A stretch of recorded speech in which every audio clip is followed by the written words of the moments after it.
Whatever I say is allegedly. All right, we're live. Let's get it. Yeah. That video I made earlier is going crazy on Facebook. The really? Yeah, that Shanquilla video. A lot of people are going crazy on it. You hear about who else died the other day? I've heard about a bunch of people dying lately, bro. The dude that played the Green Ranger, Jason Yeah. David Frank. Yep. Frankie. Committed suicide. I seen that, bro. I think it's the day and age that we're in that's causing these people to go over the edge. The biggest one for me was Chester Bennington from Lincoln Park. Oh, I remember that. Yeah, he committed suicide. Mm-hmm.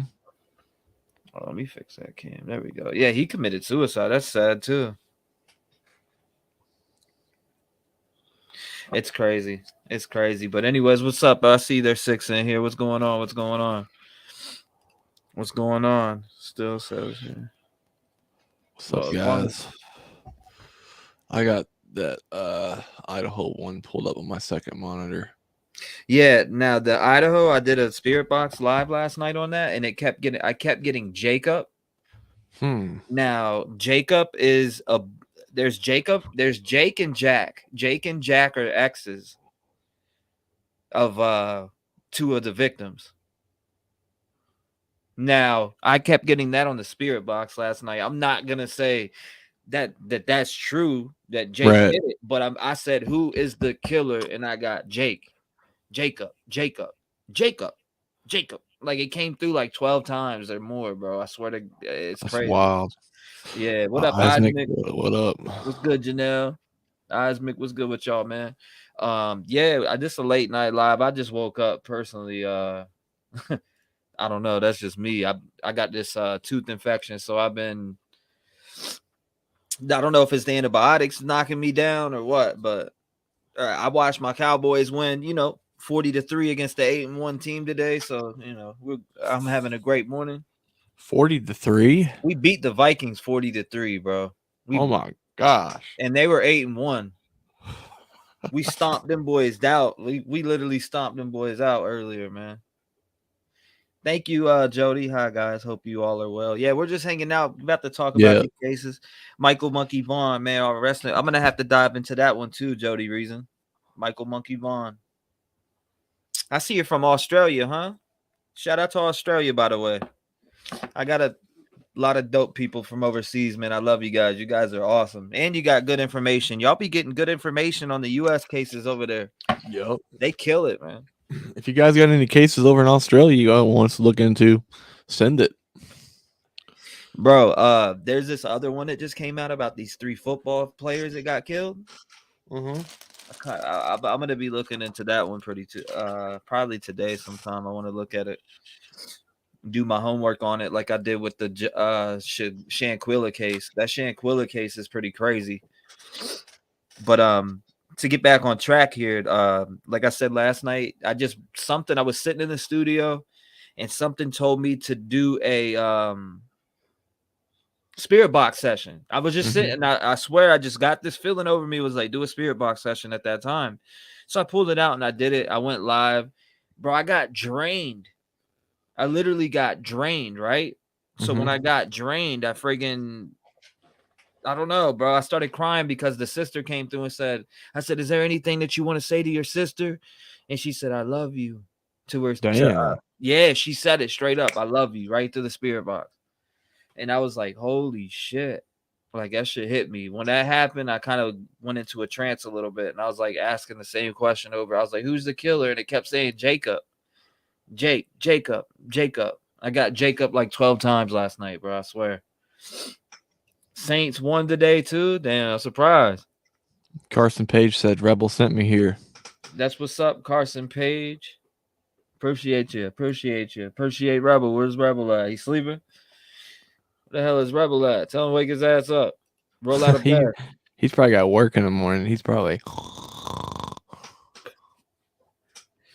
Yeah. Oh, you want something wild? I didn't tell you this earlier, but so my dad, my mom was telling me that she was laying on the couch on her heating pad, and she heard some shit moving in the kitchen.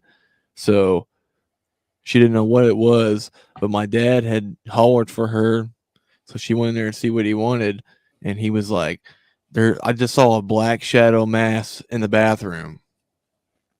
Where? At her house. Oh, At her house. At her house. I think it's my uncle. That's the only person I could think it would be. But he said he didn't see any detail. He's usually not one to talk about like spiritual stuff, like ghost stuff, because I think he's a believer, but he doesn't want to admit it. But he said he saw that in his bathroom and it freaked him out. So he called my mom in there, and she's like looking around. I think it's my damn, uncle. that's Yeah. crazy. What's up, Karen? How you doing? It's nice to see you tonight, Karen.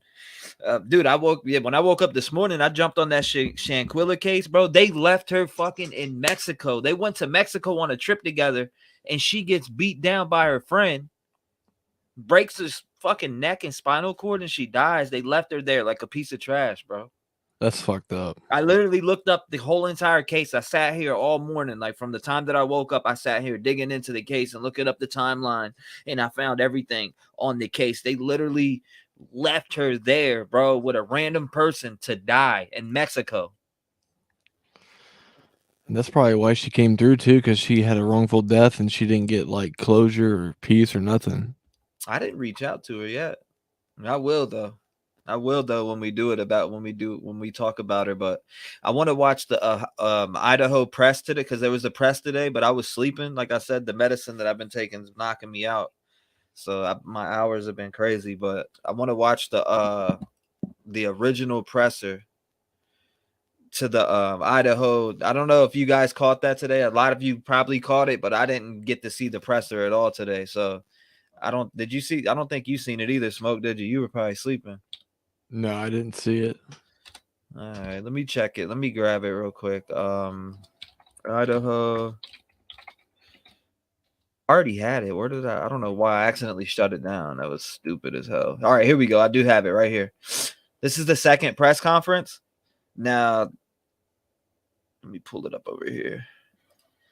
I'm going to present it over here. We'll watch that real quick so I want you to kind of get caught up on the case. I'm catching up myself, so we're catching up together on this shit. We're going to be covering this for the next 3 days. We should definitely cover it on our days, because this case is crazy, bro. Like, it really, the fact that somebody can go in and kill 4 people with a knife, and then listen to this shit. The 2 roommates, I think, were on the 3rd floor. They didn't even get touched. I could be wrong. I could be off a little bit. I don't know much about this case. I'm deep diving into it these next 3 days. Me and you are. We're gonna deep dive into it together, and all the information that we get, we're gonna find out. So, well, shit, I'm actually off till I'm actually off. Well, obviously tonight. I'm off tonight, tomorrow, Tuesday, and Wednesday. Okay, so we'll be doing our thing. So. Life is so let's read some of these comments. Ashley said life is so sad lately. Yeah, it is. It is. You're right, Ashley. I agree 100%. Shout out to Ashley, everybody in the chat late this night. I mean, I'm always live, usually late at night. I mean, Carson and Ashley both said their roommates were on the 1st floor. Yeah, okay. I thought the roommates were on the 3rd floor. From what I see, maybe I'll be getting some misinformation from some channels, but still, how could he go do all that without being stopped by somebody? What's up, Libby? Hold up. She said, which would have been like the basement level? The killings were on the 2nd and 3rd floors. Okay, so the killings were on the 2nd and 3rd floors. I'm just deep diving into this case, so I will be making mental notes of all this shit. I'm good at making mental notes. Court TV had something amazing yesterday. Jenny says, shout out to you, Jenny, for coming by. First time I seen you on the channel. Nice to see you. Same with Ashley. Court TV had something amazing yesterday. I was just unbelievable that they would show it. Wow. They showed blood dripping down from the walls from the outside. What? Live on the news? What? She said, if you're walking in from the ground level, it's actually the 2nd floor. What's up, Liv? She said, What's up, sis? Nice to see you. Long time no see. Sis Vicious in the building. What's up? All right, so I got the presser right here. Let me see. Okay, we can watch that shit. I need to catch up on this thing. Because this is, I mean, this shit's insane. What up, 6 Cents? How you doing? 6 Cents, Lex in the building. Shout out to all y'all. I want to check this presser out real fast because I missed this shit earlier. And this is going to give us all the information. Now, I wonder if we got what kind of information we're going to get from this. Because, I mean, I seen one video, and it was one video that Grizzly did. And maybe if y'all want to follow me too, I'm putting my channel in the chat so y'all can hit me up, follow me on there. That's my channel. If you guys want to follow me, check out All True Crime by Smoke. He's got True Crime over there too. So make sure y'all go over there and give it a peep. Drop that shit in there. Boom, boom. Yeah, it's in there. I've been here for a minute, but just changing my name a little bit. Oh, okay. Hold up. Is that Jenny? I'm trying to think, but in my opinion, Lex said, in my opinion, suspects know the layout. Suspect or suspects know the layout, studied it, or had been inside the home before. I think they've been inside the home. Maybe it was a student. Maybe, you know what I mean? I don't know. Maybe it was one of the students because they had plenty of parties, they said. So I do remember seeing that in the one video that I watched.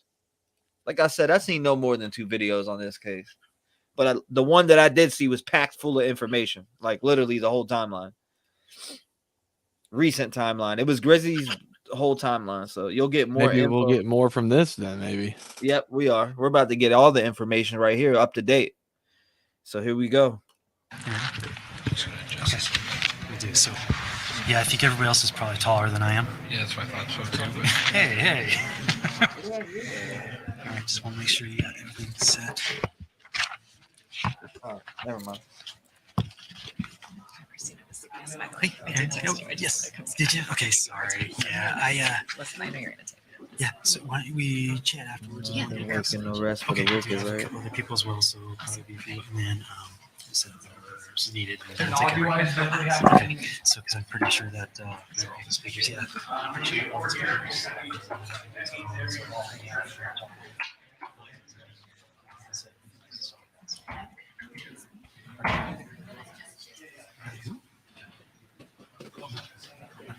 What's up, man, girl? How you doing?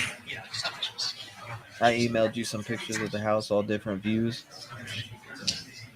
DoorDash. Sister, you're the one bringing me my DoorDash. Interview room covered it.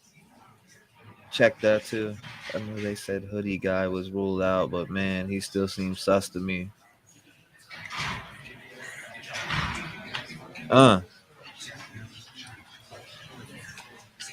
Did they ever catch the guy? He did seem sus, bro. No, they didn't catch shit. How we not know this 10 guy isn't sitting in this press conference right now? All right, so before we get into this, I do want to fill you in with what I know. I know that they were at a food truck. That food truck streams live on Twitch. I have that channel, which I've been on that channel and watched. I was watching the guy's movements and just how he moved around and shit. The guy on the food truck. I don't know. I don't know. You'd have to watch him yourself and see what the hell he was talking about. You know what I'm talking about? Like, literally, the dude on the food truck, there's 3 people working on the food truck. It's the guy at the front, and then there's like 2 cooks, right? So I seen the video. The dude, like, he first walked up, and then he like puts his hood up, and he has a hat. And it's like, you know what I mean? It's bent forward like this, and he throws his hood up and shit. So this is when the girls had walked over from the Corner Club.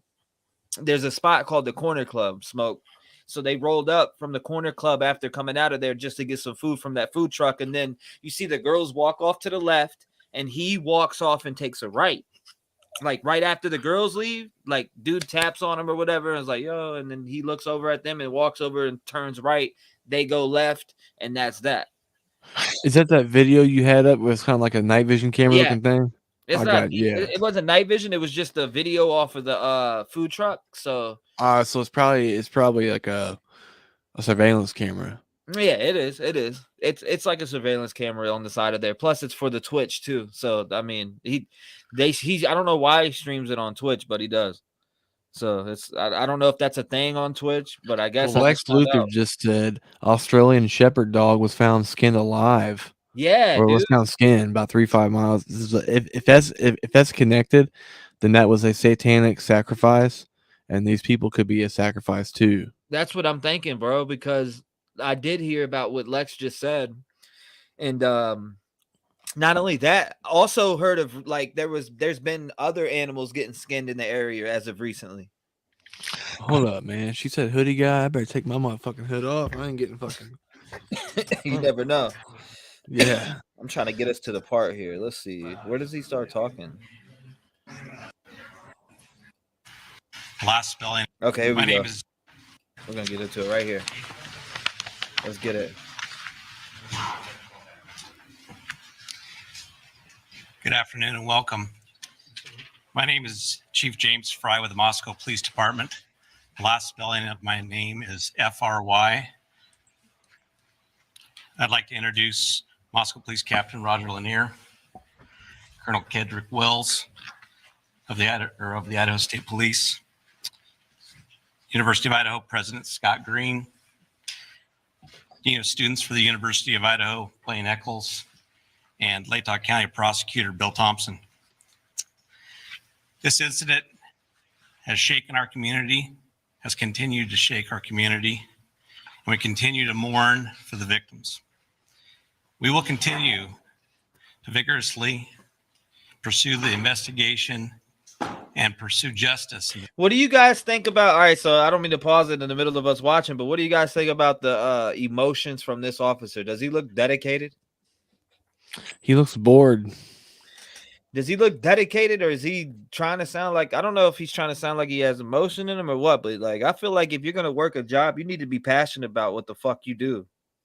I don't know. That's just me though.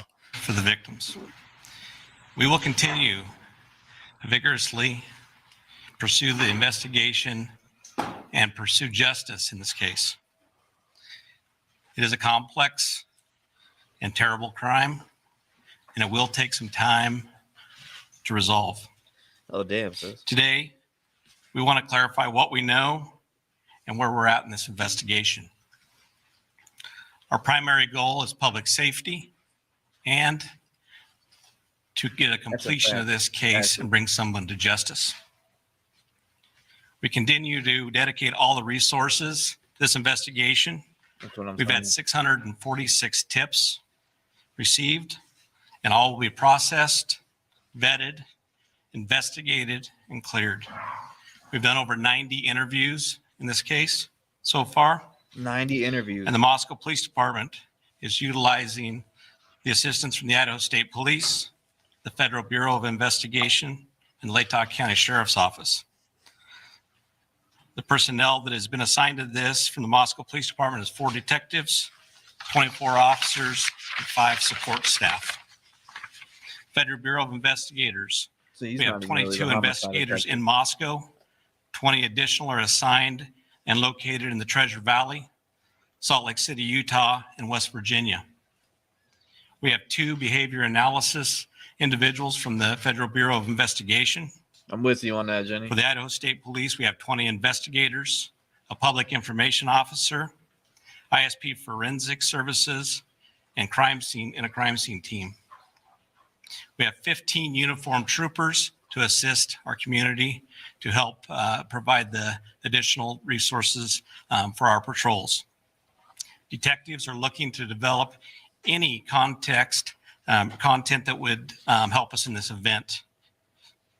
Anyone who has observed any notable behavior or has any video surveillance or can provide relevant information about these murders, please call the line at 208-883-7180. Is this dude nervous because of all the press there, bro? Like he said relevant. Not that matters, but I'm saying. I'll tell you what, if you take his facial hair off and give him a red mustache, that's Abraham from Walking Dead, swear to God. Might be. About these murders, please call our tip line at 208-883-7180. or you can email the tip line and that is tipline@ci.moscow.id.us. At this time, I would like to introduce Captain Lanier to give you some additional information.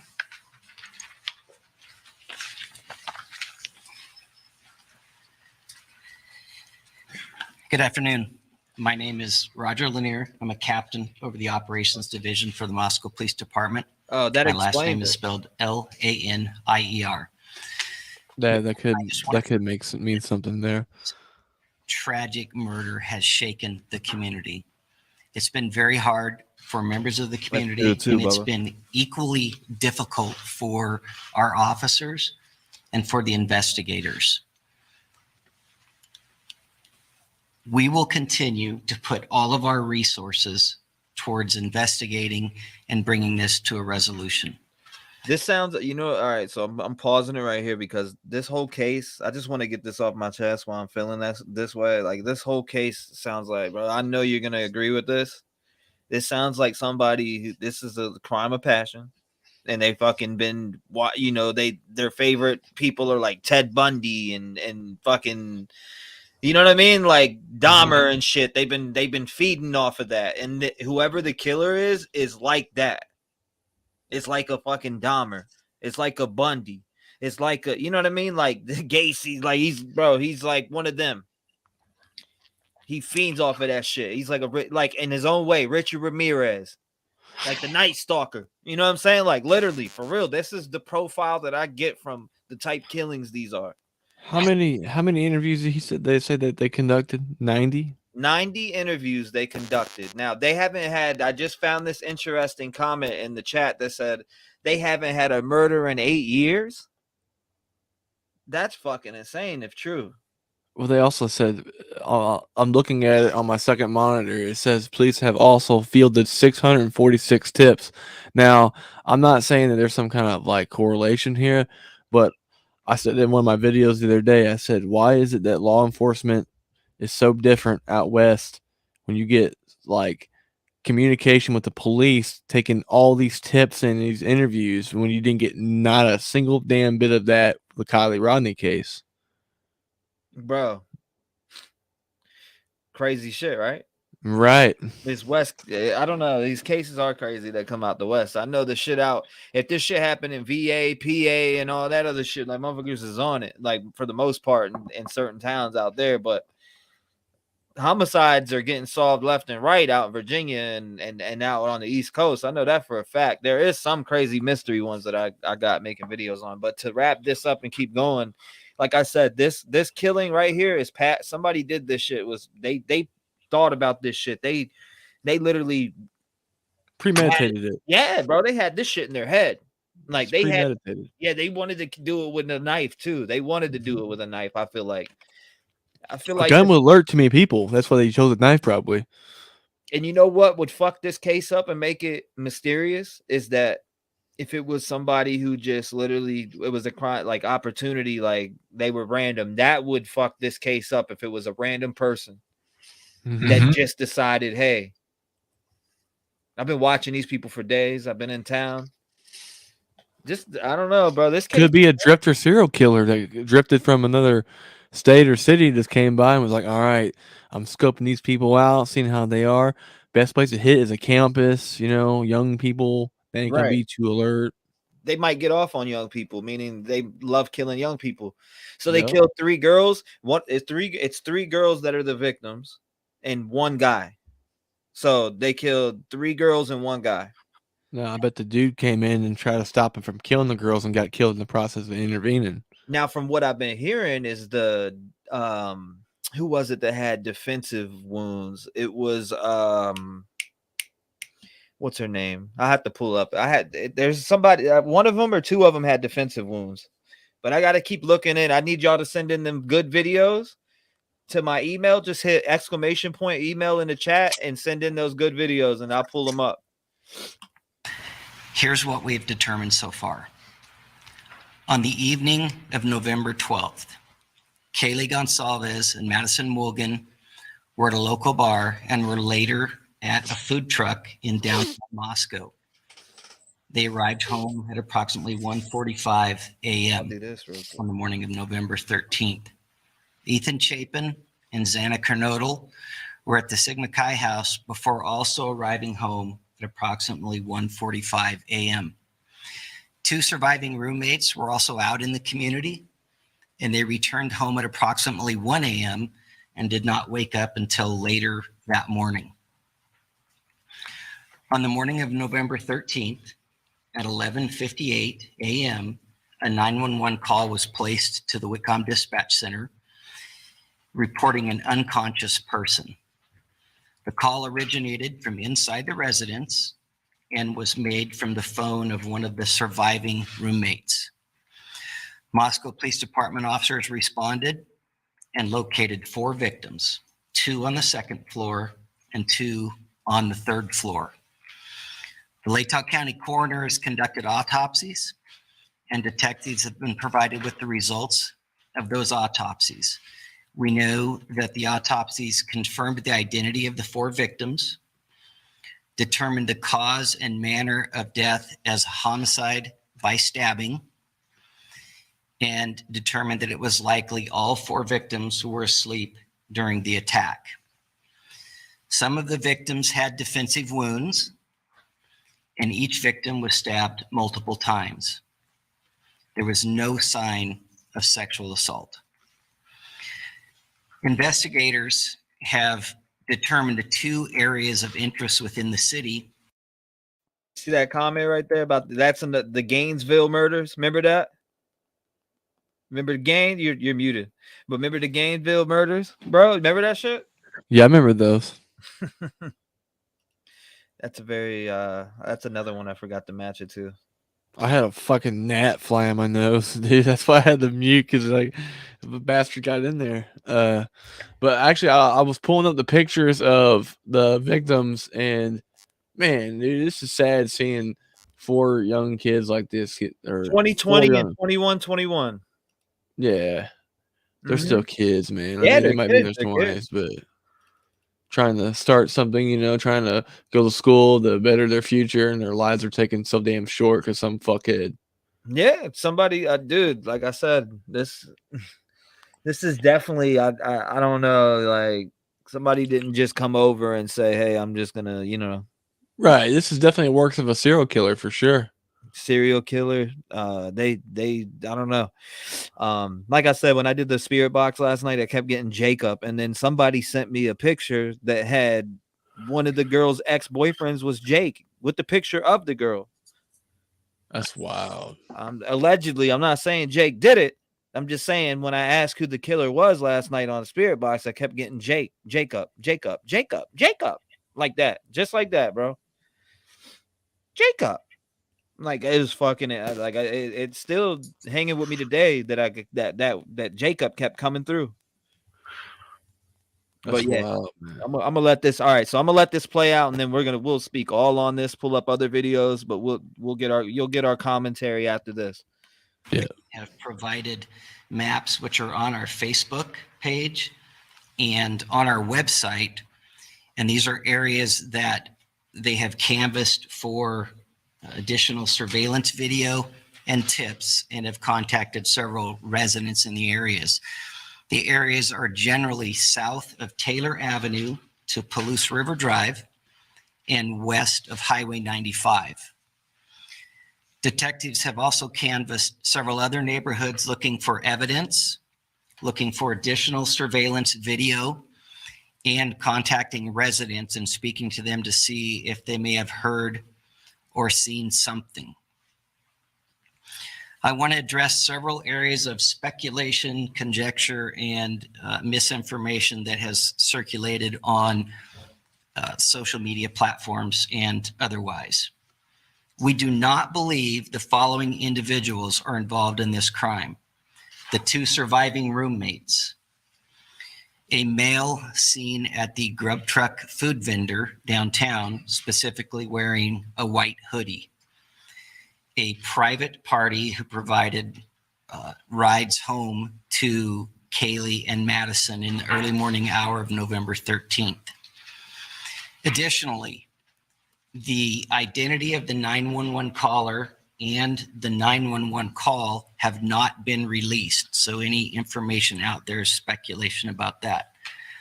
Investigators are aware that multiple phone calls from Madison and Kiely's phone were made to a male subject.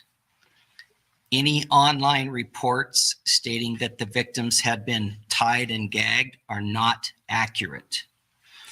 Detectives seized the contents of 3 dumpsters on King Road and searched those dumpsters in an effort to find additional evidence, but nothing of note was discovered. Early in the investigation, local businesses were canvassed in an effort to see if any fixed blade type knives may have recently been purchased. And currently, there are no suspects in custody, and we have not located a weapon. I want to assure you that every investigator involved will continue to put all of their resources and all of our partner agencies' resources into continuing this investigation.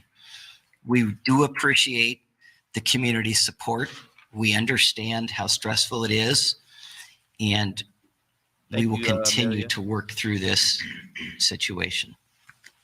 At this time, I would like to turn the mic over to Colonel Wills from the Idaho State Police.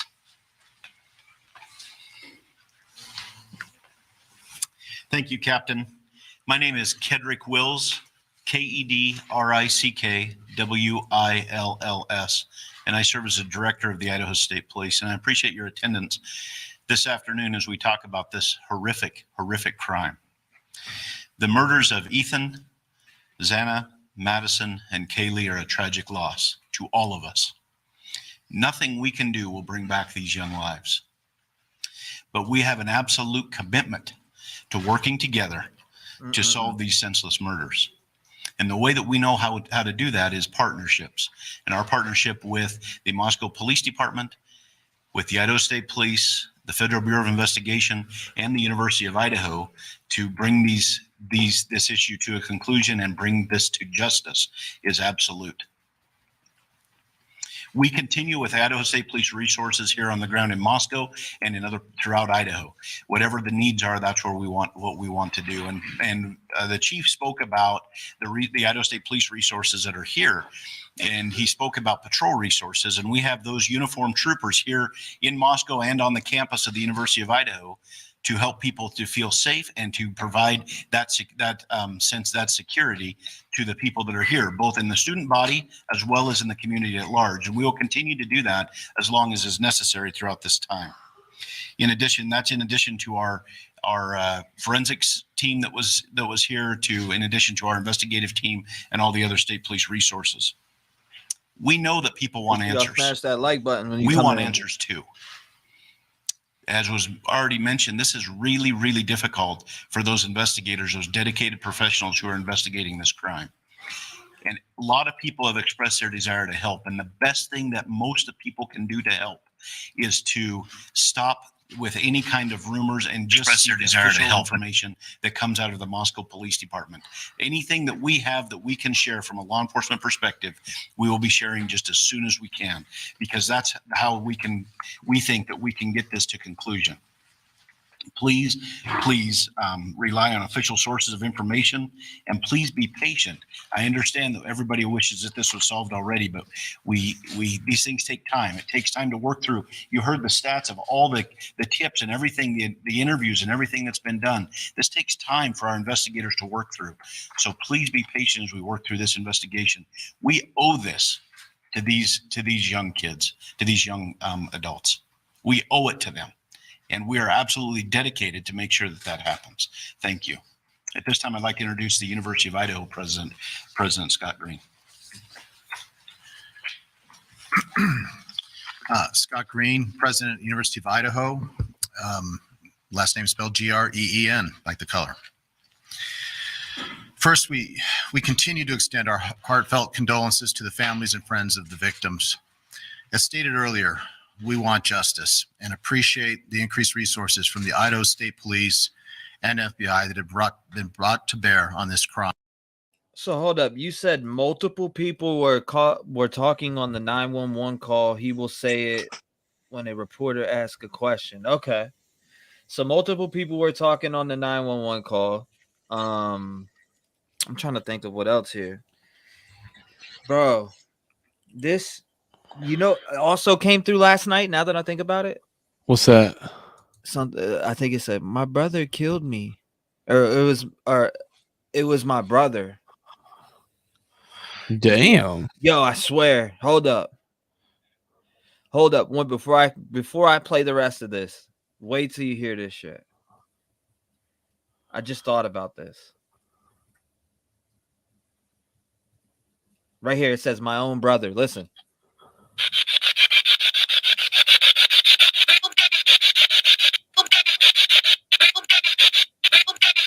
I said, who killed? I asked one of the girls, I got to go back and watch the whole shit. I said, who killed you guys? And I named somebody before that. I can't remember what it said. My own brother. And it comes from a girl. Listen. I hear that. My own brother. It says my own brother. I said, who killed you for? Who killed you guys? And I said this, I forgot which one of the victims I asked, but she said, my own brother. My own brother. Damn. Yeah, I just thought that. I'm not saying now I can't go off of that. Obviously, we can't go off of what's being said through there because anything can play games with your mind. But I'm saying in general, I keep it 50-50. It could be real, it could be fucking, you know what? You know how people, when you step in that realm, what you get. It said, but it said my own brother. From last night's spirit box that I did with these girls and Ethan, my own brother is what I got out of that, bro. That's my own brother. Yeah, you can hear it clear as day. That's a class A spirit box response, bro. And it's a girl that said that too. My own brother. And that's a young girl that said that too. On top of, you could tell. In my opinion, hold up. And the girls never even glanced at him. Hold up. The girls never even glanced at him. Hoodie guy is him. Is Ashley said on the hoodie guy. I put a poll up. Make sure you guys vote as you come in. I put a poll up, so we'll keep watching this and I'm gonna commentary on this thing too. Right, we fully appreciate and share the frustration of our students, employees, parents, and community members who continue to push for answers. While we wait for answers in the investigation, we've ramped up our security safety practices and are listening to students and supporting them in any way possible.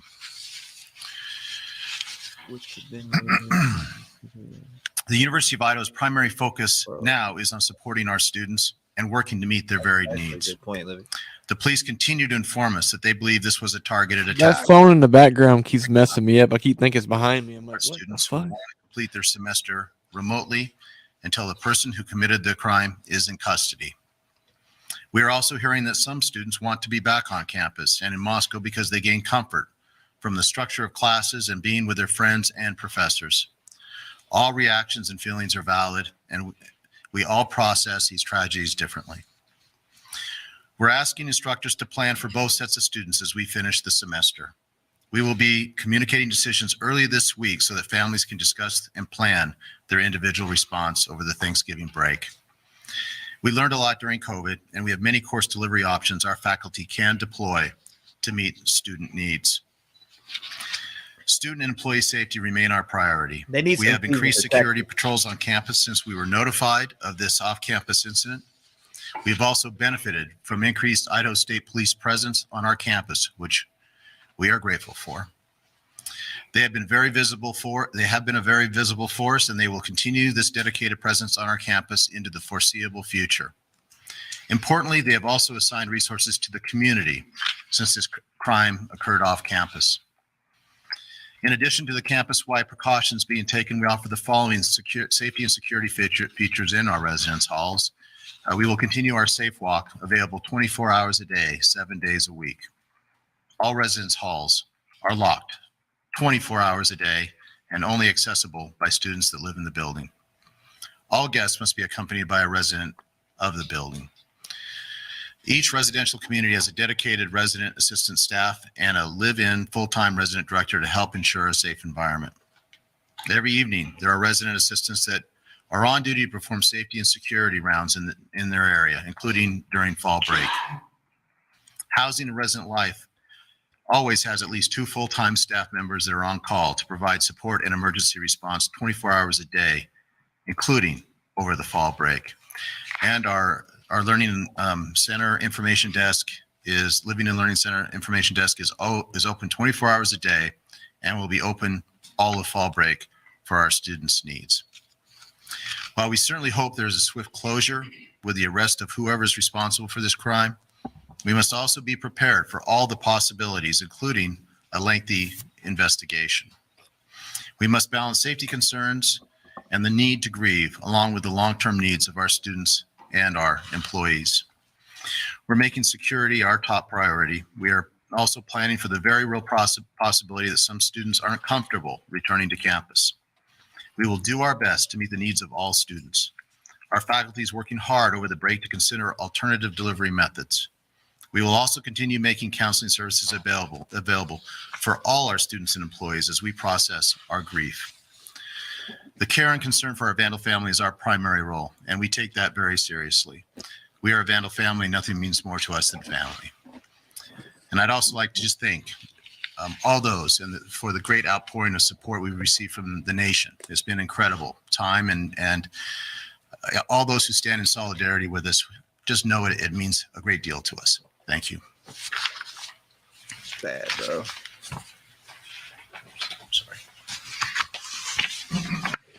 Yeah, that's We're going to wild. open this time to about 8 to 10 questions. We ask that only one question is asked per person, please. And I would also like to just see if there's an Argonaut reporter here. I think it's only fair to give our student reporter the first shot. Speak up if you're in the room, if you're from the Argonaut. You from the Argonaut? Are you from the University of Idaho Argonaut? Is anybody from the University of Idaho Argonaut? Okay. Okay. Thank you. Good afternoon. I'm Ted Williams, Fox News. You all have said that these killings are targeted. Can you share with us why you believe they are targeted killings? And do you know who, if any, of the victims were the actual targets of the killings?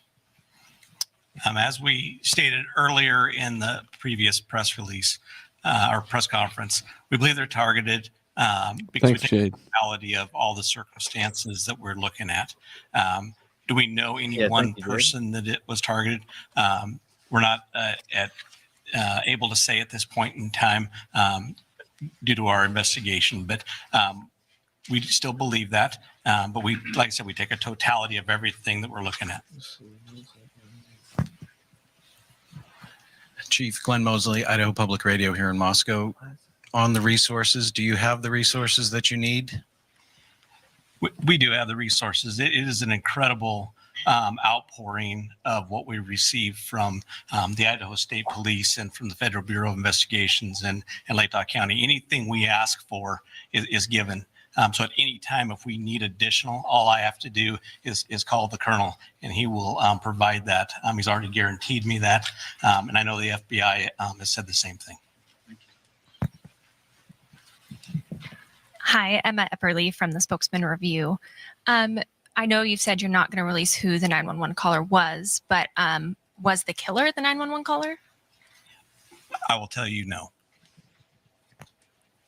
Can you clarify? You said it was made from the roommate's phone, but you didn't say the roommate made the call. So did the roommate make the call on the roommate's phone? Or now, was there only press that was able to get in here? That's what I want to know. And I want to hear, I want to rehear that question, but.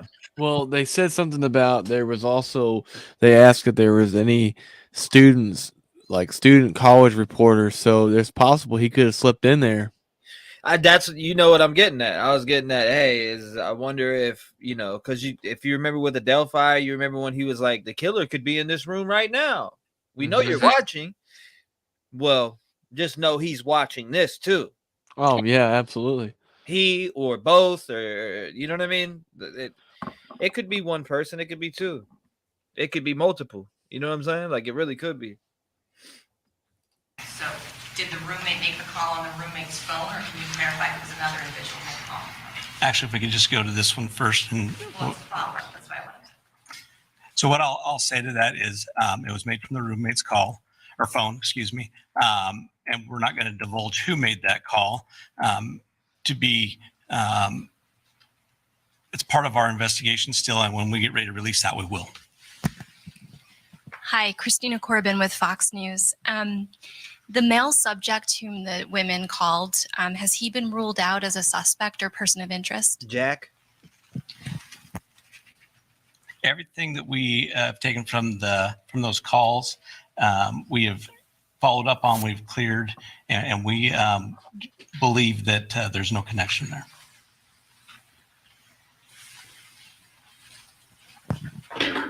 Gotti Schwartz, NBC News. Just following up on the 911 call, you said that you don't believe that's the killer.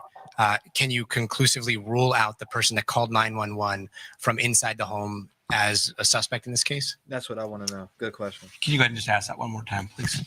Yeah, see, ask that one more time. Inside the home that called 911 that was not one of the roommates. Can you conclusively rule that person out as a suspect at this point? I don't think I said that it wasn't one of the roommates. I said that it was used with the roommate's phone. I believe somebody asked if that was the killer, and you said no. No, that's correct. Was there someone there other than the two roommates when police responded to the home? Where are you at, officer? That for me. Uh-huh. Confirming a roommate called 911, but they used the roommate's phone. So was there someone else at the home other than those two roommates? There was other friends that had arrived at the location. How many? And was that a man call? Honestly, I'm not quite sure at this time, to be quite honest. Do you guys have any idea if the killer's still within the community, or are you looking outside the community for the killer in terms of their physical location? We are looking everywhere that evidence would lead us. I can't say if the person's here. I can't say what community the person's in. We're utilizing every resource we can to make that location of that individual. And part of that is the safety of our community is paramount. And that's why we brought in the resource that we brought in to keep our community as safe as we can. Being so close to the border, does that make it kind of automatically an interstate investigation? Can you comment on that? I cannot comment on that. I'm not even aware. Do you look in Washington at all, I guess, for... We're looking everywhere. I'm going to take two more questions. Do you still believe this attack was done by one perpetrator? And if so, how does one individual kill 4 people at night and not wake up the other 2 roommates? Yeah. Our investigation will continue to look at all avenues of that investigation. I cannot disclose any of that information. I don't even know that information at this point in time, and that's why we're continuing to investigate. So you don't know how this happened without the other 2 roommates hearing it or waking up or no? We do not. One more question. Hi, Angela Palermo, Idaho Statesman. In the press release yesterday, you confirmed that the victims were found on the 2nd and 3rd floors of the home. Can you say which of the victims were found where? I'm not going to go ahead and disclose that information. They were found on the 2nd and 3rd floor. And that's as far as we're going to go with that part of the investigation too, because all those key pieces do come to play later. So we do thank you. We thank you for meeting with us. We thank you for I see something different with this. And I can assure you, we will continue to work hard. We will continue to do everything we can to solve this. So thank you. Is this related to any animal mutilation? Are you even talking about this person looks drunk again? Like, yo, yo, the way that Nick brings up a good point here. The way that they're responding to some of this makes it sound like they know who it is. I almost, he's a fucking dickhead. I can see that, Nick. I do. I can see that point. But at the same time, it also seems like the police don't know their ass from their head, you know? Bro, that dude right there is an asshole. He literally had that press sitting there. And it's like, 2 more. Okay. And Yeah. then like people are asking him questions, he's just walking off. Like he's like narrowed it down like small, but then he was a dickhead about it. Like This could be his first case, big case though. This could be his first big case. bro, that You know, officer is a dickhead. Like he straight up is a dickhead. Like he was up there smiling from the start. Let's go back. If you go back and look at his face, like he literally had like watch. Where's it at? That was that detective. it was a little it was close to the beginning. He was the first cop to go up. No, I know. I'm just saying. I'm trying to find the spy. He's like Right there. Look at a smile on his face, man. He had a look smirk. like I don't get that. Like these are 4 kids that died. I wouldn't be up there like looking around like that, bro. I promise you that. But anyways, man, it's kind of hold up. Who spoke at the end here? Continue to do.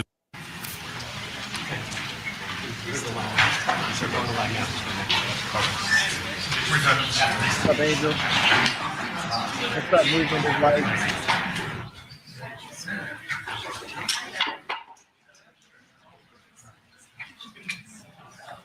Livy said it was Jack, she thinks.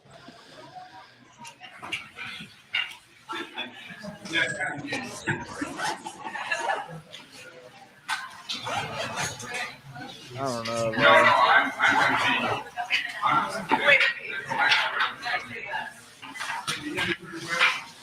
What, Amanda? What's up, man? What's calling it now? It was Jack, in my opinion. Yeah, allegedly. You're gonna get sued. Nice. Olivia, you gonna pay that court fine, huh?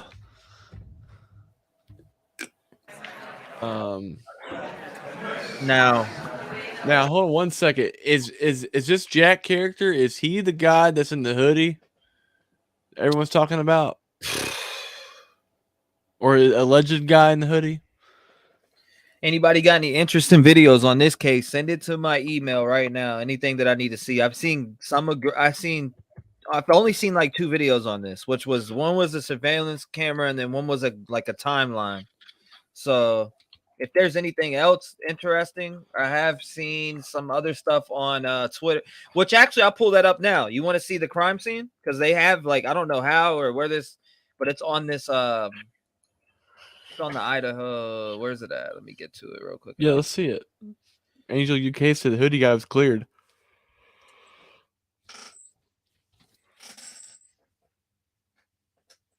Hold up, I'll get to it right now. Amanda asked, did you hear the parents speak yet? No, I want to hear that too. I definitely want to hear that too. Oh, here you go, right here. You ready? Check this shit out.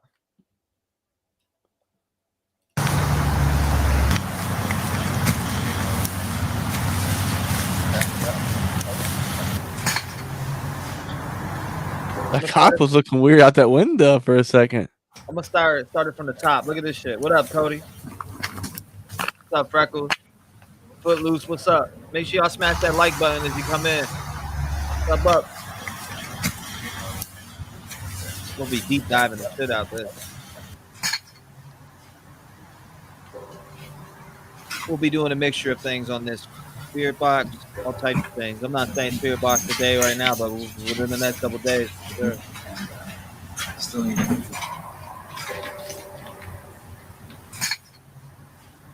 I want to deep dive information all in this case, so I know.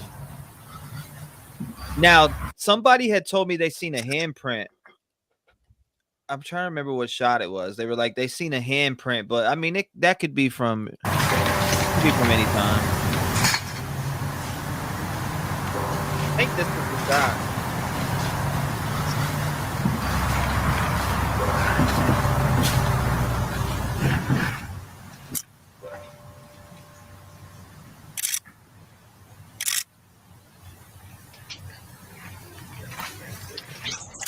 What's that on the window right there?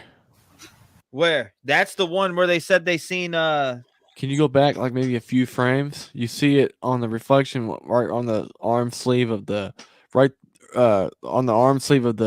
like right below the collar. You see that there's a glare there or something there on the window. Somebody said something themselves that they seen a handprint on this window. They sent me a screenshot and was like, "Do you see it?"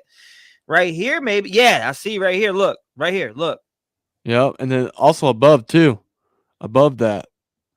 Right there. Yeah, there. Yep. And then maybe like down here. I don't know what that is. That right there looks like maybe blood splatter from the window, and then they try to clean it off and it's residue.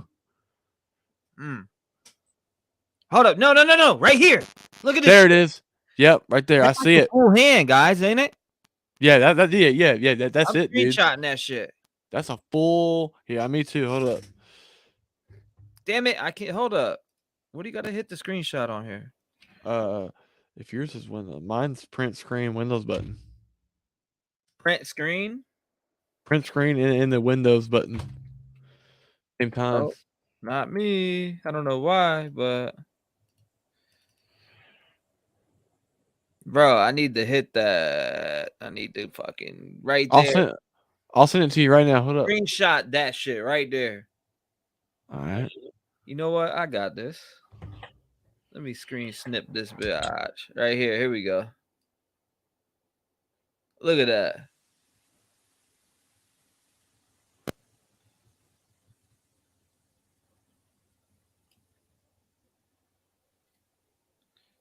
I don't know why I didn't save, but yeah. I don't want no damn speech recognition. That's like a handprint right there. Look at it. Isn't that clear, Freckles? I finally found it in full to its entirety. That's like a full ass hand on the window, bro. Look at that shit. Like maybe somebody was trying to open the window. They've had to see that. Come on now. Forensics had to see that. They've had to. Picture of it. I got it right here. I just where'd you send it at? Facebook. All right, I'm gonna pop that up real quick. Yeah, that's a good idea. I need to put on subscriber mode only so I don't get those damn porn accounts coming in here, which is weird. They like to attack every true crime, every gaming channel, every. But that's weird though that there's only one print. You see that shit though? That's clear as day. Dude, that's clear as friggin' day, bro. Mm-hmm. That is clear as day. Now, if you look too, all right, so you see where the main handprint is? Look to the left of it, underneath where that light thing is. There's another maybe print there too, like a thumb or something. So I wonder if police have seen it. I know, right, Carrie? Let me read some of your comments. What do you guys think about that right there? Look at that. That's a full hand. That's like a hand print, dude. I see like 1 finger, 2 finger, 3, 4, and the thumb would be like in this area. I see a full ass that dude. If that's not a good print, now I'm not saying that this print has anything to do with the murders, but it's possible. So you need to see whose handprint that is. They need to take canvas of everything. I'm sure they got this, right? Wouldn't you think they took this? I mean, who the fuck is missing this? If we, the viewers from home, can see that shit, they had to seen that. You know what I mean? Like, they had to have seen that. Let's see. By her arm. Let me read some of these here. They can lie to the public just like they lie to someone being interrogated to get the truth. They can lie to. Yeah, no doubt, Ashley. Nick says, I know fingerprint sounds small, but that's what it looked like. Maybe nose print. Let's see. Wrong place, Freckles said. Those are probably from Xana because they said she really struggled and fought for her life. Yeah, she had defensive wounds. Hey, Bajorkies. I'm late. I hope you're good. Yeah, right? Yeah, fucking Bajorky. Freckles says that's clear. Holy shit. I've watched so much on that. I've watched so much on this case and never saw that handprint until now. Yeah, we'll be talking about this shit. Now, this handprint is friggin' crazy. That's a full ass handprint. Now, does that explain why the investigator was acting the way he was up on that stand? Like they may know who this is. But if they knew who it was, they would have to tell the public that, in my opinion, because you got a murderer out there that you need to watch for, right? You know what I mean? Like if they could, but then if it's somebody that they are watching, they won't say it. Yeah, if they knew who it was, they would have to put it out. Right. You know, you get what I'm saying? Like, this is the number one sub we had. Like, they would have to for people's safety that is near that person. But does it? Carrie Koo says it doesn't look like it's been dusted. I don't know. Let me see if I can. You sent me a picture of it. You said? Yeah. I think I downloaded it. Let me see. I'm gonna zone in on it. Let me go to my shit here. Got it. Okay. You sent me a long ass screenshot. You didn't screenshot the video. Or you didn't screen. Yeah, you screenshot the whole screen. Let me see if I can pull this shit up real quick. I need that. Look, dude, you can even see it from right here. Look at that shit, bro. Yeah, it's wild. Like, you can see that shit from right here.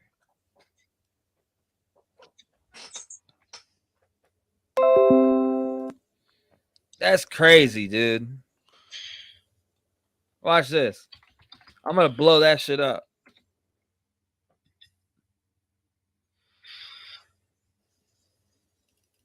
Let's see if we can blow that shit up. Let's see how big we can make it. Yep. Look at that. It actually gives it more clarity when you do it like that. Look at that. Now, couldn't you throw an effect on that, like the X-ray or something, where he reverses and see if there's any more prints? She said, but they have to have hard proof before getting the warrant for their arrest. Oh, I know. Trust me. It's crazy. Presser was Julie, the presser. That guy that was up there, like, I just didn't like. I would not want him on my death investigation. Yeah, he was an asshole cop. You could tell. Yeah, dude, he was like, they're like, 2 more questions. All right. And then he I don't know, he also didn't seem passionate about the investigation. You know how like he didn't know much. For instance, somebody that had passion to me was Doug Carter from the Delphi, Indiana murders. That dude showed passion to me. That and the guy from we're about to watch it. Yeah, we're gonna watch that. Ashley said she said the mom's interview is very telling. Have y'all watched it yet? We're gonna watch that. I am deep diving into this. I'm getting all the shit, but I'm saving this and I'm about to make files. So hold on, I'm about to actually make a folder for this real quick. That cop from the Fuentes, yeah, he was passionate. Yeah, that too. Hold up, murder. Hold up. Hopefully Santa Claus sends me a new chair for Christmas, guys. I should put quadruple murders, but it is 4 murders. 4 students. Hold up, 4 students.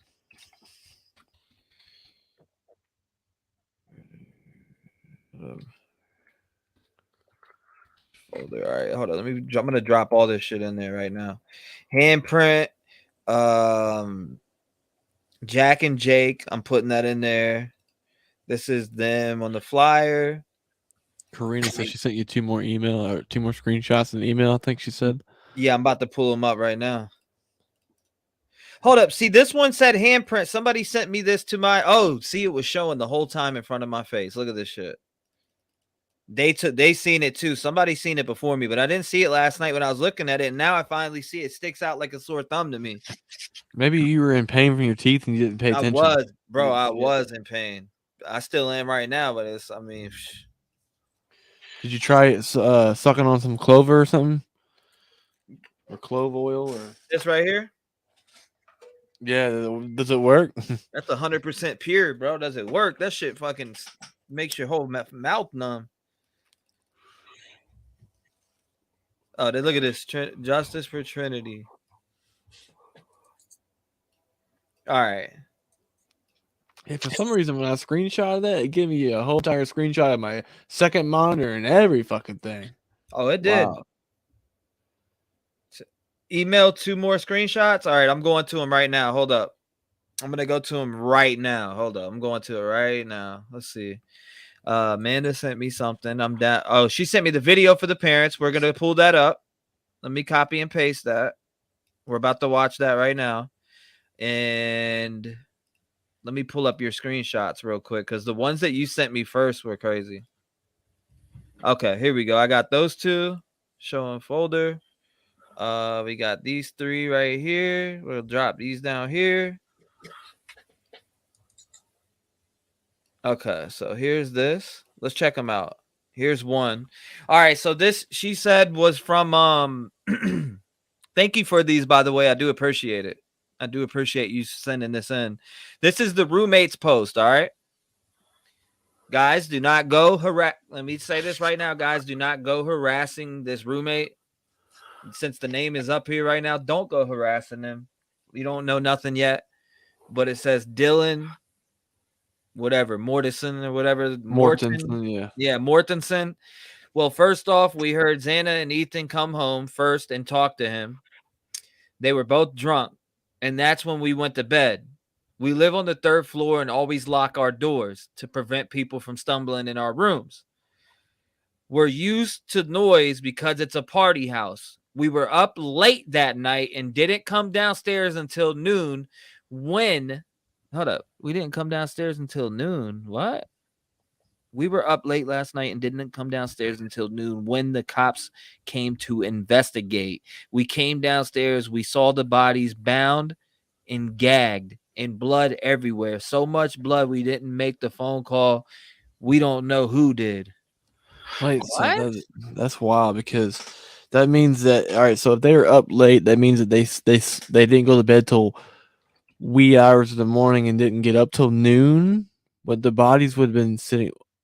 That's wild. I don't. Yeah, that's wild as shit to me. Crime in lines, a bar stool wedged in the. Whoa, look at that. A bar stool wedged in the sliding glass door. So they couldn't get out or someone couldn't get in. That's because someone couldn't get in. And what's that cord plugged in right there? Mm-hmm. That's weird. That would be more so someone trying to get in, because with that seat part of the bar stool wedging up against the sliding glass, that glass can't move. So, yeah, that's someone not being able to get in. And I can't tell, but if you look, there's something under the door right there. Oh, they said that was fake. All right. What? Hold on. What's fake? What's fake? That bar stool? Bet. Say less. Then let me get rid of it then. So you're saying this bar stool is fake? Let me know in the comments. Because if it's fake, I'm getting rid of it. I will not put that in my shit. Is it fake? What's fake? The roommate. All right, I'm getting rid of that roommate one. Hold up. That's got to go. Thank you for saying that. Roommate's Facebook post. Goodbye. Now let's get back to this. Okay, so this is, let me know if I have something wrong. Idaho. Okay, here we go. All the J's in the case to make the best of my knowledge. Jake, bro, why is this the first thing that I'm seeing? In the spirit box session last night, I kept getting Jake up, and I never even knew there was a Jake in this case, bro. Yeah, he's number one on the list. That's wild. I mean, this is somebody from YouTube that made this, but I'm saying in general, though, this Jake name I kept getting last night on a spirit box. I said, who is responsible for your deaths? Jacob. Jake. Like, I kept getting that in the spirit box last night, bro. And I didn't even know there was a Jake in this case. If y'all go back and replay the spirit box I did last night, Jake kept coming up. That's all I know. I'm not going to say, I can't say that's who did it because the spirit box said it, but I'm saying in general, I kept getting Jake. I said, who was responsible for your murders? It said Jacob. Like, it was crazy. Hey, y'all. The bound and gagged hasn't been debunked. Not sure about just that part or the whole post, but not true. The cop just said that the murders happened on the 2nd and 3rd floor. Okay, thank you, April. Shout out to April, Stacy, Brian. What's up, guys? How you doing? Angel, Freckles, shout out to you. Shout out to everybody who's in here. MJ's mom, shout out to you. I see your comment too. I swear the nose print was really clear. Fingerprint, like a clip before this. Someone was walking by the window. We'll watch it again. I'll play it again. Jake came up many times last night. Yes, Jody, if you were in here for that spirit box lesson, Jake kept coming up. Now, I can't clip it and send it to the police officers. They're going to be like, this dude's a fucking flake. You know, like, this dude's psycho. Let me call his local near psychic department to come fucking, or psychic, listen to me. Psychotic fucking, let me send him to the psych ward. The psychiatric department. They're gonna be calling a psychiatric fucking part here in fucking Chicago, him in Indiana, East Chicago. Go pick that guy up right now. He's a psycho. I'm like, nah, bro. I'm telling you right now. Jacob came up on there. You can't make that shit up, bro. And it said one of the girls said, "My brother." Like, I just want to play it again. I want to play it again because it like when that it's clear as shit. I said, "What is the name of the killer?" Or no, and it goes.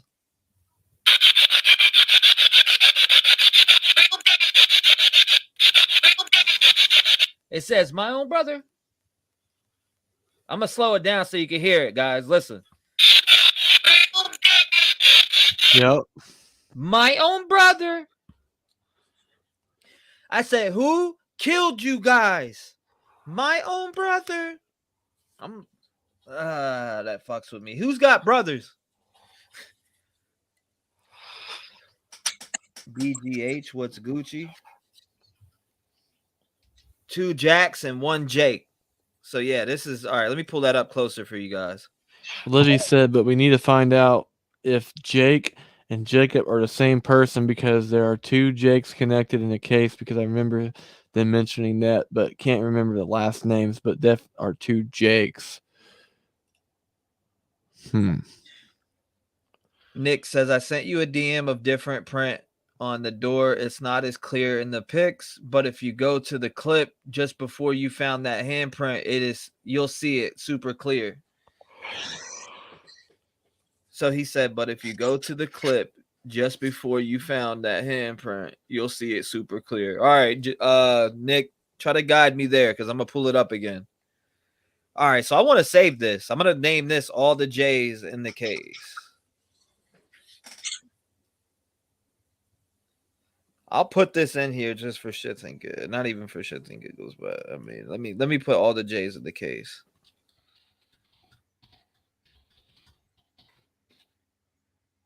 Because I want to do some research on these J's right here. Do you want the J's in the case? Jack DeCover, Kaylee's ex-boyfriend, allegedly lives within 2 miles and is also hold up. Let me read that one more time. Hold the fuck up. Jack Showalter allegedly lives within 2 miles, is also tagged as grub truck guy in the news video, rumored to have been kicked from his frat recently. Okay, so Jack Katovich or Katovich maybe received a Venmo from Ethan on November 12th at 2:10. And Jack Schreiger, Maddie's boyfriend. Okay. Was he mad that she went to the bar? I don't know. We're about to let me pull that up though. The family one. I'm gonna pull up the family video that you sent me, Amanda. Hold up. We are joined by the parent. Okay, before we watch this, I want to watch this one more time because this is the scene here, guys.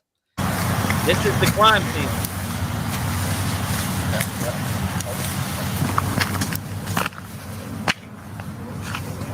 All right, so that right there is the first floor. Second floor is right up top. Hold up, so hold up. Down here. Yeah. Let's look again.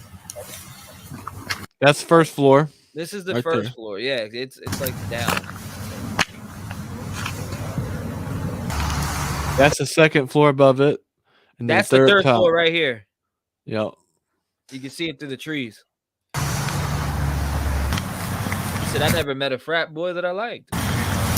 Which one are you talking about? All right, so up here, clearly something happened inside here. This is second floor. They said second and third floors, the murders took place. Well, if you go back to, you'll see a flash in the third floor. They're taking pictures up there.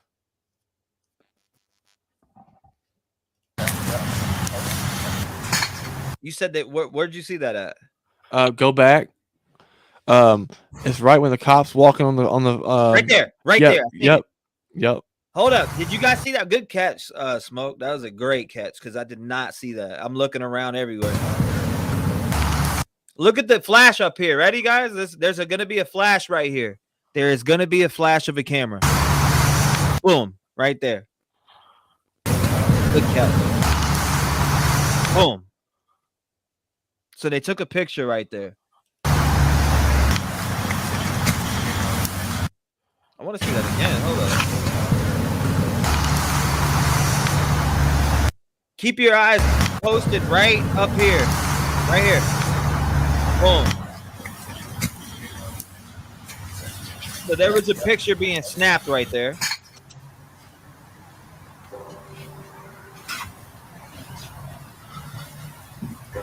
Hey, hold up. Can you go back a few frames? All right.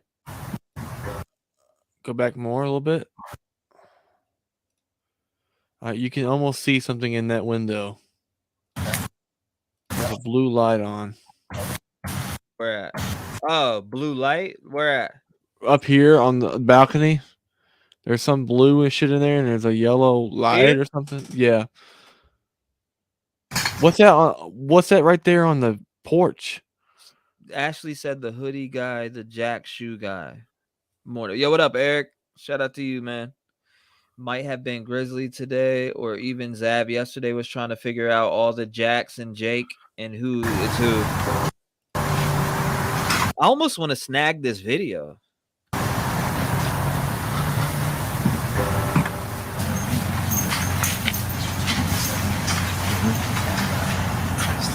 We can snag this video. We need to make a video on this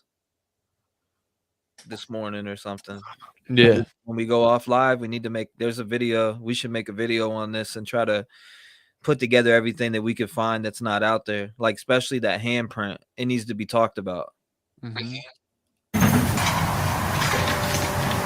Hey, is this it right here? Go back. Is that the one he's talking about? This window right here? Nick, are we close to the one that you were talking about, bro? She's writing something down. So this is the first. I want to say this is the first floor, maybe, or second. Well, that window. Well, actually, this has to be the second or third because look at the leaves on the trees. Yeah, it does look like maybe the second, maybe might be the third, like you said. Oh, is that it? I'm not sure. It's not really clear right there. But ho. I actually did see something right here. Yeah. Look right here. You see that little smudge on the window right there? That doesn't mean that's anything, but it's something. That's a smudge on the window. Is that what you're talking about, Nick? Nick said he sent the D. What did you say? Hold on, let me see what he sent. Let me refresh my Gmail real quick. I didn't get anything. Where did you send that shit? He said nose pick coming up after that lady. Nose print. It's the next clip. Here? Is that a nose print? He said that was it. Where I was at. That was it. He said that was it. So he's talking about in here. He's talking about right there. Is that a nose print though? Is she covering her nose? As she passes. Does the next chick pass the window? Yeah. Right there. I seen it. Yep. Here. Talking about this spot right there. He's talking about right there. That's exactly what he's talking about. There's no way there's anything else. That's got to be it right there. He's talking about this circle right here. Now, A nose print? Would somebody go up and fucking put their nose on the window?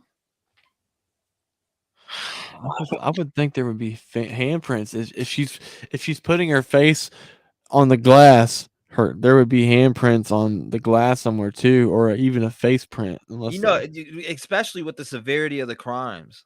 You know what I mean? Like, there's going to be a lot of struggle going on, especially with somebody with a big ass knife in her hand. You know what I mean? And a lot of blood too. Hell yeah.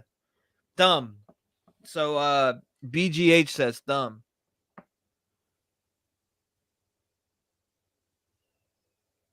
He says thumb, so hell yeah. Okay, I see what you're saying. Thumb right here. It's very, very, very possible that that's a thumbprint. I'm sure that's why they stripped the windows. I'm sure there was curtains on these windows, guys. These windows aren't blank like this for no reason. They pulled the shit off this window to get whatever they could on all these windows. I guarantee it. If they didn't, they're sloppy detectives, period. Forensics too. It's forensics, detectives, all of them. They'd be sloppy if they didn't pull this shit off. So they had to pull off and touch every window. I guarantee they did. Oh, that's the number one rule in forensics. They're grabbing all that shit. If you watch any forensic show or you studied any type of forensics, they will get anything from anywhere that they can possibly get. A handprint, whatever it may be, fucking thumb, footprint, shoe print, anything. WMS is it on the outside from someone peering in? We don't know if this is the actual second or third floor window. I think this is second. But what I think and what it is two different things. Let's see. There's another print right there. Another print on the window. Yeah, right here. Yep, and then there's a handprint to your left. Here. Then that shit is, dude, look at that one. Kind of looks more, I don't know if it's sticking out more or what. The forensic astrologer. The dude is impatient too, I bet. Big knife, can't get it up.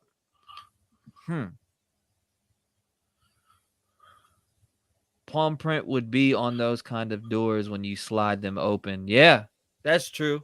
That's very true. Good point. Good point on that one. Because those are like, those look like they might be sliding doors. Yeah, those look like sliding doors for sliding sure. windows. Like they slide instead of pulling them up, they slide to the left or right or whatever. From if you're inside, you're sliding it to the left to open it. That's a good point. Put it on the glass. Crazy dude may have tiny print. Something else, Brian says. And how do they say victims were sleeping, but yet girls both kept calling the ex-boyfriend? That right there, it was a fact. I've seen that in the information. 6 times they called Jack. That was said 100%. 6 times they called Jack. That was said by the family. Here's the point too. If Jack isn't answering his phone, how do we not know Jack isn't the one doing the killings? Why he can't answer? And he gave himself an alibi by calling 6 times, or you know what I mean? Or maybe somebody tried to make it look like it's Jack. Think of that. Could be framing him. You get what I'm saying? They call him 6 times or whatever. Or there's multiple. There's 2 guys that came in to do the killings. They take out the man and they kill the girls easily. But they weren't expecting. You know what I mean? She fought back. One of them fought back. I know for sure. Because the sister spoke. 18 hours ago, as a Fox News, I'm looking on my second monitor. Parents of Idaho University murder victim vow ex-boyfriend's innocence, and in case we stand behind Jack 1,000%. Damn. And the other roommate called. The other roommate called Jack once after he was called 6 times. 6 times. That's what I was thinking. Tanya said maybe someone looking for Jack. They could have called Jack. Then they were killed. Then the dude walked about casually in the house. The other 2 come in and he kills them. Yeah, in the timeline, they must have called them and passed out right after, then got killed right after. So, 6 times? Why would you call them 6 times? Was there something creepy going on around the house and they were creeped the fuck out? Maybe somebody was trying to break in and they freaked out and called Jack 6 times and then they calmed down and went to bed. I don't know. You figured you would call the police, right? But they were drunk as shit. So calling 6 times makes sense. 2 of them were drunk. Maybe they were all drunk. I don't know. Where's the autopsy at? You know what I'm saying? Where's the toxicology reports? That would be able to tell me if they were impaired. You know what I'm saying? That would give me a little bit more answer on if they were fucked up. Yeah, you would call somebody 6 times at that late at night, especially if you're used to doing that, right? Mm-hmm. Yeah. It always who you most medium suspect. It's either who you most medium suspect or it's one of the motherfuckers that stand out right in front of you. Theory, Jack was there. They got in a fight. He left. They called him, then he came back and killed them, Stacy says. Yeah, but they're saying that the parents are saying that he's innocent, which I mean, how do the parents know? But I'm looking at emails right now, Allie. I'm looking right now. I didn't get anything yet. I did not get anything in my email yet. If you want to email me a video to watch, anything interesting that we may have missed that I do not know, I'm deep diving this case right now. This case is insane, man. Jody Reason said Kiely. It was said also text him saying something about the dog. It's our dog or something. Angel says, who was the neighbor? Yo, I got that last night too. It was the neighbor. I got like a neighbor spirit box last night. I got a neighbor spirit box and Jacob. I kept getting Jacob and and something about a neighbor. Now, I don't know if the neighbor called the police. I don't know what how to filter it. Jack, his neighbor who goes hunting.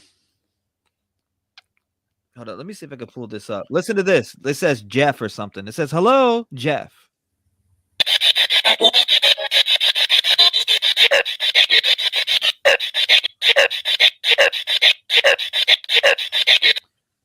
Is that Jeff? Can you slow it? Yeah, I can slow that.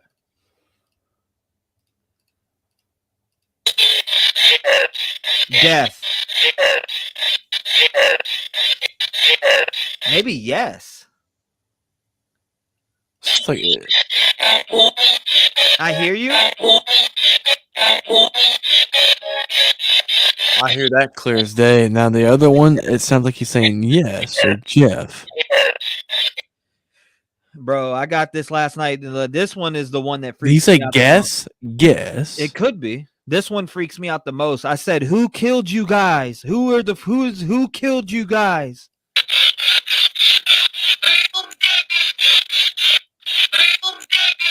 My own brother. That says my own brother. That's what I got through the spirit box last night when I said, "Who killed you guys?" My own brother. Yeah, shit. I'm not gonna say that that is what it is, but I mean, I think tonight, Smoke, we're gonna deep dive this case today, and then tonight when we come on tonight, we'll do spirit box. I think I want to do another spirit box session with him, but I want to deep dive all this information. Right? Yeah, I'm down. Livy said dog knew Jack, so that's why the dog wasn't barking and waking everybody up? Question mark. She said, "Can we hear that louder?"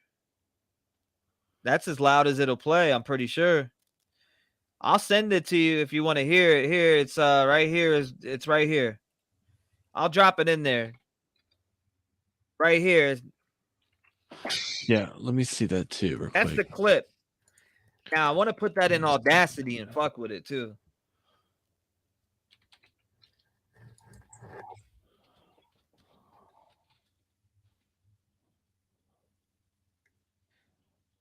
My own brother. That creep, dude, that gave me chills when I heard that shit yesterday. And then I asked how many people were involved, and this is what I got.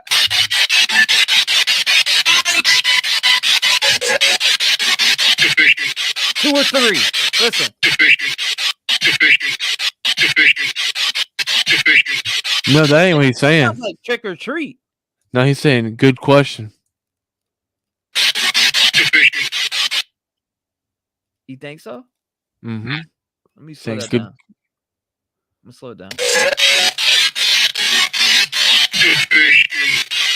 Sounds like Trick or Treat.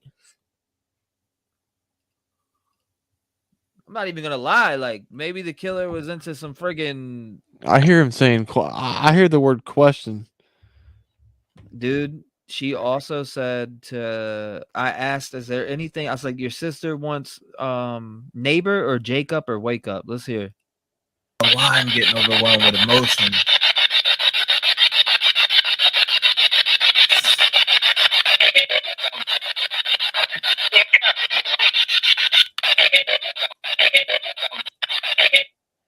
Bro, you hearing what I'm hearing? Pick up.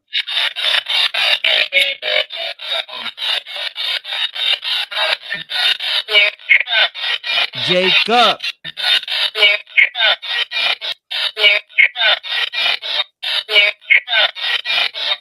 Jacob. I'm not hearing that. I'm hearing something different. Wake up. Either wake up or Jacob. I'm not even hearing wake up either. What are you hearing? I don't know. It's. Can you slow it down a little more? Slowing it down. That'll be the slowest I can go.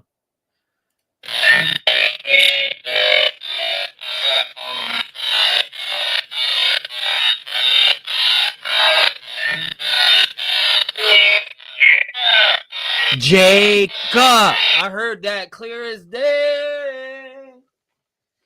Jacob. Pick up or Jacob?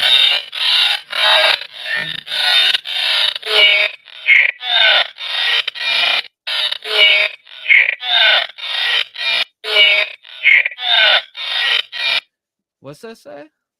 I don't know, dude. Dude, that's crazy. I don't think it's saying Jacob. It's saying something. Get up or something. I'll send it to you. Pick up. It could be. If you're there, pick up. Is that what she said? The last thing she said before she died. If you're like maybe she's calling. Bro, this says Michael something. Listen.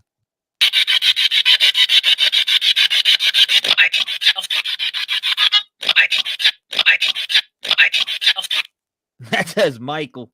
I'm telling you. Hold on, listen. I heard that.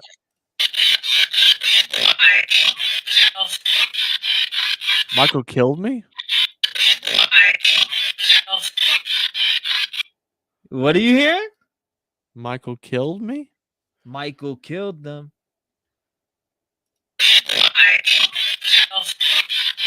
Michael killed them. No? I put Michael blank blank because I don't know what it is. Maybe you guys in the comments could let me know what it says because I couldn't make it out. Livy, the one that he played before, it sounds like to me that she was saying, Jack, pick up, because maybe that's the last thing she said before she died. She was trying to call him, and he wouldn't answer. And that's the voice message she left too, maybe. Here's another one. It said, I labeled it as faint name. Sounds like Jacob. Kiely Gonkovs, who did this to you, sweetheart? Can you tell your sister who did this to you? She really wants to know.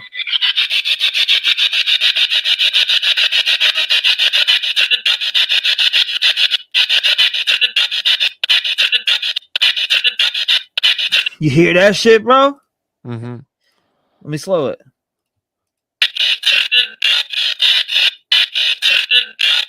Jacob.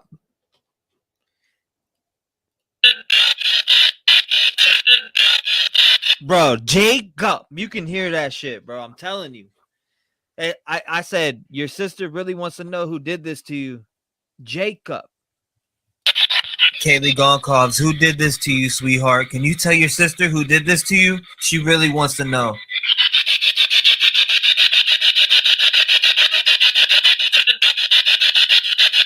You can hear that shit clear as day. Jacob. Mm-hmm.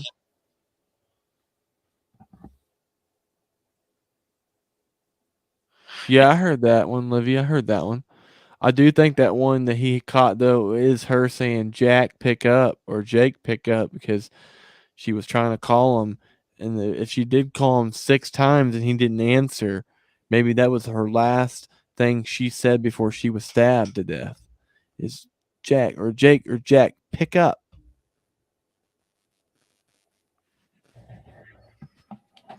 Right. Yeah. Yeah, I'll send that one to you so you can look at it too. Here, look at this shit. I'll send it to you on Facebook so you can check this one out. This is the one I went through and clipped all these by myself. I said your sister wants to know who did this to you, and I heard Jacob. All right, let's check this out. Parents of Kiely Gonzalez, one of the victims of this tragedy. Christy and Steve Gonzalez, thank you so much for joining us, and we're so sorry for your loss. Christy and Steve, can you tell me about your daughter tonight? It's definitely Jacob. Our daughter was super driven. She was a 3-time Dean's List member. Her grades were amazing. She competed with everybody. She loved competing. She was just a highly driven person who had many goals in life. She had an internship that she was offered a full-time position. And we've worked with them, and they've been great with us this whole time. But yeah, she was driven, and she was going to go somewhere in life, and a great member of society. And that's what we wanted. Yeah, y'all have to be so proud of her. And she was taken away from us far too soon. Can you tell us what the authorities have been telling you? We want to do anything that we can to help you to get justice for your daughter and the rest of the victims. What are they telling you? They're telling us that there's so much evidence that it's going to take a lot of time to process it all. This wasn't like a pinpoint crime. This person was sloppy. He did whatever. When I say he, obviously you can't say that. That's just me. But he made a mess, and there's a mess there, and they're going to have to go through that point by point, and that's going to take a lot of time. That's why they reached out to other facilities to help them with that lab work. They do have a mobile unit on site that they said that they're able to really expedite things with this mobile unit. Hopefully, they're reaching out to other DNA processing type companies such as like 23andMe to get involved. They have not confirmed that they have DNA from this person. They just said that they have a ton of evidence. And evidently today with the new task force, the new FBI task force on site, and the FBI, of course, and Idaho State Police, they said that they were able to pull a ton of evidence from the house today. Yeah. And they're processing that. So it just takes time. Yeah, we've only heard positive stories about your daughter and the other victims out there. We couldn't find anybody to say anything about them. It's only been that they were givers. They loved everyone on campus. You see the videos on social media of them being so happy. Did y'all have any clue? I mean, there haven't been a murder in you guys' town since 2015. Did y'all have any clue that they may be unsafe on the campus? Was there any indication? Absolutely not. And if they were, we would have told Kiely to come home immediately. And same with Maddie. Maddie's family is our family. I know we're very close with them. They are not speaking out. They choose not to speak out, and they have asked us to please go ahead and speak on behalf of Maddie. They were best friends. They showed that picture on the news. Where? Of that stool. Right there. Yeah, I don't know why someone. Hold up. Now I'm pulling that out my recycling bin. Good thing I just caught that, man. Good thing I just saw that. I know, you're like, hold up, they caught that. What did I put it in there? I think he deleted it. I saved it right there. Boom. I was about to say, bro, I know I saved that shit. Okay, let's get back to it. They definitely did. To come home immediately. And same with Maddie. Maddie's family is our family. I know we're very close with them. They are not speaking out. They choose not to speak out, and they have asked us to please go ahead and speak on behalf of Maddie. They were best friends from little girls. She was part of our family. Kiely was part of their family, and absolutely not. Our son went to that college. No. Absolutely not. My daughter was aware of her environment. Very aware. She turned her camera on. She would film when she thought somebody was following her out of a mall parking lot or a grocery store.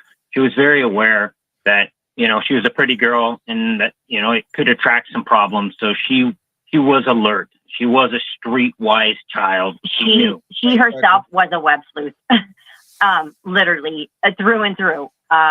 Listen to, which that is statement right there gets my attention. He just said ironic, that. just so surreal and all of it. Just very, sad for families when she'd hear about this type of stuff happening. Like, Mom, did you hear about that? Or Mom, did you hear about that? Track of it. And she was very well of her surroundings, very well. I mean, she would think somebody was following her and she would call me and say, Mom, I think there's somebody following me. And I'm like, well, Kiely, call the police, and then she'd say, oh, never mind. They just turned into 7-Eleven. She was aware, and very aware. And she locked her doors at night and she locked her car. Kiely was home, had just been home. So we are so thankful that she's just been home for a week and a half. She just bought a brand new vehicle for herself, her first vehicle. She had planned a trip. She was planning on backpacking across Europe for the month of January, starting her new job in February with this internship that she had done, wound up offering her a full-time, very well-paid position that she was very excited to take. And she was with us for the last week and a half. She went home Friday to literally go show off her new vehicle. She was like, Maddie has to see my new ride. Like, she has to see this. And she was talking to Maddie the whole time, going back and forth between the car she was buying, and said, I'm not going to tell you. You're just going to see me pull up and wait till you see what I pull up in. Wow. And that was Friday. And we spoke to Kiely on Saturday, and she sent me pictures, a lot of the pictures that are online. And they were both of our girls. And they. When was the last time y'all spoke? When was the last time? What was that conversation like? Was it just like you described? Kiely called me on Saturday.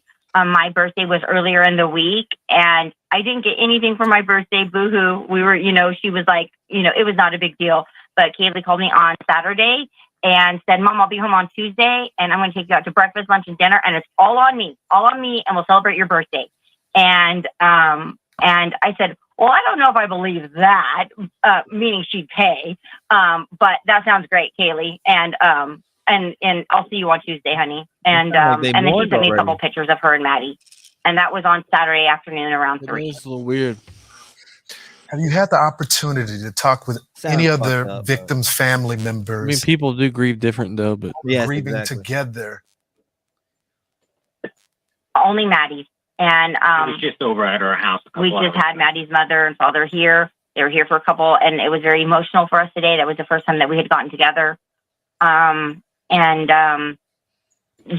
Just sad beyond belief, just beyond anybody's worst night. Absolutely. I mean, I'm sure you could only fathom, but it's heartbreaking.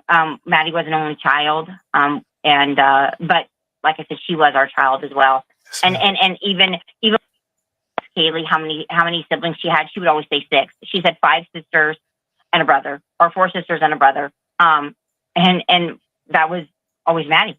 Yep. Maddie was in our oldest daughter's wedding. She said all of my sisters are my bridesmaids, and Maddie was one of those bridesmaids. And it was all of Olivia's sisters, including Maddie.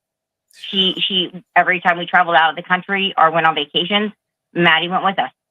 So this is both of our girls, and we will never stop looking for who killed them. We want to do everything that we can do in our power to get justice for your daughter. We keep hearing this name, Jack, and phone calls going back and forth. Can you tell us anything about that? We love Jack. I'm looking at absolutely love Jack. We stand behind Jack 1,000%. Yep. His boyfriend for many years. They just recently broke up. There was no animosity at all. It was a breakup on Kaylee's point. It was not, they still talked every single day. Kiely just thought that she needed a little break. They were on the mend of getting back together. Kiely talked to Jack the whole time she was here for that week and a half. One of her last messages, she reached out to Jack and said, Jack, get back to me. And he didn't. She goes, we share a dog together, which they did. She's like, you need to reach out to me. So please come over. She was wanting Jack to come over. Jack is not, they're wasting their time with Jack, and Jack is just as distraught as we are. Jack is our family. Jack is 100%, 2000% our family. And Jack is with us, and we stand behind him 100%. We're supporting him, and we know in our hearts and our minds and our souls, in the depths of our souls, Jack is hurting. And he, and Kiely and Jack would have eventually been married. They would have eventually been married, and they would have eventually had children together. So to say ex-boyfriend, it was Kiely just being a brat, being like, I just need a break. But Jack was in her heart, and they were close to getting back together. And that was just Kiely being Kiely. So absolutely, Jack is, no. We don't think he's the suspect. At all. Wow. Ma'am, can you tell me about what the mood is like in the town? You guys have been so brave to come on the program tonight and talk about your daughter, talk about the other victims, talk about the investigation. But a lot of people that weren't even, it was your daughter that was murdered. They are afraid to come on air because they feel like they could be next. Are you hearing the same thing in the town? Wow. I don't like the fear. I want to share my address and give it to you to share with them. I have no fear whatsoever of this individual. I almost welcome him to come to my house. Damn. This community has been amazing. Every day we wake up with more food than we can ever eat. Donuts. Did you just see that report 5 hours ago? The whole community's crying. Everyone is hurting. Everyone feels the pain of this. That one shiny thing out of all of this is I've never realized how. Did he just say that the killer can come to his house? I think he just did say that. Listen again. Hold up. It's been amazing. Every day we wake up with more food than we can ever eat. Donuts, things. People are giving. The whole community's crying. Everyone is hurting. Everyone feels the pain of this. That one shiny thing out of all of this is I've never realized how beautiful my community is and how much love there is there for people. We just have one bad person, and we have to find that guy. And like my husband said, where'd it go? If he would like our address, we'd gladly give it to him. We'd love for him to show up. We're not running. I'm not hiding my stuff online. It's there. You can look me up. No, Christy and Steve. Okay. We continue. We can't speak for those families. Yeah. Damn, son. The father just said, I want you to come over. And I'll fucking kill you. He said that shit on the news without saying I'll kill you. He said, I'm not hiding. My shit's online. Come on over. Come on over, Bubba. I don't know. I said, come on over. Yeah. We continue to support you guys, and we want to remember your daughter's legacy tonight. What can we do in this stage of the investigation to help our audiences? We'll put the tip number up, but what can we do right now to get you guys answers? I think we need to post this timeline because it's a small community. This is like 6,000-7,000 people. We need to put a timeline out there where just random people can look there. People don't know, but their Teslas are filming 24/7, 7 days a week. So there could be somebody who doesn't realize that they have evidence. Their ring cams, their phones, they were out and they were recording, and you know what? They look and, oh, what's that shady person? Look at that guy that just ran across the camera in the back. It's always those little things. Did you get gas during the time that this activity was going on? Gas stations. Did somebody go in and buy Band-Aids? Obviously they're checking hospitals for somebody going in and, we're assuming this person was wounded. We're assuming this person got hurt in this struggle and this altercation that took place that night. They possibly needed stitches or were, going to Walgreens at 3 a.m. getting Band-Aids. Anything. We'll post that. We'll get you that timeline. You post it on your site. We should have the timeline. And that should help. I seen it, B. We have that timeline.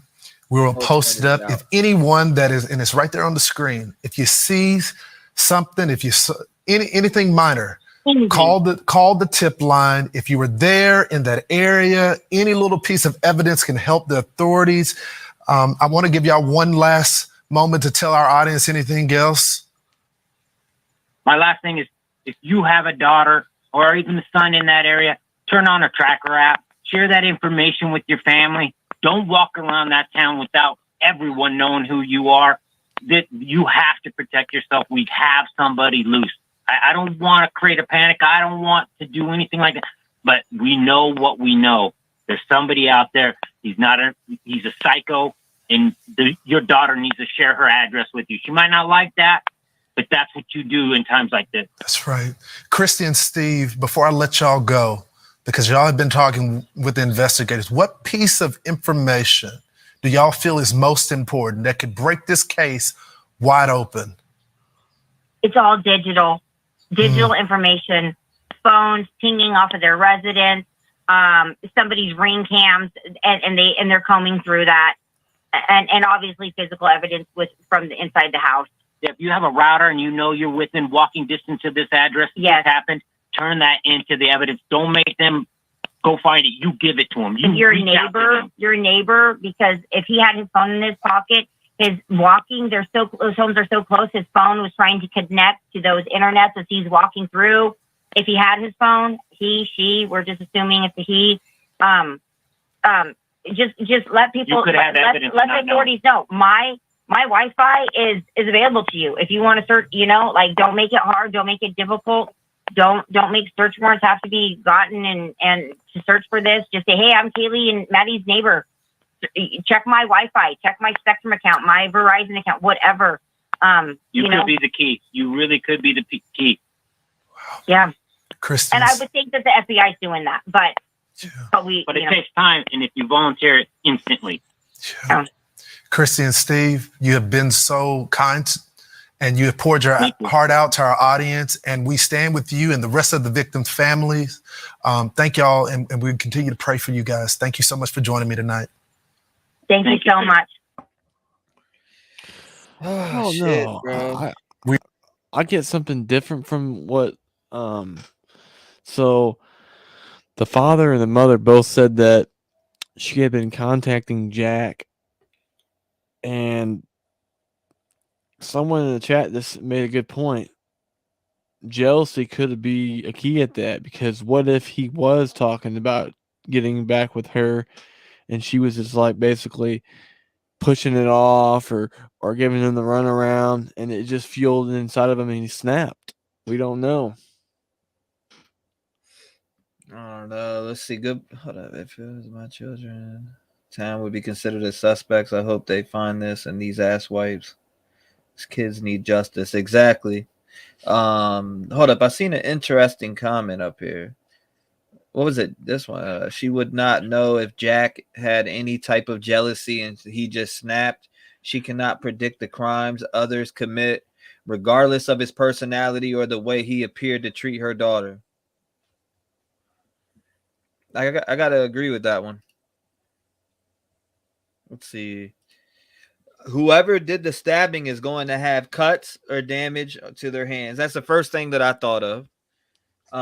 Unless they were wearing thick gloves. Don't know. A tracker app wouldn't have helped though? Question mark. Nobody knew this would happen. That's true too. Let's see. B says seems insane to move furniture around. Right. Did the cops do that? Question mark. Did they put furniture there? Did they put that stool there to keep the door open? Huh. That's a good question. Now, this is interesting to me. Right here. Neighbor Jack Schreiger is Kaylee's ex, I think, but I could be wrong. Grizzly had it all on hers. So I'll have to. Grizzly, I'm one of her members, so I watch a lot of her content. Sent you more, Trev, but clearing up 3 Jacks would be good. Right.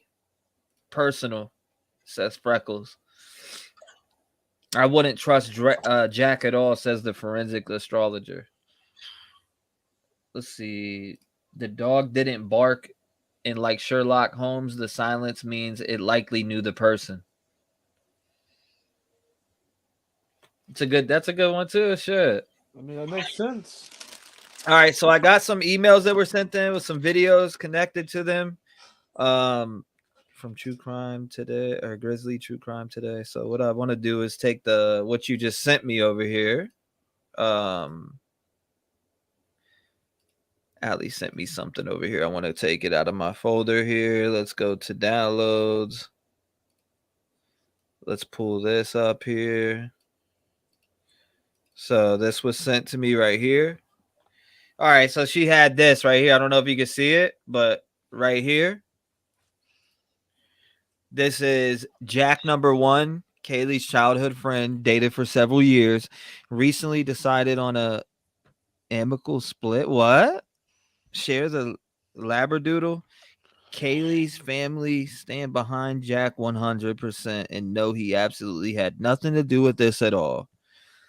Kiely called Jack 6 times between 2:26 a.m. and 2:52 a.m. Maddie called Jack 3 times between 2:44 a.m. and 2:52 a.m. Huh. So they're both calling Jack between the same times. If you added up the time frames, add together, look. Was that Kiely trying to call Jack? Or was oh my God. One of the girls did it in the spirit box. I heard it say, Jack, pick up. That's crazy. And then Jacob. If you look over here, it says Jake Showalter all the way on Jack number 3. Kiely's sister said that the number of calls was not unusual. She would frequently call people late at night and often until they picked up, even to ask a mundane question like what she would have for a meal. Okay, Jack number 2. Ethan paid Jack K for something on Saturday, November 12th. He was the first to donate to Ethan's memorial GoFundMe. It is rumored that he started the GoFundMe. Likely the same fraternity. This is Jack number 2, guys. Jack number 3. Jack Showalter. Okay. That's Jack Showalter, not Jake. Food truck hoodie guy. Lives on Queen Road. Neighbor of the girls. What? Recently kicked out of the fraternity. Anger issues with that. You see that? Anger issues. Yeah. Allegedly kicked out of the corner club that night for creeping people out, dude. Allegedly kicked out of the corner club that night for creeping people out. I had to read that shit twice. Knife and hunting skills he has. Allegedly has a Kabar knife.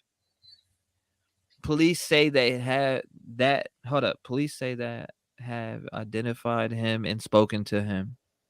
So they spoken to him already. Livy, which 2 Jacks do you think it is? You said that you think it's 2 of them. Who do you think it is out of those 3? She said she thinks there's 2 involved now.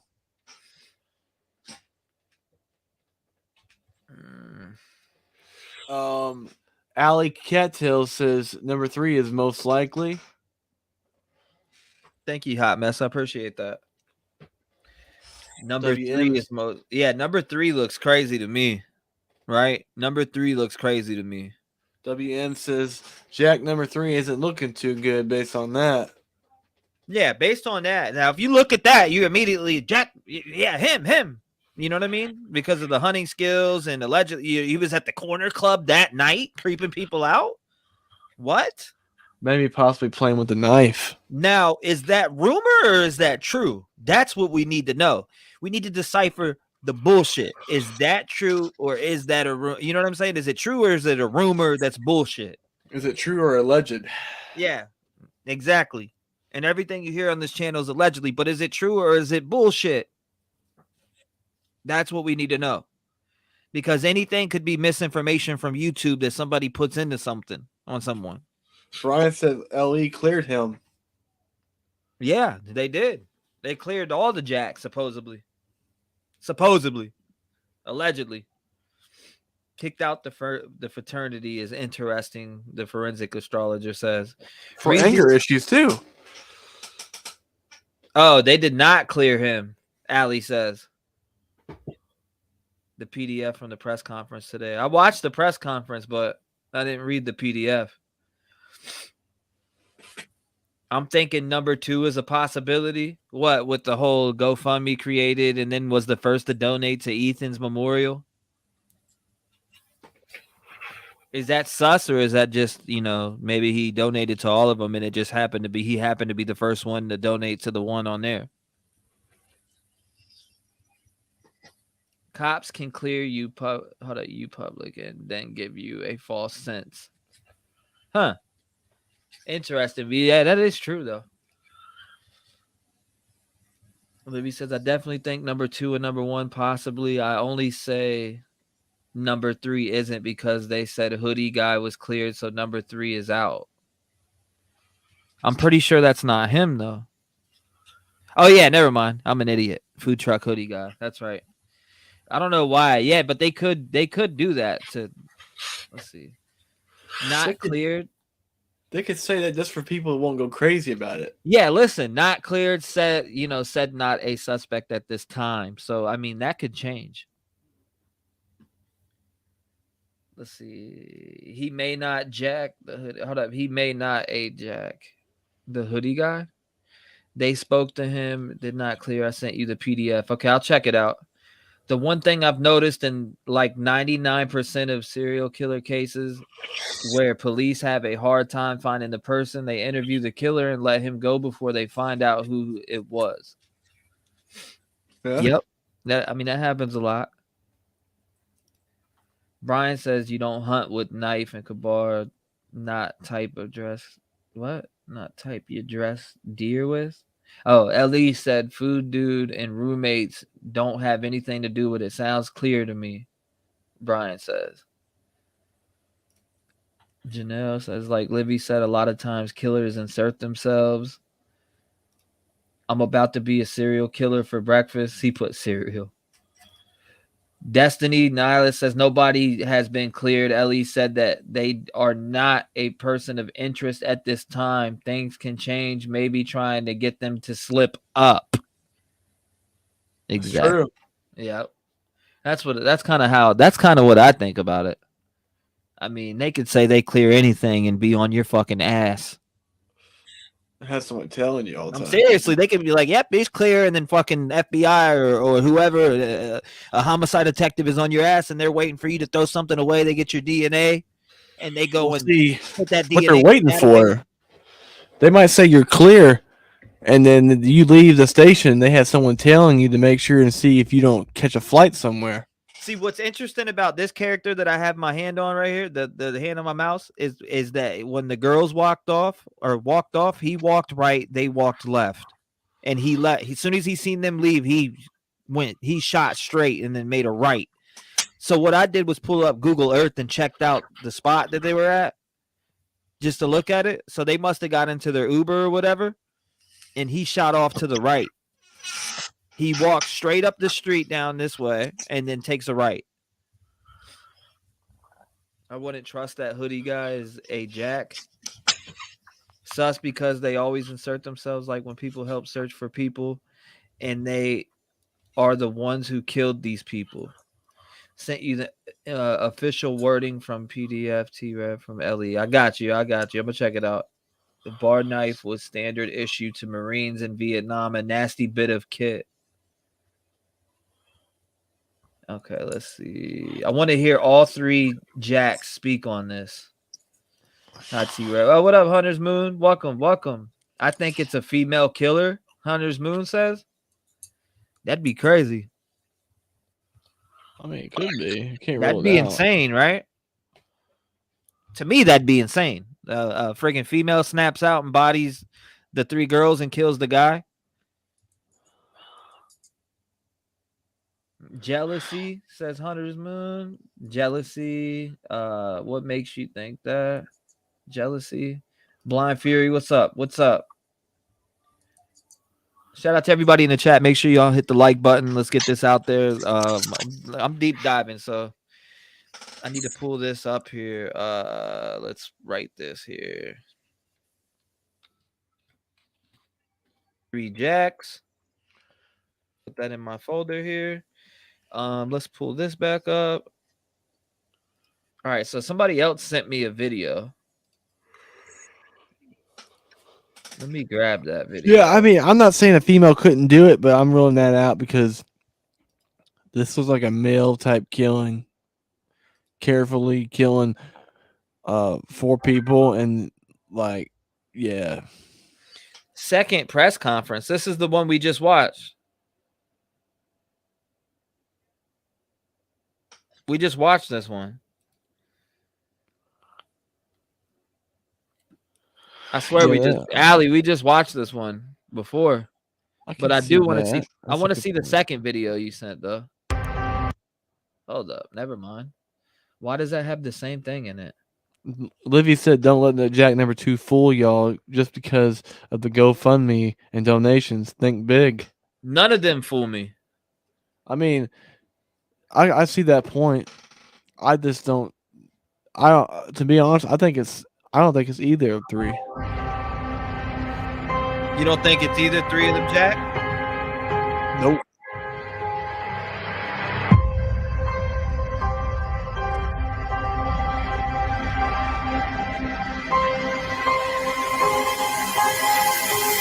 A good shot of the house. Is that a camera? No, that's a light.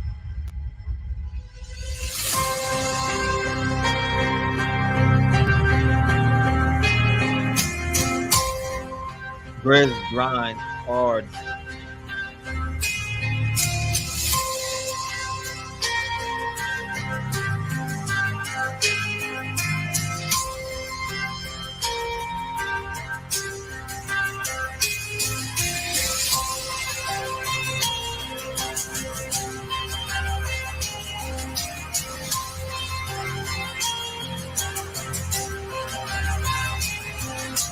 Who are you talking about, Red?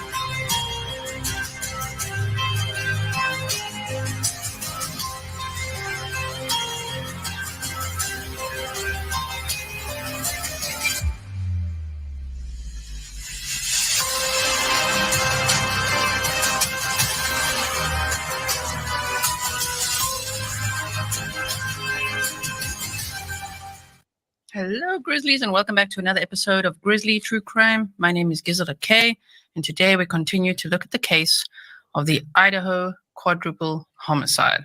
Thank you so much for being here. Let me just quickly put this on a slower mode. Sorry about that, everyone. If you wouldn't mind, please hit the thumbs up and share the video so that other Grizzlies and other watchers can know that I'm live right now. We are live 45 minutes before the press conference starts because I've got lots to share with you, as always. Okay, let me just move this over here. So thank you so much, as I say, for being here. All right. Are you guys ready? Let's just quickly put this on. Slow mode. Off we go. Joe John says, I hope they find the killer. Me too. That's a good question, Blind. I really hope so. Thank you, mods, for being here. Welcome, members, patrons, everyone, new subscribers, old subscribers. Thank you so much.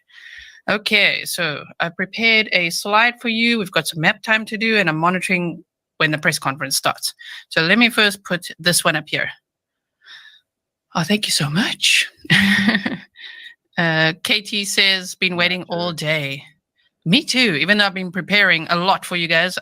It feels like, time was standing still. And then when I looked again, I'm like, oh my. Yo, does anybody know the first and last name of that third Jack? Anyone? Smoke, you still got that screening program? I mean, I could pull up his information too. Yeah, but we can, the more resources, the better. If we got if we got first and it has to be the person. It cannot be somebody else. We need the full names. Word time is running out. So yeah. Okay. First, middle. So last. Did I miss one? Thank you so much to PT Notterman. Let's see where that is. Oh, there you go. Thank you, PT Notterman. I really appreciate it. Okay, so feel free to chat it up, share your thoughts. Off we go. So when? This is just a little recap. Thank you to Sherry Vincent for that. I really appreciate it. Okay, when? November 13th, 2022, between 3 and 4 a.m. Where? 1122 King Road, Moscow, Idaho, close to the University of Idaho campus. It goes without saying, don't go to the house, don't stand outside, don't protest, don't do anything out there that will disturb the investigation. Okay, who? 4 students, Zaina, Ethan, Maddie, and Kiely, were brutally murdered with a knife in their beds. They say they were likely in their beds. And why? Well, the suspect remains at large and the motive is unknown. Community is on edge. as one would expect. The community is completely on edge. At this point, it is really scary because someone who is capable of such a violent crime, murdering 4 people all in one go with a knife, if it is one person, let me know in the comments if you think it's one person or more. Then, so put a 1 in the chat if you think it's just one person, and put a 2 in the chat if you think it's 2 or more people that are responsible for this crime. So let's see what you guys say. Yeah, this case is really sad, says Daniel Barnes. I agree. And this is one of those cases that will stick with you forever. It's a haunting case. It's really terrible. I mean, they were so young, 20 years old and 21. 2 of them were 22, 21. Okay. Let's see what you guys are saying. All right. So again, this is just a recap slide between 8 and 9, somewhere around then. Ethan and Zaina had attended a party on campus at the Sigma Chi fraternity. And here, the picture right next to me, you can see all 4 victims pictured. And that picture was uploaded. You know, that's the last picture they uploaded. So that is very sad. Okay, I see there's a couple of 2s in the house. Okay, interesting. Most say 1. Don't feel left out if you don't say 1. Say what you really think. Okay, so then Kiely and Maddie had gone to a downtown bar called the Corner Club, and they were there from around 10 until 1:30 in the morning. And then they went to a food truck, and we saw that Twitch TV footage. No criminal history. It was from the time has shifted slightly. They say 1:43 to 1:53, but what law enforcement is sharing now is that they were home around 1:45 a.m. So sometime between, 1:30 and 2, they were there, and then heading home. It was only a 4-minute drive home, and they got a private ride home, not an Uber. Now, a lot of people have had questions about that.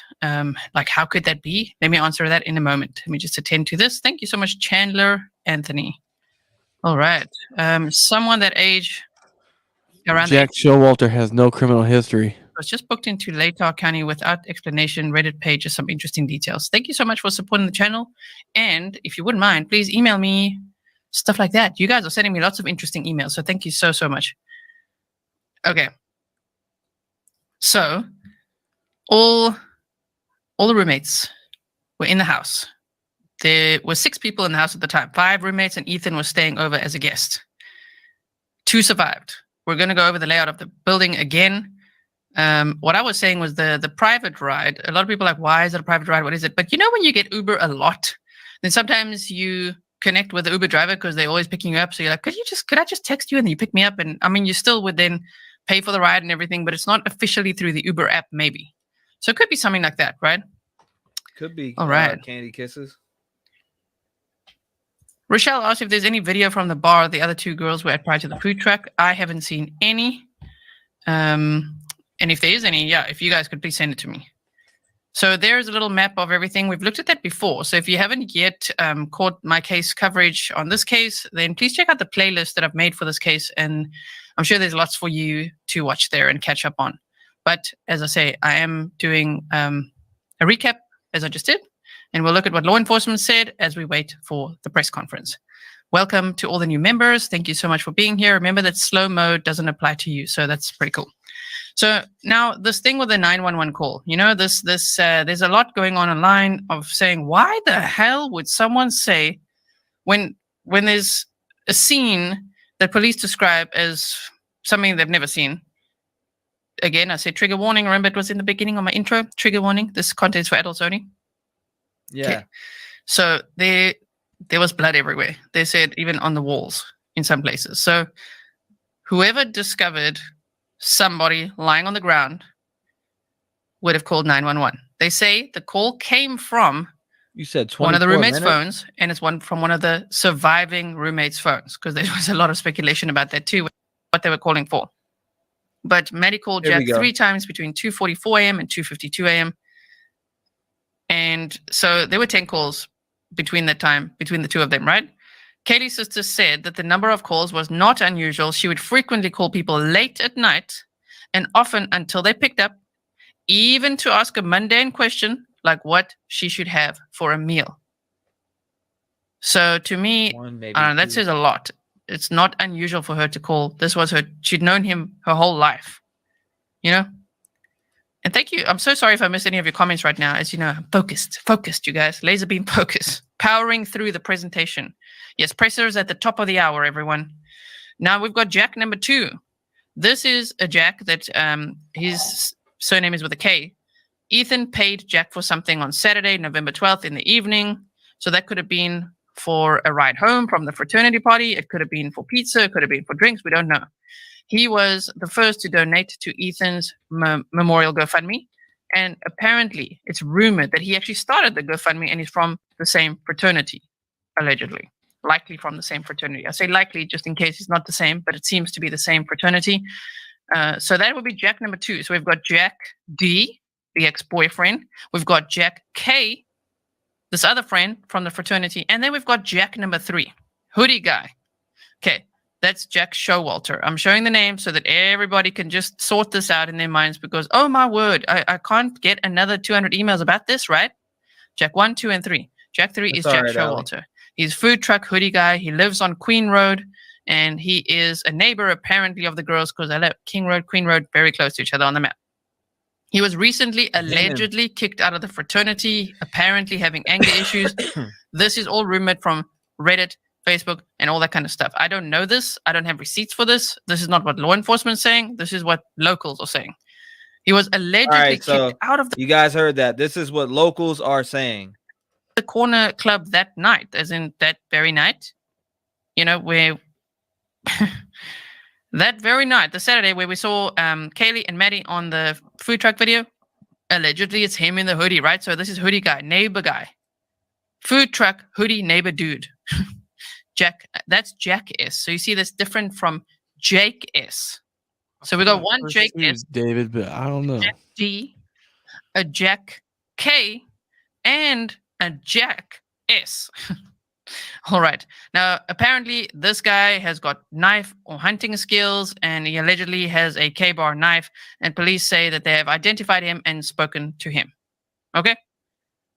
Are we all clear now on Jack, and Jake? Just so we all have it.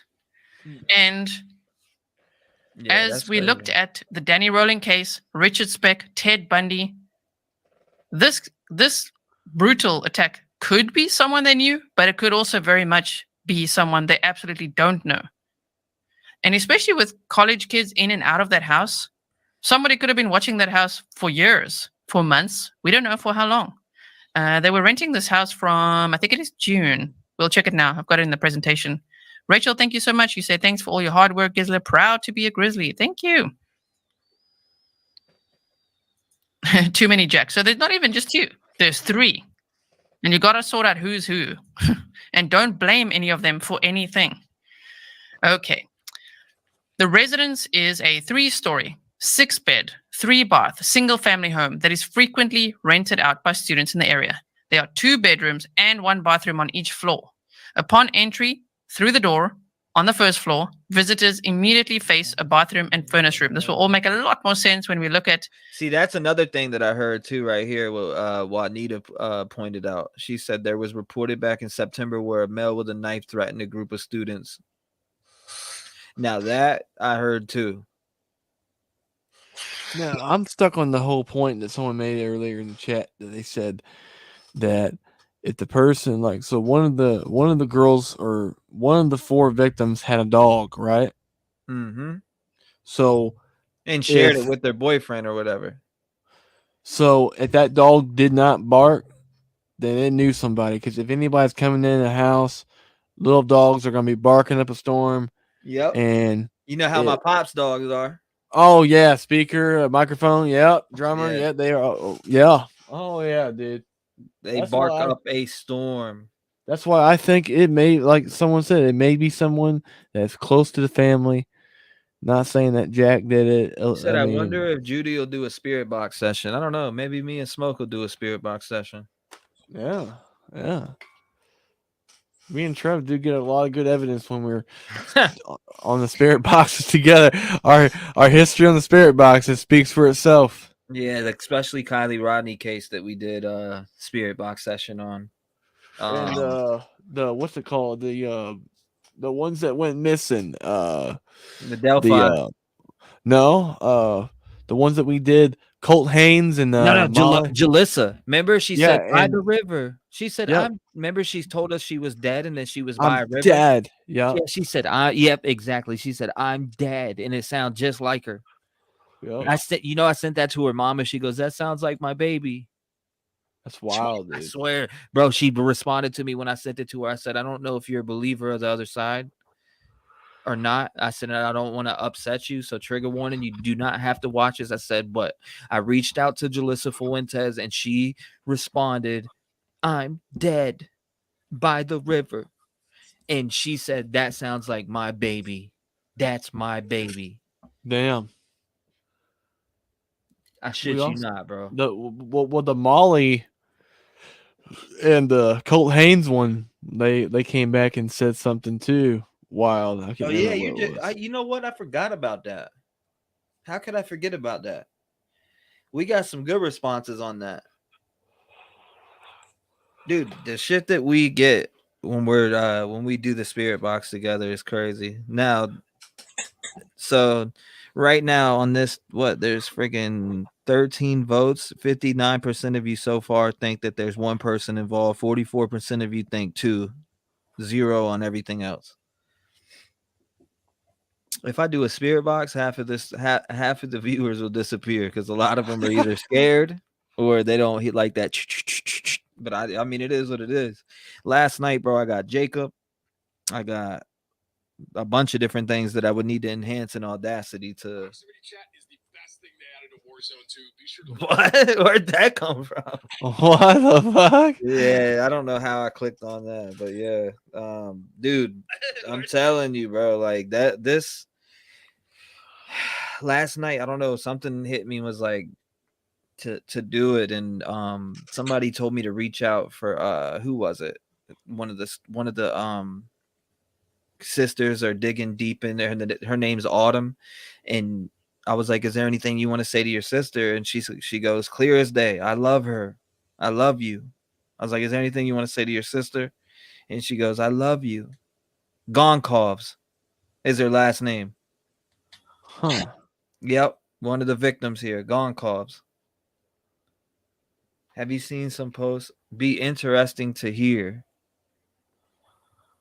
She said, be interesting to hear. I mean, when we do spirit box sessions over here, we get some crazy stuff. That half should bugger off anyway. She said that half should bugger off anyway. I feel there was foul play with Jalissa as well. I really never got that feeling, but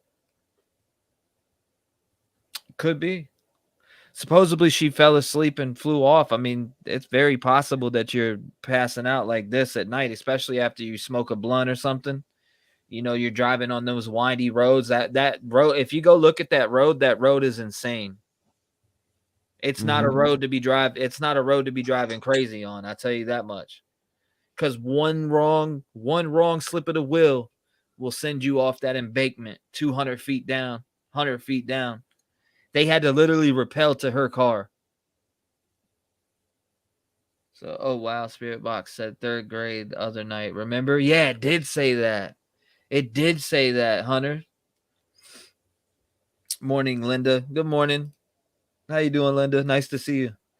Allie, she was close to a river. That's what I'm saying. She said by the river. It's morning, Linda. Far from the river. That is wild. I mean, we do get a lot of crazy shit, bro. Like when her mom had said that it was on. When her mom told me that that's my baby that spoke, that kind of friggin' fucked with me a little bit. But at the same time, I mean, I hear all types of stuff. I watch Candace Star, Undisputed Truth. Candace is subscribed to the channel too. Yeah, she uses a different box than we do, though. Yeah, I like to use what Zach Baggins uses, the SB7 series, or the SB series in general. He uses something more upgraded now. Your shit just froze. It's still frozen? Nah, you're good. It just froze while we were talking about certain things. I'm just saying. My monitor's off right now.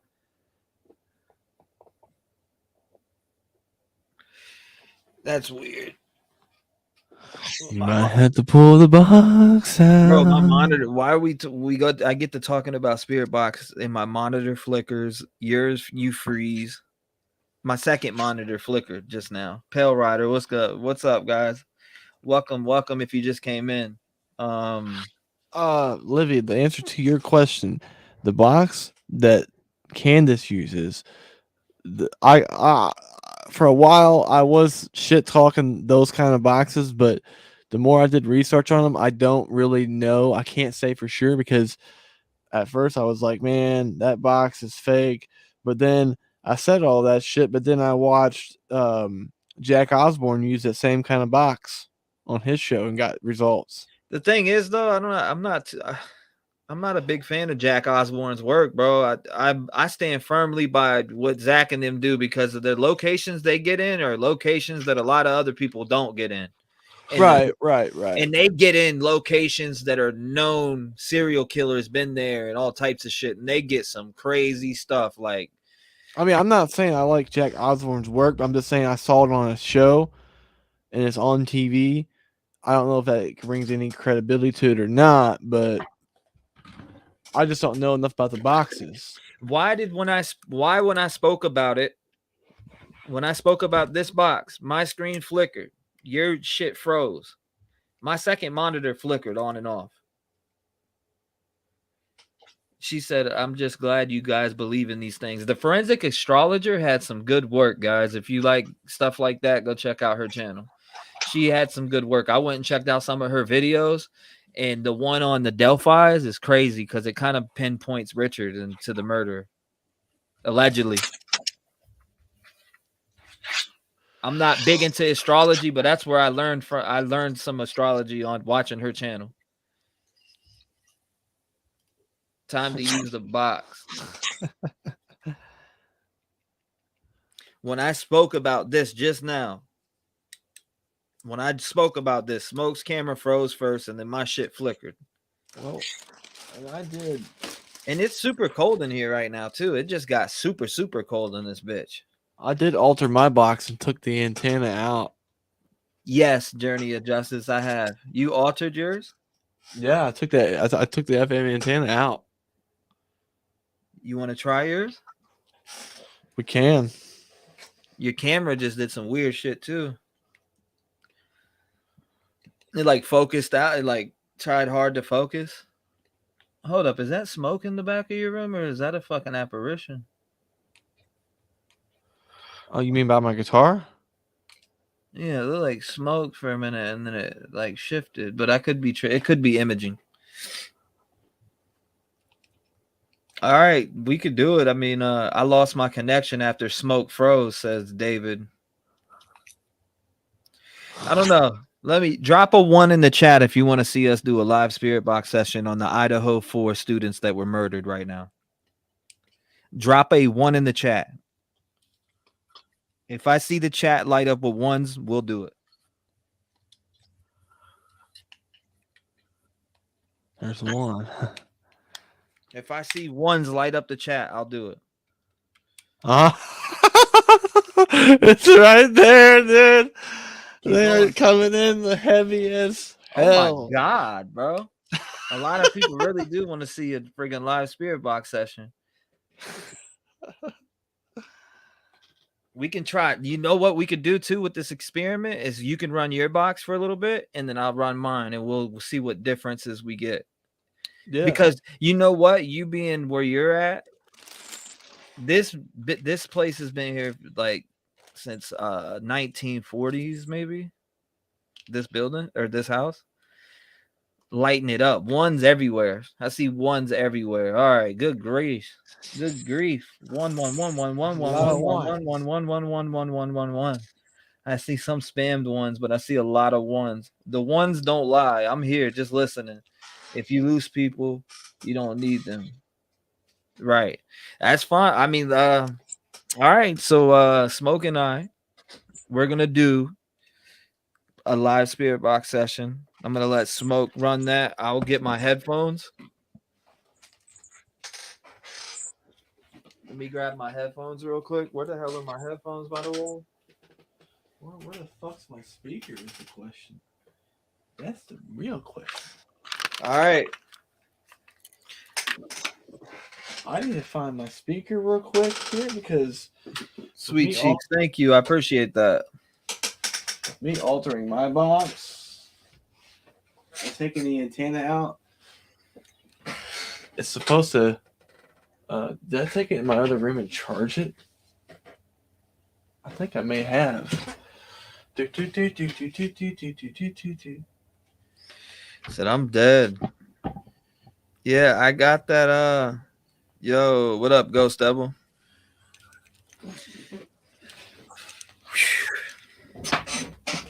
Let me go see if my let me go get my speaker. Might be. I might have charged it the other night. Let me go look. Ow, my ears. Let me go look for my speaker. Thank you, Freckles. I appreciate that too. Thank you, guys. I do appreciate you guys. Thank you. Hey, Livy, just to remind you, if you remember the other day, I did a daytime spirit box session and I got on Trinity Bacchus. It said acid. It said a bunch of different crazy things. Remember that? I know you remember that. The other day I did Trinity during the day, and remember, hold on, let me see if I can find it. Listen to this. Is there anything that you want to say to your family?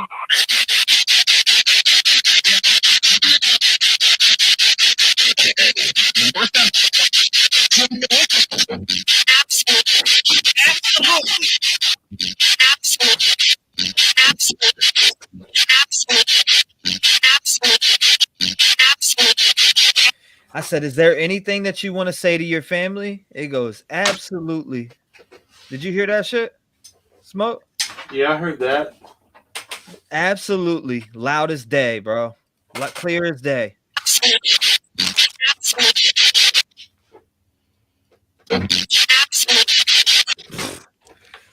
I don't know. I'm just a magnet.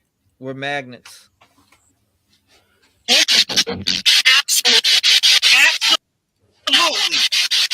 Want to say to your family?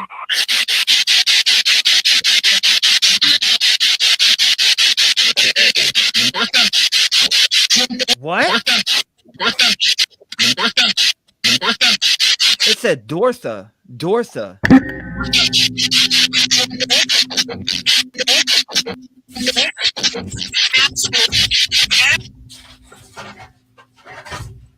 Absolutely. Woo. Oh, you don't want to hear the acid one. Hold up. Let me see if I can find the acid one and play it for you. Right here. Here it is. Acid. I turned the box on. This is when I turned the box on. It goes acid. Acid. Acid. Acid. Acid. Acid. Acid. Acid. Acid. Acid.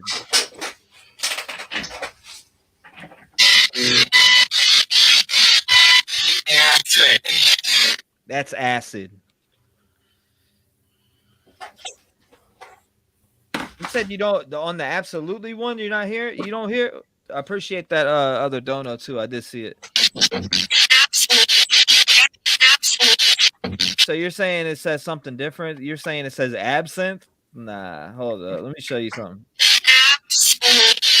Absolutely.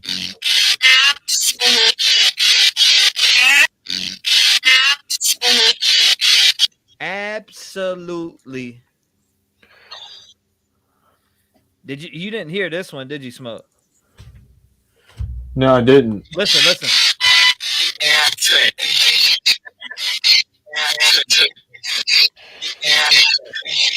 That says acid, clear as day, dude. I said, what did Trinity Bacchus die from? This goes acid.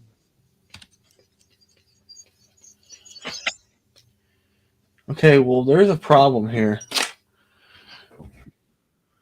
What's that? I can't find my fucking speaker. I don't know what the fuck happened to it. This disappeared. Really? Yeah, I don't know what happened to my speaker. It's gone. Well, Well, as long as you hold the box up, like I did it yesterday without the speaker. I held the box up to the right. I did it like this, straight up to the mic. I held my box up to the mic just like this with the speaker. You can die from acid if it's laced with fentanyl. You could die from acid if you know, it can make you go to a crazy, especially if it's 27 degrees out.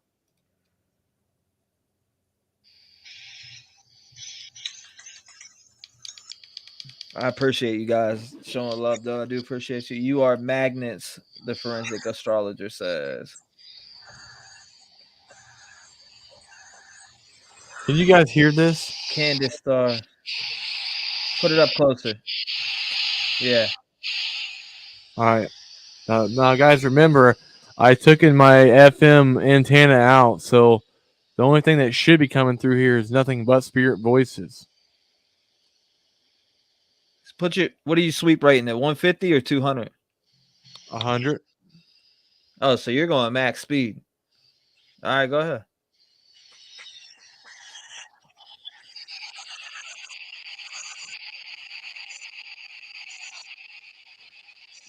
All right.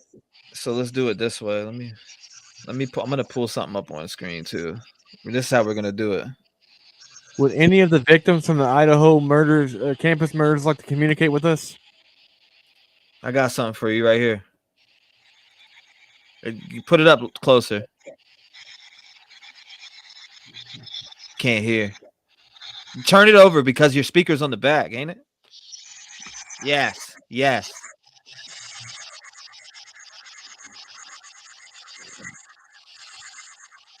Would any of these 4 students like to communicate with us? It's hard to hear.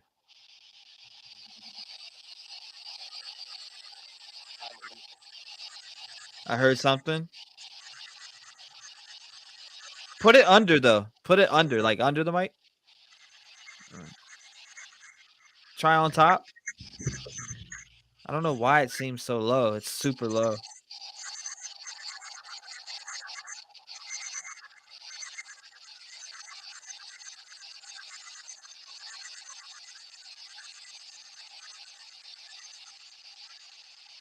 I don't know why it's so low.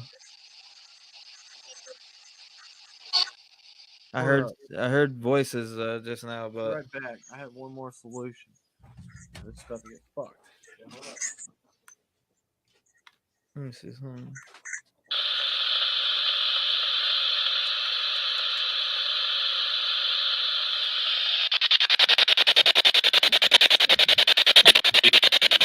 Is there anybody here with me tonight? The 4 Idaho victim students that you got brutally murdered by somebody with a knife. What is their name?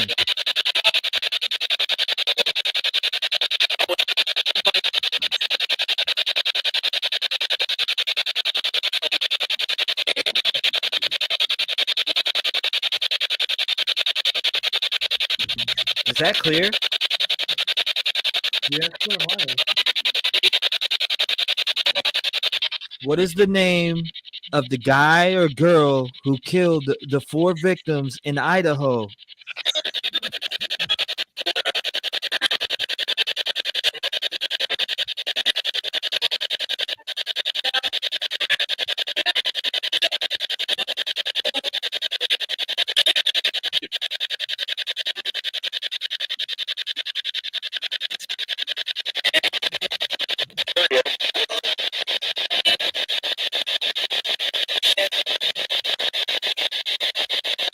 What is the name of the guy or girl who killed the 4 Idaho victims?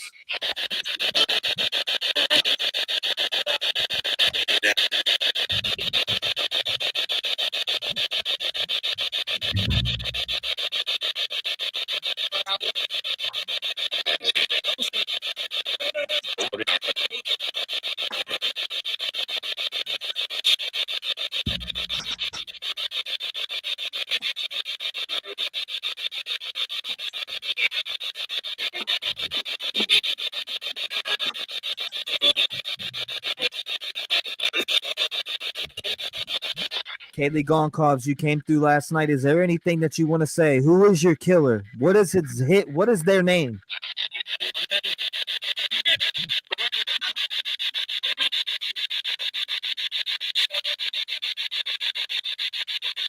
Speak as loud as you can.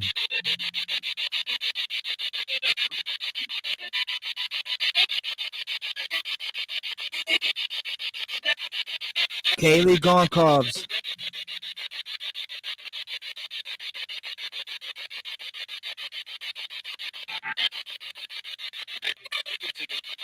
Kiely Goncalves, who is responsible for your death?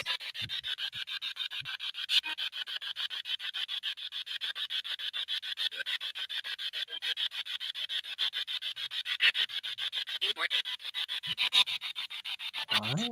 Yeah, I heard. Whoa.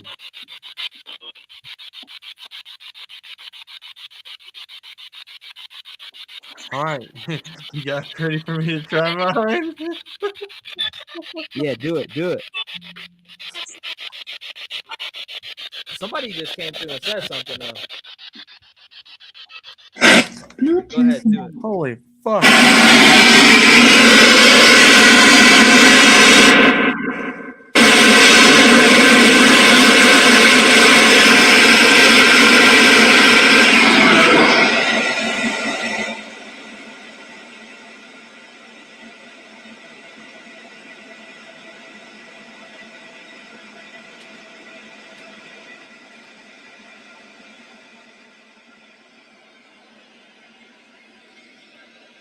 There you go.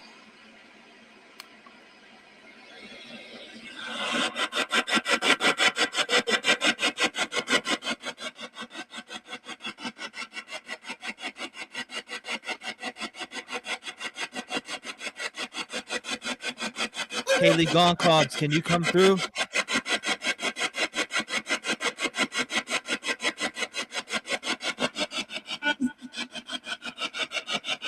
What? What? What You the echo on that shit? Yeah, bro. I did. Kiely Goncalves, you spoke on my spirit box. Can you go to Smoke and speak on his?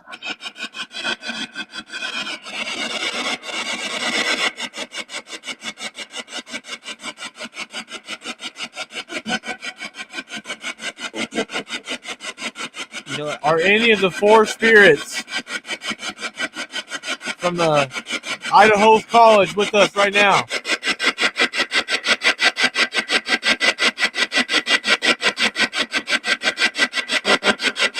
But that was a clear woman before, by the way. Kiely Goncalves, was it you again, sweetheart? You come through on my end. Can you come through on? Who did this to you?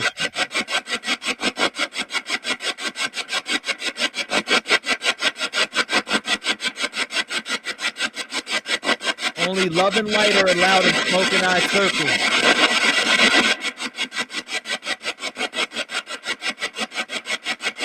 Who is responsible for the deaths of the Idaho students?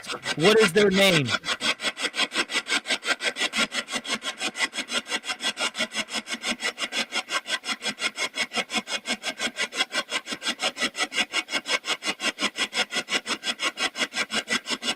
You can come forward and say your name.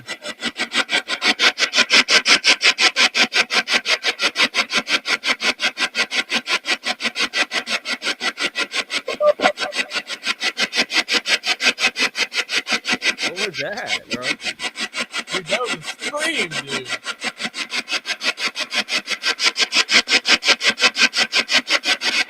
Kiely? You are surrounded by light and love. Come forward and speak, sweetheart. The world can hear you.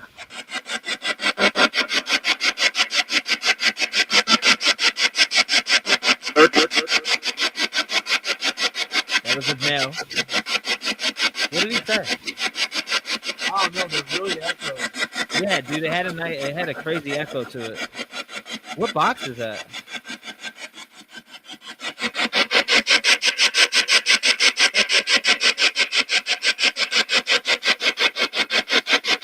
Kiely Goncalves, could you please tell us who is the killer?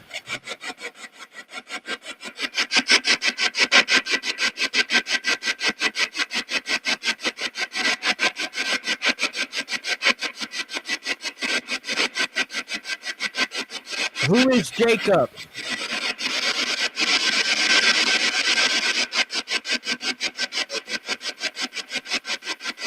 light male. I'm Jacob. That's your Jacob? Yes, I'm Jacob. Bro, you're frozen. You just fucking froze. Who is Jacob?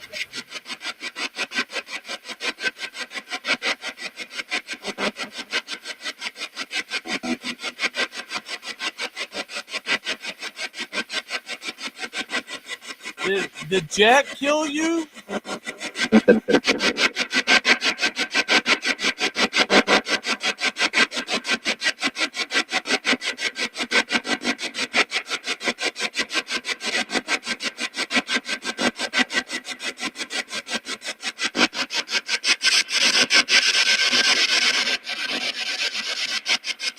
Who is Jacob?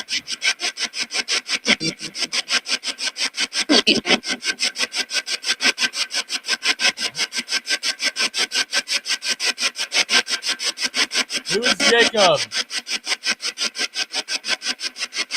There's a dude trying to talk.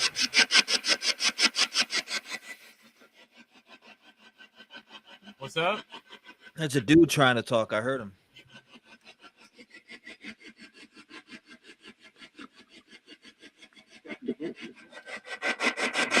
What? He said something again. Who is Jacob? Ethan, is that you? Ethan, buddy, I just want to know who killed you guys. I want to find out. We want justice for you. Who is responsible for this?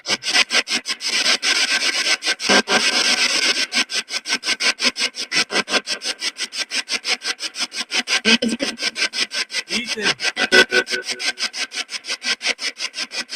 People just said that's Ethan. Ethan Chapin. What is my name, Ethan?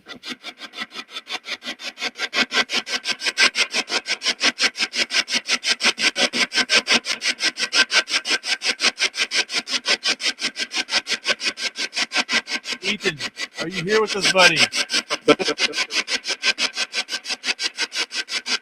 I heard something.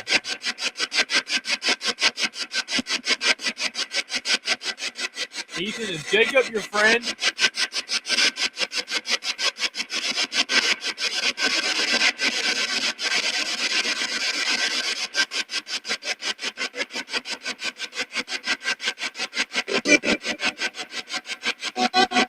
Hello.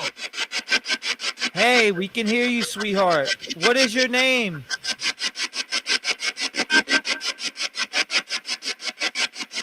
What she say?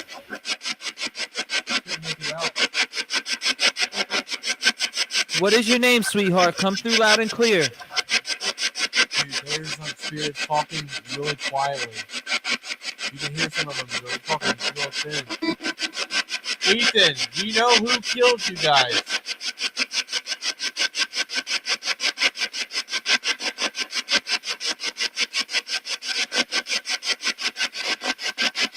Last night, you said my own brother. What is your brother's name?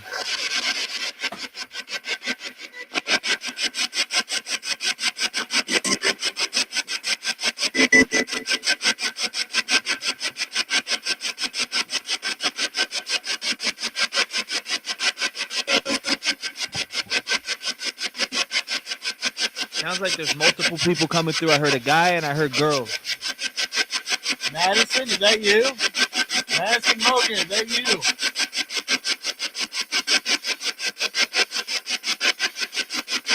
There you go, so you can see the name. Yes, it is. I thought I heard yes it is myself with my own ears. I did hear that. Yes it is. Ethan, is Madison with you? Dude, I'm getting cold up on me. Someone's talking to you non-stop. Smoke. It's cold right here. Super cold. Ask who's here with me. Who's with T-REV right now? Say your name. Direct response to you. I thought I heard Maddie. Dude, it's cold as fuck right here.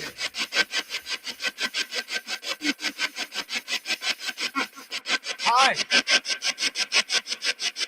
Sweetheart, who did this to you guys? Who brutally murdered you guys?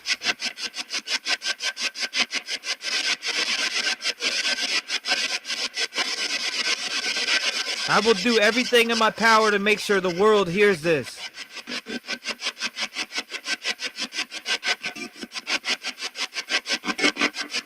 I feel a presence with me right now.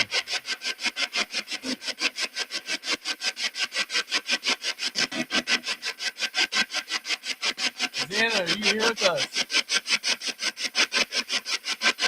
And I heard Maddie come out your box, bro.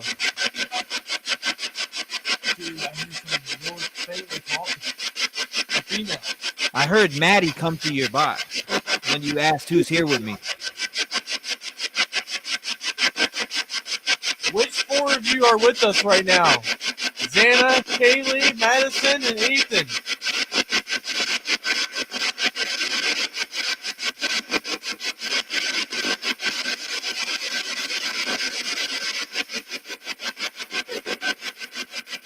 I heard something. Kiely Goncalves, can you say anything? Is there anything you want to say to your sister, Autumn Goncalves?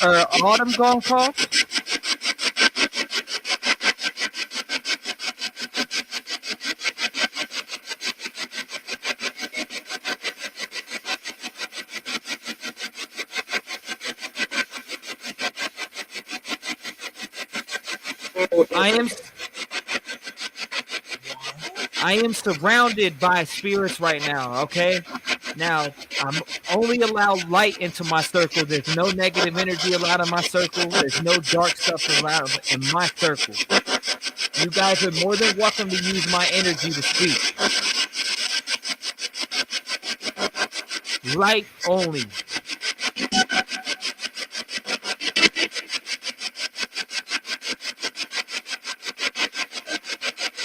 Channel my energy.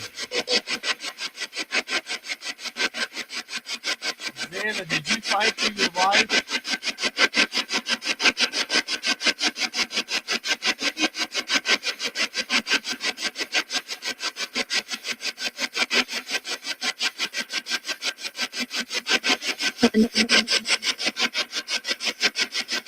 What's she saying? I don't know, dude. Guys, I'm surrounded by light. You can come towards me. I feel your energy. Stay around me. We want answers, and I'm going to ask you nicely. You do not have to answer, but if you do know, who is responsible for your deaths? What is their name?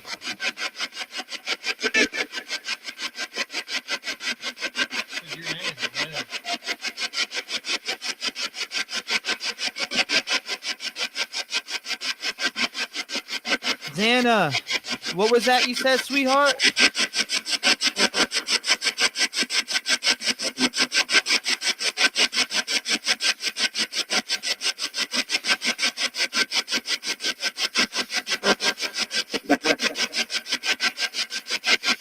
Use my energy. I feel you around me. Only light, guys. Xana, are you with us right now? Can you talk to us? Somebody's right here.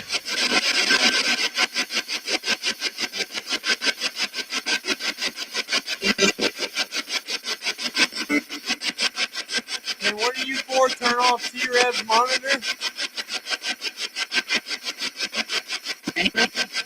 Hang on.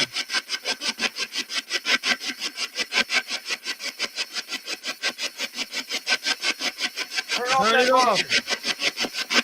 Turn it off. Turn off that monitor. Flicker.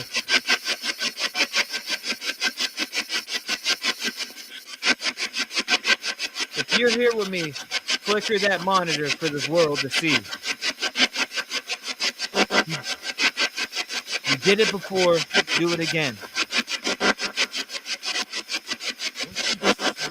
I got one hand right here, so I can't flicker shit. All right, guys, you can use the energy to turn off this monitor. We are doing a communication via travel. You can do this.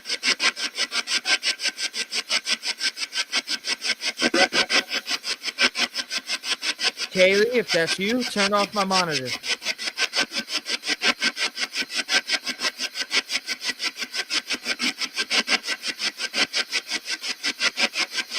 If that's you, please.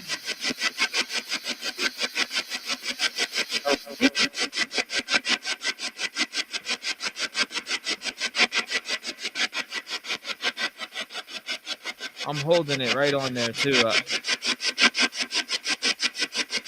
Can you guys hear the box pretty good on your end?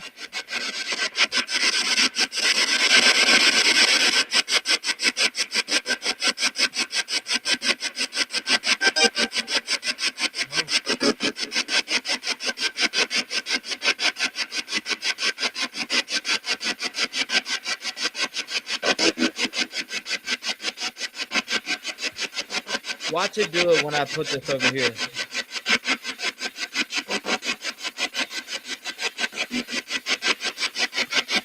What am I drinking?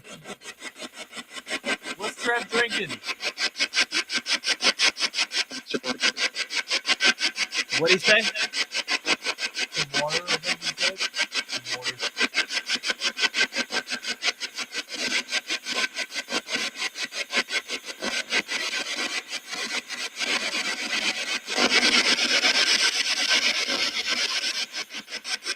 Kiely, Ethan, Madison, Xana, travel over there to smoke and speak to his boss right now. Please. Use my energy.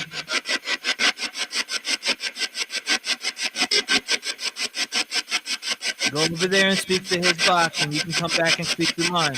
I'm going to be here to answer any or ask you anything, and you can speak, and we'll put it out to the whole world. Kiely, can you hear me? Yeah. Okay, you're doing good. You're doing great, guys. Ethan, was that you?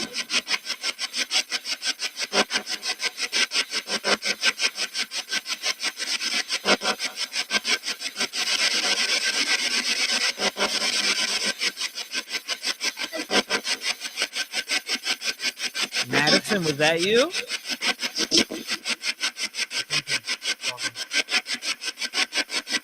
Ethan, is there anything that you want to say, buddy?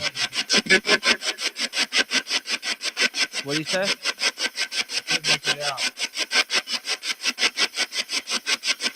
Which one of you fought back? What's your name?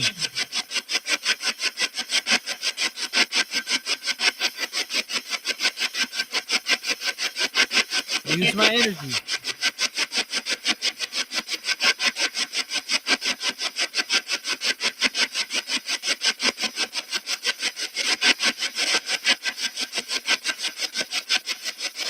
Take your time, guys. No rush.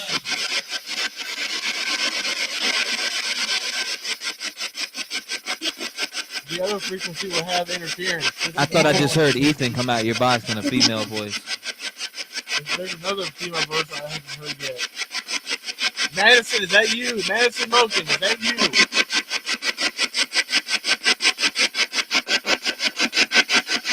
Bro, Kiely came through to me last night. It was very clear. Chat, can you guys hear the box pretty good?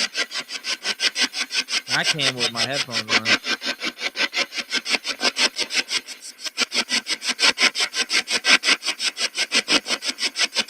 Yeah, I know.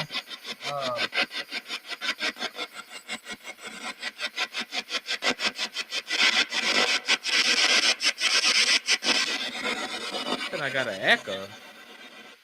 Who's got an echo? Bluetooth mode.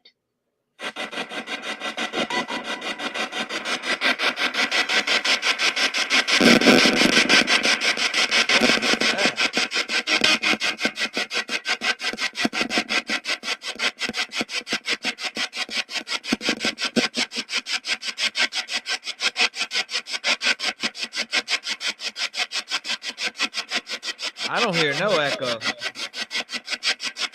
Who's making my box do that? Who is doing that? Ethan, is that you?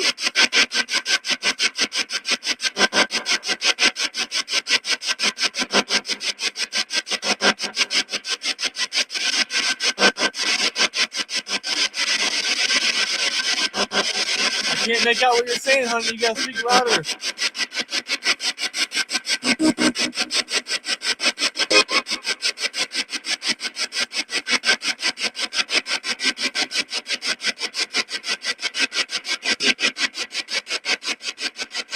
Spirit guides, please bring through Xana, Kiely, Madison, and Ethan. Use Smoke's energy. Use my energy. Channel through me. Speak over there. Ethan clears fucking day. Ethan, you're doing good, and I'm feeling emotion right now. I'm getting really sad. Who's making me sad? Ethan, what happened to you? Who did this to you, man?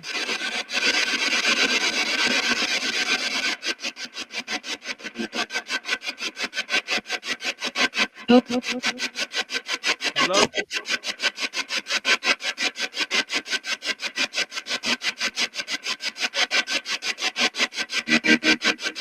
How many killers were there, Ethan?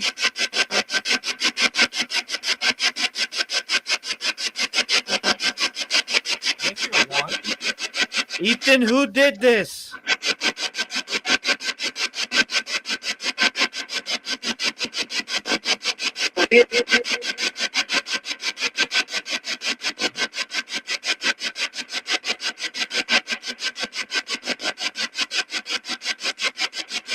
Who is responsible?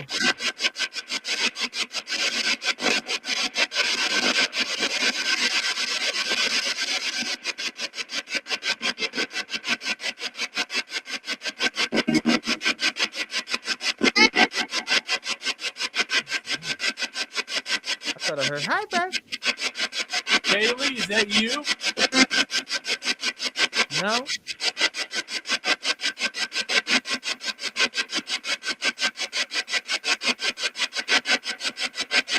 I feel a presence around me. Xana, are you here with us?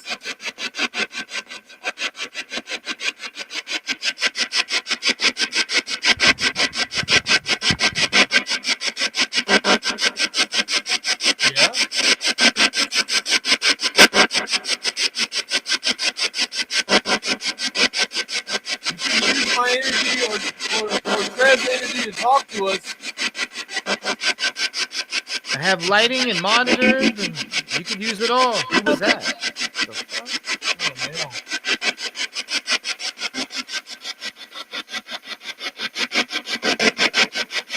I don't hear no echoing.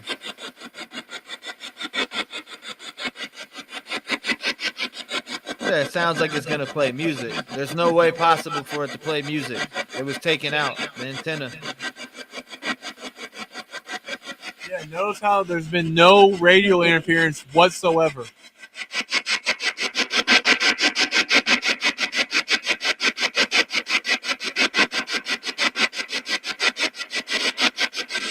Xana, Kiely, Madison, and Ethan, we need you guys to come through. Who did this to you guys? We want to get justice.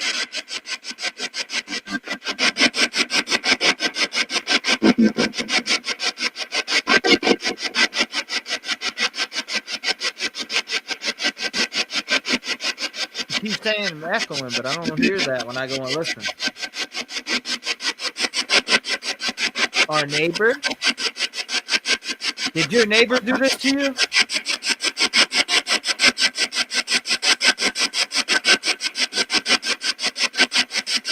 What's your neighbor's name?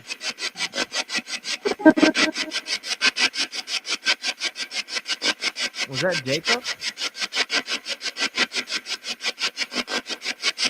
Hey, loud and clear for us, honey. What's your neighbor's name?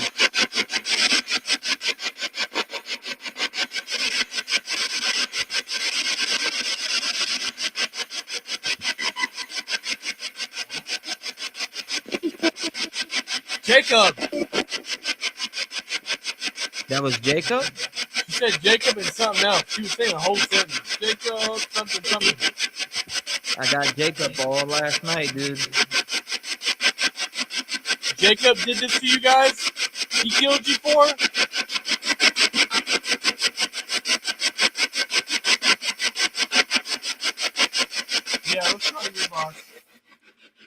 box. We can come back to mine. What'd you guys think about that though? With the antenna being out, It's different. I like it. I might have to modify my shit or buy a different modified ones. Oh, dude, yours is easy to take out. Very fucking easy. Oh, I'll do it. Let's see.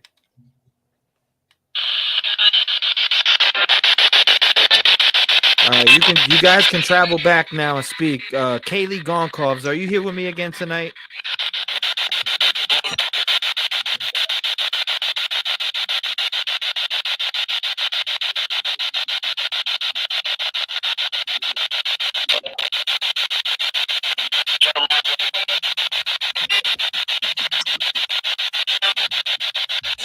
Who was responsible for the deaths of these 4 young victims?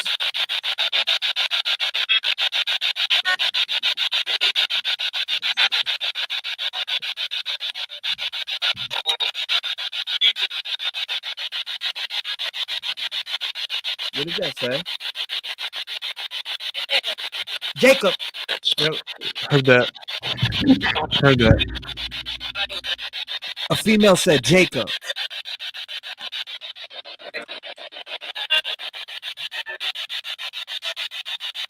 Ethan, are you still with Who us? did this? Is that Jacob?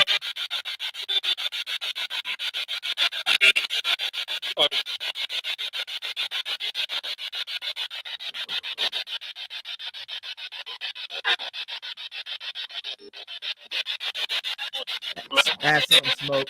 Use my energy to answer whatever Smoke asks, please. And only light is allowed in my circle. Ethan Chapman, were you coming through for us? Was that you earlier?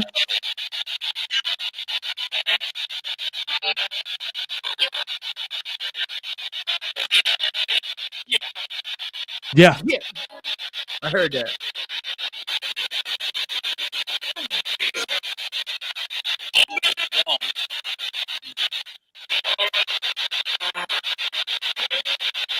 Who is Jacob? Is he the killer? Oh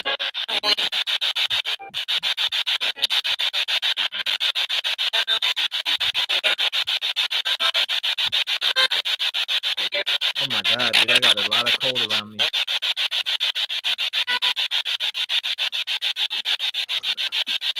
Is Jacob the killer? Dude, ask questions. I got so many presences around me. I got one to my right and my left. I feel cold pushing up and pressing against me. From both Xana, angles. are you with Trev right now?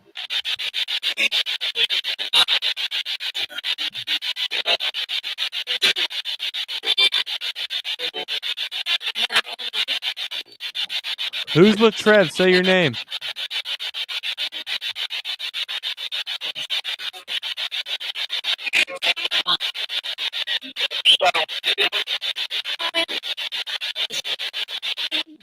What?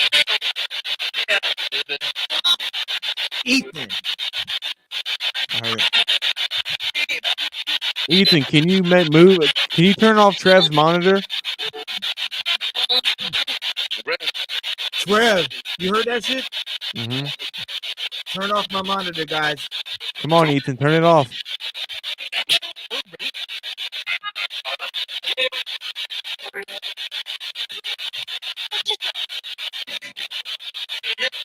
If one of you 4 are with us right now, turn off Trev's monitor by a push of a button.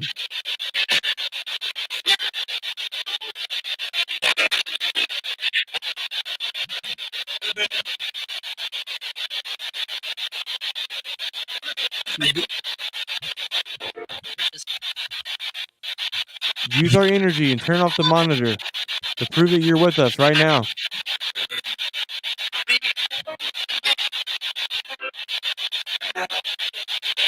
You have my permission. Do it. Flicker it like you always do.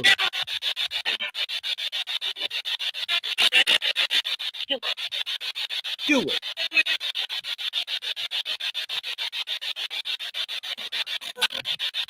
Come on, guys, you can do it.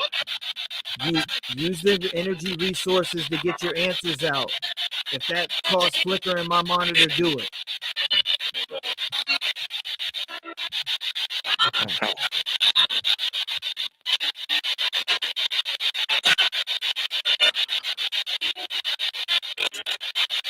Ethan, I have a question for you. Is the Jacob that's being mentioned, is his last name Perez? I heard.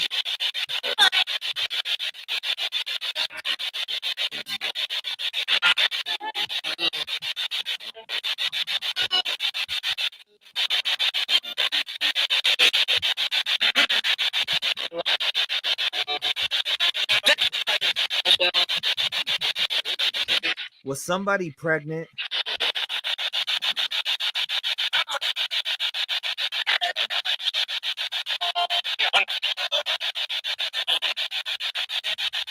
Me?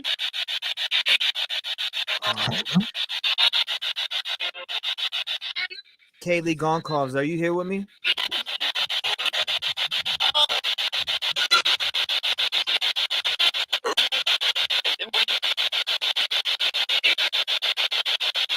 Is Jacob Perez?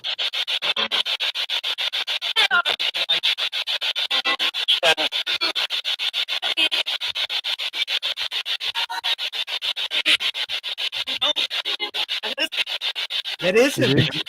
I thought I heard that is him. I heard it is. What? I feel energies around me. Ask something. Kiely came through clear last night, bro. Kiely, are you with us right now? Kiely Goncalves, are you here?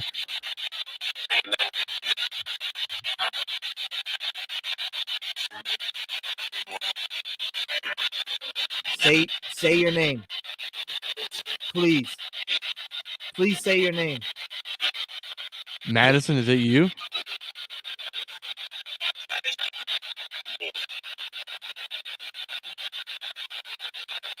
Bro, I'm fucking freezing. See if they can manipulate the lights on your box.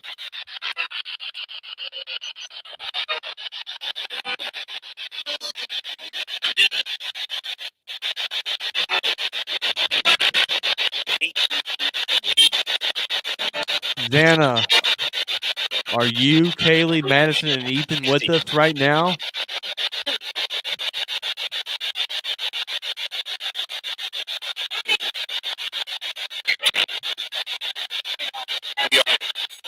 We are. Okay, since you are with us right now, can you tell us who killed you for? Was it Jacob?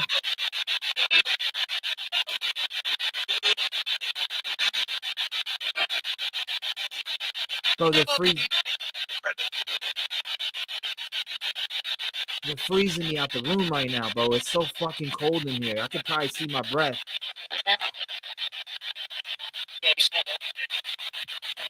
What? He said, yeah, you saw it. I was like, you could probably see my breath. Who's in the room with T-REV right now? Who's making it cold? He's here right now.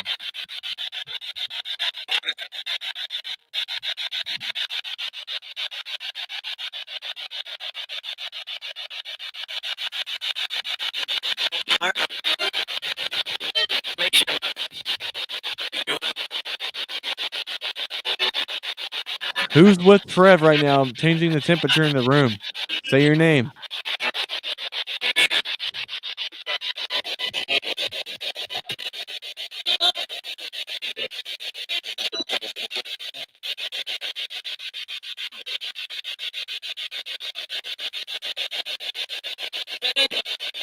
Kiely, is that you? I thought I heard me. I heard a full sentence there. So who is that?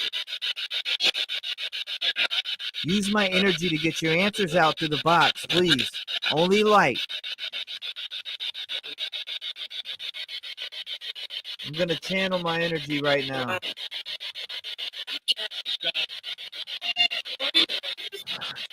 You guys can use our energy to communicate and say your names and let us know who did this to you, please.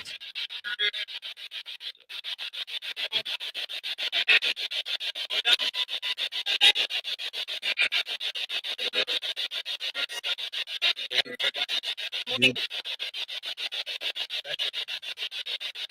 so cold right now. My hands are freezing. What? Jacob! I heard that.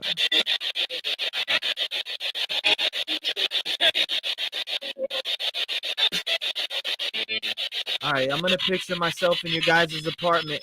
Yo, it just went off. You hear it go beep, beep, beep. Mm-hmm. Who's making the box go off? Say your name, please. It's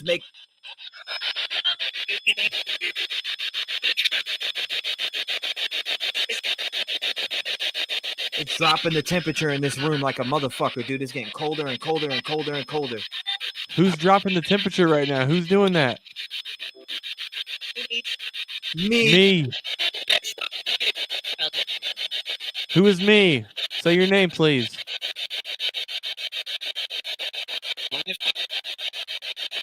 I'm Ethan. I thought.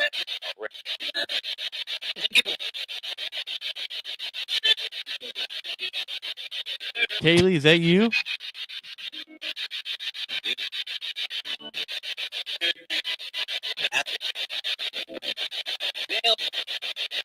Madison, is that you?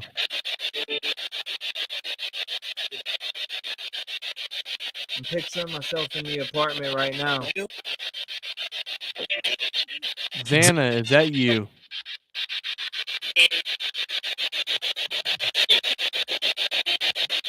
Dude, I feel several presences around me.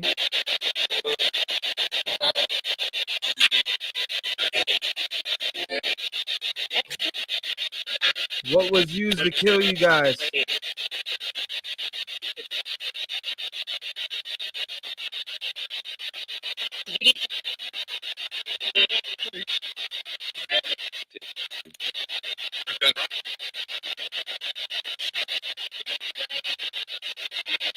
Ethan, can you tell us what was used to hurt you guys that night?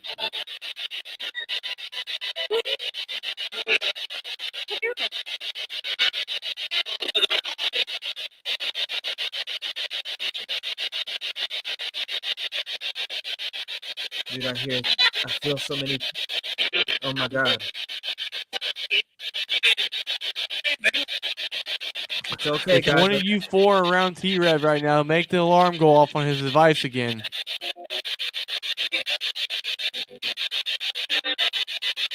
Drop the temperature for us.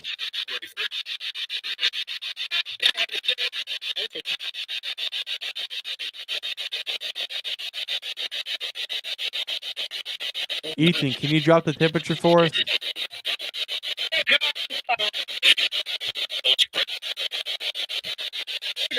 But I said hello, T-REV.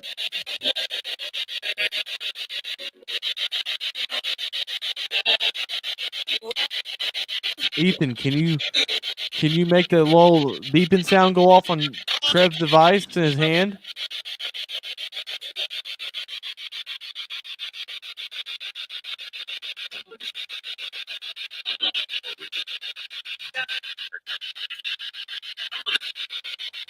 I think I heard that too, Jody.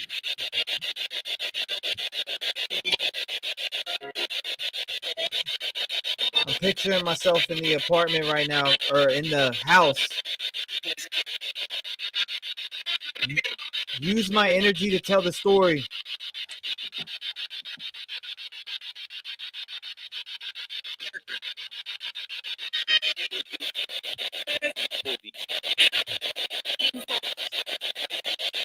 Evil. There's no evil welcomed here with us. No, I think they were referring to that apartment.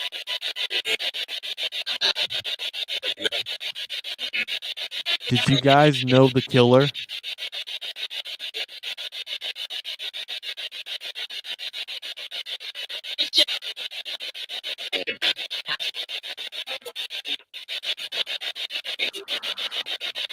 I got my eyes in it. I got my eyes closed. I'm channeling.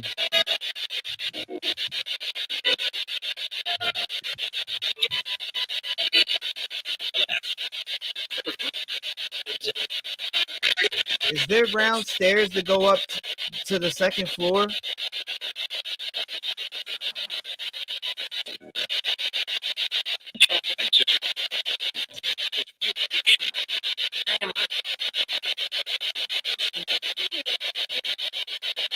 My temperature just went off. I heard it beep once. Who's making the temperature go off?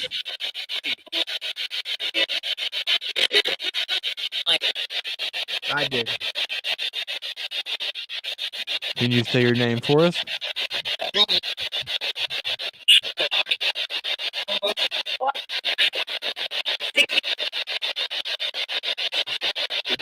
Did I just hear Kiely?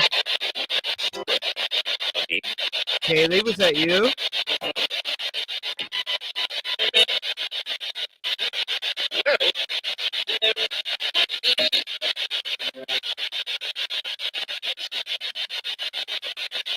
Dude, my hands are frozen solid. Who's dropping the temperature right now in T-REV's room? Can you say your name, please?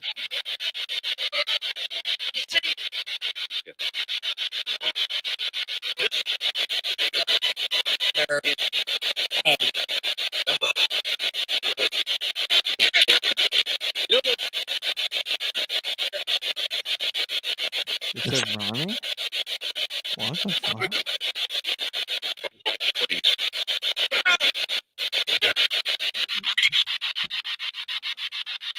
Spirit guides, I only want Madison Mogan, Ethan Chapin, Kiely Gonkovs, and Xana Kernoodle, I'm saying it wrong, Kernoodle to come through.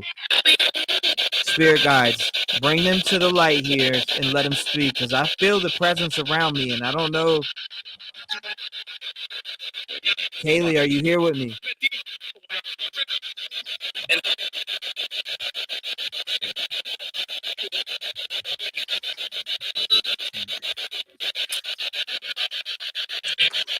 Ethan, are you here with me, buddy? Spirits around the box. Can you please let one of the 4 Idaho campus victims come through for us, please? We need to hear from these guys. Can you guys tell us, please, what happened? I heard no.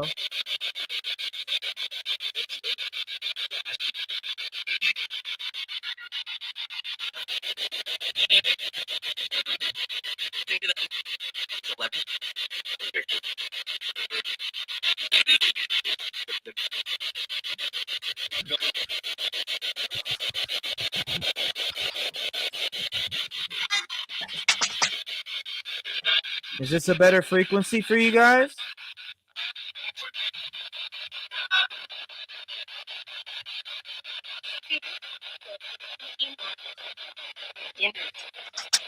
Xana. I heard that. Xana, is there anything you want to say, sweetie?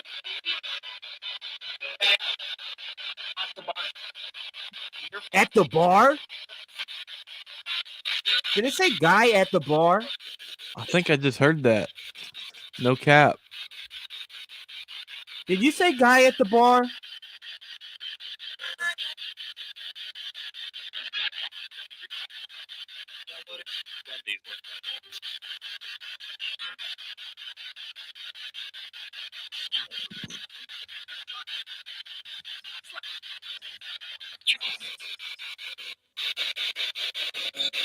Did I hear guy at the bar?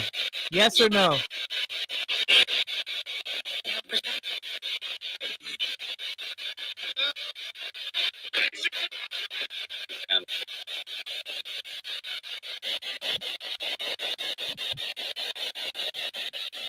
Who was the guy at the bar? What was his name?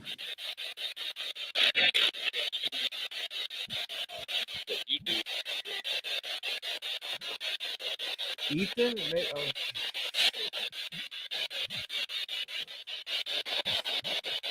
Dude, my hand's frozen. Yeah. Who's making me freeze like this? I'll go back and find that. Was this a personal attack? Somebody just said a full fucking sentence after I put my hand over the box. Who did this?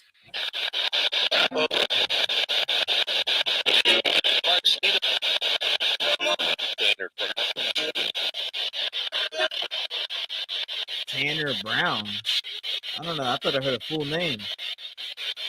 That was weird.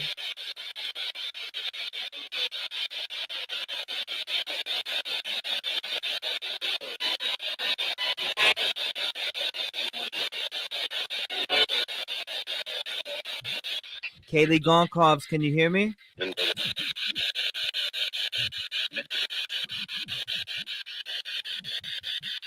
Use my energy to speak, Kiely Gonkovs, like yesterday.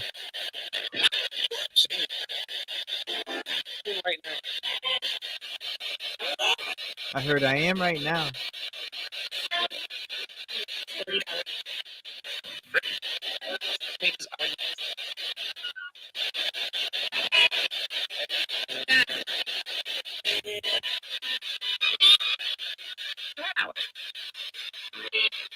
What? What? What was that? It said something about hold on a second or something like that. It's your brother.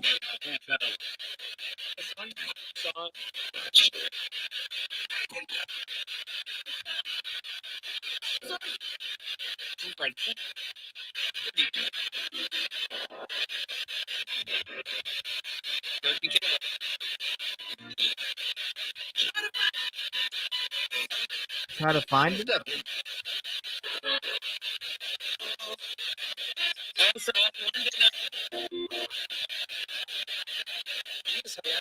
Bro, this shit is active as hell. Hold up, Trev. Only light is Found welcome in this circle. It said something about Tanner Brown again, I heard. Something like that.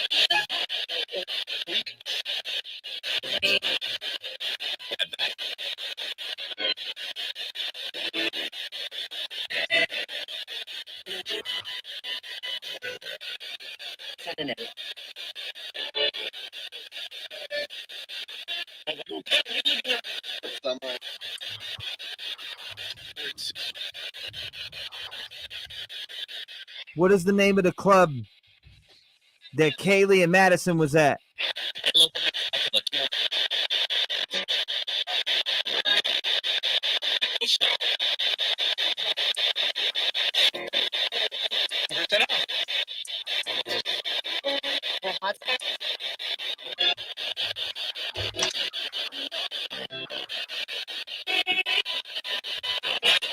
All right, I just clipped it.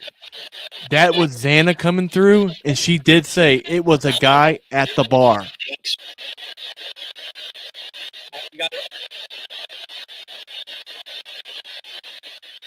Xana, it was a guy at the bar?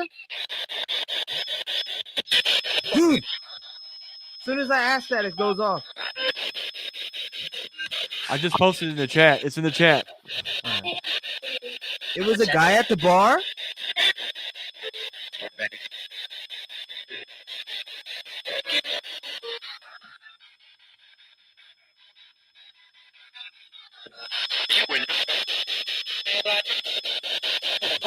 So I just heard Kielyrodni. Thank you for making the temperature go off. Who did that? What's your name?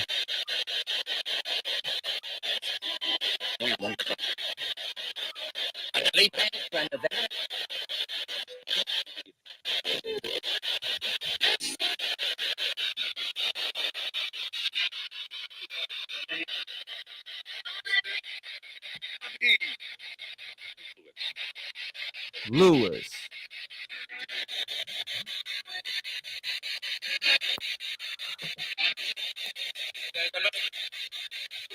That's the name. What? I heard it say that's the name, Lewis. Who's Lewis?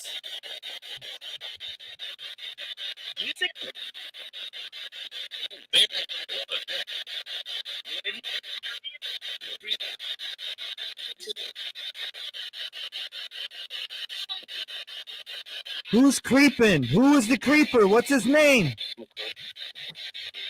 So cold. He knows I'm fucking freezing. He says so cold. Freezing.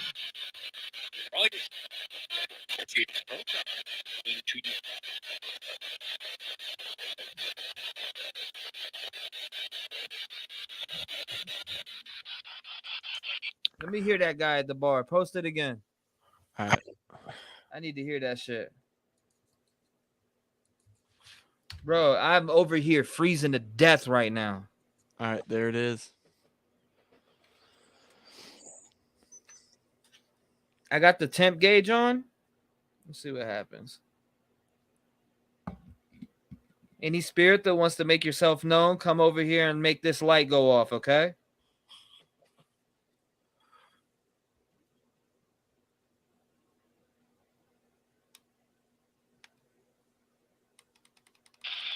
Any spirit that wants to make yourself known, make this light go off. I got it turned on right now, and you can come over here and make the light go off. If any four of the victims are here with us, make this light go off.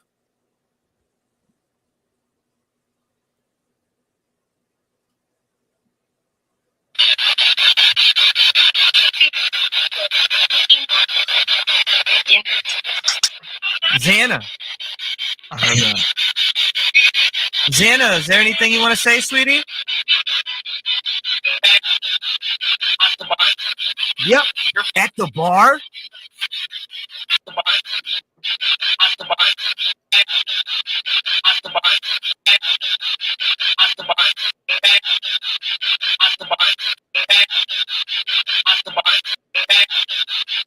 A guy Yep. at the bar.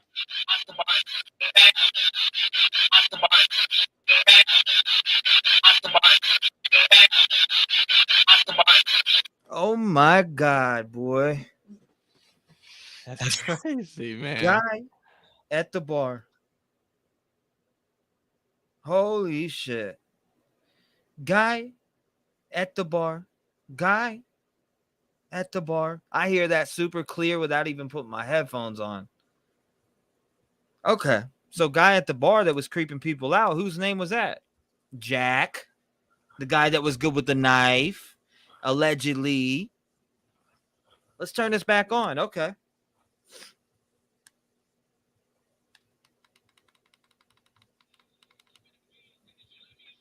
I wonder if I should put it on 100 and see if anything comes out.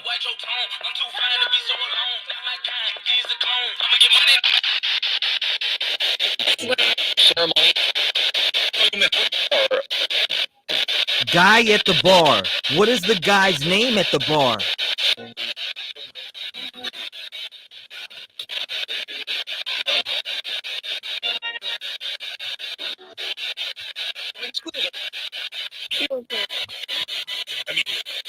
What?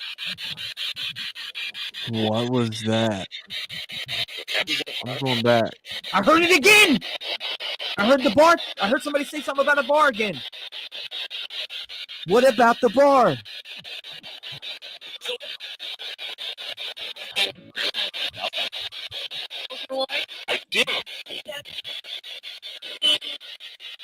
What is the guy's name at the bar?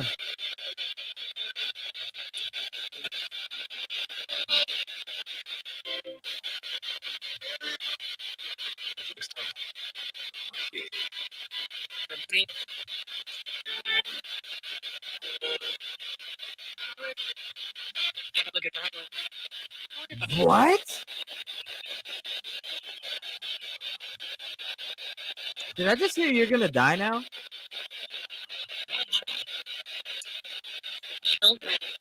Killed me. You heard that shit? Mm-hmm.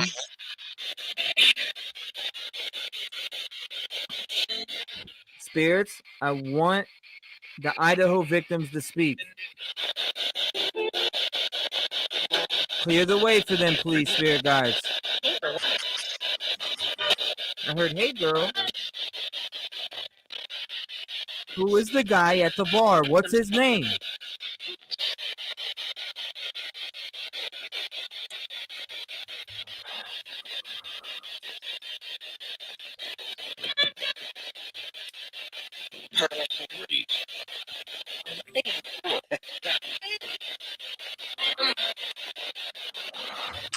Hold up. Hold up. think she said a name.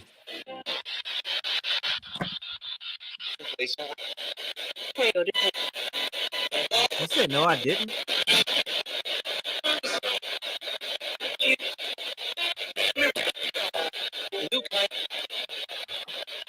New guy?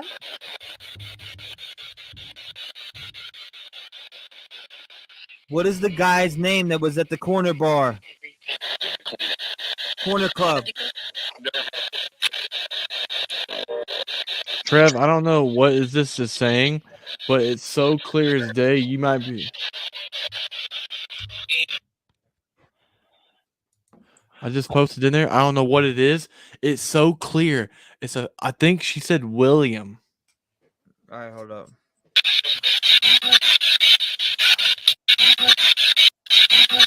Right there?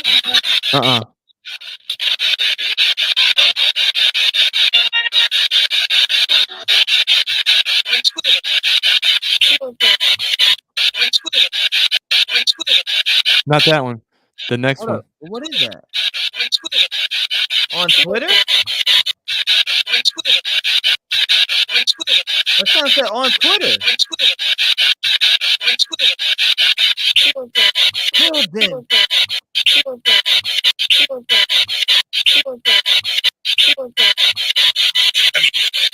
What?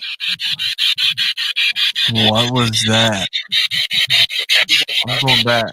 I heard it again. I heard the. I'm going back. I heard it. I'm going back. I'm going back. I'm going back. I heard it again. I heard the bar. I heard somebody say something about a bar again. I'm going back. Something about the dude at the bar. It said the dude at the bar. Like right as you went to talk, dude. It said that dude at the bar. No shit, bro. I gotta post this and so we have it here. Where is she? Look at that one, clear as day. Listen.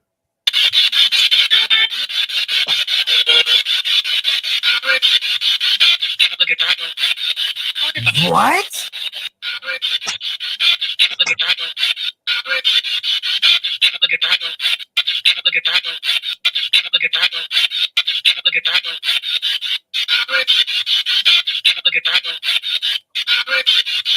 Where is she? Something. It says something after that. Look at that one. Yes. What?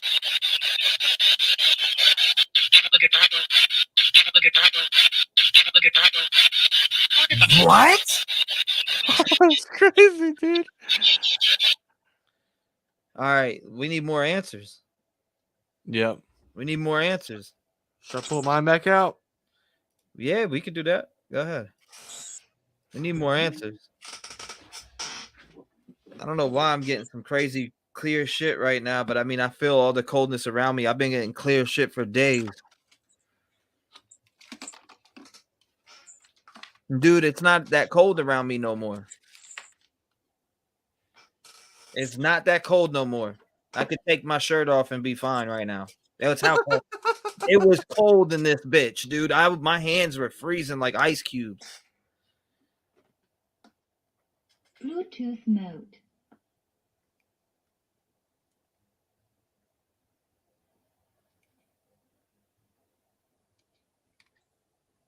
She said you're empathic for sure. I have to go, but man, I wish I didn't. It's okay. I appreciate you coming by, Forensic Astrologer. Yeah.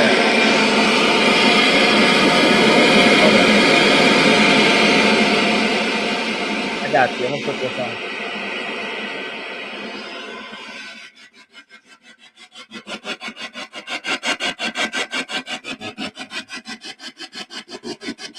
Is anybody with us right now?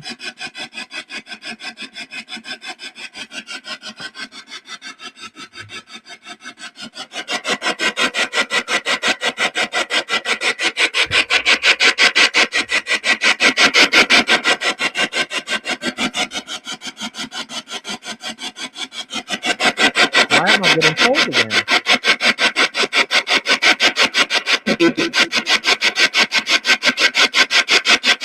Who was at the bar? What was his name?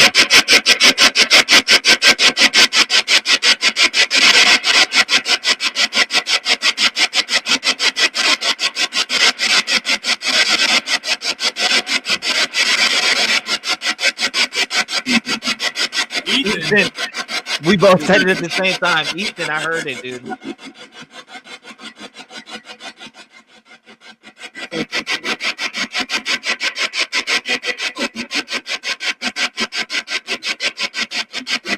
Who was at the bar, guys? Tell us who was at the bar. Who was it?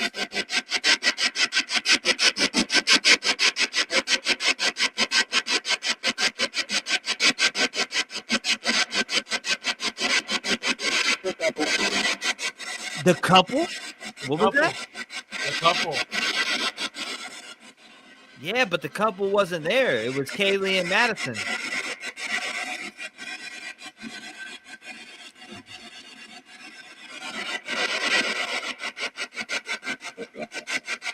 The couple again in a darker voice. Who was the couple? Was it a man or a woman? Or was it two guys?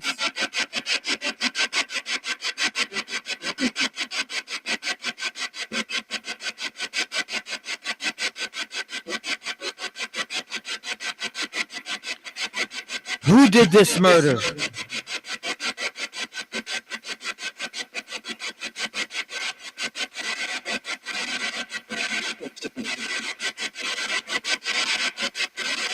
What did that just say, bro? I don't know. Thought I heard a demon. I could be tripping. Can you say that again, please?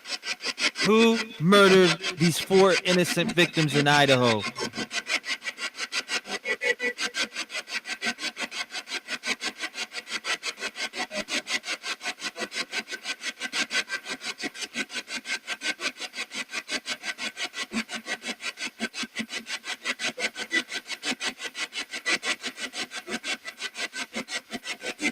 Who killed these 4 people in Idaho?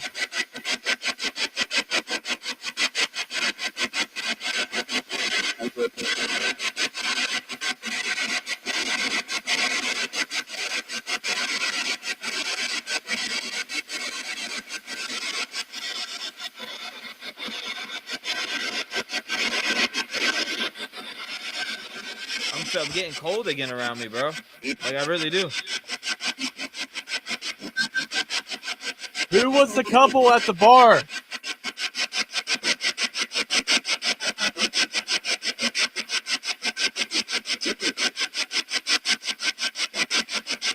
I think they might be speaking on Ethan and Xana. They were a couple.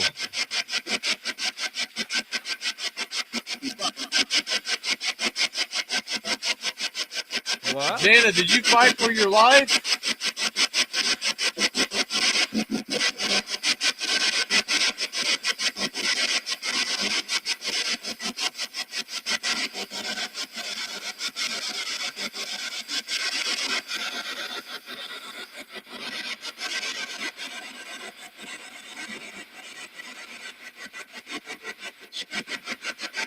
Ethan, were you and Xana a couple?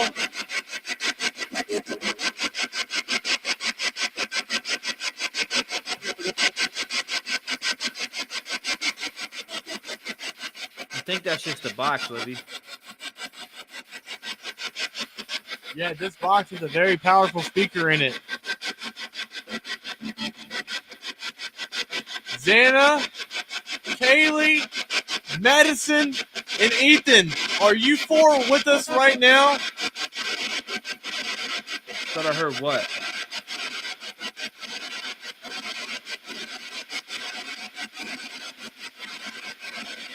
Can you 4 communicate with me and Trev?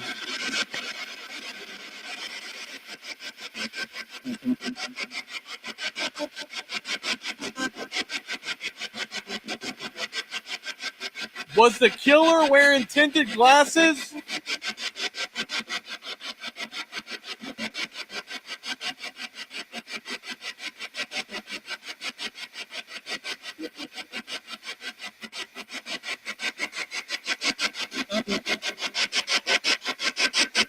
I heard love you. or something.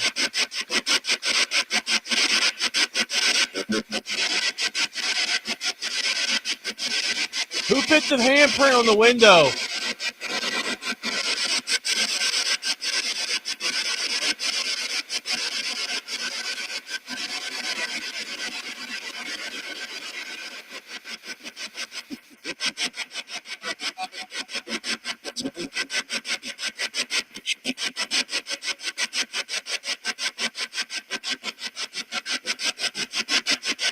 Ethan Chapin, can you come through for us, please?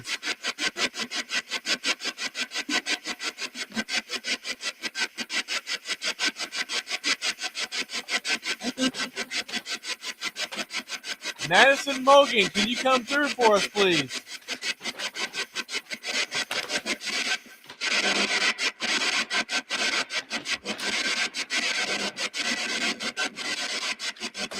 Kiely Goncalves, can you come through for us, please?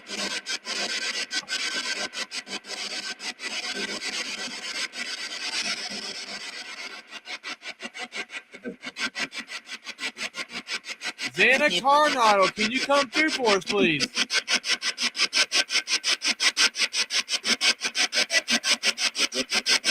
I heard a light tone female in the background. Xana, is that you?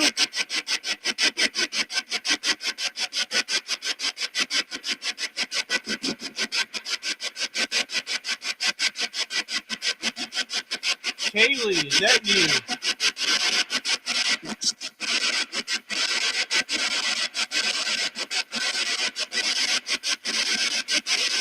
Madison, is that you?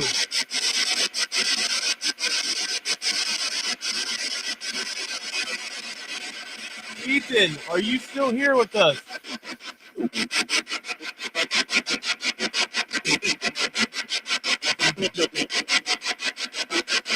Something about he killed me. Ethan, who killed you? Did I hear Jake?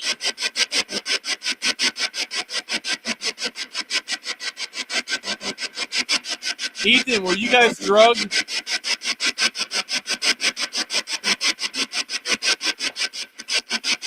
They partied a lot.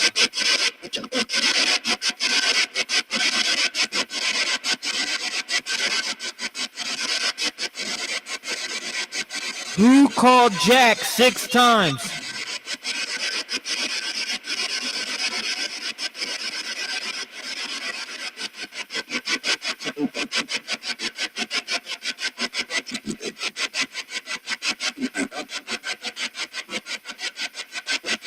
Who called Jack's number 6 times?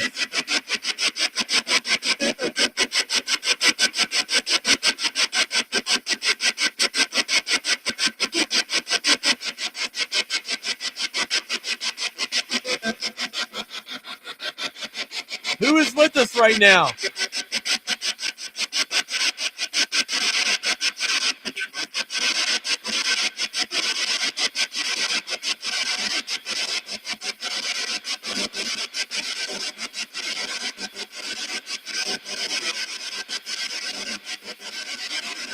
I'm gonna look that up right now. Hold up.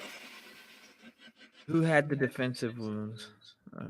Idaho. Yeah, that's where the echo's coming from. Yeah, the box is very powerful. And I mean, it is very different not having the FM antenna because there's no radio interference whatsoever. But I think that speaker is just way too powerful.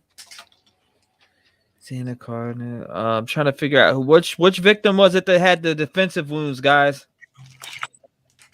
Xana had defensive wounds. All right, let's get it.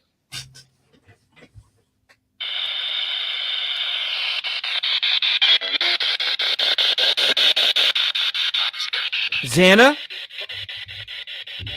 Who did you fight off? What's his name?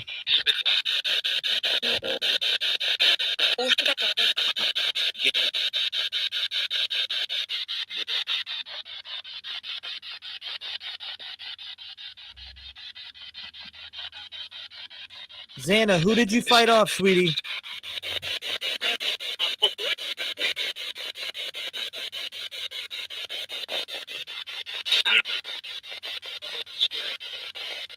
Oh shit! I have to go take my trash out. I'll be right back. Xana, who did you fight off?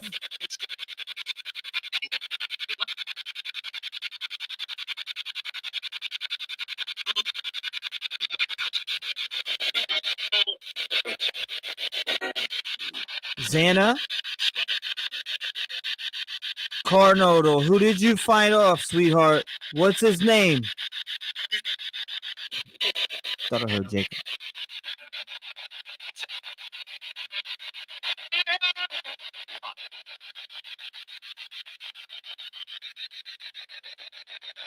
What is the name of the guy that you fought off, Xana?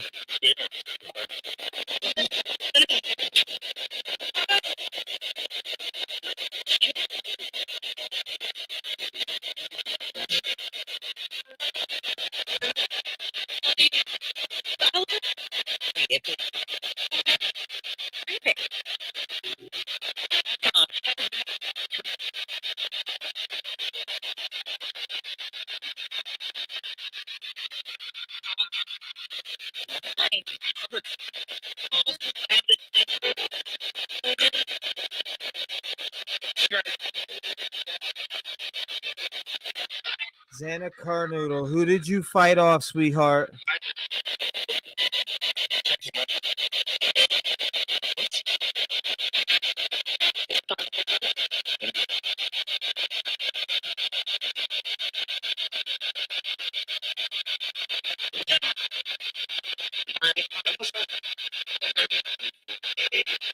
Who said my own brother last night?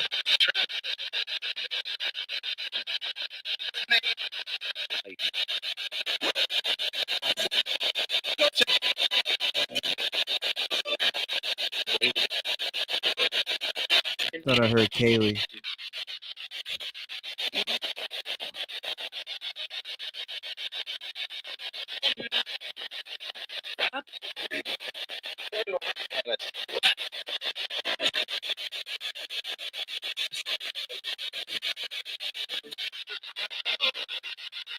Was it the stalker that did this to you?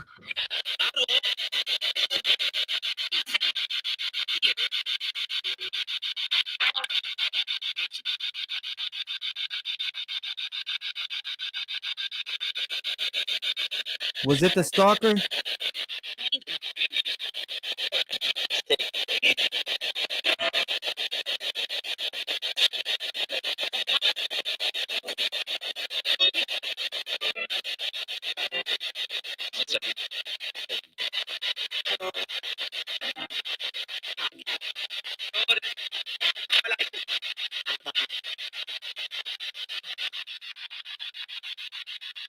Kiely Gonkovs, where can I find your killer at?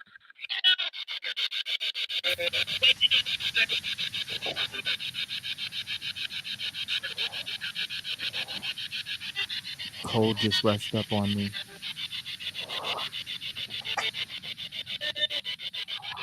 They're back with me again.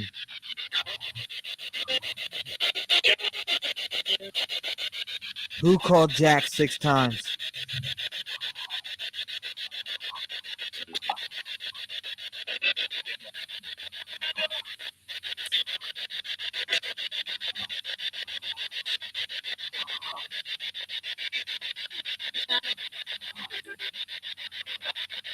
Who called Jack 6 times?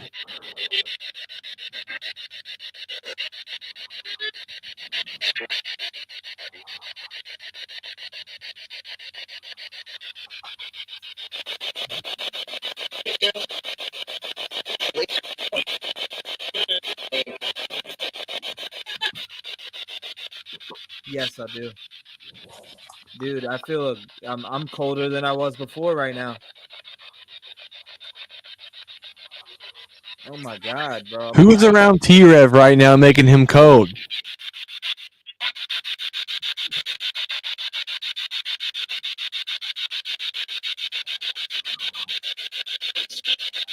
It's me.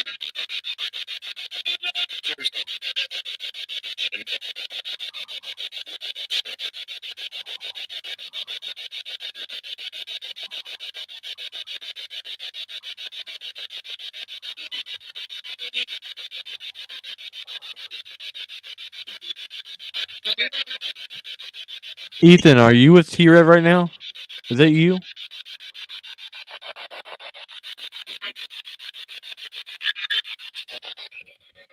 Ethan, Madison, Kiely, Xana, you guys are more than welcome to speak to this box. I only allow light, and you can come through and say whatever you want. Don't let nobody tell you any different.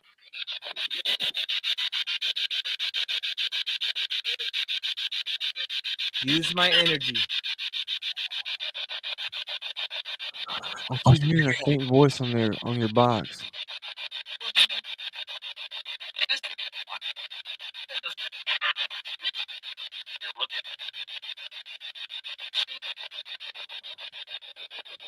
Xana, were you the one that struggled?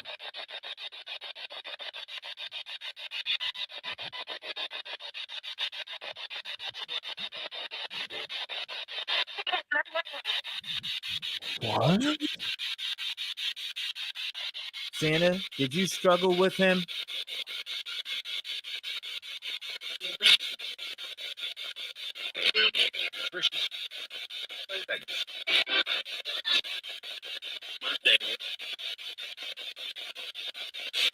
Who did you struggle with?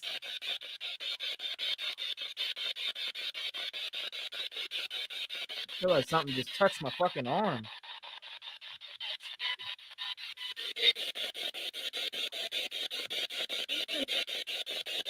It's me. It's me again. Who did you struggle with, sweetie?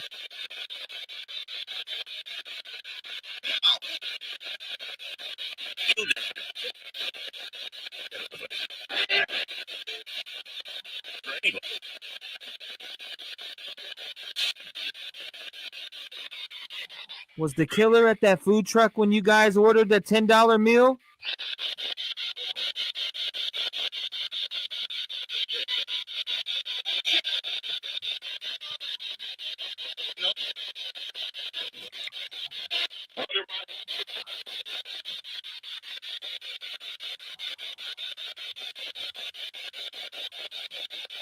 Was the guy in the hoodie responsible for this?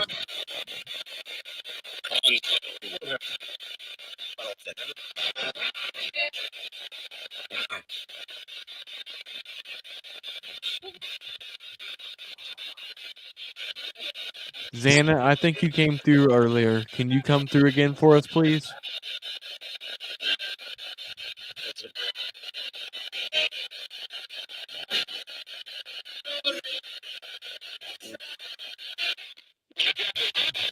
Thought I heard Trev in the back faint.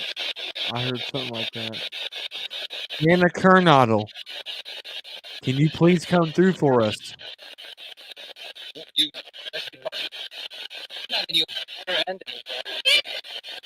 Thought I heard him. I just heard, not you, Trev. Did anyone else hear that shit?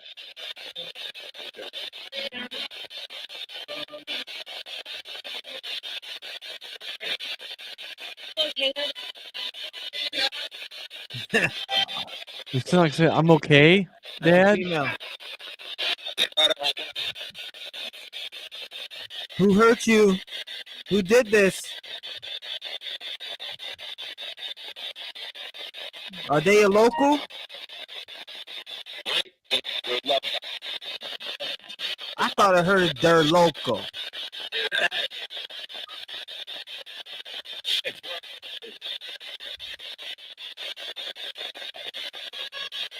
Who is it? Who are they?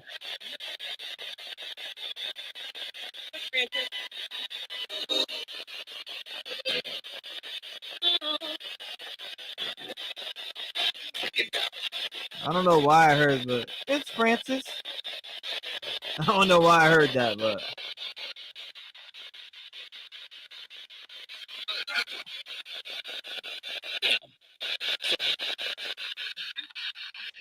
what were you guys killed with? I thought I heard killed me under my hand.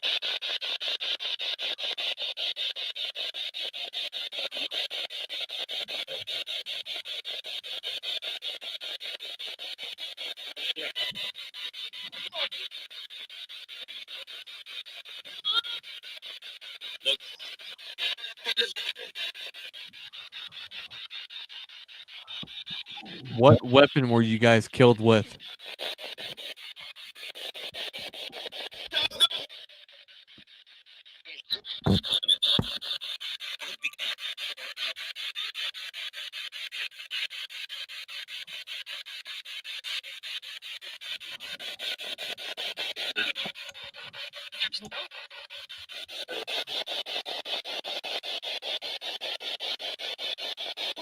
Kiely.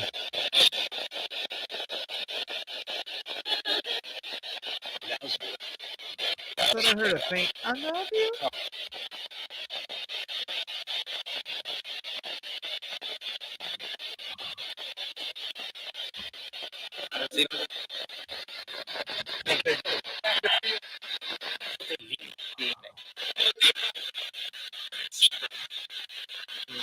I want you to use every piece of energy in this room, including me. Only light only, and only these 4 victims from Idaho. Come through and speak your story as much as you possibly can. Please.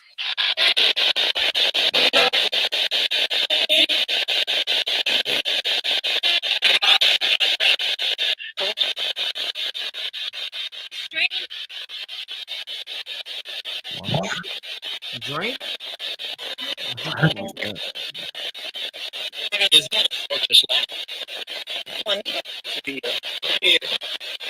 Is your guys' killer a male or a female?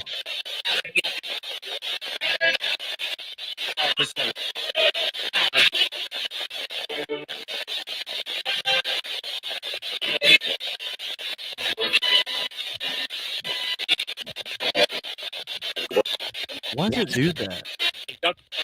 What? Speed up a few times, like it speeds up really fast. I changed Oh, it. you did? Okay.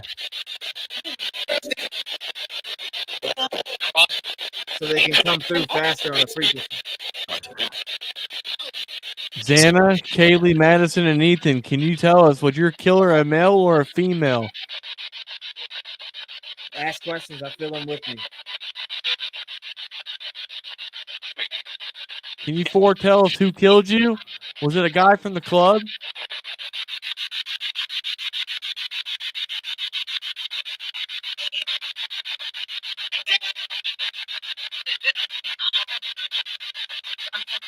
Was Jack the Coward at the bar?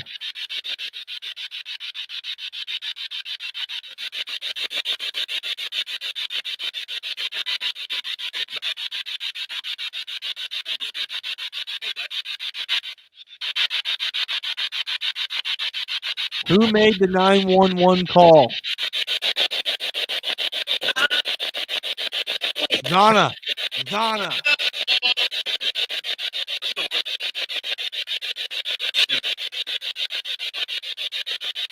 Zana, I heard you.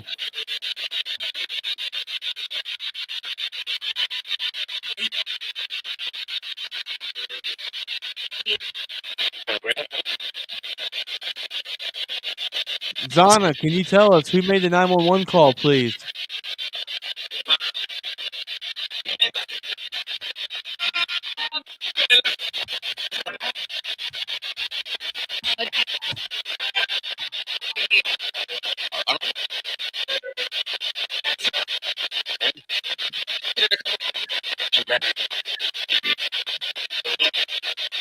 Stephanie said she heard what she thinks of Kielyrodni's voice.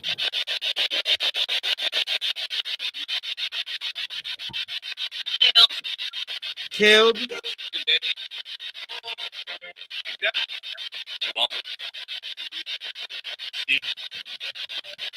Zana, did someone use your phone to call 911?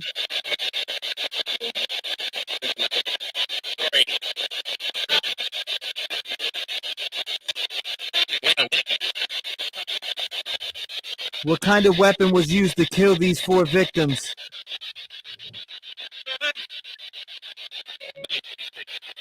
I thought that said a knife. I think I heard that.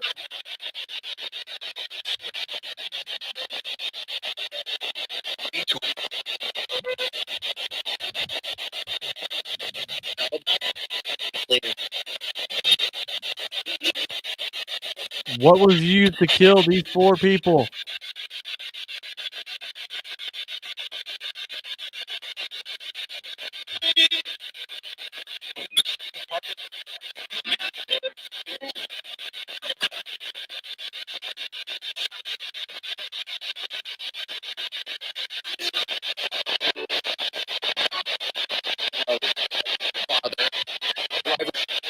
Father.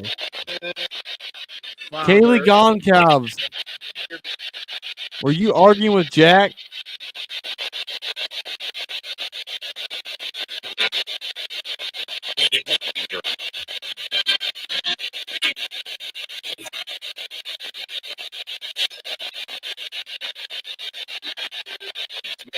What about the father? The father. God, light, only allowed in my circle. Did you 4 pray to God before you were killed?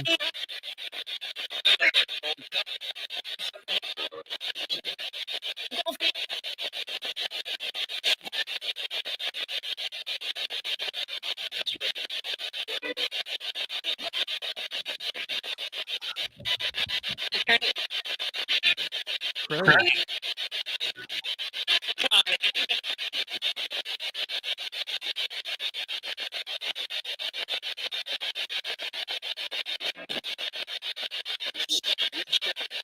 Hannah, is there anything you want to say to your dad?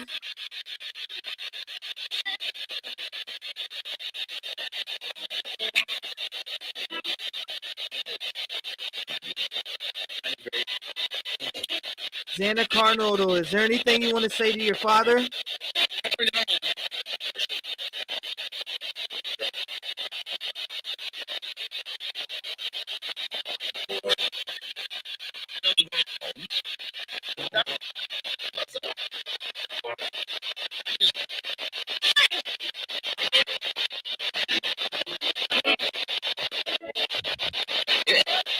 Zana, do you have anything to say to your father? Jacob.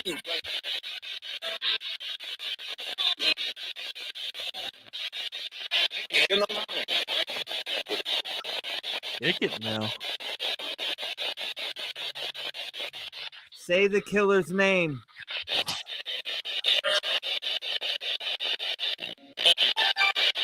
Ick.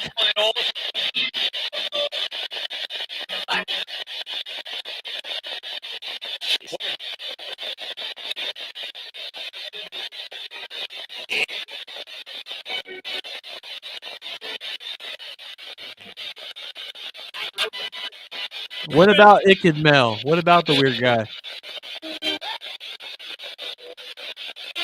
Go.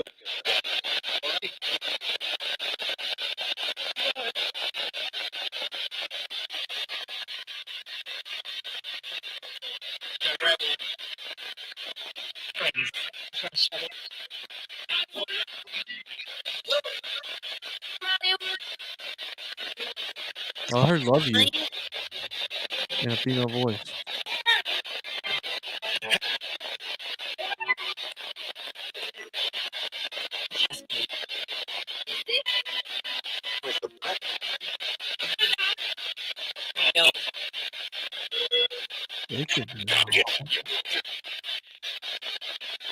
Was there a guy named Jake involved in your murders?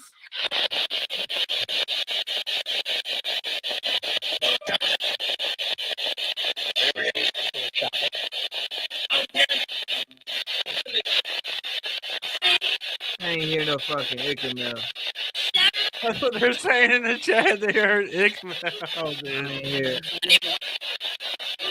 Maybe that time right there.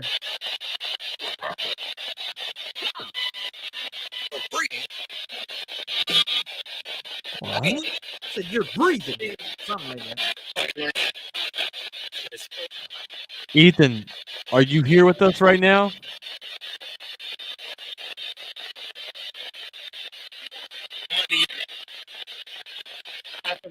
I heard I'm Ethan.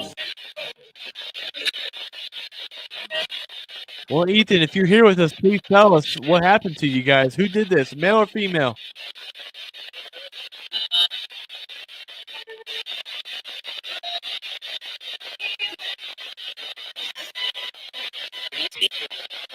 It's Ethan.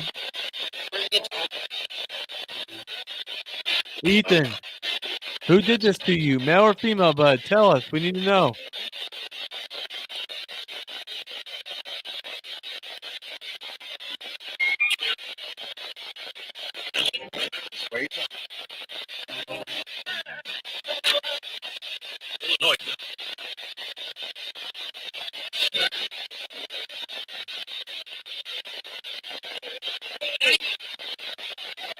I heard no.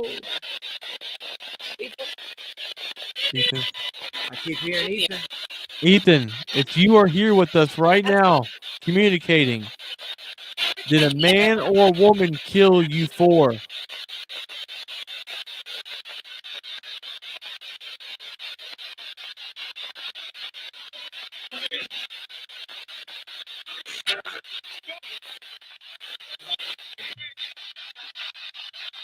Oh my gosh. Was it a man or a woman? No.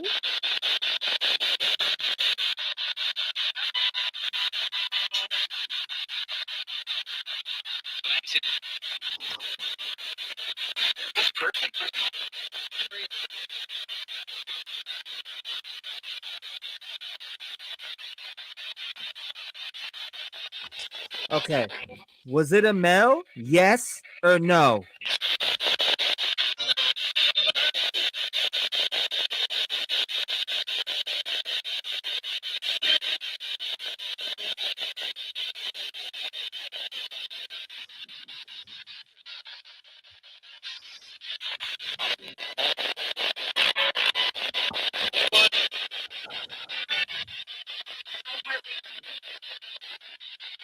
Apartment or heartbeat?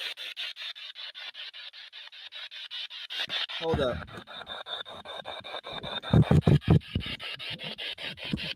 Can y'all hear that? Hold up. Gone Claws. I heard your last name. Can y'all hear it? Can you hear that? Mm-hmm.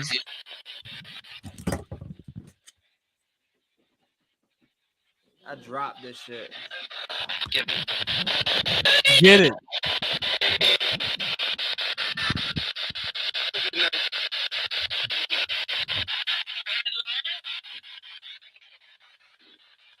Was the name of the killer Jack?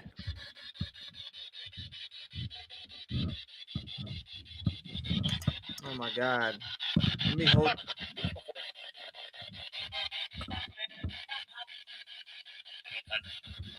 All right, here we go. Now ask questions. I gotta get it back. Was the name of the killer Jack? Okay. Okay. Wherever you.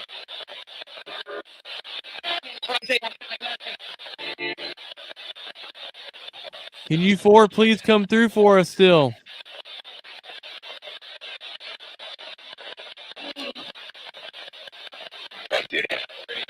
I did. Okay, if you did come through, what is your name?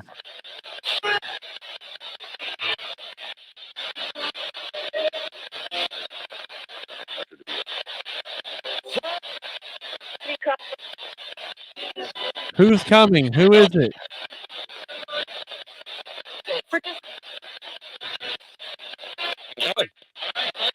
Kiely. Did y'all just hear Kiely?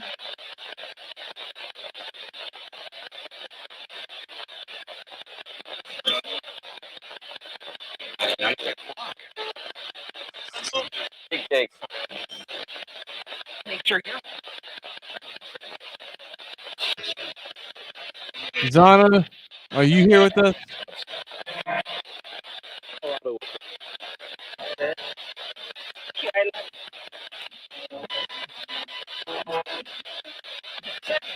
Madison Mogan, are you here with us?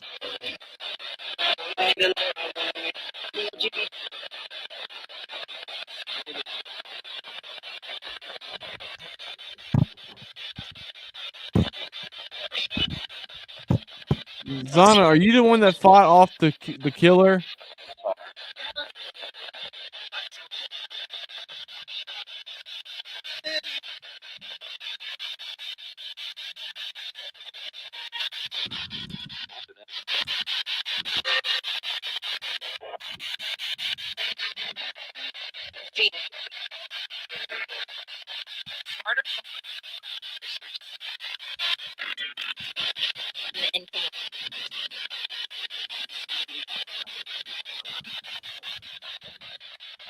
Kiely Goncalves, are you here with us?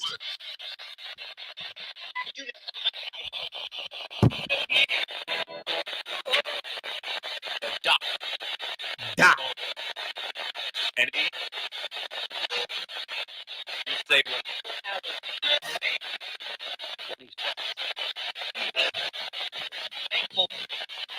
painful.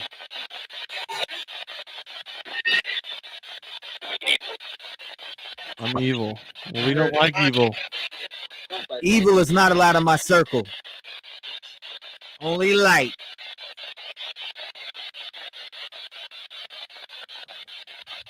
Evil needs to let these four come through.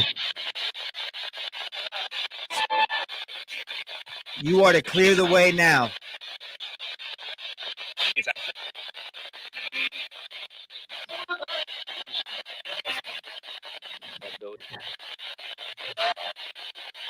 Ethan Chapin, are these evil spirits trying to keep you guys from talking? A girl just said a full sentence.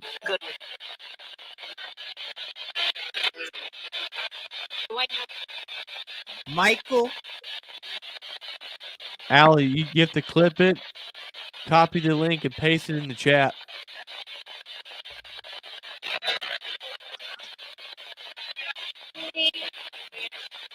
Yeah, I don't hear Icked Mail coming through this shit.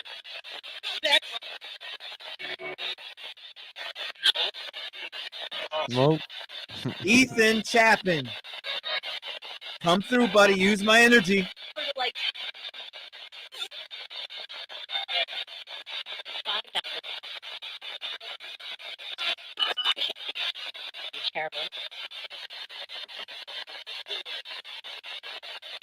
Madison Mogan, can you come through?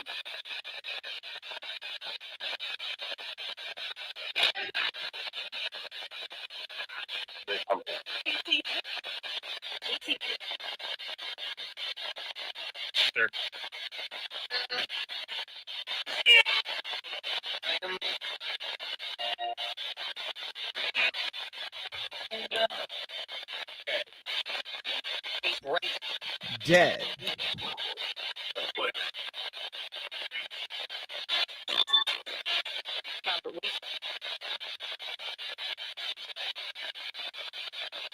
Zana, are you still with us right now?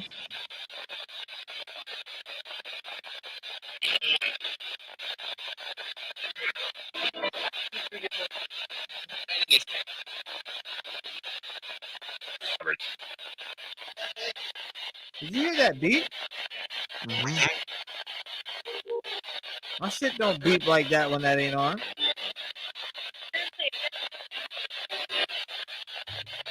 Dude, that was a faint female voice.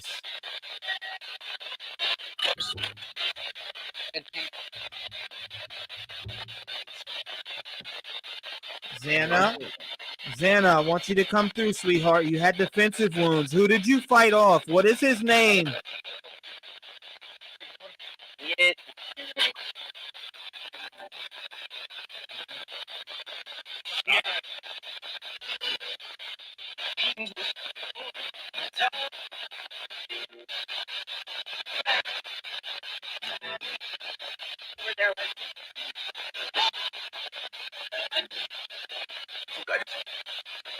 What was his name of the guy you fought off, Xana? What is his name?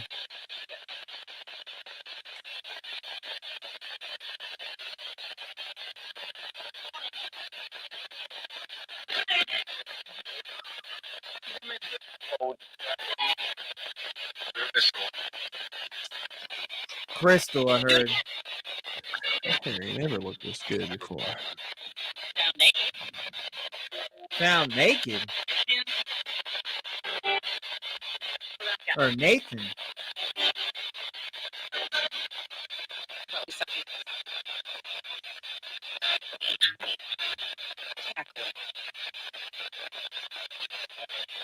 I've gotten Jacob. Who's Jacob? Spirit guides, spirits of the Idaho murders, come and use my energy, the resources in my room. I have a bunch of energy around here. Use it. Who murdered these victims? Ethan. I heard Ethan come down. They said Ethan's here. What about Ethan? He did it. Ethan did not do this. Ethan was a victim.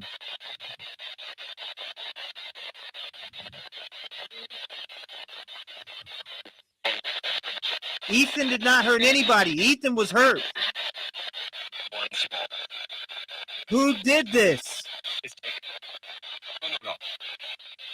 Gonkovs. I thought I just heard her last name be said by a male. I did. I heard that. Who killed these 4 victims?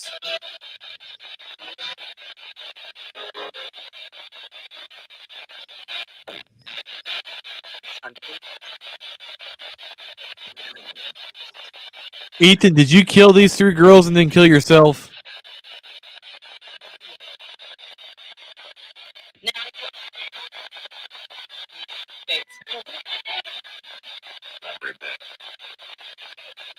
What? I didn't do it. Did you just hear? Who the hell is this guy? I didn't kill them.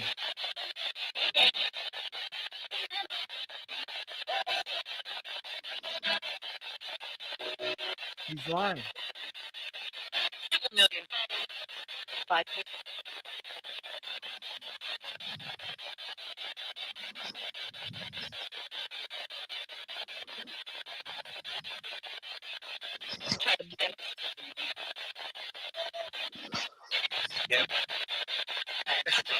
Who's Jacob?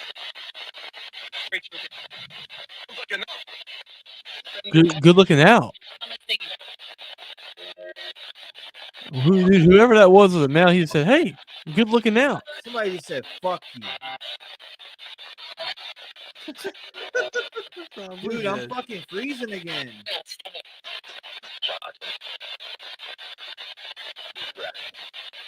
Ethan, were you the target of these murders?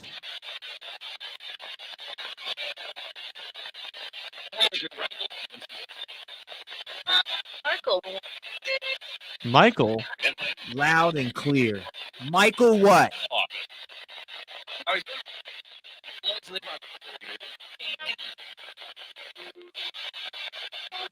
It was Levi. I heard that.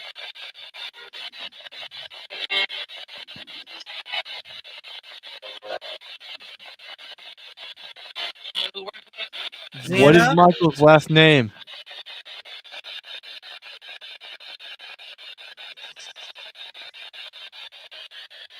Xana, was the guy covered up?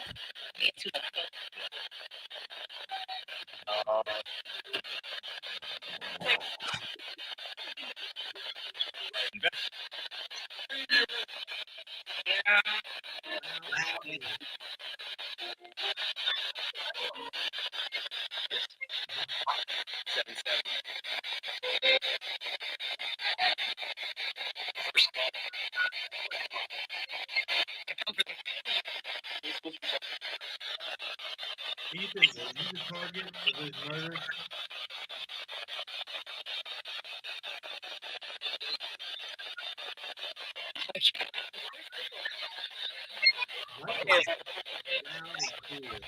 Michael what? What is Michael's last name?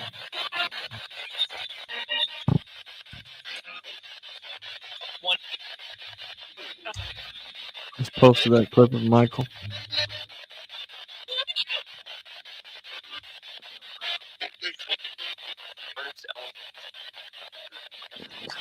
Beat you to it, Livy. What are you gonna do now? That Michael was loud and clear.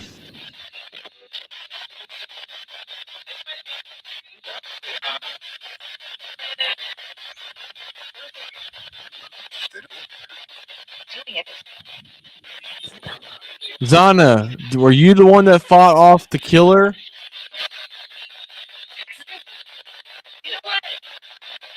Get away.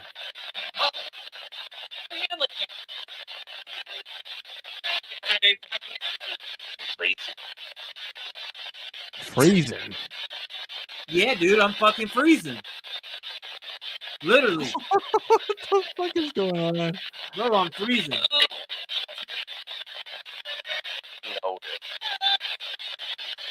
What was Michael's last name?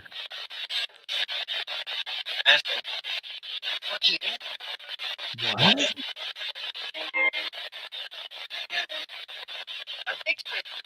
I fixed it.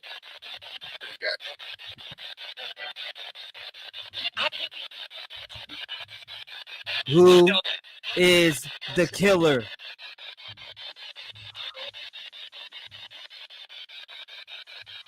What is the first name of the killer?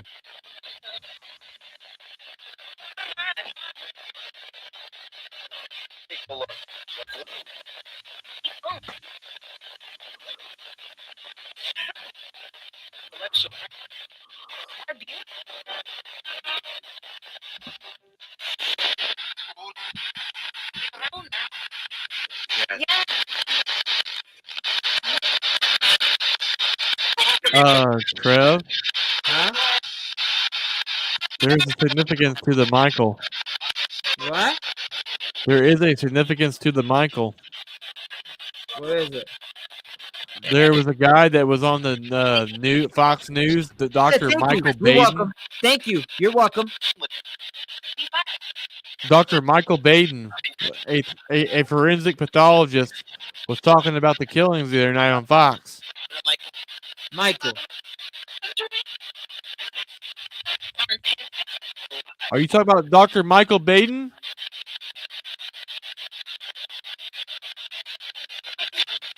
Yeah, but what? No.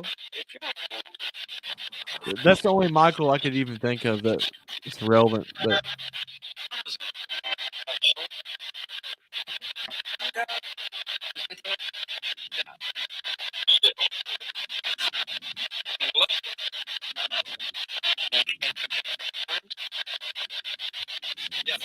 Friend? They're having a conversation. Friend? Yes.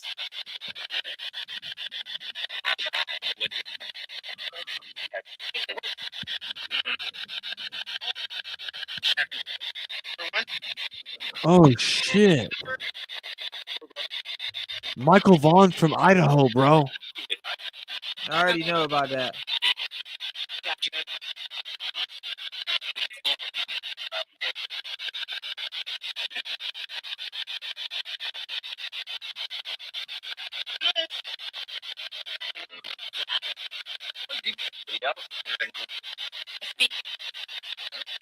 Who?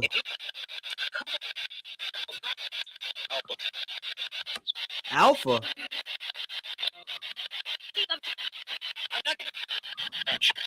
Kiely Gonkovs, can you come through, sweetie?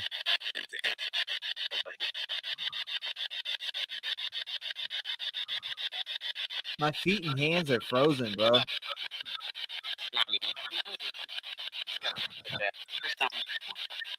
Who's changing the temperature in Trev's room right now?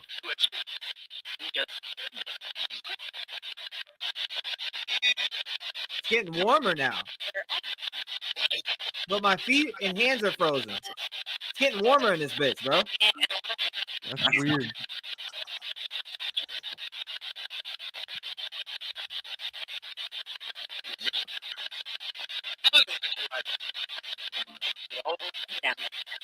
What is this Michael's last name?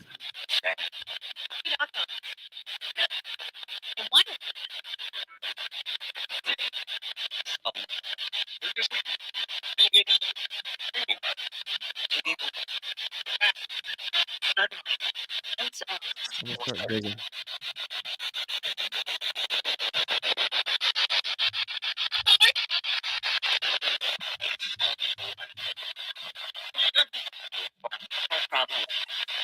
No problem. Say, Trevor.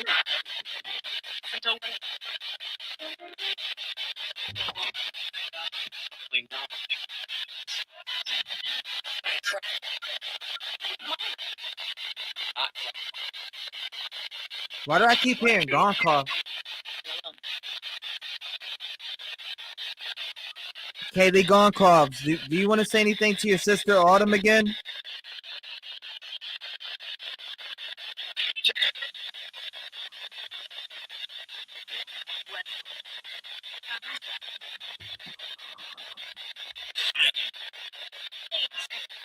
Hey.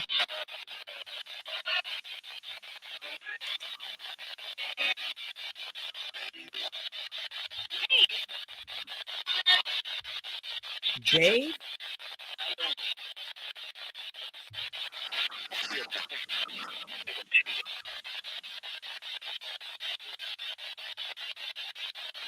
Who was the number one suspect?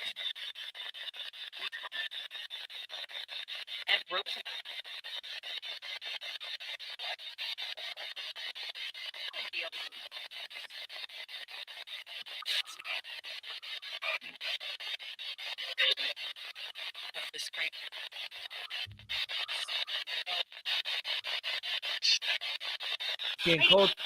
Hey. Who is that?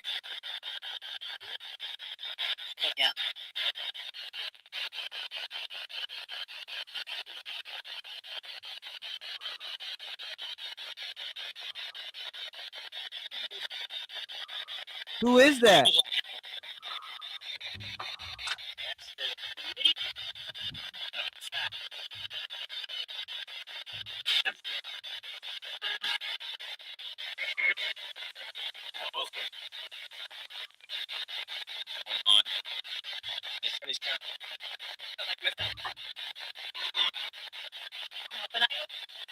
Not that I know of.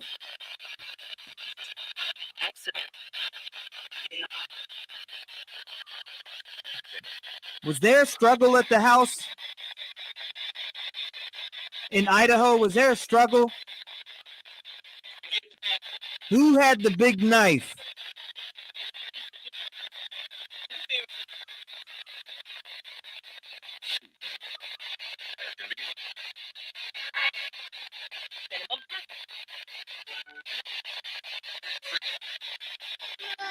Who was the guy that had the big knife?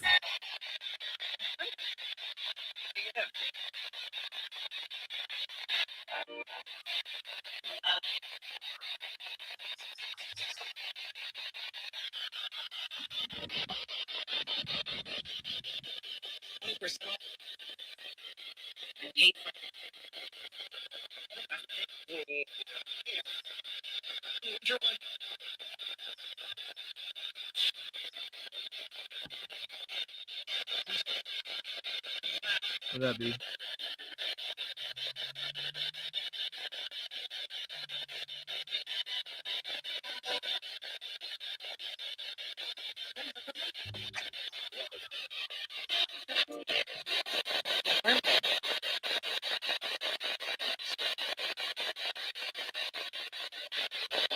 Spirit guides, who is responsible for their deaths? Can you please give me an answer? No question. What?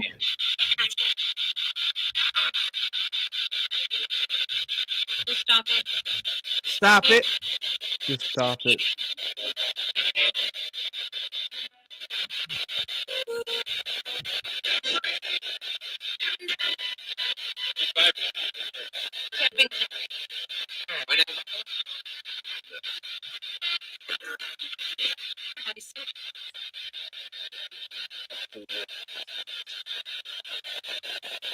Did she just say I've said it?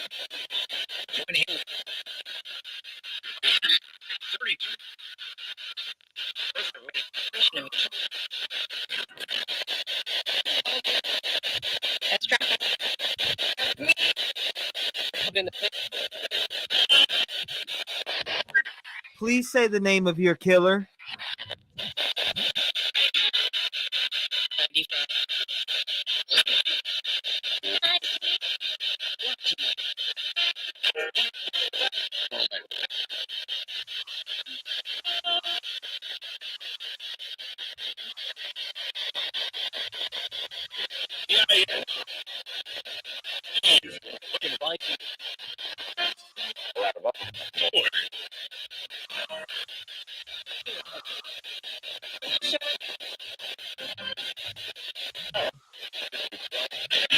Nine 519.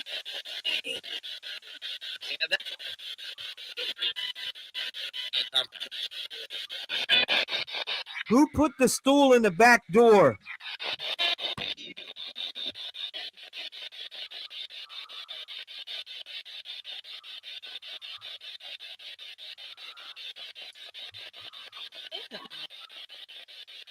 Did you say Ethan? It was me. Ethan, can you identify if the killer was a male or female?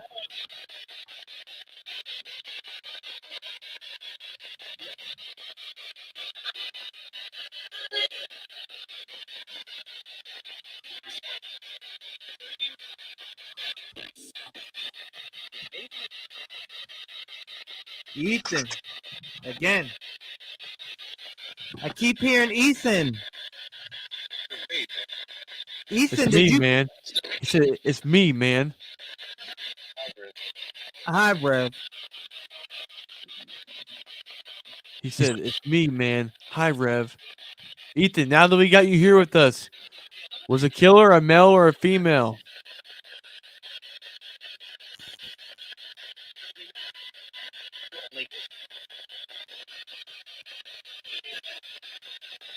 Ethan, you can talk to me, brother. Look, you can use my energy to speak. I'm allowing Ethan Chapin to use my energy to speak, brother. Hey, look, who stabbed you to death, brother? Did it just say brother? I think it did, dude. What is the name of the guy that stabbed you to death, Ethan? Ethan.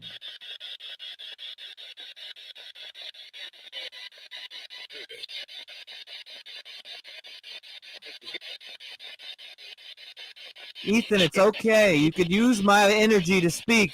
Ethan, I heard you. Who did this to you, brother? Who stabbed you like that?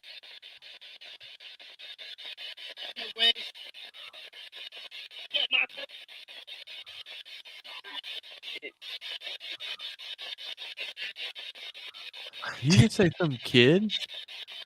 Who was it? What's his name?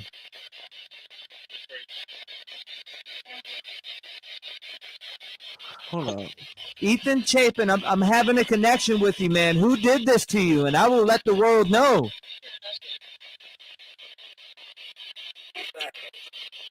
Did I just hear Jack?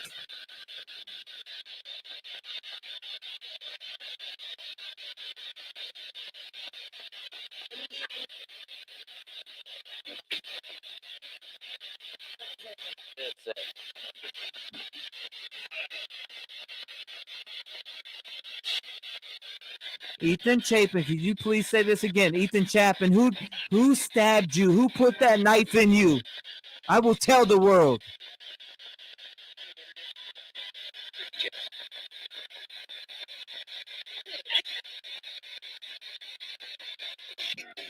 Use my energy, brother.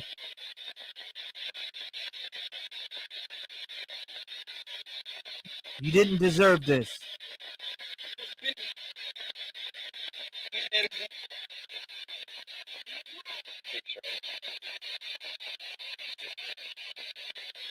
Did he just say it was sharp?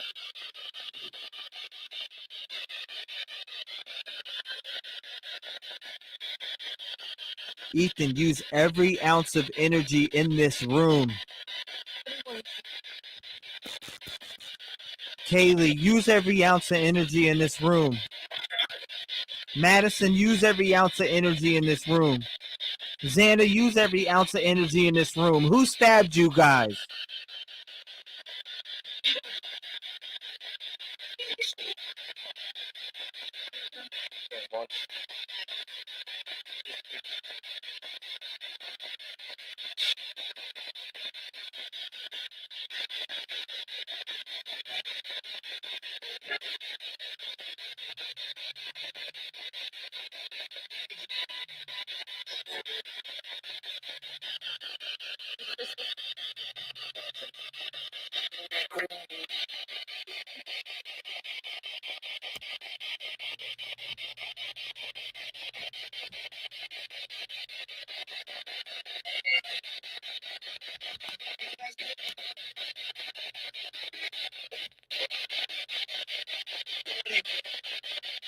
It's okay if you say it. You can say his name.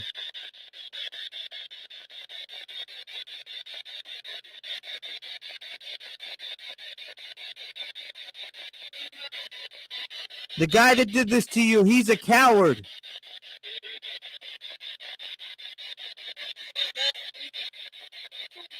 Let's put this coward behind bars.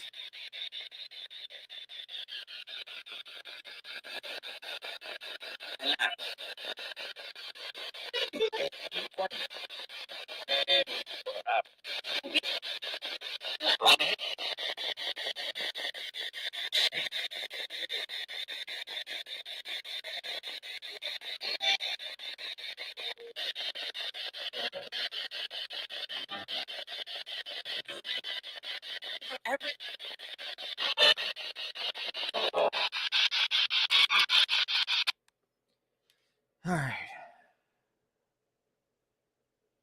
I don't know what I heard, but I'm going to go back. Let me put my headphones on.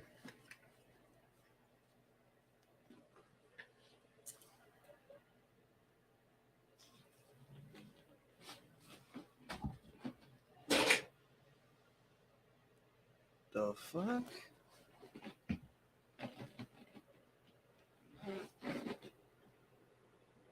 All right, let me hear.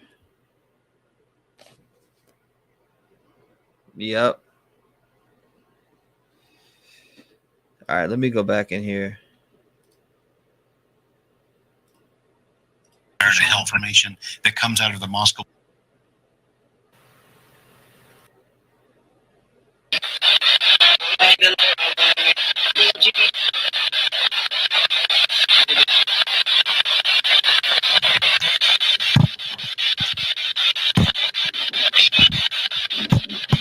Zana, are you the one that fought off the killer?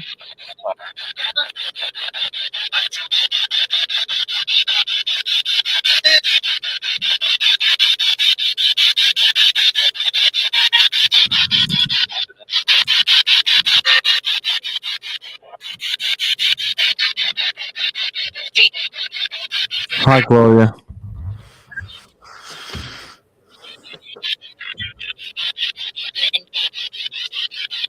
What?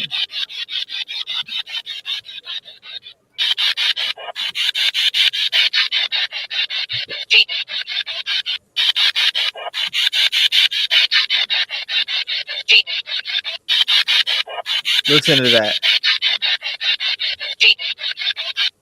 Clean demon? Yep.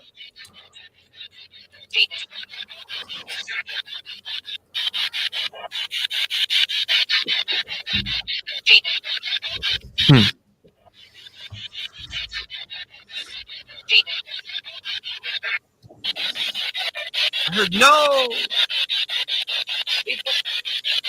Ethan. I keep hearing Ethan. Ethan, if you are here with us right now, communicating, did a man or a woman kill you for?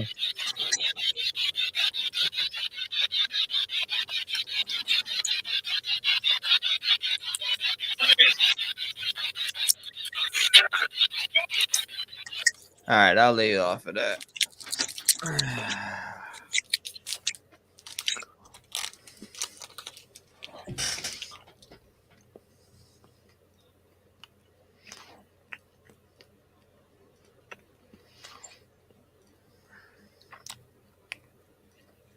It was like,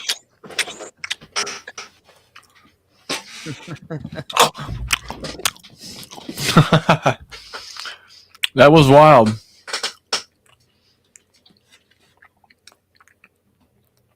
man, boy, that don't sound right. What? It was him. Well, I mean, if you look what it is, you'd be doing it too. See that? See that? Yeah. Mass shooting night. Oh, dude, there was a mass shooting at a nightclub, guys. Yeah, the game, the LGBTQ club. At 6:12, with an update to the mass shooting in Colorado. 5 people are dead and at least 25 are hurt. Put a video out on it. Opened fire in an LGBTQ nightclub. The 2 people in the club, there were 2 people in the club that helped stop the shooter. And overnight, we learned they hit the 22-year-old gunman with his own weapon. Thank you, Steph. Police are investigating whether this attack was a hate crime.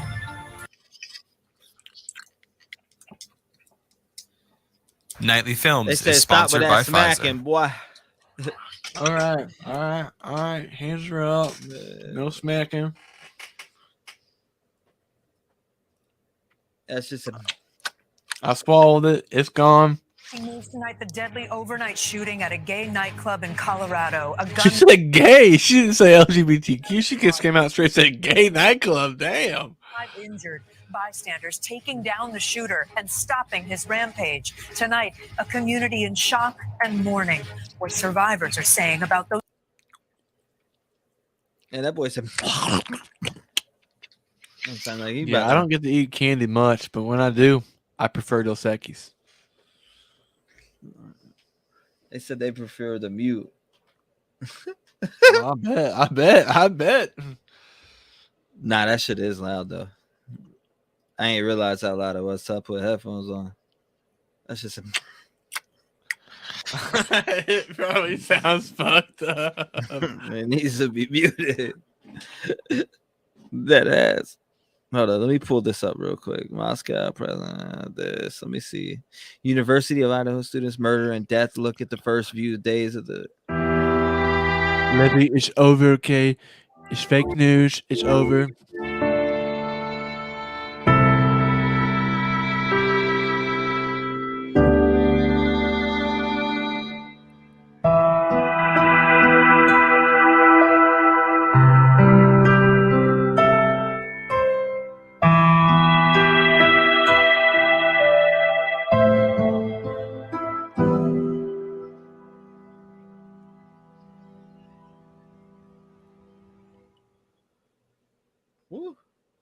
I've been here in Moscow on scene since about 3 p.m. Since I've been here, I've watched Moscow police cars come in and out of this neighborhood, where officials found 4 people dead. Neighbors say they began noticing police cars flood the area around 12 p.m. today. Moscow police say they responded to a call here on King Road for an unconscious individual. Upon further investigation, officials found 4 people dead. While police investigated the scene, the University of Idaho enacted a shelter-in-place alert as university officials reported a homicide near campus. As we've stated, that alert is lifted at this time. Neighbors say most people living in this area are a part of U of I Greek life or are students, but we do not know the identities of those involved or who lives at the residence. Officials are investigating. This is a very much developing situation, and we will continue to stay on the grounds until we have more information to report back to you. Until then, in Moscow, Janelle Finch, Creme 2 News.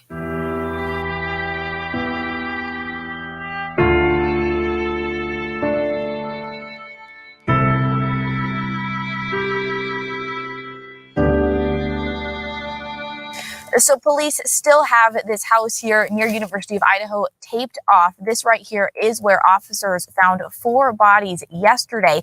We now know the names of those 4 students.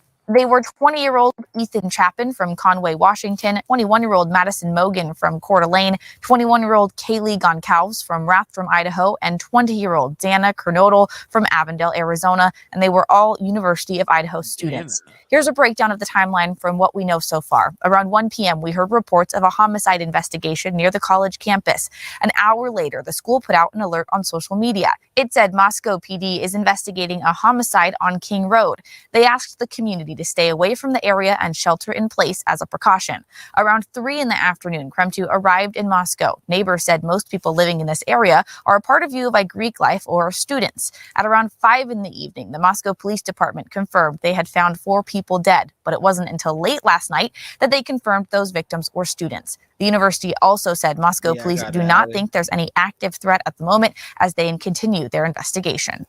Classes for University of Idaho students are canceled for the day. They say they will resume classes tomorrow. In Moscow, Nicole Hernandez, KREM 2 News. Moscow police responded to King Road for a call about an unconscious person Sunday afternoon. When police arrived, they found the 4 deceased students inside the home. This morning, the city of Moscow and University of Idaho identified all 4 U of I students. Freshman Ethan Chapin of Conway, Washington, was a member of the Sigma Chi fraternity. Dana Kernodle, a junior from Post Falls, was a member of the Pi Beta Phi sorority. Madison Mogan was a senior from Coeur d'Alene, and Kiely Goncalves was a senior from Rathdrum. This is a pretty traumatic situation for our campus community. Dean of Students Blaine Eccles says news of the suspected homicide shocked the Vandal community. This is rocking their world. Many of them come from small communities where things like this have never happened. He says drop-in counseling is available to students at any time, but he recognizes that many students have already returned home early for the upcoming holiday. People need to navigate through this situation in the way that best suits them. If students need to go home, be closer with their families, want to return home, I support them in doing that. We're going to support them in doing that. Support for U of I goes beyond the university campus. Businesses throughout the city of Moscow are offering prayers and thoughts for the Vandal community. And because Moscow is a tight-knit community with a strong relationship with the university, this response isn't a surprise to Mayor Art Bettage. I feel very badly for them, and not just for the victims, but everybody else who's a friend and associate with those people. He told me he was shocked by the news. Hold up. So supposedly it says Hunter. I'm allowing Ethan Chapin to use my energy to speak, brother. Hey, look, who stabbed you to death, brother?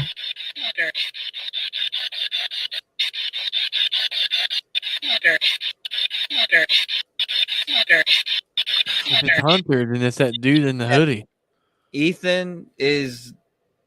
Hunter is Ethan's brother. Oh, really? Yeah. Now listen. Brother, hey, look, who stabbed you to death, brother?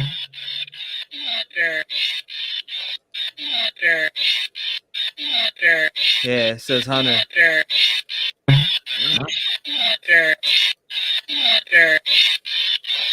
Hunter.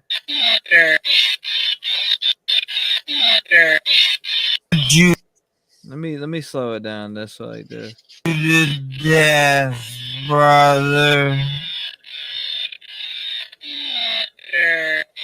Hunter. Yeah. Yeah. Making sure I heard the H. Brother. My energy to speak, brother. Hey, look, who stabbed you to death, brother? Did it just say brother?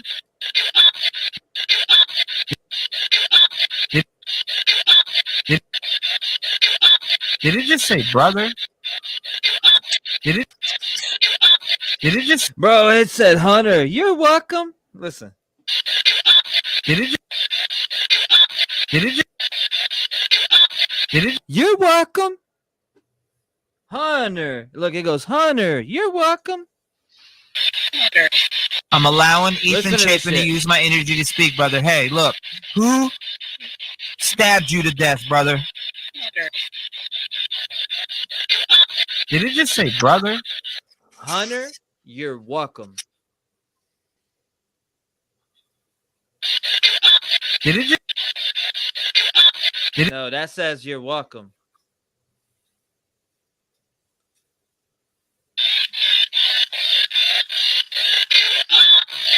Did it? You're welcome. Yep, you're welcome. It goes, Hunter. You're welcome.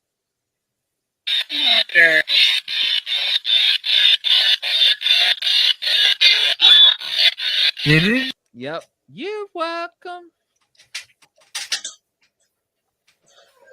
Nah, there's no we called him. It says I'm listening to it in my headphones. Like I can literally hear it. It says, Hunter, you're welcome.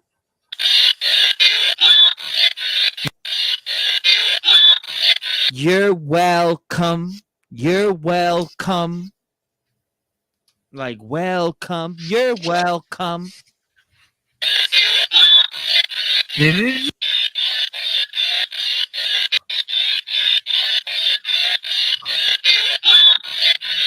Yep. You're welcome. 100%. You're welcome.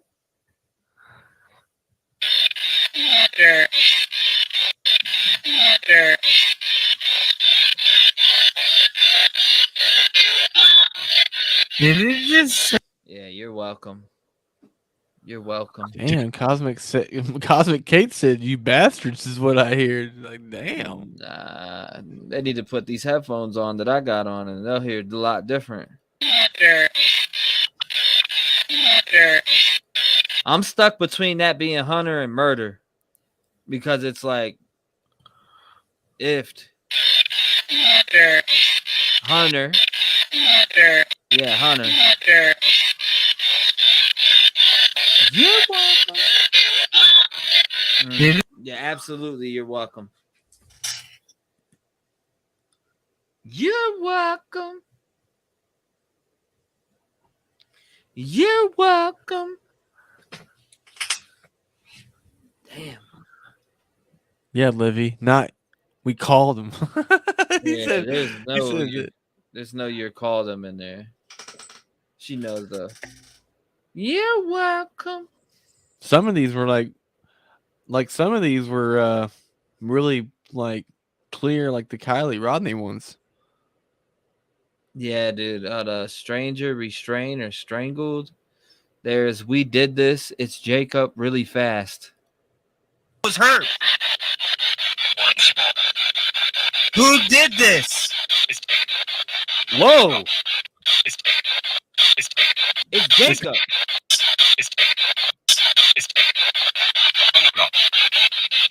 What? It's Jacob. Gone call. This.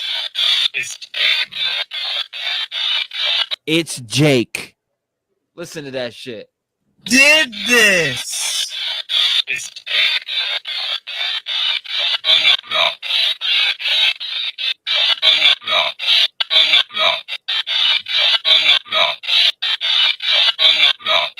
Hung up now? I don't know what the fuck that's saying. Hung up now.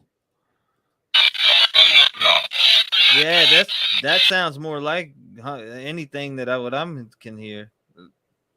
Hung up now. I don't know. That shit sounds like gung gung glah, like a fucking different language, bro. Gone Cobbs. I thought I just heard her last name be said. Who did this? Gong calls. He's saying gong calls. I thought I just heard her last name be said by Mel. I did. I heard that. Who killed these 4 victims?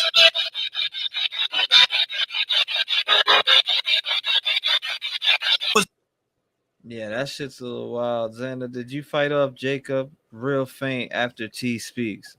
Xana, who did you fight off? And then it says Jacob, supposedly. Let's see. Xana, I want you to come through, sweetheart. You had defensive wounds. Who did you fight off? What is his name?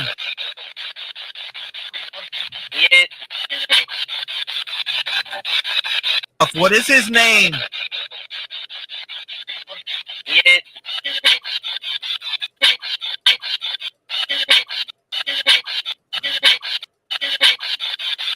Sweetheart, you had defensive wounds. Who did you fight off? What is his name? You fight off. What is his name?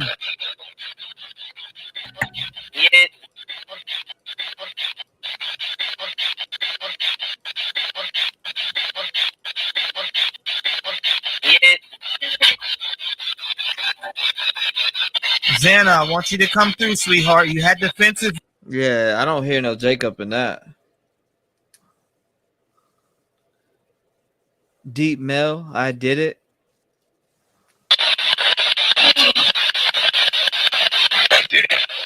Damn.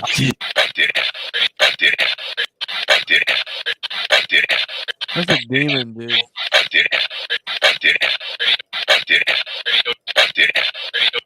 That says I did it. 100%. It says stay and then stab me while T is talking. All right, hold up.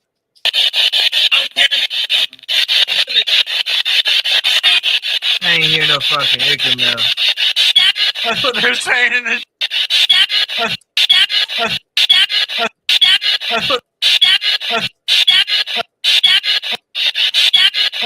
They say stab wounds?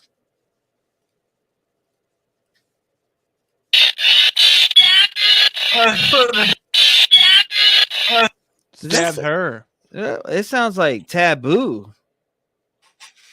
I'm hearing taboo. Listen. Nah, it does say stabbed her.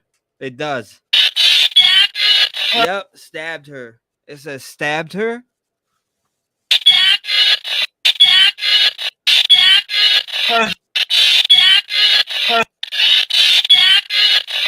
Stabber or stabbed her? Yep, I hear that. This one says strangler, restrain him, or strangled.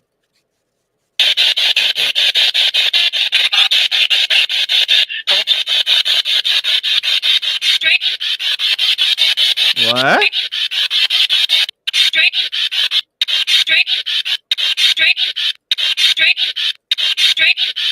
Morning, guys.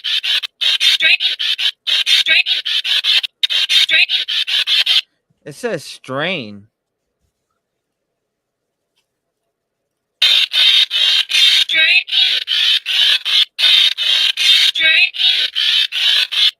What?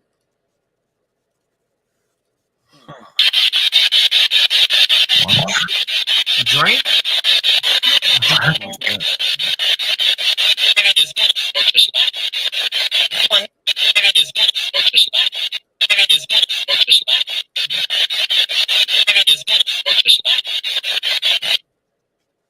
So did you say tell Smoke to go piss off? Yeah. Hold up. I actually think I hear that. Tell Smoke to go piss off. Listen.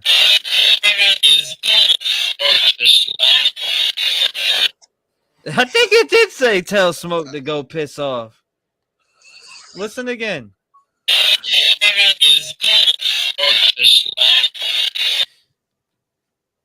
Go or tell Smoke go piss off or piss. Tell the Smoke to go piss off.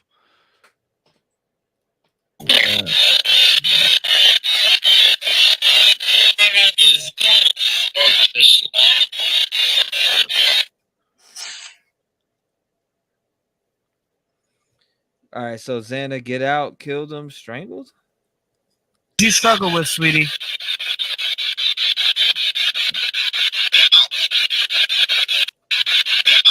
It says get out.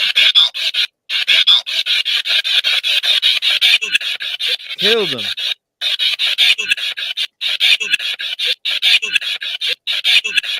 Why does it sound? It sounds like Pilgrim.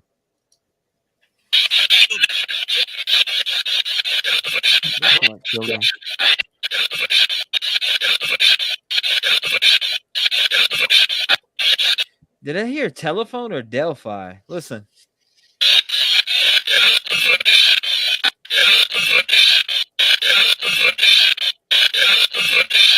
Down at the foot. Sounds like down at the foot.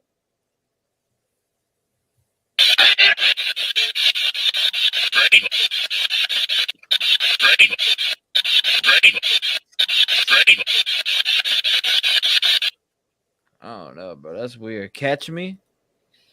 Xana, were you the one that struggled?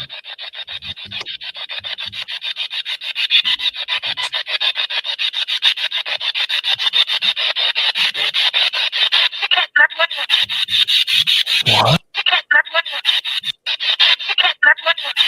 He can't mess with you.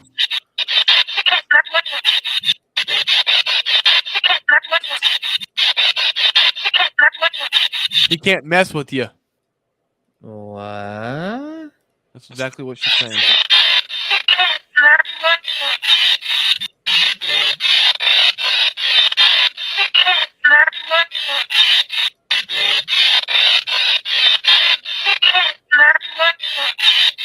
He said he can't mess with you or me. He killed my dad, but I think he killed my best friend. Hold on. He killed my best friend. She's saying he can't mess with you.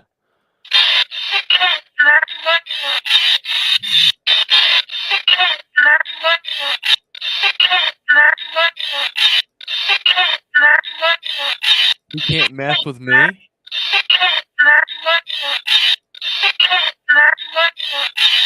No, he can't mess with us. He can't mess with us. He can't mess with us.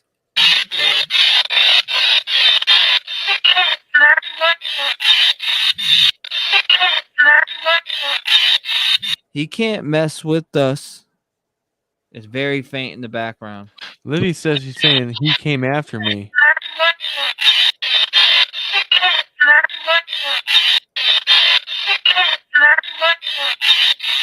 I'm hearing he can't mess with us. But I'm not able to hear the S because it's so faint in the back. But it's he can't mess with us.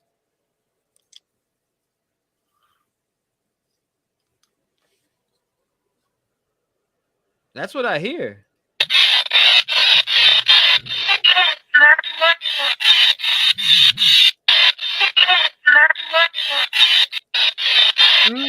Oh my god! I know what she's saying. What? She's saying he came back with us from the club.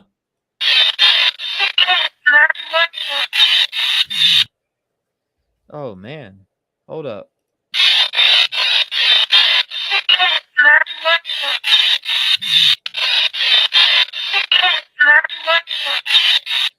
He came back with us. She's either saying us or me. He came back with me. He came back with us. Nah, it's a us. I'm telling you, I hear the us, but it's like super low, fainted in the back of all the static. I hear he came, or he can't, he came, he can't. It's one of those two, bro. I'm telling you.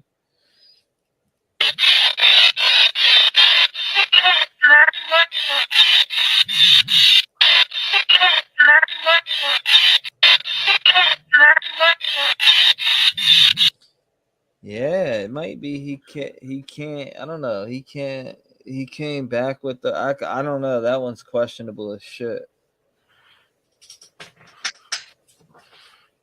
I'm not hearing the us like with the S, but it sounds like it.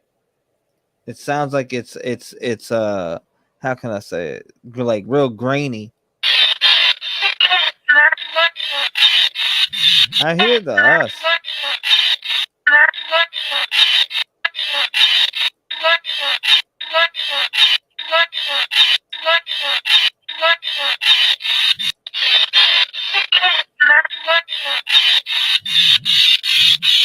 What?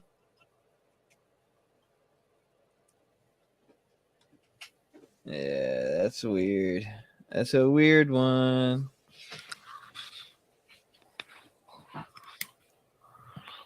A guy at the bar. Hold up.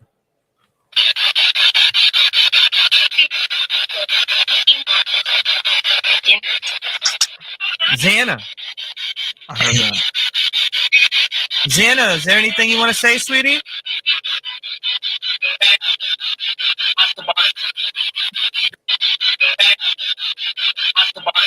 Is there anything you want to say, sweetie? A guy at the bar. Is there anything you want to say, sweetie? Guy at the bar. Is there anything you want to say? Xana, is there anything you want to say, sweetie?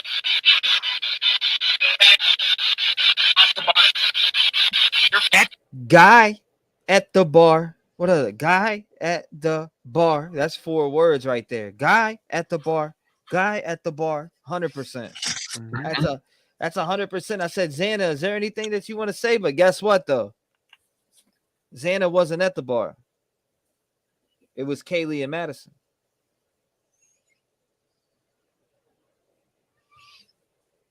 Okay. That's the difference. But here's the correlation though. Yes, Xana was not at the bar, but she answered saying he came back with us. So the guy at the bar, maybe she didn't go in the bar. No, her and Ethan went to a different party, bro. That's weird. Yeah, from what I read in the stories, Ethan and Xana went to a different party. Madison and Kiely went to the corner club.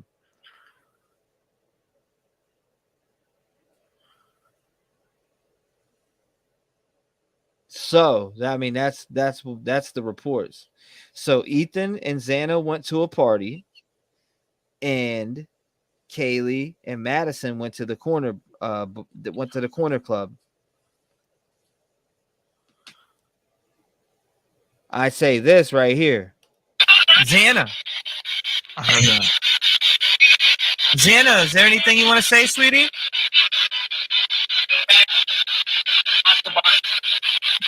At the bar? Did it say guy at the bar? I think I caught that shit with my own ear on the spizzy. I heard that shit with my own ears on cue.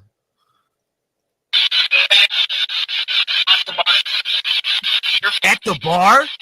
What does this say right here? Let's check. Look at this right here. What I got over here. So hold on. Let's go through here, right? Let's pull up this. Look at this right here. Allegedly kicked out of the corner club that night for creeping people out. Jack number 3. Mm-hmm.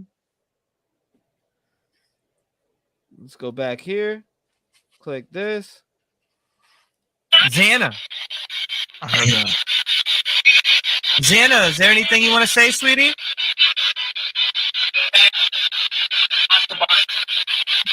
At the bar? Now I wonder if that was Kiely or Madison that said guy at the bar. Because they were at that club.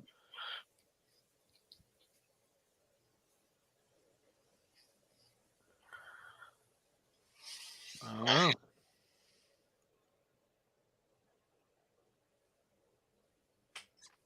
Did Jack 3 know Ethan is what Steffi's wanting to know? I have no idea. I can't answer the unknown. I can't answer something I don't know. I'm not sure with that, but I know that Ethan and the guy at the bar don't have anything to do with each other that night, at least because Xana and him were at a party. So the guy at the bar would fall into correlation with Kiely and Madison.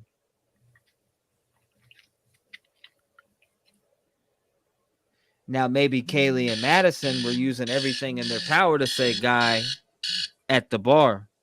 Now, that could be them saying something. Well, your alarm went off. It's time to wake up.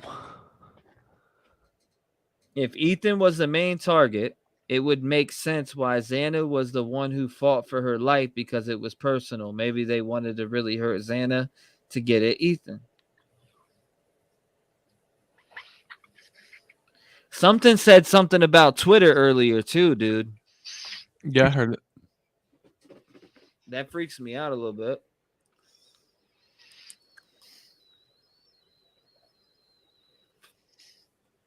Because what about Twitter, you know? Hold on, I got a care package.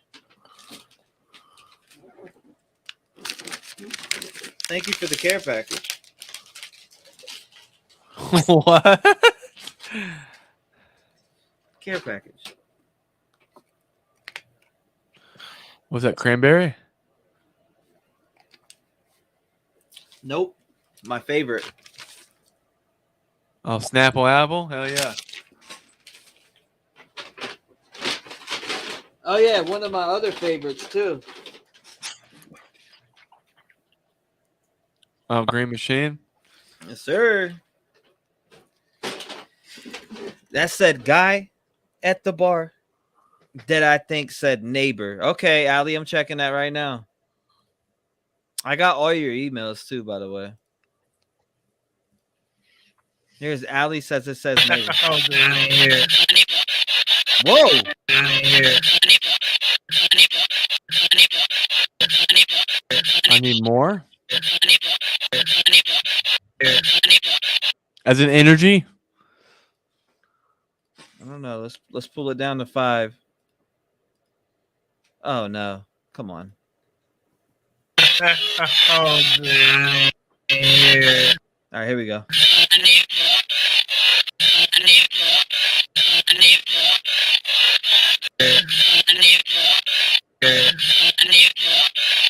It's a neighbor. I think it's saying I need more or I need warmth. Yeah. Maybe that time right there. Oh, dude, I ain't here. Maybe that time right there. It's hard to tell. I need to go. Jack is a neighbor. What up, Aunt Kirk? Karen. Shout out to everybody in the chat, by the way. MJ. What's up, guys? I can tell you all for sure we did not hear no Ickadmel come through there. Yeah, I'd be surprised. Even though he has covered this case, he didn't. This one, somebody wrote the guys at the bar on this one. Let's see. Xana, is there anything you want to say, sweetie? Nah, that was that part. Dropping temp, it's me. Then sounds like stop. My brother M something.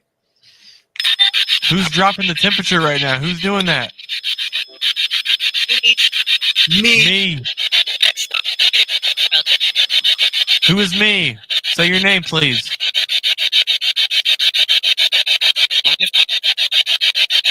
I'm Ethan.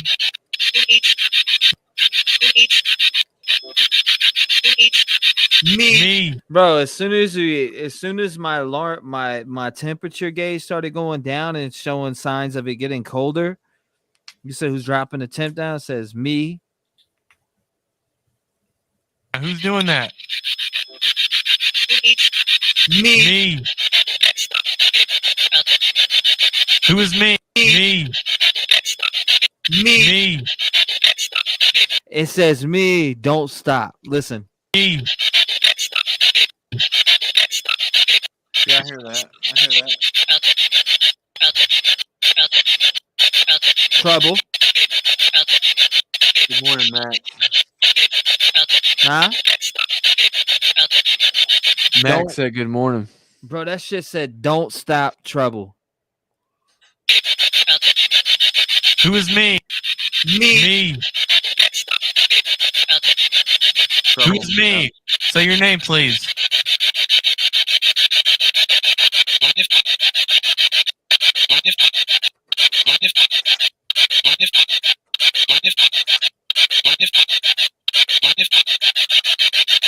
I'm Ethan.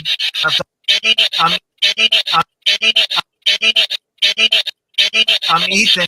Is that saying you're mean?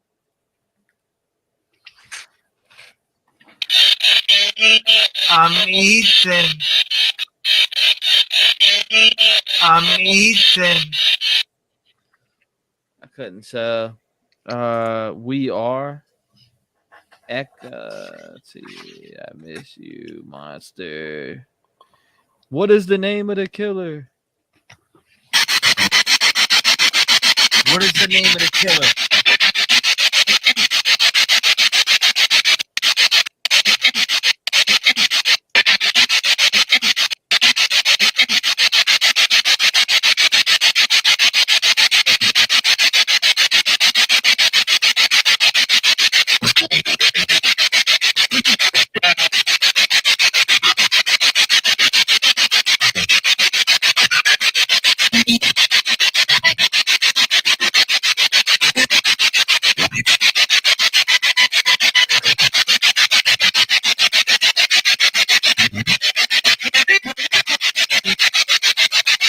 The fuck? All right, so this part is the one from last night, guys. It goes, my own brother.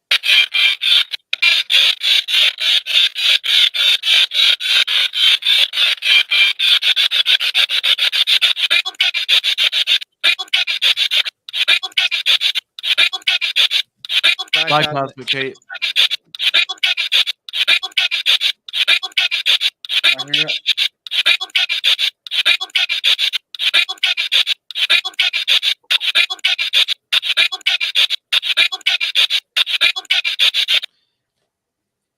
My own brother. That was from last night's when I said, who was the killer? And it said, my own brother.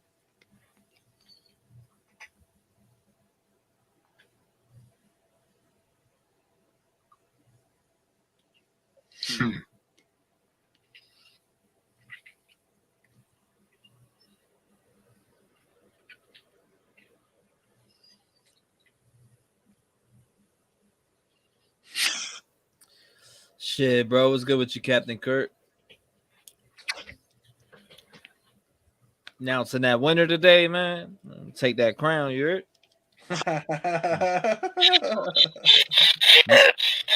Bro, listen, it says, my own brother.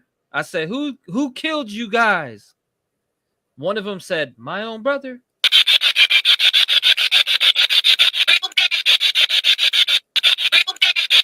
Bro, that shit is clear. That is clear. That's clear as a motherfucker. Let's go get out.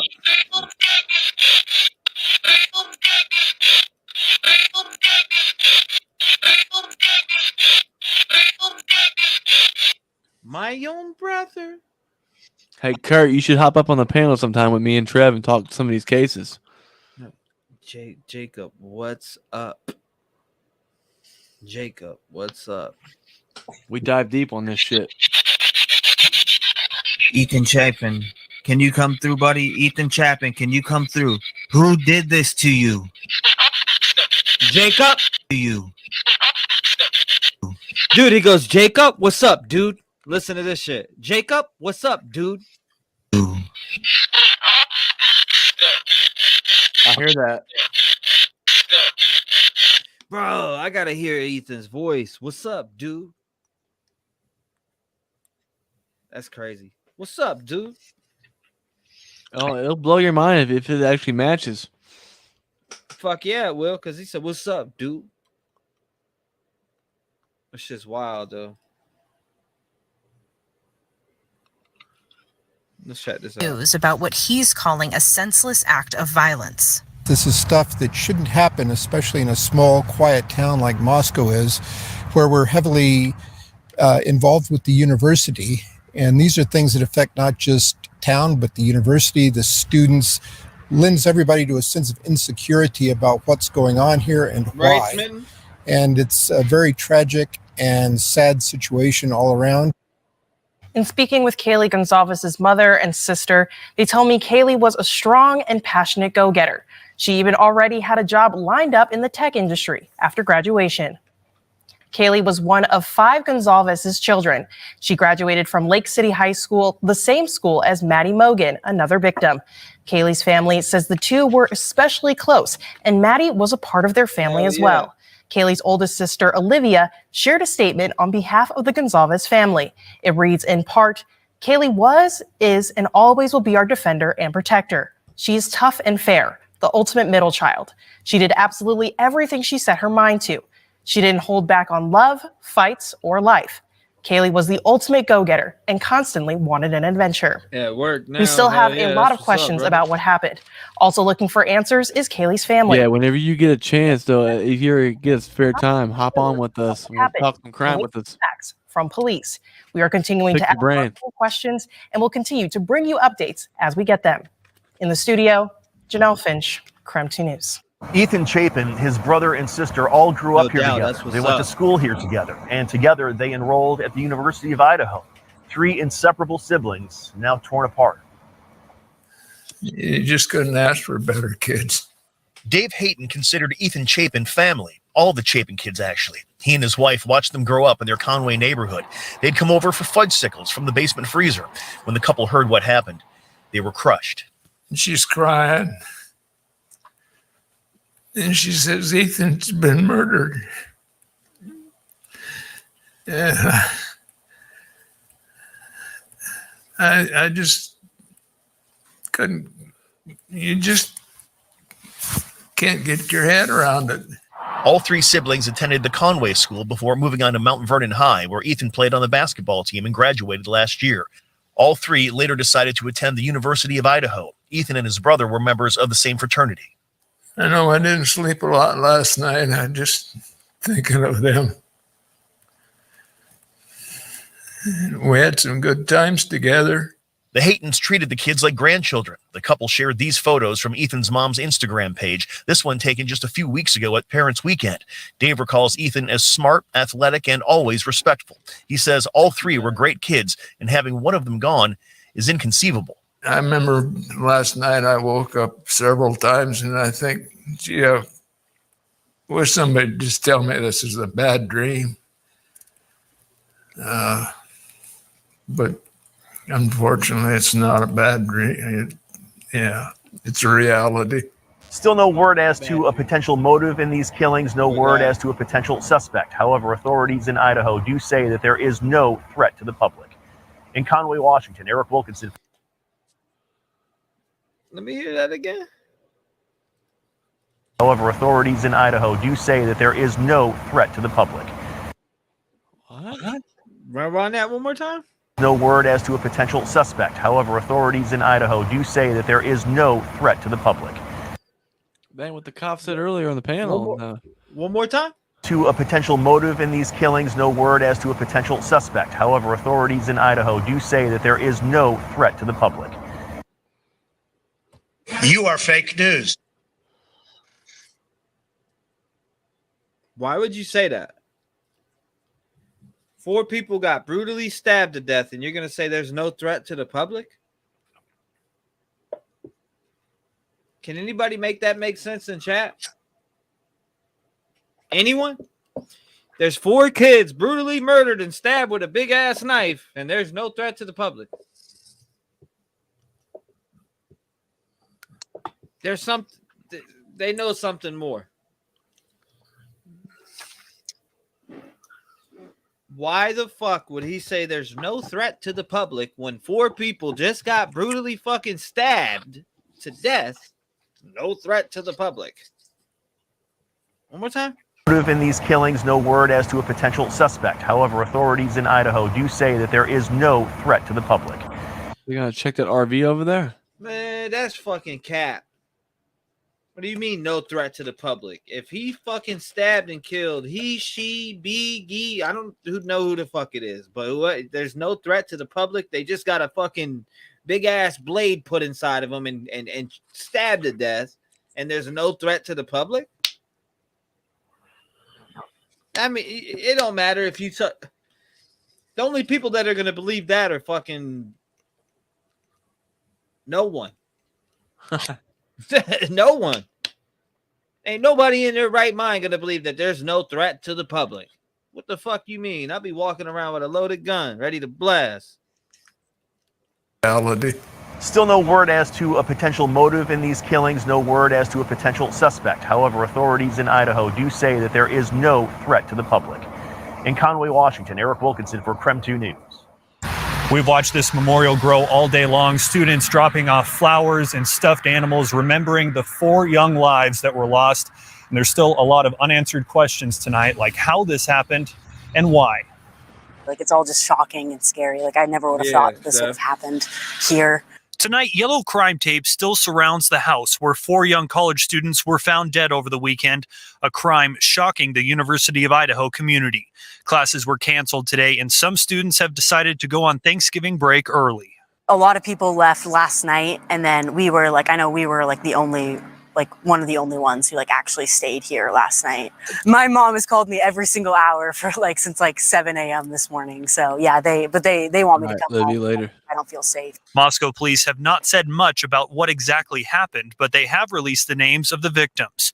2 of them, Zana Kernodal, a junior from Post Falls, and Madison Mogan, a senior from Coeur d'Alene, were servers at the Mad Greek restaurant in downtown Moscow.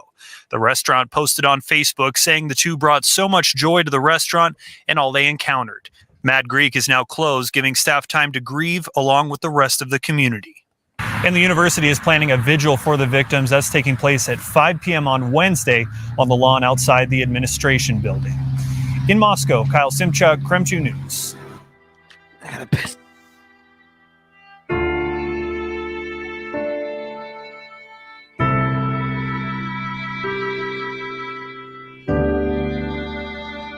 Well, the Moscow Police Department hasn't added any new information since they released a press release this morning about the homicide investigation. But a few hours ago, we did speak with the Latah County coroner. Kathy Mabbitt is calling all four deaths homicides, and that the cause of death is likely a stabbing. But we won't know that for certain until the autopsy report comes back and she can make that official ruling. Now, to take that a step further, Latah County contracts its autopsies out to the Spokane County Medical Examiner. And I confirmed this afternoon that Spokane County is in fact conducting the autopsies on the 4 University of Idaho students. Now, the Spokane County spokesperson says that's true. Has not yet started those autopsies. Once they are done, the medical examiner will forward her recommended findings to the Latah County coroner. Then the Moscow Police Department or the Latah County coroner will release the official ruling. Now, this afternoon, when we talked to the coroner, she described a gruesome crime scene. Well, there was a lot of blood. It was a very sad scene. Mabbitt adds that she does not believe the toxicology report on each of the 4 University of Idaho students will be relevant to the manner or cause of death. Now, Mabbitt has been the county coroner for 16 years in Latah County. She says in that time, there have been at least 2 other multiple homicide scenes that she's been involved in. But she says this current homicide investigation is the only one she's been to where there are 4 people at one scene. Now, we are continuing to press local authorities like the Moscow Police Department, as well as the Latah County prosecutor. I have made multiple calls into their offices yesterday and today, have not got a call returned from either agencies. Now, we know there are University of Idaho students, their families, and the greater Moscow community, many of which are still concerned for their safety, even though the police department says there is no active threat to the community. So that is why we remain here in Moscow pressing for answers. And once we do get those, we'll continue to keep you updated. Reporting in Moscow, Amanda Rowley, KREM 2 News. 2 of the 4 University of Idaho students who died on Sunday, Dana and Maddie, both worked here at Mad Greek Restaurant. The restaurant has closed its doors for now, and they have also put out a memorial for all 4 of those students. Tucked inside a Main Street restaurant bench is a memorial catching the community's attention, including Annalise Mitchell. She's a sophomore at University of Idaho. I just wanted to kind of take a moment to remember them. Annalise is one of many students struggling to process the death of 4. Yeah, it doesn't make sense. Either they know who did it and they aren't worried because it was personal, or the person who did it is dead.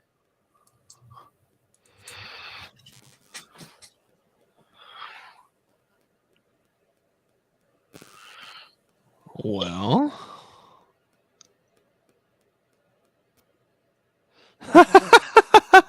gotcha.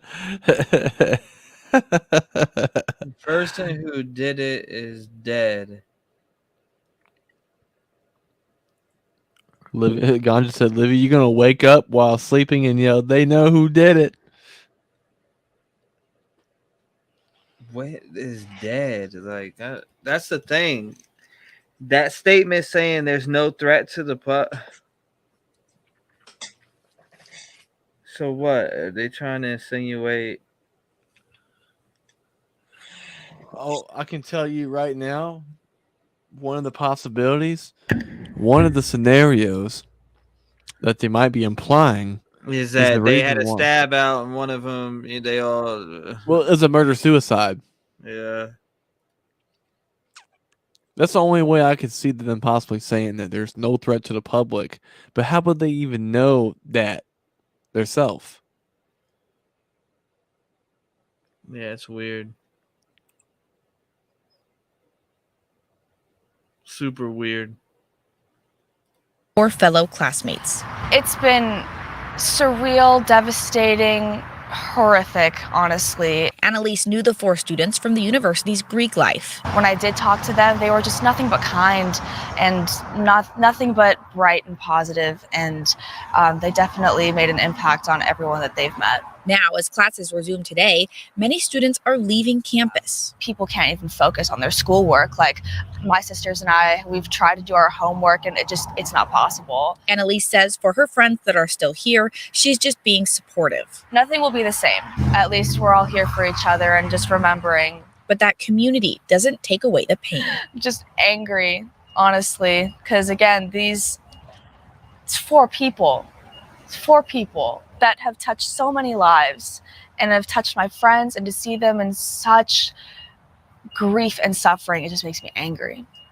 In Moscow, Nicole Hernandez, Crumb 2 News.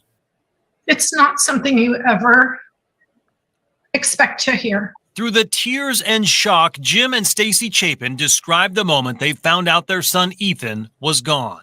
It's not a call that you think that you're going to have to speak with the funeral home directors and the FBI and have it hit national news. See, but my problem here is that why would you say there is no danger to the public?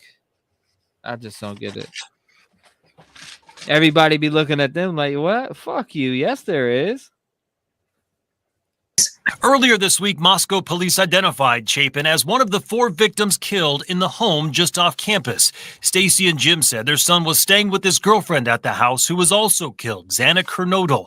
So far, police haven't released many details about the investigation, and as questions mount, the Chapins say they wanted to make sure Ethan's story was told. It's important for us to get Ethan's story out. We don't really want anybody else representing him. And it's hard to have people speaking on his behalf. So we think it's best for us to do this. He's the kind of kid that everybody wanted to be around. You know, he was just a good kid. He's a good kid. Kind to all. Didn't deserve what happened. No. They say Ethan was a triplet. He and his siblings were extremely close. In fact, they all decided to attend the University of Idaho. Jim says Ethan was an athletic kid who played club soccer and refereed youth sports. His smile, he says, lit up a room, and he made friends wherever he went. They had just spent last weekend at the university for Parents' Weekend. And as we pulled out of Moscow, we literally were like, we've done it. We've literally done it as parents. We've created 3 incredible humans that will go on and have something great to offer to this world. Damn. A week later, as they grapple with this horrific loss, they say they're determined to keep moving forward for Ethan. But we will not let this sink us or sink our kids, because if anything, they have to go on and shine Ethan's bright light on their own.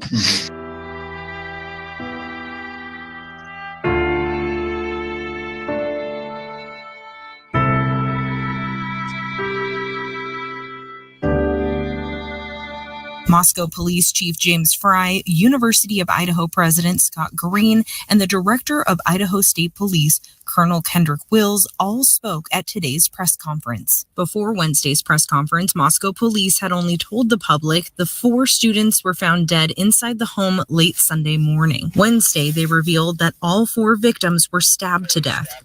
Chief Fry says 2 other roommates were at the home during the attack, but were not injured, and he is not calling them witnesses. He said they were also home when police arrived at the house. Fry did not say why the call to police was not until noon on Sunday, when the attack happened in the early morning hours. Police said it appeared to be a targeted attack, but did not explain why. Moscow police have also been saying that they do not believe there is an ongoing threat to the community. But today, the tone changed. Police say the search for a suspect continues, and people... That's right. They did say that in this one. Remember? People should look out for each other. Meantime, we found this video from a Moscow food truck that's from early Sunday morning. It shows 2 of the students, Kiely and Maddie, ordering food around 1:40 a.m. This is one of the last times they were seen. Moscow police say this video is helping investigators recreate a timeline of events from that night. And it has helped. It gives us a time and space where we know that 2 of our victims were, and that helps us a ton, and we'll continue to follow up all leads that we can. The family of Kiely Gonsalves have seen the video and agreed to let us publish it. They identified Maddie Mogan wearing the long black jacket and Kiely, who is with her, in the white sweatshirt. It's normally a place where everyone feels really safe. Joseph Woodall is the manager of the grub truck. He is seen in the video working the cash register, taking the girl's order. This afternoon, he described their interaction with me. One of the blondes was just a little bit more cheery and kind of bouncing around a little bit more. And then one was like standing there and doing the hello, how are you? And goes through the interactions. And normally that's pretty normal. In most of our groups, there's people that are more energetic and people that are managing the energetic people. Joseph told me he felt incredibly sad when he learned the news about the girls he had just seen the other night. I hope they find the person. Hope they get the person.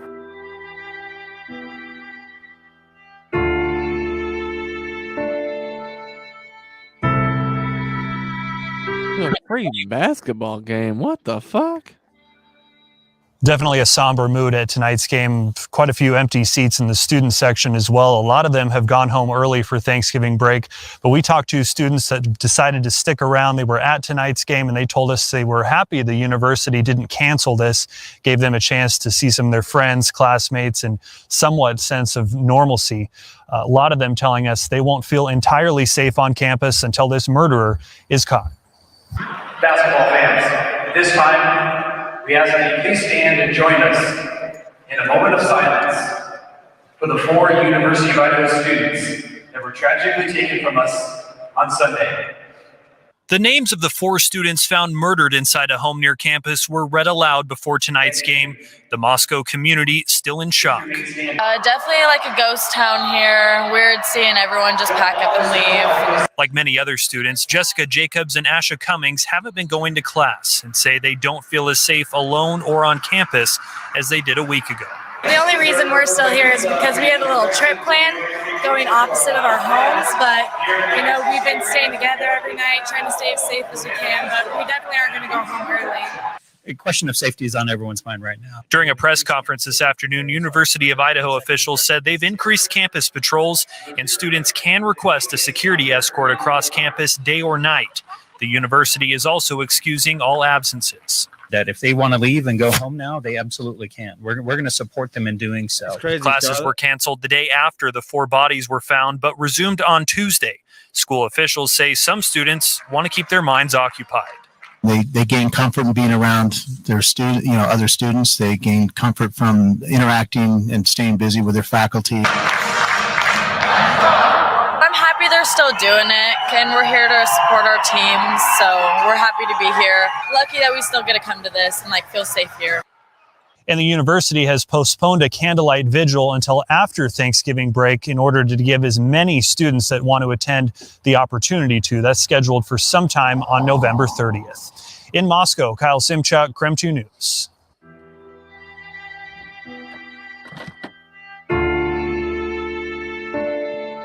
Autopsy results? There we go. The Spokane County Medical Examiner finished the autopsies yesterday and sent them over to the Latah County Coroner. With that, the coroner sent out this. You can see here at the bottom of the document, cause of death, homicide, murder, and manner of death is stabbing. Moscow PD says whoever did this used a large knife. We also learned yesterday Idaho State Police say investigators think the killer got in the house through the sliding glass door. ISP says the forensic team is taking another look at the house to make sure they didn't miss any details. We intend to come out and solicit information from the public if they are within certain areas that we believe are of interest for this investigation. And so hopefully today or early tomorrow, we will come out with a map where the victims were at specific times during the night and ultimately ending at their residence. The FBI's Behavioral Analysis Unit is now helping in the investigation. They do crime analysis, create suspect profiles, and help with interview strategies. ISP says an FBI command vehicle is on its way to bring Moscow up more resources. As for the other two roommates who were home during the attack, ISP says they are cooperating with investigators. They are not suspects or persons of interest as of now, but ISP says nobody is clear from the investigation yet. In the newsroom, Nicole Hernandez, KREM 2 News. Earlier this evening, the University of Idaho released a statement urging students to be vigilant. For those that are still here, security will increase over this weekend. Moscow police say patrols have also ramped up around the community. The school district says patrols will monitor the area around its schools. Idaho State Patrol is helping with this extra police presence. People I spoke with in the community today are less concerned about their own safety and more focused on making sure the suspect or suspects are found. In your 70 years of living in this area, would you ever have thought that something like that could happen? No, really.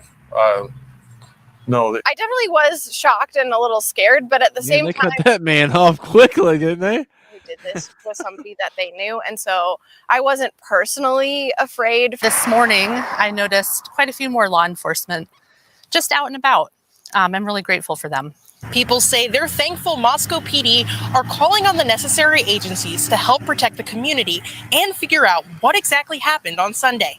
In a press conference yesterday, we learned from the Moscow Police Chief, James Fry, that the department has called on 25 plus investigators, the state police, and FBI to assist in solving this case.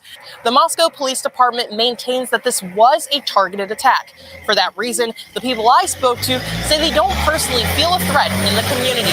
But like said, the University of Idaho is reminding people here to remain vigilant and provide any and all information you can to Moscow police. In Moscow, Janelle Finch, KREM 2 News. People across the country want to know what happened inside this home and why. For those living in Moscow, there's still a lot of fear and uncertainty. And how could there not be? 4 young college students were stabbed to death, and their killer still hasn't been caught. Ever since the yellow crime tape went up, the Moscow Police Department has faced scrutiny for not providing as much information about the case as some would like to know. You know, there's some things that that same dickhead cop that were at that scene would know. And so you definitely don't want to release that information to the public. Gary Jenkins is the former chief of Pullman Police and now serves in that role for the WSU Police Department. He says sharing details is a balancing act, keeping people safe and informed without compromising the investigation. Just trying to make sure that when detectives go out and interview people, it's based on what they know, not what they've heard on the news. The University of Idaho told students this week they could go home early for Thanksgiving break if they didn't feel safe around campus. That's what I want to many know, already Perry. have. Jenkins says that could pose a challenge for detectives trying to interview witnesses. It was for him during the hazing death of Sam Martinez, which also occurred right before Thanksgiving break in 2019. Most of the witnesses left town, and that's the type of investigation you need to have a one-on-one in-person interview. And so it does definitely complicate that investigation. Jenkins says the answers all of us want could take time. They're trying to juggle a lot of balls in the air right now, particularly with 4 victims. It's going to be a very complex. That was a terrible. That was a terrible wordplay there. That was not the best transcript choice there. Emerging in the stabbing deaths of 4 University of Idaho students. Tonight, the Latah County coroner says the 4 students were likely asleep. Some had defensive wounds, and each victim was stabbed multiple times. Authorities found no sign of sexual assault. Moscow police say at this point in the investigation, they do not believe the 2 surviving roommates or the man seen standing near a local food truck were involved in the murders. I don't get that. Police That makes also no addressed sense. rumors swirling online. They're going to scream, right? If you stab somebody, that house is not so big where you can't hear something going on downstairs. If he stabbed somebody on the lower floors first and they screamed out loud, that's going to wake everybody up. All right, so I seen something where it said they were killed in their beds. I mean, the only way I could see that is if he slit their throats. But if he stabbed them multiple times, or copy what Dahmer did. I mean, yeah, drug them. I don't have reps, and I don't have time to go to the store, so they're like, Yeah, he had to copy. He could have copied what Dahmer did. Victims were gagged and tied, saying those are not accurate, and the identity of the 911 caller has not been released. Detectives say they've received nearly 500 tips, which are being processed, investigated, and cleared. 38 people who may have information about the murders have been interviewed. The whereabouts of the killer and the knife used are still unknown. Detectives seized the contents of 3 dumpsters on King Road to look for evidence. Police have also gone to local businesses to see if anyone recently purchased a fixed blade knife. Anyone who saw something suspicious, has video surveillance, or can provide relevant information about the murders is asked to call the Moscow Police Department. Investigators are still trying to piece together where the 4 University of Idaho students went the night before they were found in their Moscow home, stabbed to death. Investigators are hoping the map released today will provide additional tips from the community. The map details the night of Saturday, November 12th in Smoke, you want to present your screen and put a video on while I run to the store real quick? Yeah, I mean, sure. Or you can talk. Either or. Yeah, I'll do whatever, yeah. I gotta go get some Tylenol real quick. Mixed with this damn Advil because my shit's throbbing. Yeah, let me share my screen. Actually, you guys want to hear the shit that I made earlier? The song I made earlier that Trev heard? Who's Ganga? Ganga.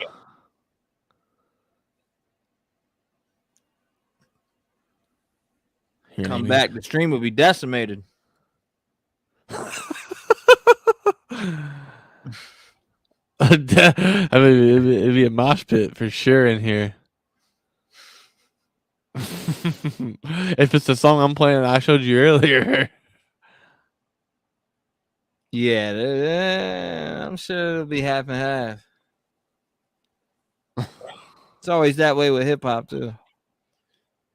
You guys want to hear it? Yes or no? If not, I'll entertain you. They want to hear about true crime. I'm already gonna be a bitch that. I already know it. They're gonna want that true crime.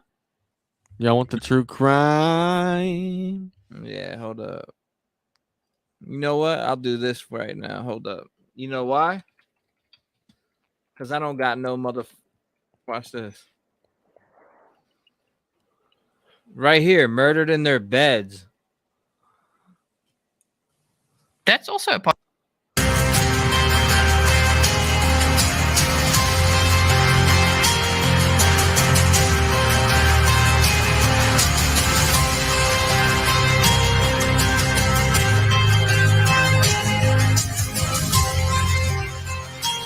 You said I'm old. I don't know if I like it. Yeah, probably not.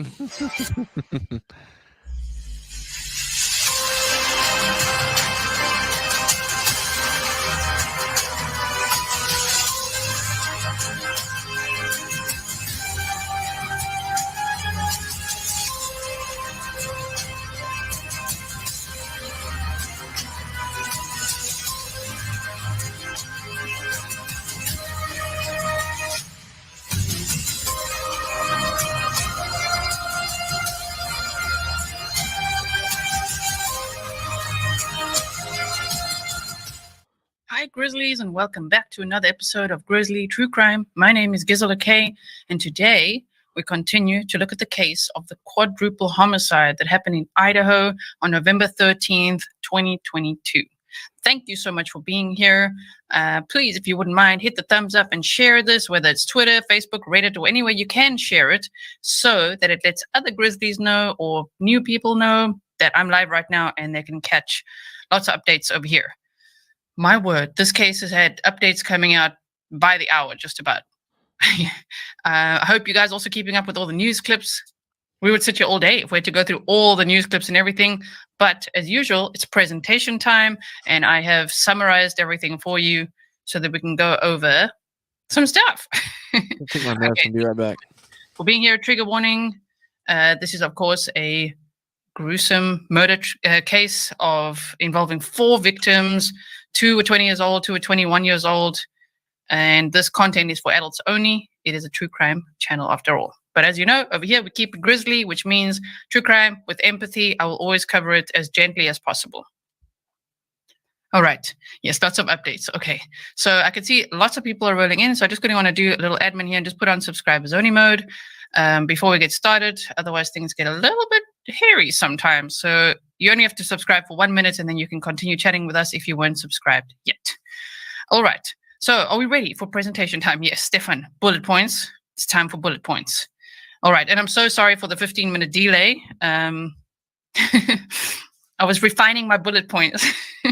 So I was like, okay, just hold on. So I just wanted to add a few things. So thank you so much again for being here and bearing with me, especially those of you who waited those extra 15 minutes. All right, so let's do some presentation time. Okay, so just as a quick recap, on November 13th, 2022, sometime between 3 and 4 a.m., according to the police, 4 students were murdered in their home in Moscow, Idaho, after a night out. Thank you so much, Deb S. I really appreciate that. Thank you, everyone. All right.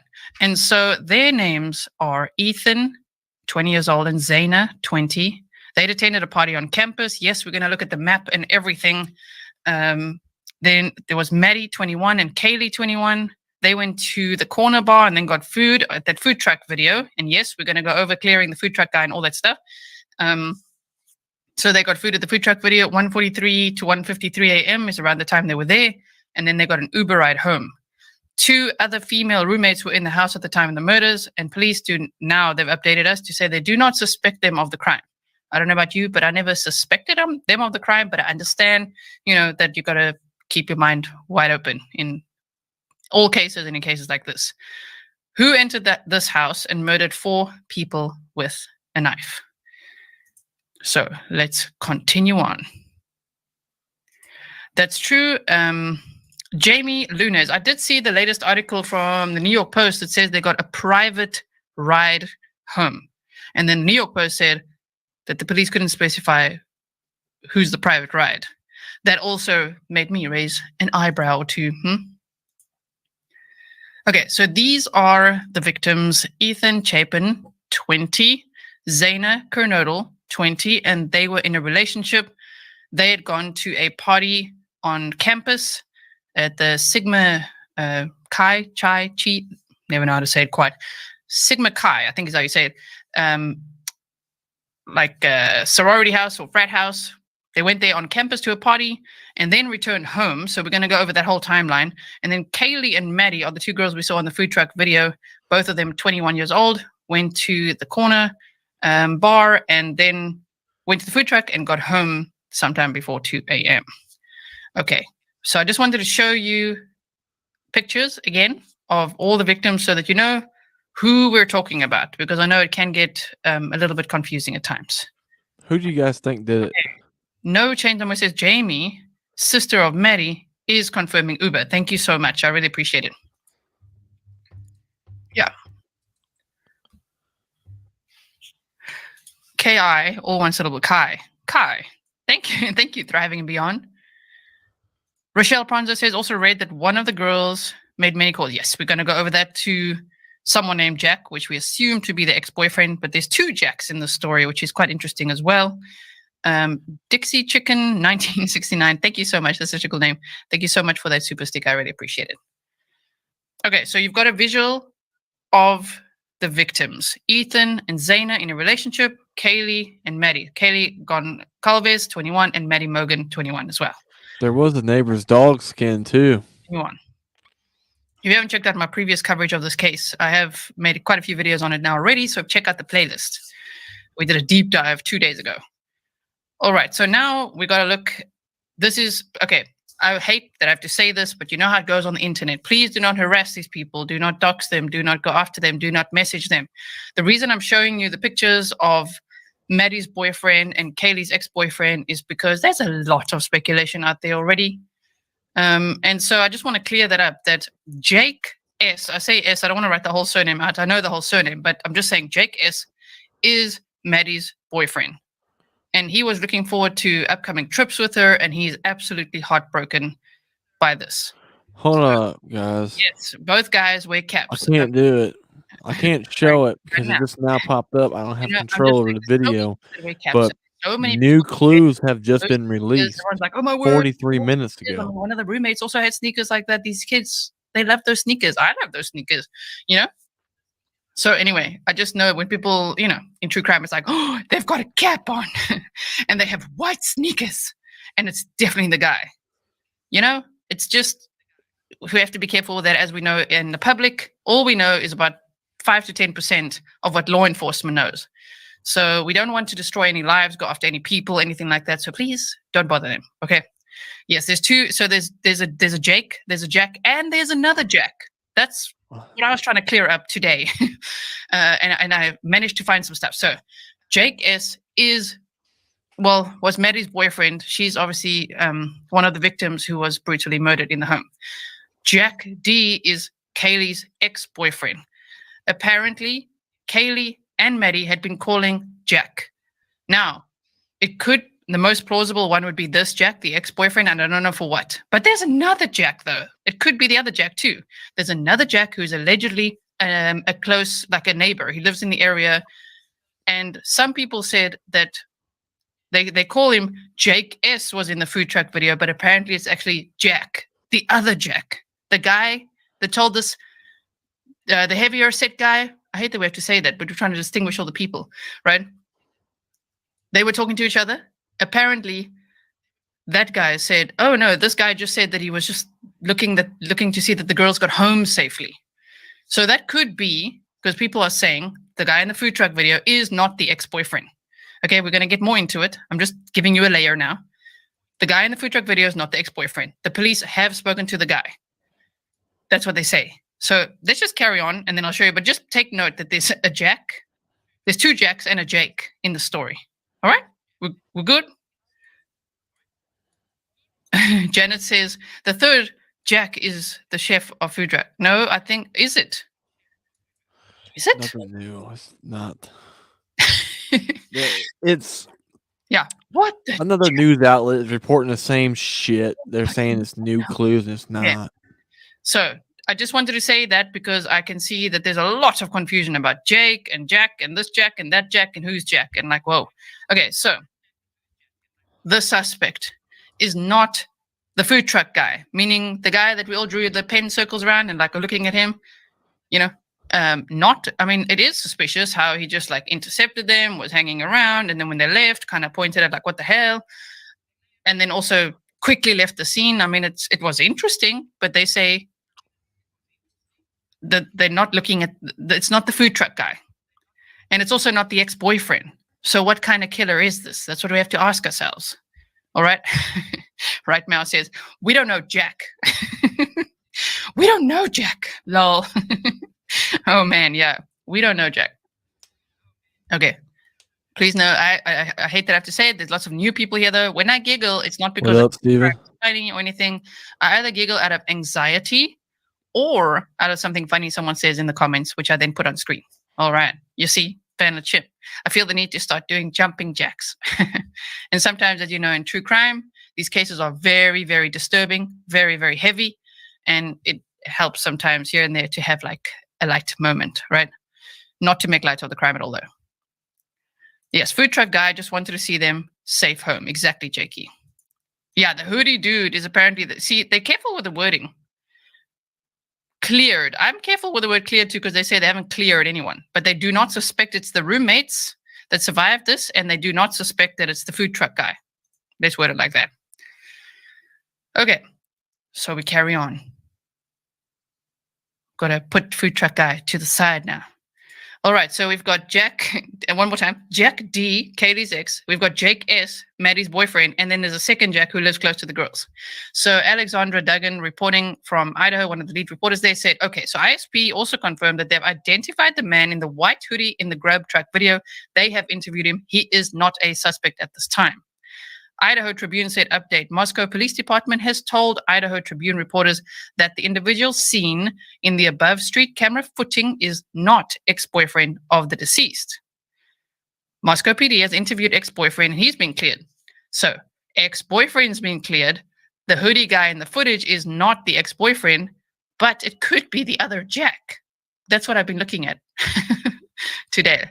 Yes, and you say you're getting Ted Bundy vibes. We are going to be looking at other serial killers. Not that we're saying this is a serial killer. This is at this point a mass murderer or a spree killer with a potential of being a serial killer, whether they did something before or hopefully they won't strike again. But you never know with this level of violence. But we are going to be looking at Danny Rowling and Ted Bundy, and we might even touch on Richard Speck a little bit. Okay. So they say now, on Plunder, a true crime channel, which I'm sure you all know, right? On Plunder's TikTok, Joe, the guy with the tan hat, okay, that was talking to Hoodie Guy, he left some comments and said, I wonder what the guy was talking about to the Hoodie Guy. Okay, so someone was asking, and he said, I'm the guy in the tan hat. I was just chatting it up with him, waiting for food because it takes a while. And he said he was their friend, making sure that they got home safe. He seemed nice and was funny. I had no idea he was lurking. I already gave my report to the police. And they say the bigger guy was pointing to his food, ready to pick up, and not to the girls leaving. And then he said, I pointed to the girls. He told me he was making sure they got home safe. And I was like, well, they're leaving. So that's what happened there. That is what happened there. Mr. Jessica says, I've been calling him Booty Hoodie. Oh, man. Okay. So we continue on. We will look at Ted Bundy and Danny Rowling. We've always got lots planned. So make sure if you're here with us, stay as long as you can or come back for the replay and pick up where you left off so you don't miss out. Okay, so we got the map going here. You know, I took a screenshot of this map. I can see the maps going around as well. Not this map. This one I took a screenshot of my own maps. But I saw there was a map provided by, I think, the New York Post. And it's on everywhere, right? So they're showing exactly where they were and at what time. So between 8 and 9, Sigma Chi party happened, and Ethan and Zaina attended that party. But they were there from 8 to 9, and then they went home. I always wondered, what time did they get home? So it seems like they got home just after 9 at 1122 King Road, who was living in the house at 1122 King Road? Pop quiz time, everyone. No, so it was Zaina, Maddie, Kiely, and 2 other female roommates. I know the names going all over the place. The pictures are going all over the place. Oh, no. Please don't bother them either. They've got active Instagram profiles and everything. All right, so 8 to 9, Ethan and Zaina. I just think it's almost nearly impossible the night for somebody to be stabbed to death like that and not screaming and everyone to hear it. 20 years old. So we know that. And then from 10 o'clock till 1:30 in the morning, Maddie and Kiely attended, they went to the Corner Club, which is a downtown bar. And then you could see, we'll look at map time closer later again. You could see it's pretty close to get to the food truck. And they were there from 1:43 to 1:53 in the morning. The murders took place between 3 and 4 a.m. There's only one killer I know of who could do something like this and get away with it. Calls in total from between Maddie's phones and Kaylee's phones. But there's a map just to show you what's happening. You could see, I hope you could see clearly what's happening here, right? Let me make it bigger so that you can just take it all in. Okay. Okay, so we carry on.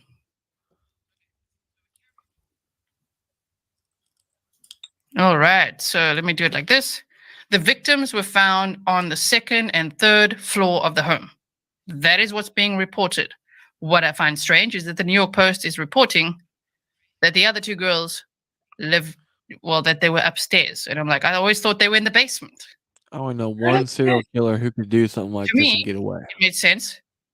And that's what's being passed around on social media, is that the 2 surviving victims were downstairs in a more basement-like area. However, I'll show you the article. Hold on. Stand by, everybody. Wait for it. Here we go. This is from the New York Post. They say 2 other female roommates, which they name just like that right here. I feel so sorry for them because people will go after them. This is the Even internet. asleep, you still be able to hear a blood curdling scream. Roommates Bethany Funk and Dylan Martinson were upstairs at the time of the murders. Cops said the 2 roommates are cooperating with police. Or Dexter Morgan. They put the picture here. So there's the other 2 roommates. So it's interesting that they say that, but I did see on Reddit, there's things going around. Some people are saying that the roommates have spoken out a bit and saying that they did hear noises. They heard rustling and noises, so they locked themselves in the room, which is then how they survived, which is very good then. American woman, thank you so much for that. Thank you. Okay. So I don't know now. Then maybe they were upstairs in a room and locked the door, and maybe the Labradoodle, which is the type of dog that also lived at this home, which seems to be Kiely's dog, which her ex-boyfriend, Jack, also has a dog just like it in his profile picture on Instagram. So the Labradoodle may have been locked in the room with the other 2 girls. You just never know. Maybe they're like, come here, and the dog's locked in with them. We don't know. Anyway, Alicia says if they heard noises, why wouldn't they text 911? I don't know. See, those are rumors. That's why I don't like talking about Reddit rumors of who heard what and what. Exactly. All I'm seeing is that the New York Post is saying 2 other female roommates, Bethany Funk and Dylan Martinson, were upstairs at the time of the murders. Cops said the 2 roommates were cooperating with police. Now, I'm so sorry for this graphic detail, but when you see the pictures, which you looked at in the previous live stream, of the blood seeping down the walls, it's on the lower floor. So that would make me think. I still think someone would hear the screams, though. Right, as in ground level and the one above, like the bottom 2 floors. So that's interesting. There's a little bit of discrepancy going on here. Yeah, that's the thing. Ruthless says, I thought the 2 survivors were on floor 3. You see? It makes more sense to me based on the pictures we've seen and everything that it's actually ground level, the first floor, and the one above where the victims were. And then the 3rd floor, you're sleeping maybe, right now with where your motherfucking the other 2 ass ladies were, up. which is what's being reported. I'm just kidding. All right. The coroner said that all 4 victims were in their beds at the time of the attacks. We saw the exact same thing happen with Ted Bundy and Danny Rowling. So we will look at those in a little bit. If they were asleep. The one person that can do this and get away is Dexter Morgan. Okay. But now this is interesting. Between 2:26 and 2:44 a.m., Kiely called Jack 6 times. So she called her ex-boyfriend 6 times, or unless it's the other Jack. The thing is that Kiely's sister, who's done multiple interviews on News Nation and Inside Edition, we've looked at some of them as well. We can look at one again if we have time for that after this presentation. She was saying, the way she worded it was like they called this guy Jack. Now, I wanted to refer to him as this guy Jack. Would that be the ex-boyfriend, or is it the neighbor Jack? You know what I mean? Which Jack are they calling? I still want to know. I still want to know exactly which Jack were they calling. It would make more sense that it's the ex-boyfriend, but then again, would it? Maybe it was the other Jack, who is speculatively the one in the food truck video. Huh? So it's all very interesting. So anyway, they called Jack 6 times. That was Kiely. And then between 2:44 and 2:52, Maddie called Jack 3 times. And then at 2:52 a.m., Kiely makes a final call to Jack. Apparently, whichever Jack it is, was sleeping, missed the calls, only saw them the next day, and it's being speculated, even though police will not confirm who made the 911 call, that the Jack person saw the missed calls, came over to the house, saw one unconscious individual, and called 911. I don't know which Jack it was. Yes. Porcupine Pancake God says, wonder if that's usual, that many calls. Stefan says, I bet it's not Jack the ex. It's probably Jack the neighbor. And if it's Jack the neighbor, then it would be then Jack from the food truck video, which they say is not a suspect at this time. You know, and he said he was just trying to get the girls home. You're making sure they get home safely. But then they kind of ditched him. If that's him. I'm still leaving a room open because I don't know 100%. We don't know 100%. Right. But what's going around is that the guy in the food truck video in the hoodie is actually Jack the neighbor, not the ex-boyfriend. And police have said it's not the ex-boyfriend. Okay, it was not the ex-boyfriend, and they said the ex-boyfriend's been cleared, right? And the guy in the tan hat said that he said, no, I'm just trying to make sure they get home safely. But then they walked off and got a private ride, which the sister said is an Uber. All right. So if this is the Jack that's kind of in the neighborhood or a neighbor, is that who they're calling to say, oh, my word, I'm so sorry, we left you behind, or don't be angry with us, or what? It could be completely unrelated to anything, but it's interesting. At 2:52 a.m., Kiely makes the final call to Jack, and the murders happened between 3 and 4 a.m. Yes, Diane says maybe they were calling Jack the neighbor for help. Exactly. That's very plausible as well. Exactly. Maybe they got home, says Princess Skywalker, and heard stuff or saw something and then called multiple times to see if he was messing with them. Maybe. Yep. Jane says unless they met someone in between or who did this awful crime. Yep. Yeah, Vander Chimp. That's what I heard as well, that ex-Jack was hours away. I also heard that.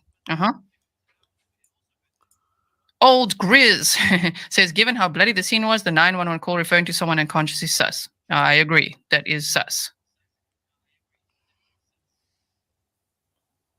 All right. So if we carry on. Food delivery guy? I'm not sure.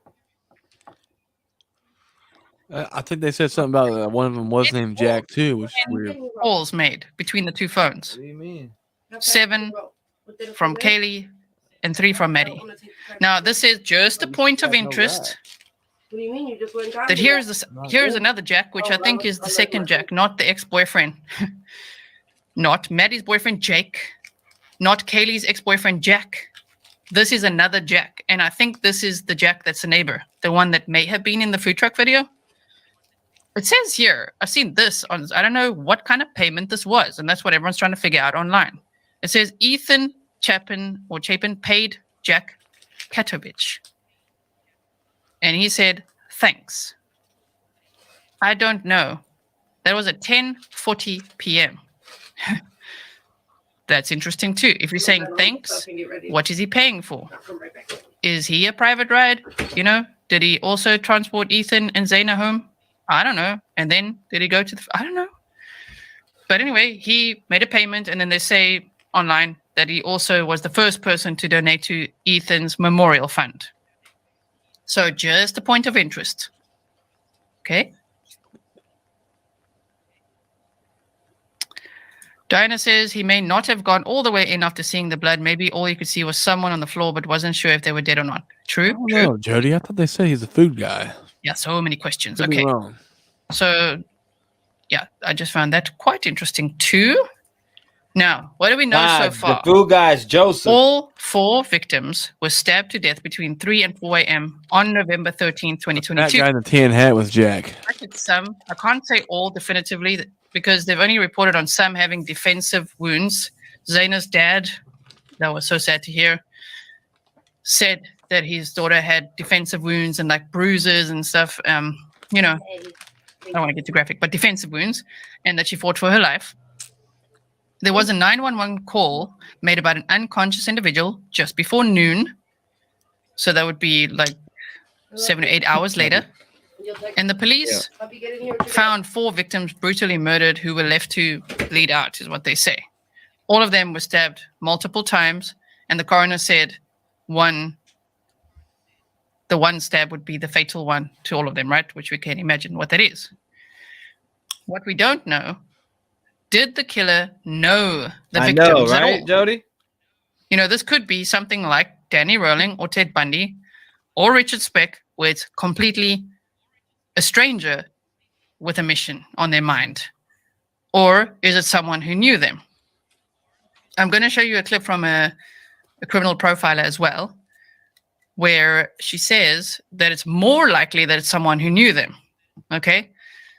Was this an opportunistic, disorganized, impulsive killer, or organized? Was this premeditated and organized? Did they fantasize about it for a long time? The door was still open. Did the suspect enter the home through the sliding door, front door? And I have seen that they said on one of the latest clips I watched that they suspect he entered through the sliding door, which is ironically exactly how Danny Rowling entered when he entered the sororities that they went into, or the homes. The door was still open, so that's the sliding door. I think the front door was actually locked, and there's a special key code. And yes, people came and went. This is, of course, a college home, so lots of parties happened there. Lots of people in and out of the house. I'm not saying on the night, just generally speaking. And the key code could be known by many people as well. That's just something to consider. Did anyone see a car arriving or leaving, or did this person arrive on foot or a bicycle or what? I say bicycle because on September 12th, there was that person on campus who threatened a group of people with a knife, and they had a backpack and a bicycle. Then, how did the suspect leave the house after such a gruesome attack? And you know what I mean by that. You know, how Danny Rowling took a shower before he left the house. So that is a scary thought. Will he strike again, or was this isolated and targeted as initially described by the police? Another scary thought. Did the two roommates hear anything? Okay, so that's what we don't know. So let me just quickly, I just want to see what's next on here. So these are clues and speculative profile of the killer. We will look at that in a moment. What I just quickly want to show you now is this clip right here, which is from Inside Edition with a criminal profiler. Let's listen to this. Could this have been a fellow student? Statistically, it's most likely to be someone from that community. Most likely to be a fellow student, somebody who may have been in the house before or invited into the house even in those early morning hours, perhaps by one of the victims. We can't rule that out. The use of a large knife, possibly a Rambo-style combat knife like this, is... And we're going to get more into this as well, this Rambo-style knife.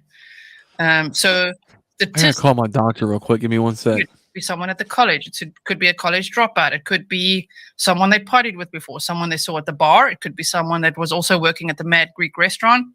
You just don't know. Fiona, thank you so much for the New Zealand $10 super sticker. Thank you so much.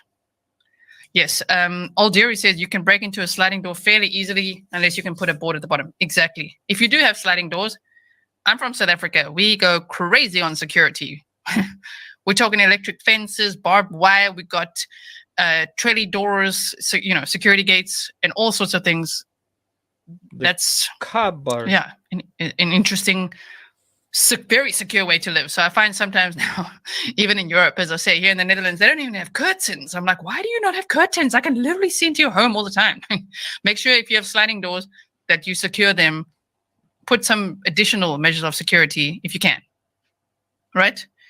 All right. Yeah, Stefan says that knife is really big. Sorry for pausing it on this. Let me carry on. I've got lots to cover. We've got lots to cover still. Is also telling. We can't rule out the fact that there is a sexual nature to it. In criminology, we often talk about piquerism, the use of an assailant who is stabbing with a knife, if you will, as a substitute for sexual activity sometimes. That's also something to keep in mind for the Delphi case. Okay, keep that in your mind for the Delphi case. Richard Allen, what the lady just said? That could be why in that case, we don't see signs of sexual assault, but also in this one. Damn, I just said YouTube trigger words right there. SA. In this case, it could be. They say there are no signs of SA in this case. But as this criminal profile is saying, well, sometimes the knife is used in a terrible way like that. Because of their lack of ability to perform. Wow. And what about the two roommates who survived? Jordan finds it completely plausible that they didn't hear anything. A lot has been made about the fact that there were two female roommates in the house that didn't hear anything. It makes sense that the victims were sleeping, caught by surprise, and perhaps the stabbing quieted them instantly, so that each one of them didn't even know what had happened to the others, and the two roommates who survived had no idea until they woke up at noon the next day what had happened. I think these roommates are traumatized. I don't think they had any. They have said that they are traumatized. I can't believe how they're just putting the picture out there. I didn't do that. I just like, whoa, you're just going to go to Instagram, find the pictures? I mean, every time I blurred them, they just like, this is them. I know people are curious, but I really hope that no one will harass them, message them, dox them, comment too much on them. Please just leave them. They're traumatized, okay? Anything to do with this attack. How difficult of a case is this one to solve? It could be very difficult to solve, mostly because if you don't catch them within the first 48 hours and they've left town and you don't have any DNA evidence, they could be anywhere at any time thinking about doing it again. Exactly. Now, the thing is, let's put this, okay. The thing is, as I said in my previous episode, oftentimes if someone's going to use a knife, never mind just on one person, this is 4 people. Unless they have tactical gear, tactical gloves, this person could have that. Their hands are going to at some point slip on the liquid and they will cut themselves, and then there will be their DNA left at the scene, which would be really great because it will help catch them then quicker. Oh, yes. And says horrible loss of young lives and trauma to all around them. Okay. So we've looked at that. Now let's look at this. Okay. Clues and speculative profile of the killer. The FBI's BAU, Behavioral Analysis Unit, has stepped in to assist investigation. This was a targeted attack. Most likely one killer. Yeah, hey, I had to hop off here. My doctor said they can get me in at 9:30, so but it's very I called them and told them about my seizures I've been having. They said they can get me at 9:30 this morning. That goes without saying. All right, Bubba, do your thing. This killer used a combat knife.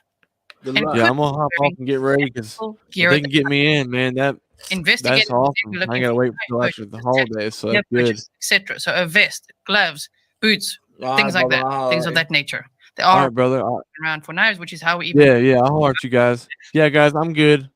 Which I kind of feel like I wish the shop owner, where the police had asked, didn't leak that to the media, even though now we're all covering it and looking at it, because I feel like that's key information, but I hope it helps. I hope that someone's like, wait a minute, I know someone who collected knives or who was bragging about that knife or who's a gamer with me in that knife, and we're going to go into the gamer angle as well in a moment.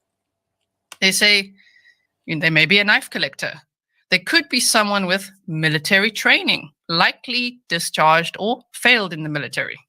We could definitely say this person would have low self-esteem, coupled with a lot of rage. All right. Someone who may have fantasized about this kill for a long time. For example, I say this as an example. I don't feel like I have to say this, but sometimes when, people are like, are you blaming the game? No, but there's a game called The Walking Dead Saints and Sinners, and they have the exact knife. It's called a Rambo knife. They've got a K-bar knife, and it was launched, I think, in October 2021. And so as we saw in the Chandler Halderson case with him gaming and fantasizing about a specific gun and then getting the gun and then shooting his parents, and dismembering them. Imagine that. Remember that. Oh, my goodness, Chandler Halderson. He's now in prison with Chris Watts.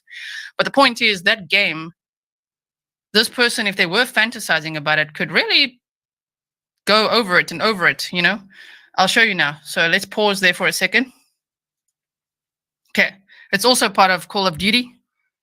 So we'll go here and let's make it bigger. I'm not going to make it full screen right now because I want to go to another tab in a moment. So it's called Rambo's Knife. Of course, that's what the K-bar knife is.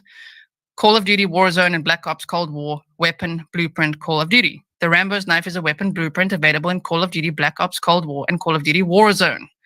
It is a epic blueprint variant of the base weapon knife, one of the melee weapons featured in Call of Duty. The Rambo's Knife blueprint was released in Season 3 as part of the Bundle Tracer pack. So there is that. And then if you look at it here as well, I just want to see, because I'll make sure, I don't want to trigger anyone. I just want to see if the scene, yeah, it's right here. Okay, so trigger warning. Of course, this is a game. It's graphic content, and this person is going to stab a zombie. Remember, this is Idaho, where Lori Vallow and Chad Daybell were. And this is a wild speculation, but you just don't know if this person, you don't know what they believe in or what they follow, or if they're also killing zombies and things like that. Exactly. And just look at this game quickly. Here. Well, this is a little different on Quest. Yeah, this is a straight path on the PC VR It literally has a Rambo knife. It's what it's called here too. version. Interesting. Change the render distance, I guess. Yes, trigger warning, trigger warning. Huh. Okay, so he's using a Rambo knife in this Walking Dead Saints and Sinners game. It's one of the weapons there, and these are zombies that you got to attack. A lot of these guys out here. Alley-oop.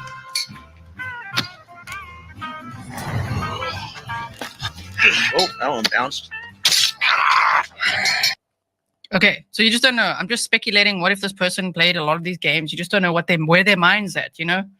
As we saw with Chandler Halderson, where his mind was at. Holy crap. Okay, so let's just make this one full screen here.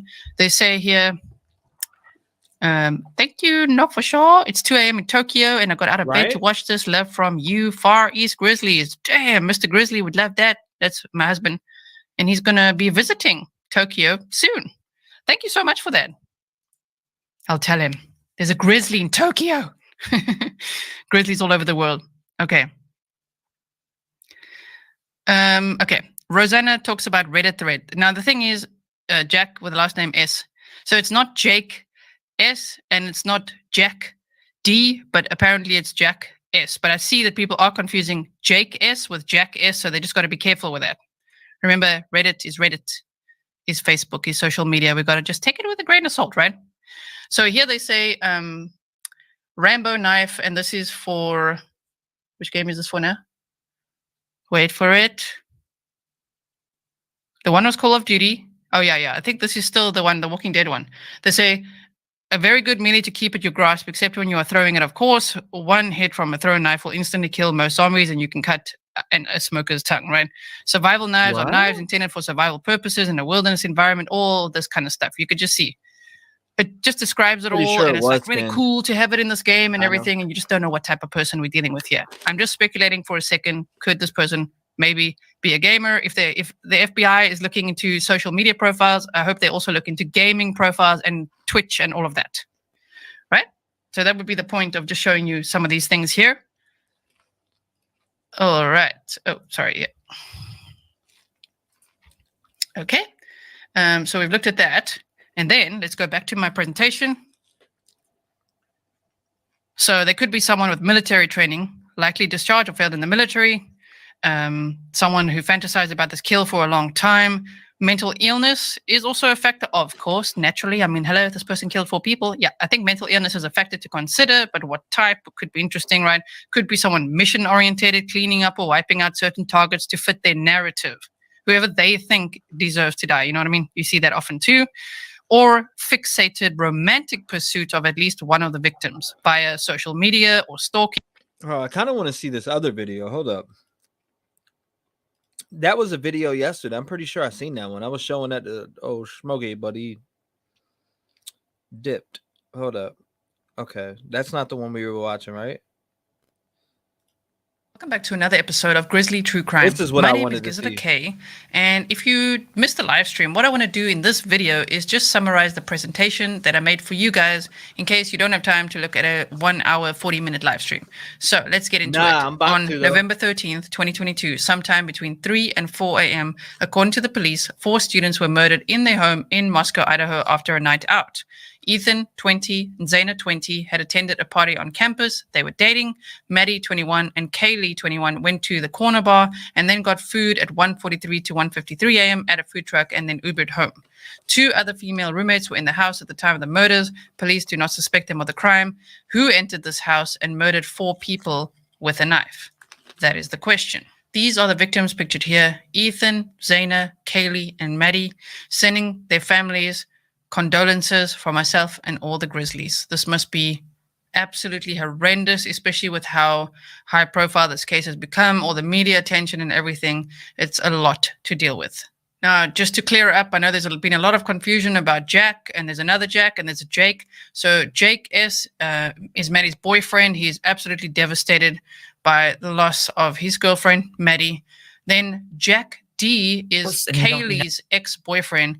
And then there's another Jack, which is someone who's a neighbor.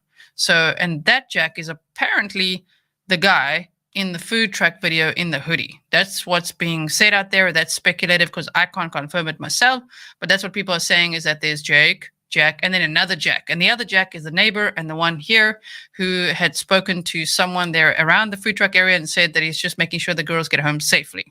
So who is the killer? It's not the food truck guy, according to the police. It's not the ex-boyfriend. So what kind of killer is this? Just to quickly show you this, they say, okay, so ISP also confirmed that they've identified the man in the white hoodie in the grab truck video. They have interviewed him. He's not a suspect at this time. And also from Idaho Tribune update, Moscow Police Department has told Idaho Tribune reporters that the individual seen in the above street camera footage is not the ex-boyfriend of the deceased. Moscow PD has interviewed the ex-boyfriend, and he has been cleared. Now note, when they talk about the other Jack, they don't say he's been cleared. They say he's been identified and they've spoken to him, just to make note of that. So the guy in the tan hat that was seen in the video as well, talking to the guy in the hoodie, he has made some comments on Plunder, another true crime content creator's TikTok account, and said, I'm the guy in the tan hat. I was just chatting it up with them, waiting for food because it takes a while. And he said he was their friend, making sure they got home safe. He seemed nice and it was funny, and I had no idea that he was lurking. I already gave my report to the police. I pointed to the girls. He told me he was making sure they got home safe. And I was like, well, yeah, they're leaving, which we saw on the footage. So if you missed that, please check out the playlist, which I put in the description box for you. So if we just look at the map and the timeline of who was doing what, they said somewhere between 8 and 9 o'clock, Ethan and Zaina attended a party at the Sigma Chi house on campus. And then between 10 o'clock and 1:30, Maddie and Kiely went to the Corner Club, which is very close to the food truck as well, and also quite close to the place where they worked.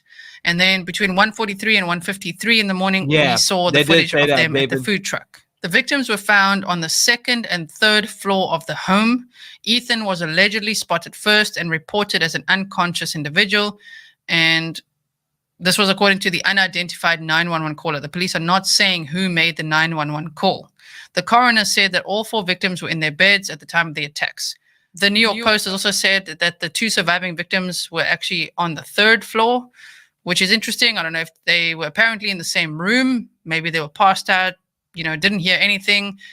Some speculation that's out there is that they heard rustling and locked their door. But then again, why would they wait so long, of course, to call 911? Not that we're saying it's them. We don't know who called 911.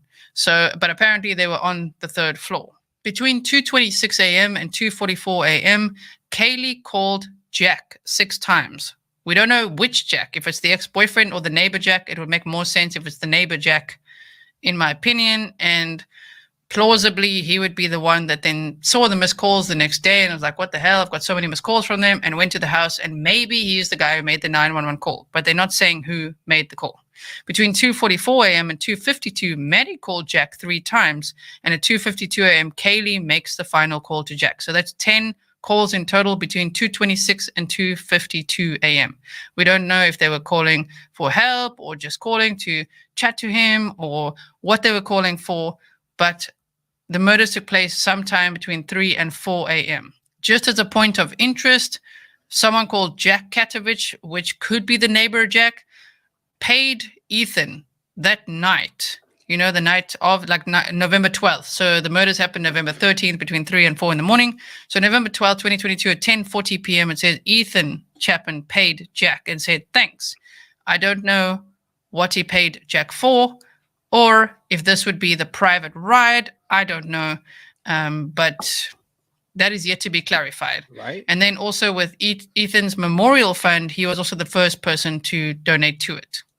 Now, what do we know so far?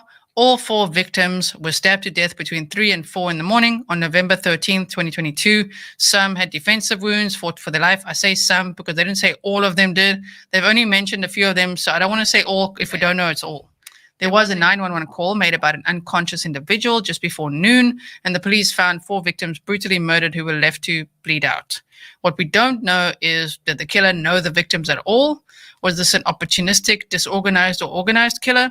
The door was still open, is how the police worded it. Did the suspect enter the home through the sliding door or the front door? Apparently, the front door has a key code. Many students would come and go and know the key code, but it's the sliding door is what they're talking about that was still open. Did anyone see a car arriving or leaving? Neighbors say they saw nothing and heard nothing, but that would be something to look out for, especially on cameras and things like that. How did the suspect leave the house after such a gruesome attack? Will he strike again, or was this really an isolated and targeted spree kill? Because that is what it is. 4 people were murdered in one go, which is such a scary thought. So is this isolated and targeted? Or is this a situation like other killers we've seen in the past where they do it again? Did the 2 roommates hear anything? I know that's one of the main questions people keep asking. It's possible for them to not hear anything. They're apparently very traumatized. They could have been drunk themselves and passed out. They could have had their AirPods in. They could have, I don't know why they didn't hear anything. I don't think that is too important at this point, but let me know what you think in the comments below. I just don't want to have people hyper focus on them and arrest them and, make them more traumatized than they already are by the situation. Clues and speculative profile of the killer. The FBI's Behavioral Analysis Unit has stepped in to assist the investigation. This was a targeted attack, most likely one killer. Stabbings are not typically carried out by multiple people. Antisocial behavior. The killer used a combat knife and could have been wearing tactical gear at the time of the attacks. I got all your Investigators would then be looking at knife purchases, tactical gear purchases, etc. They may be a knife collector. They could be someone with military training, likely discharged or failed in the military. Someone may have fantasized about this kill for a long time. For example, the game The Walking Dead, Saints and Sinners, has a Rambo knife. So does Call of Duty. That's also got a Rambo knife. And this person, like we saw in the Chandler Halderson case, Chandler Halderson was obsessed with guns, specific types of guns, and eventually murdered both his parents with this gun. Very impulsively, also in a defensive and rage-filled state. So you just don't know if it could be something like that, something already that they've practiced over and over. Moscow Slayer, mental illness is something to consider as well. Could this be something mission-orientated, like cleaning up or wiping out certain targets that fit their narrative?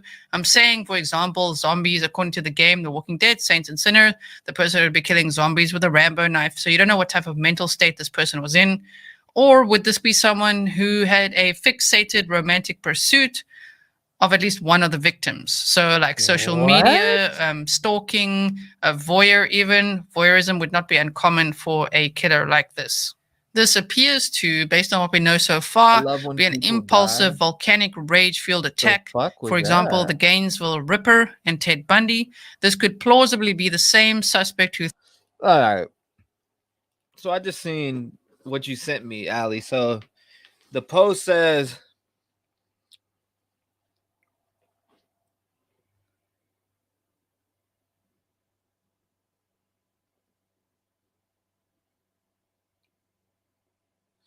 All right, I'm confused. But anyways, why the hell it said, all right, so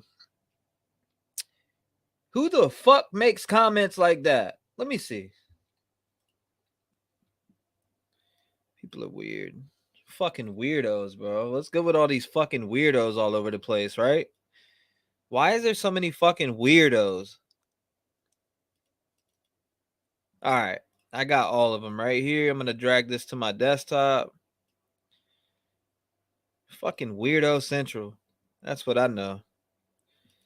All right, so where the hell did I just see it at? I'm trying to pull it up on screen. Look at this shit. Who the hell does this shit, right? Rest in peace. Good riddance. I love when people die brutally, especially young white people. It adds meaning to my life and pleasure to my soul. What? Demonstrate, show me how to. The Moscow Slayer says, wait, what happened to her? I'm a little bit confused by that, but What else is there in here? The Moscow Slayer. I misplaced my Kabar knife a few days ago. It's a fairly intimidating knife to the average person and has the blade length of 7 inches and overall length of 12 inches. If you or anyone you may know have stumbled upon it, I'd like it back. Thanks. Could be a troll, but Autumn Goncalves. Hold up. Let me message Autumn Goncalves. Hold up.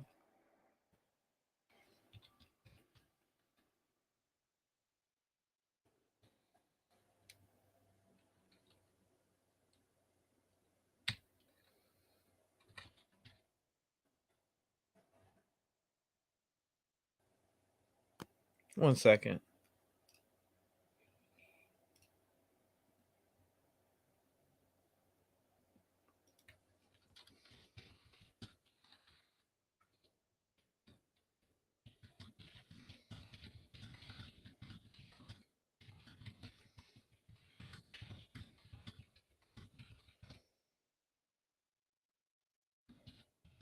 I'm messaging right now.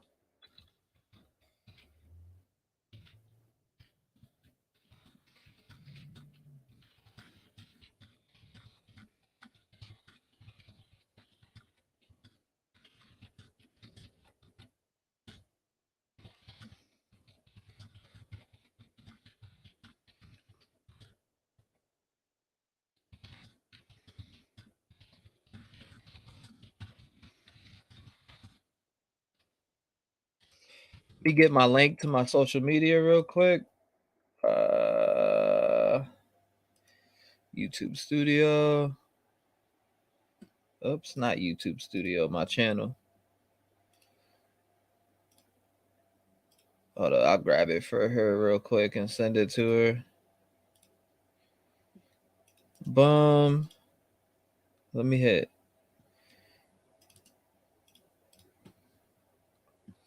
Thank you, Ali. I appreciate it.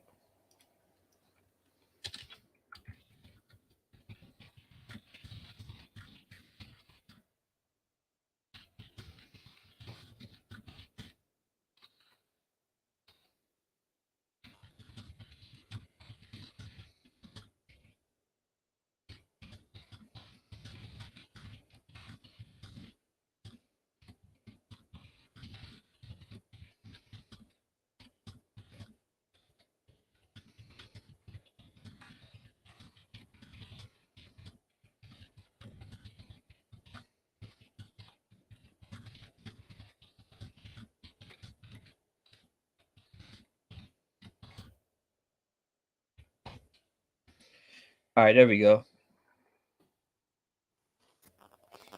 Okay. So I messaged Autumn.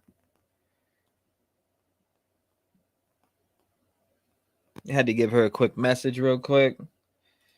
Let's exit that, exit this, and the Moscow Slayer. That doesn't even make sense. Go fuck off. Shit.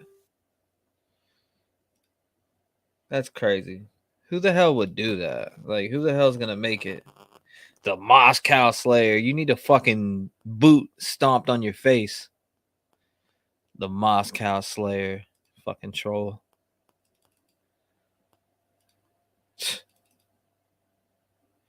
People will do anything for some type of attention on their page, right? Notice the brownish red cutting edge.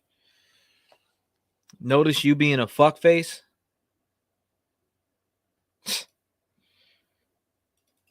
It's so sickening.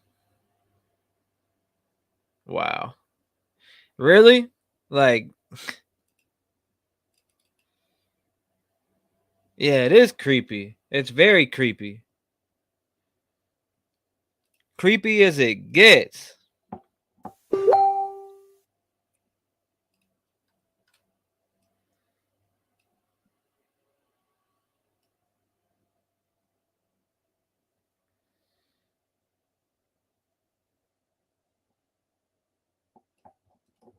Hold up.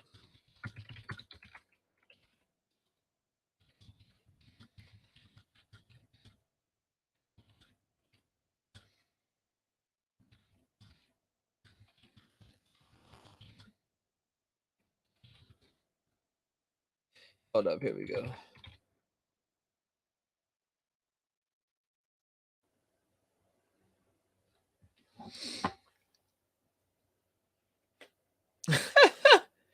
Like, dude, I don't get it, you know? I don't get why people make this type of account, like the Moscow Slayer. You're a fucking scumbag. I mean, I kind of do, though, at the same time. Like, what? Oh, I thought I already had this. Okay, I do. All right, here we go.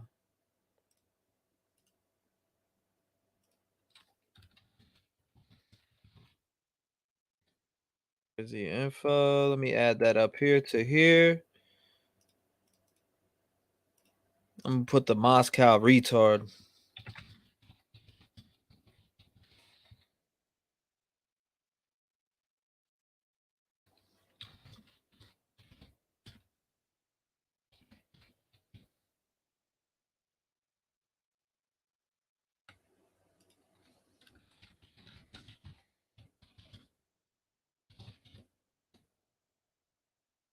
I just need to know which ones are at.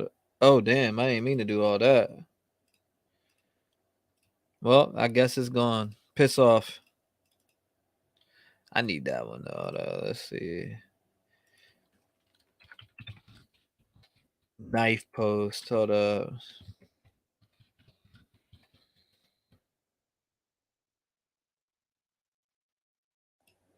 All right, let's put this over here and here. All right.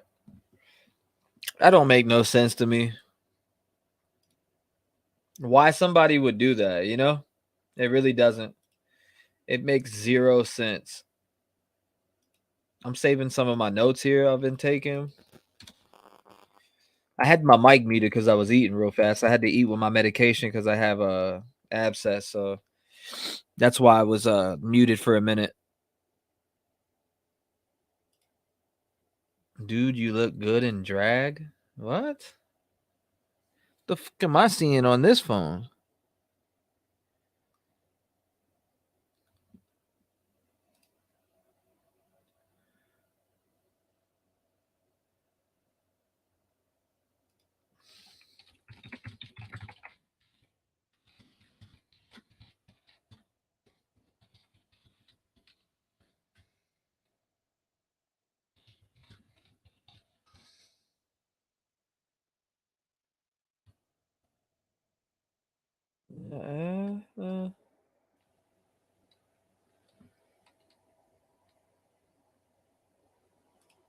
Okay, let's see.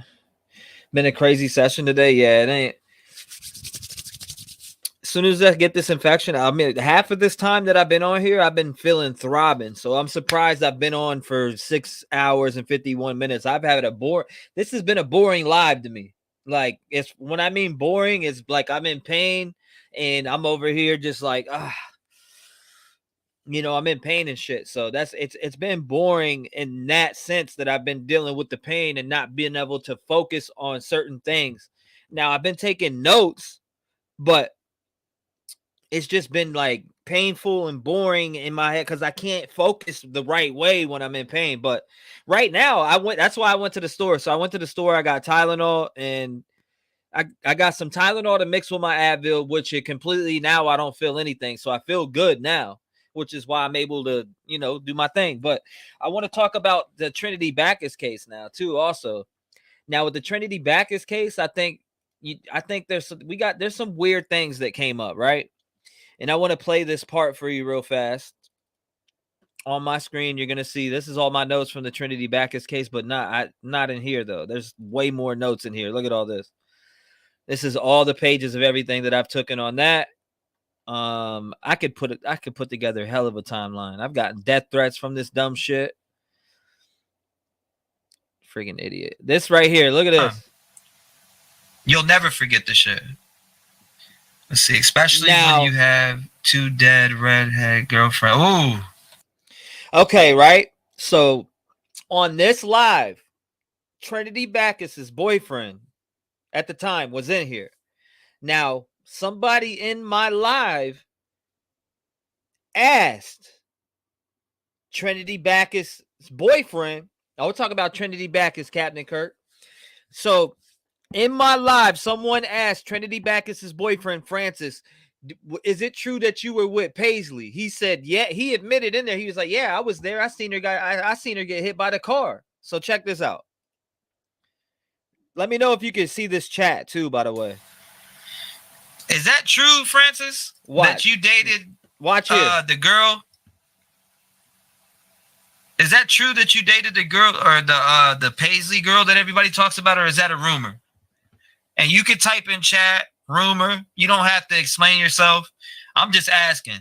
Did you ever date the Paisley I appreciate girl? you, David.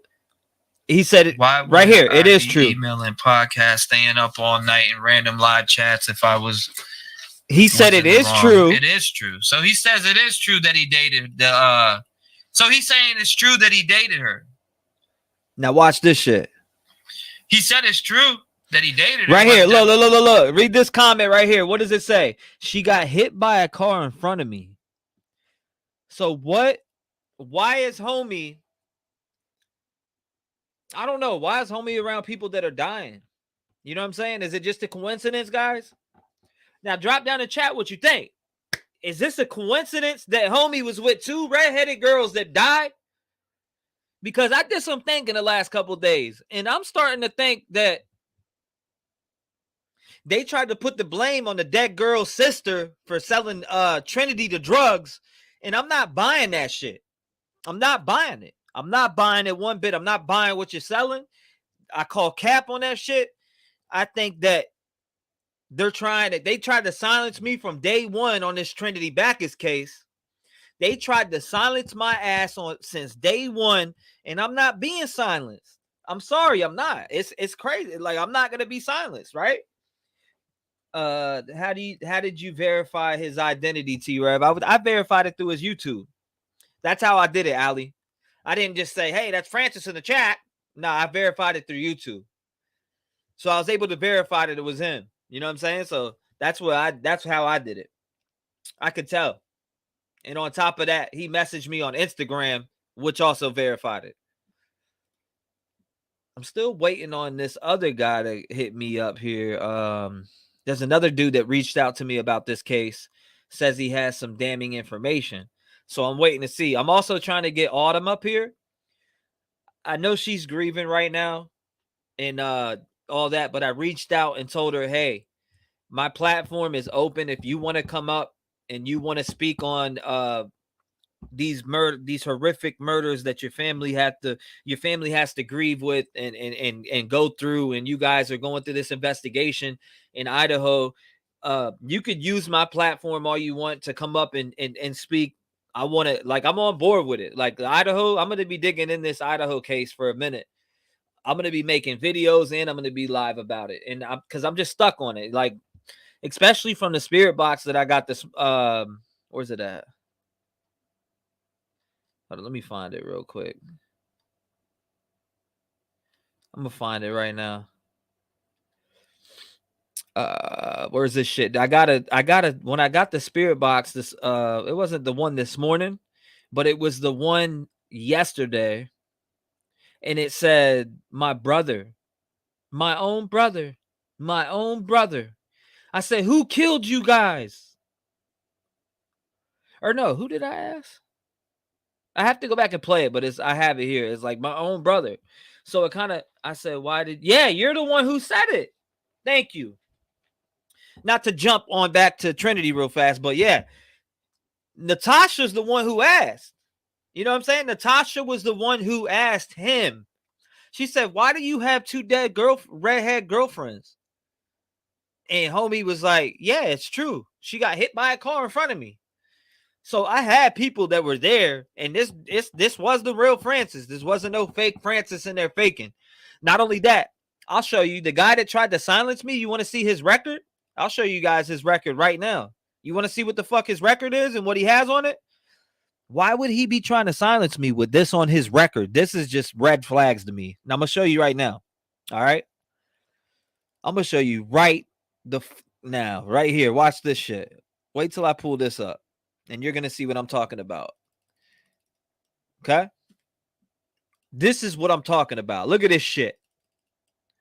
Why are you trying to silence me, Mike Gilardi? when you have employing or selling to minors in the sale of marijuana. Yeah, it's just marijuana, okay? It is just marijuana. But it's already shown in your past that you sell to you sell drugs to kids. I would never serve a kid in my life. If I was on the block and I was a hustler, I would never sell drugs to a child. I'm sorry. What's the number one thing? Don't touch kids or women. Don't hurt kids or women. That's just what it is. If you grew up in the streets, then you know that. Some people just don't have no morals at all. This dude right here, the guy that was trying to silence me, this motherfucker was selling to minors, selling drugs to minors.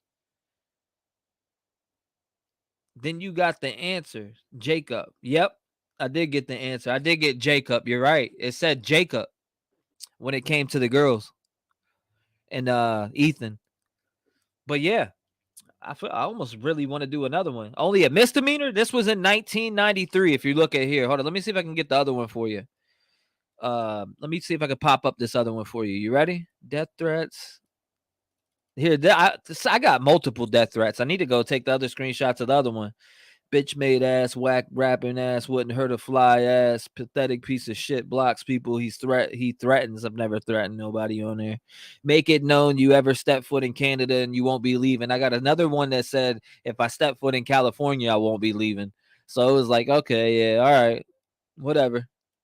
You're making threats over a keyboard. I'm real scared, buddy. I'll walk out my house right now. Hold up. Anyways, here we go. So here's more.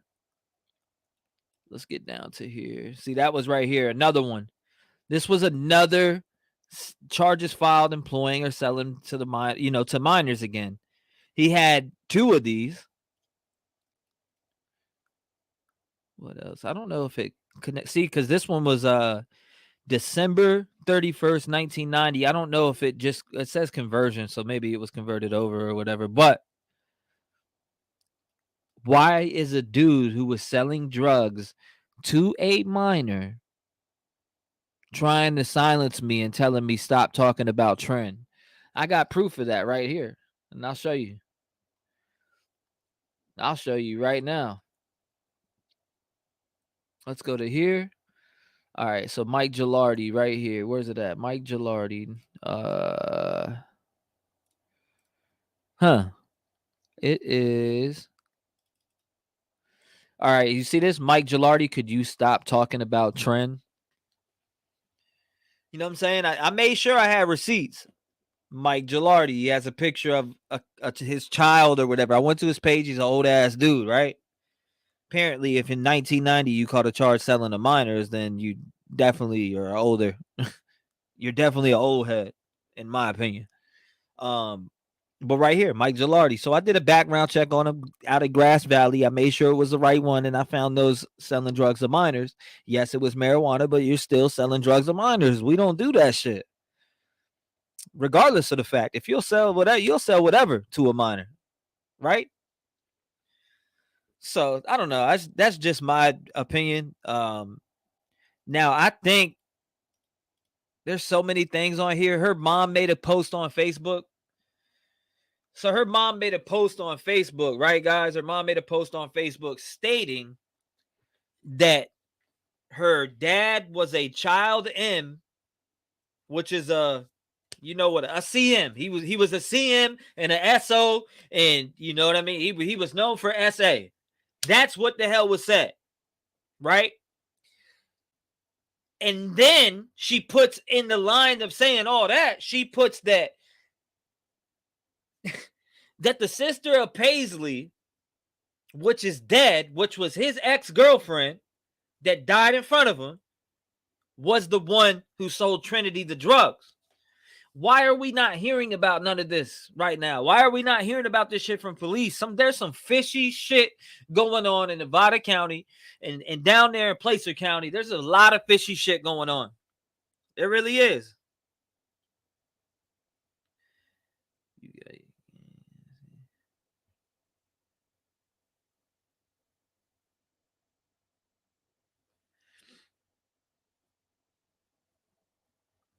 What the fuck is this?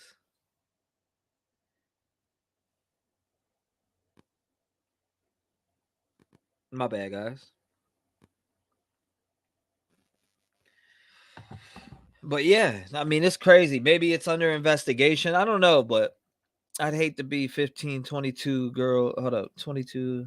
He said, I'd hate to be 15 to 22 girl right now, anywhere. Yeah, no doubt. Check my comment above the connections that CNY family put out. I seen all the videos CNY family put out, especially about Sunshine Fowler's ass. Oh, yeah. You guys want to see something too? Hold up. Let's go ahead and hop into this. You guys want to see something, right? Let's go ahead and hop into this. And I don't care about that anonymous person no more because they told me who the fuck they were.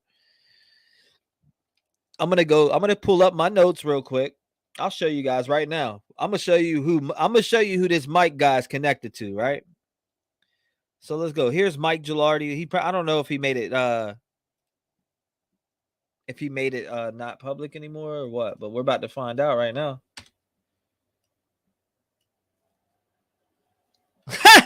Guess what? You can't go through his friends no more. You can't go through his friends no more. He made it to where you cannot go through his friends. On his friends list is Sunshine Fowler. I put that on everything I love. And I've been through his friends list on my live, so you could go back and fact check me on that. Soon as I went to his page, he was connected to Sunshine Fowler. Guess what? Sunshine Fowler is Francis Fowler's mom. So, why are y'all trying to silence me? You wouldn't try to silence me if you didn't have nothing to hide, right? If you're grieving, right? Why did Sunshine Fowler say, which I want to pull this up right here. Where's that picture of Sunshine Fowler I had at the Fowler family? I want to show y'all something here too. Why would you put this? Where the fuck is that post at? I'm going to find it. It's in here somewhere. I be getting lost with my notes. Where Trinity was found. Where is that damn thing, man? I have it highlighted in where I was at too. Where the fuck was I at? Oh my God. How did this shit did it disappear out of here? I'm gonna bug out. Nope. Not there. Either way, I still have it somewhere.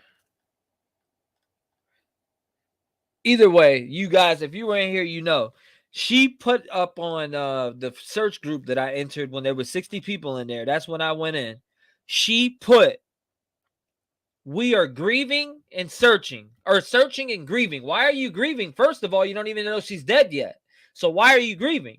You should be out there searching, right? Why would you? She just made some weird statements on Facebook like, I'm directly involved with the case and, you know, this, that, and the third. It's like, bitch, you're directly involved with the case and you're grieving already and don't even know she's dead? Or do you?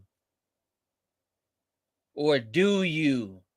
Was her body dumped there allegedly? Yeah. Fuck a Francis.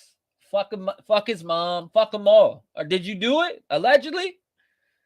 Y'all got some weird shit going on in Nevada County. And I don't give a fuck if Lil. I know I said some shit when Francis came in here and I was feeling bad for him. But after what I heard and the information that was passed over to me from somebody that I actually trust and a YouTuber that I trust, and I seen what I seen, yeah, I think you allegedly sold her the drugs. Oh, yeah, I'm on your ass, Mr. Postman. You goddamn right I am. Shit is weird. Why are you grieving? You shouldn't be grieving if the young girl ain't found yet. Right? Shouldn't we be, she's still alive? You know, if somebody's missing, you're like, she's still alive. Still alive. You know, I'm going to find her. She's still alive. You know, that's what somebody does when they love somebody. If somebody goes missing, I love that person, right? I love that person. I'm not going to be over here like, oh, yeah, I'm grieving. I can't find them. No, I'm not grieving shit until I find out what happened to my family member. Period. I don't give a fuck.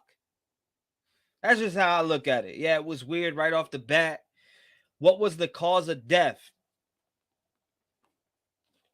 I need that answer too. Dino. I need that answer just like you just asked. I'm asking the same thing. What was the cause of death? Now let me go in to my notes right here real quick. So let me click on here. I got some extra notes earlier. Oh yeah. I got some extra notes earlier. Yep. We're going to dig into that. So let me go here real quick. Let me pop all the way up here and into our messages. Okay. Yeah, let me see this shit. So, no, I didn't. No. Okay. Here we are right here. Amazed at what I had found. That's funny shit. Okay, so right here. Okay, that's something I posted. So like I said with this right here, let me see if y'all can see this real quick. Not only that, like the whole family's weird, right? So let's go to here. I mean, I pointed this out every time I go live, right? So why is this all blocked? Oh, why is this all blocked out right now?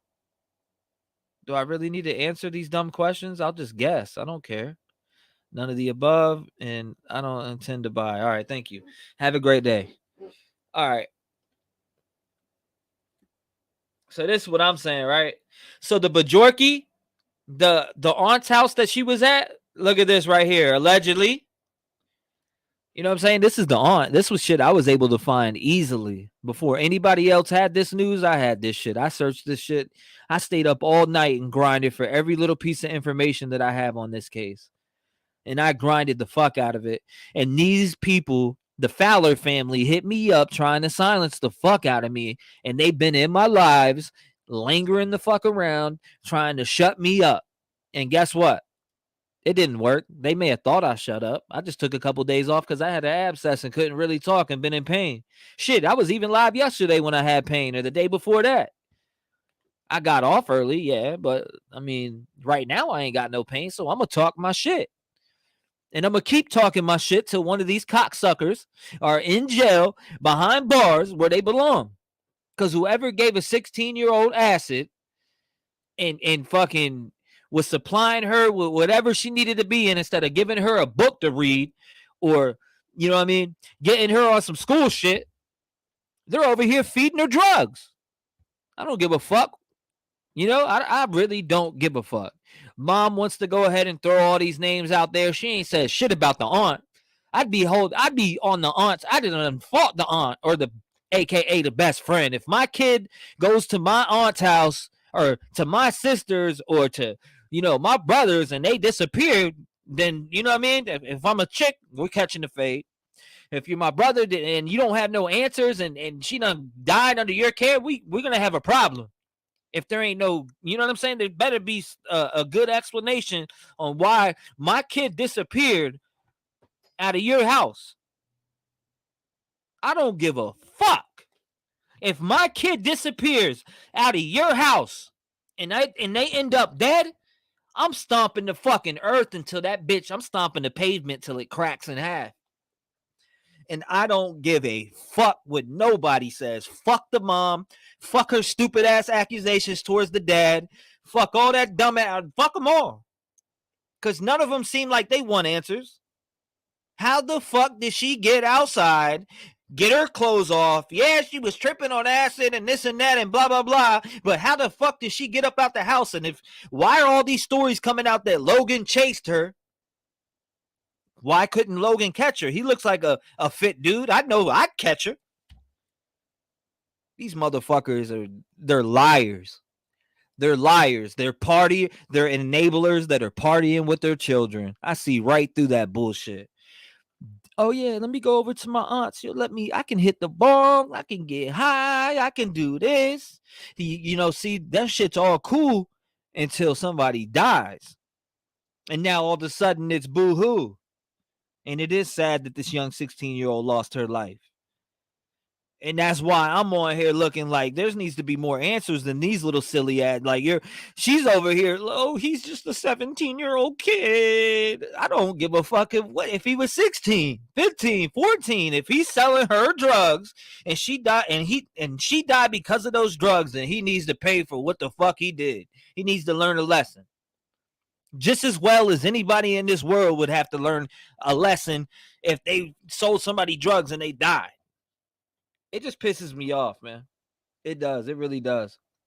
While they're trying to shut T up, let's show him some love. Hit that like button. I appreciate you.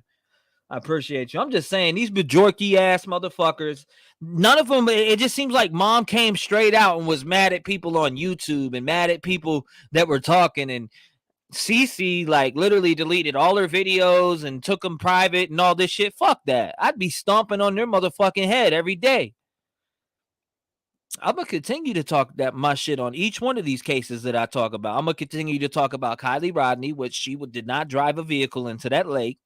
And I'm pretty sure probably 95% of you in here right now agree with me. When it comes to the Kielyrodni case, we know she did not drive in that lake, guys.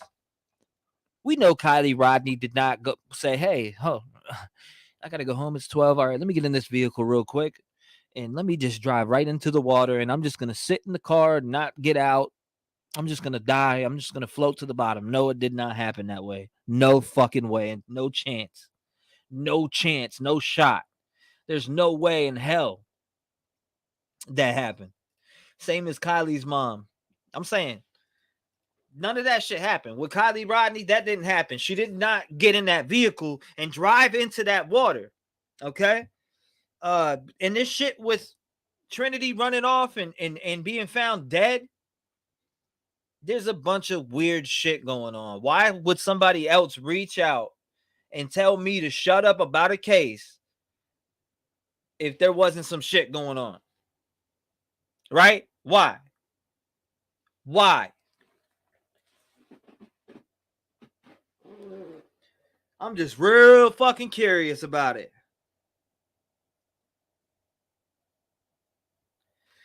I'm just saying, I'm curious. I want to know. We ain't got no answers. You look shit up, there's nothing. Seeing why family latest video ties all the key last names together in both cases.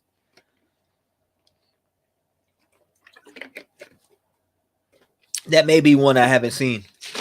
We're gonna definitely have to check that out. But this shit be pissing me off, man. I don't get it. I'll be honest with you guys. My mom did drugs with me when I was growing up. My mom would smoke weed with me. When I was 13, she would slip me Vicodins or Percocet or whatever I wanted. And it is not cool at all. And I could have died. I could have fucking died. I could have been one of them that died. I'm lucky I made it out what I made it out of. And I learned that shit was wrong. At the time, I thought it was cool that all my friends can come over. We could stop by my mom's and party with my mom. I thought that shit was awesome. Right? I did. I thought it was the shit. I'm like, yeah, man, my mom lets me smoke weed. She gives me pills. She gives me whatever the fuck I want. I thought it was excuse me. I thought it was off the chain. Now I look back and I'm like, damn, my mom was a piece of shit. Still is. I love her. I love my mom. But the things that she enabled me to do, that she enabled me to do, is all on her. I forgive her. You know, I do forgive her. That's my mom. I love her, right? But I'm going to shoot it straight. My mom wasn't there for me. She did drugs with me, though. She would do whatever. She would give me whatever. And it's just how it was. That's how I grew up. Mom, that's why I always wanted to be by mom's side or wherever mom was, because I could get high and I could smoke weed around her all day long, and I could do whatever the fuck I want, and I could have my girlfriend over and be 13 in the room, do sexual activity in the other room like a grown adult. And I thought that shit was cool. I'm about to punch the mic over. Here, I thought that shit was cool. Hell nah. I learned from that shit. I learned that, you know, there is a lot of fucked up shit that us, you know, people have been through, that this is something that we got to put to an end because it's turning into a trend. And like I said, when I was 13, no, cell phones came out around when I was 13. So at that time that I got a cell phone, I remember texting on the flip phone or whatever. And that's when shit came out. But it was YouTube maybe when I was 13 also. Was it YouTube came out? What, 2005? What year did YouTube come out? What up, CC? What's going on? These people done ran CC. I feel like to make her videos private, she can state in the comments herself if she wants to state. But these motherfuckers literally, I think they put her back against the wall, in my opinion. I think they you know what I mean? I don't know. I don't know what the fuck happened. But I do know that these people are weird out there. These people are weird out there. Straight up. I feel like Megan was that kind of mom. Bro, I don't know what Megan. Oh, you talking about Megan? You know what? I was in a live the other night and I realized it was her. And I dipped up out that bitch quicker than a motherfucker, bro. Telling you that right now. If you're talking about Megan from Truckee, I was in a live with her the other night, and then she messaged somebody something and was like, "Yo, don't put that on live." But I dipped out of that bitch. I got one comment today. I told her she was one chance to shut the fuck up. Oh, I told her she has one chance to shut the fuck up. I did not cause this. Really? That's crazy. I don't know, like that. So people were threatening you. I'm obsessed with you. I'm obsessed with you calling people Bajorkies now. Nah, Bajorky is a fucking Bajorky. I mean, look at this bitch. This bitch ain't no angel. I'm not an angel either, but this bitch ain't no angel. I tell you what, I am not though. I never. You can look at my record right now. I ain't got no violent crimes as an adult. When I was young, I got charged with a felony assault and battery in school. That's because I slammed a kid's head against the locker, and he was a fucking bully. But I mean, any charges that I caught, I've only caught 3 charges as an adult, and that was like really all in one go. I ain't been in trouble since. I'm 32, so I mean, she was an enabler, straight up. I feel like allegedly, we're gonna say allegedly, I feel like this aunt right here would let Trinity and her friend come over. They could smoke the bong. They probably allegedly had, weed growing. They had everything they wanted for them to come over and get high, right? A cool place to go get high. Let me go get high over here at you know what I'm saying, Aunt Ashley's house and stuff. You know what I'm saying? And I was able to tie Savannah right here, Savannah Gonzalez, which is GK. She goes by GK for a reason. And I got her record. I pulled it up. I was able to connect them together. This Savannah Gonzalez right here. I was able to connect them. And her name on Facebook is Savannah GK. And as soon as I clicked on it, she had a picture of Trinity up there that said RIP and here's the GoFundMe and here's all this other shit. Tough love is real. Yeah, there ain't no doubt. Tough love. Tough love is real love. Real shit. Captain Kurt, 100 for real. Hold up. She's been paid to distract us. I don't get it. My mom didn't do drugs, but she would have been like, if you want drugs, you better get a job and get it yourself. Shit, I made my mom's boyfriends give me weed. I was like, if you want to take my mom out to dinner, motherfucker, I need a quarter of weed or a half ounce. I was serious too. I used to do that shit. Thought it was cool. Shit's dumb as a motherfucker. I realize how retarded I look now. There's a lot of things that I thought was cool that are so fucking stupid when I sit back and think about it. I'm like, that shit was dumb as fuck. What the fuck was I thinking? Only 1 out of hundreds just making dumb posts. I can sue the other way around. That's why I just say allegedly. You can't sue shit. You know what I mean? I take them all on. Fuck them. Send them my way. Calling 911 on my channel. What? What's up, Teresa? Nice to see you. Like Libby said, allegedly. I meant Megan from Truckee. That's who I'm talking about too. As far as when you come to Megan from Truckee, which Captain Kurt was speaking on, I think he was talking about the Megan from Truckee. She's got a channel now and all this other shit. I think she was in here tonight and changed her name. Justice for Journey or some shit. I noticed the picture. That's why. I be paying attention to people's profile pictures and shit. I got receipts on the 911 call too. Why was Francis in my live trying to... Where do you live at, T-REV? Where you at, man? Where you located? Are you located? Where you located at? Where do you live at, bro? I don't know. Pull up and find out. Oh, why are you trying to find out where I live at? My girl ain't died. So why the fuck you trying to find out where I live at? And if you do want to try to come find out where I live at and you pull up around here, you better hope you pull the trigger first. That's all I gotta say. And that ain't threatening nobody's life. I protect myself. Straight up. I always got mine on it. So if you're ready to shoot out like the Wild Wild West, and I hit my shots. So you better be able to hit your shit. You better motherfucker threaten me. I got a whole army behind me. I'm not worried about nobody. I'm not worried about a fucking thing from any of these people. Not one person on the fucking internet am I scared of. Not one person. You can't name one. I mind my own fucking business. I'm not out here looking for a fight with people. I'm not none of that shit. Let a motherfucker pull up and try some shit with me on site and look like he's about to be aggressive. You know what I'm saying? I'm not out here like, yo, meet me over here and we can throw down right now. And I'm not doing none of that shit. Dude, I'm trying to find justice for your girlfriend. I'm trying to find justice for this person. Or I'm trying to find justice for this person. I'm not trying to sit there and go back and forth with you on some shit. Like, that's some shit I did fucking 3, 4, 5, 6, 7, 8 years ago. Talk shit. We don't do that shit no more. You either gonna act on it or you gonna shut the fuck up.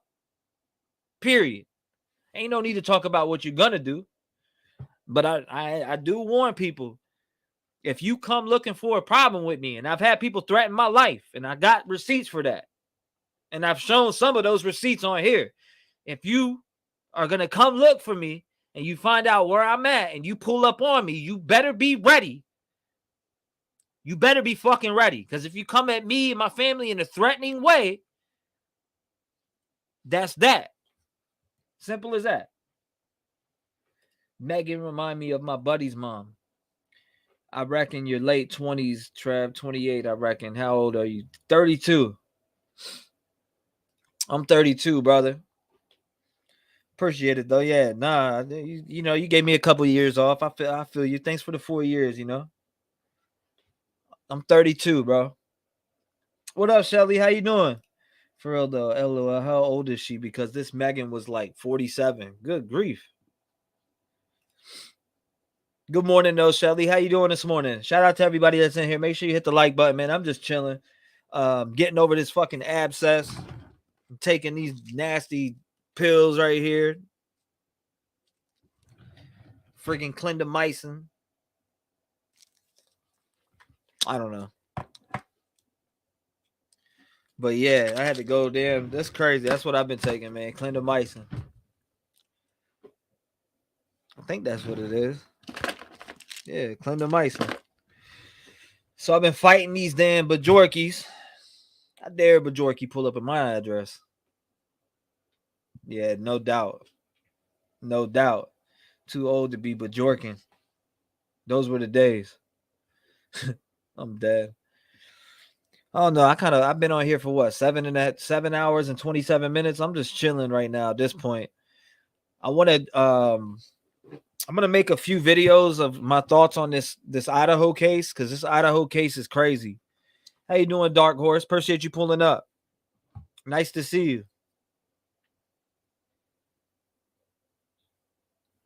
you. I'm dead.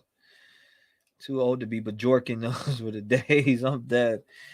You got a bunch of Bajorkies out here. What up, Katie Bug? How you doing? Teeth pain is a whole different pain. You know, lied like that shit. I'm 32 and still got my bottom wisdom teeth growing in. I got to get them bitches pulled. That shit pushed. I guess it like shifted my teeth because I had what is it? What do they call it? Impacted wisdom tooth. They're both impacted actually, but this side's growing up and it's pushing shit this way. That shit is squeezing. He said, "Yeah, that Megan. That's what's up." That's what I thought. I appreciate it. I appreciate that, lady. Good morning. I love your channel. Thank you. Damn, if you love it now, wait till I'm turned up for real. I'm just chilling. I'm still in some pain. I'm not in pain now, though. I took Tylenol and friggin' Advil, and I'm good. I won't let them give me pain meds. I won't take pain meds. I'll be the first to tell you in this, and I'm just going to, I'm not scared to speak on it. I struggle. I got an addictive personality, so I can't take pain pills. So when I went there the other day and she was like, "Yeah, I'm going to write you a script for Vicodins." And I'm like, no. Give me ibuprofen, 800 milligrams, call it a day. Give me ibuprofen, 800 milligrams, and call it a day. I'm good on that. I'm out of here. Get me up out of here. I'm like, she was like, but you're dealing with a lot of pain and stuff. I'm like, nah, I don't want that. I had an addiction before. I just don't want to, nothing that's addicted. So please, I'm already on Xanax. I don't want to take that. Like, I've been prescribed Xanax since I was 13 for panic attacks and shit. I'm good on all that. That poison from your tooth is in your bloodstream make you feel weird. Yes, it does. Shit makes my stomach feel weird. Hold on, let me see what you said. T-REV. He's got T-REV, like he's got a clean conscience and ready to meet his maker to protect his, but they ain't ready. They don't have a clean consciences. Yeah, no doubt. No wonder you can't sleep, toothache, or anything to bajork with. Nah, there ain't nothing to bajork around with, bro. I'm telling you. I gave birth natural and abscess tooth pain. Oh, God. Carrie, I'm sorry to hear that. Hello, Amy. Welcome to the stream, Amy. Nice to see you. Rachel says, yeah, Libby, he had her in his panel one time, I believe. Oh, really? Yo, Megan, you know what? I do remember that, and I'm pretty sure he booted her off, too. I was in there. We're talking about Captain Kurt. He had Megan in there, and I'm pretty sure he was like, man, I'm fucking sick and tired of hearing this shit. Get out of here, bitch. I think that's what happened. Correct me if I'm wrong, though. That poison from... Okay, yeah, I seen that. Yeah, it does make you feel weird, bro. I agree 100%. 100. Neither Kiely or Trinity were accidents. These are way... Hold up. These are way closer related than people realize. I know. That's what I'm saying. It really is. That shit is poison, T-REV. I see that shit. It is so uncool when parents allow their children to smoke, drink, etc. It's what I'm saying, Teresa. I was strict with my son, but kids always wanted to come over to stay all night, so I couldn't be that boring parent. I feel you. Yeah, but, you don't have to be a boring parent, right? You just don't have to get high with your kids. That's how I look at it. Numb the pain away. Shit. I'll pass.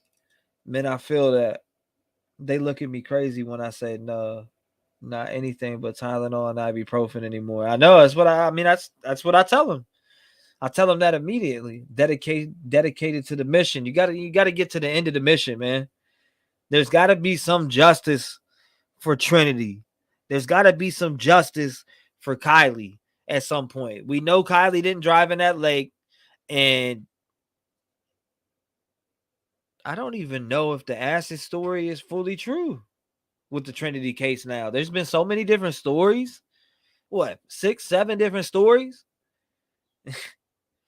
Somebody messaged me the other day and was like, if you ever come to Cali, you won't make it out. Do you know how much motherfucking homies and family I have in Cali? Bitch, I would definitely make it out of Cali. Now, anything can happen, but ain't nobody. I'll come to Cali anytime. Let's see. Getting off Xanax was the best thing I've ever done for my anxiety, says Captain Kurt. I may have to give it a shot, bro. You may have to give me the locks to that gate, because I definitely would love to get it. If I could find something that would stop my really bad panic attack disorder, I'd be good. I mean, I get 60 to 1 milligrams a month, and I usually have between 15 and 25 left over at the end of the month. I take them as needed for panic attacks. So I'll take the shit as needed, right? I don't overdo it. So as I always have extras left over and the shit builds up. Get them TARs pulled out. Yeah, no, they gotta go. I shouldn't have talked because now that shit started hurting a little bit. Now I'm pissed. I could be getting them mixed up, but her story was all over the place with Sammy and Kylie's relationship. Smiley agreed on the naproxen. Shit, I ain't even had that agree, Captain Kurt. Look up oil pooling. What is that? Never heard of it. Nearly a year free from opiates after 22 years. It hurts more to stop taking it than what prescribed for. Mine grew outwards. What? Into my cheeks. So painful. Was great to pull them out. Damn. That's crazy. I'm sorry to hear that. Numb it the organic. I said organic way. What you talking about? This shit? Where'd it go? Where'd that bottle of clove oil go? Where'd it go? Where'd it go? I don't know. I got that bottle here somewhere. Dude, please look up oil pulling for teeth pain. What? I have to check it out. If you're getting threats, you onto something. That's what I'm saying. Just get your smoke ready. Tea is hard, but very possible, and you really will feel better. I mean, I'll definitely give it a try. Yeah, I had all 4 impacted and had to get them all surgically removed in my early 20s. My head was so swollen. I looked like a whole pumpkin head. That's crazy. Natasha Scott, yes, I do that every morning. Coconut oil and stainless steel and a tongue scraper. A lot of health benefits. That's dope. Victory of the people. Carrie, congratulations on 1 year. Did you quit cold turkey? Yeah, congratulations on the 1 year. It's hard to do it. Over-the-counter GABA and over-the-counter lithium. Really? If that shit works, bro, I'd take it. I'd do it. I would do it, for real. I got to give it a shot, man. Because I struggled, I like I said, I'm prescribed it. People be like, yo, T be buying that shit from the streets. T don't be buying nothing from the streets. Period. Alprazolam, 1 milligram. I guess, like I said, 60. I always got left over. Speaking of that, always got left over. I want to get off of them. You know what I'm saying? Like, I definitely would like to not have to take them. Totally agree with Captain Kurt. Therapy saved me. Yeah, therapy saved me too. It took me a while to find somebody that I mesh with, though, Therapy saved me. Help me get off mine 1 year off Xanax and 3 years sober off alcohol. That is so awesome. Shout out to you, Shelly. Shout out to everybody that's clean in here, man. I appreciate all y'all speaking on it too. I do, for real. Oil peeling. I feel like he isn't seeing this. Yeah, no, I see it. What is it? Send me an email. This TV was in Truckee and Reno area, by the way. Really?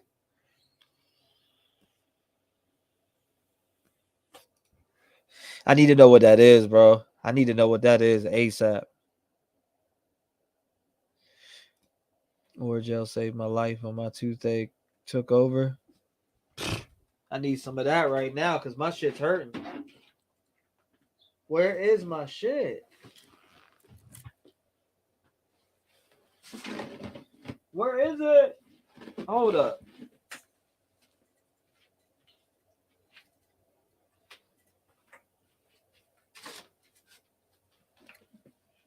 You talking about that?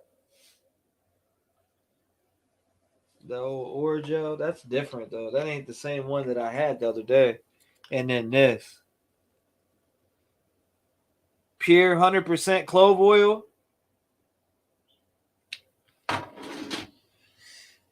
Yeah. Pure 100% clove. And speaking of that, I need to take these ibuprofen 800 milligram right now. This other one right now.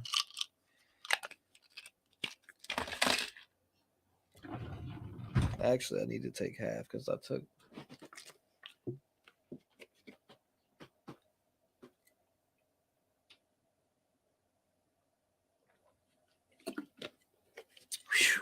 I feel it throbbing right now. I spoke too soon. I'm like, yeah, I feel great. And then all of a sudden that bitch started hurting. Now my marijuana is all I need. T-REV, if you being threatened and we have been onto something, we need to keep digging. Justice for Kielyrodni and Trinity Bacchus. Yeah, I've been threatened, bro. I've been threatened. I'm not scared, though. I'm not scared. They threaten me. They got to deal with something. They got to deal with a little something when they pull up on me. Not only that, anybody I'm rocking with that's with me, we all stay strapped up. So we don't go around looking for problems. I don't go around starting shit with people. But let a motherfucker pull up and act crazy. I'm going to protect mine. Simple as that. I don't go looking for fights. I'm not out here ready to brawl it out with everybody. I'm not with all that. That's some young T-REV shit. That ain't me no more. I just tell my stories through music now. You know what I'm saying? Like, there's a difference. You got a lot of these rappers out here that are telling stories through music and really living the shit still. I just put my stuff in music, and I like to do true crime, and I love doing it. I love digging into true crime and finding out and trying to get justice for people, or just dig in certain places. You know what I'm saying? Like I said, my grandfather was a homicide detective. Let's see. Watch back in on CNY family. What do you mean? When was she up there? Victory of the people, Captain. What do you do? Hold up. Captain, what do they have that is the OTC for Gabs? Yeah, what is that? Yeah, what is that, bro? Let me know. Can someone tell T-REV to oil pulling for oral infection? For sure, let me know. About 3 months of that, and I'm golden now. Just flour, motherfucker. Yeah, boy. Shout out to you, man. Shout out to everybody in this bitch that's been getting clean or stays clean and stayed clean.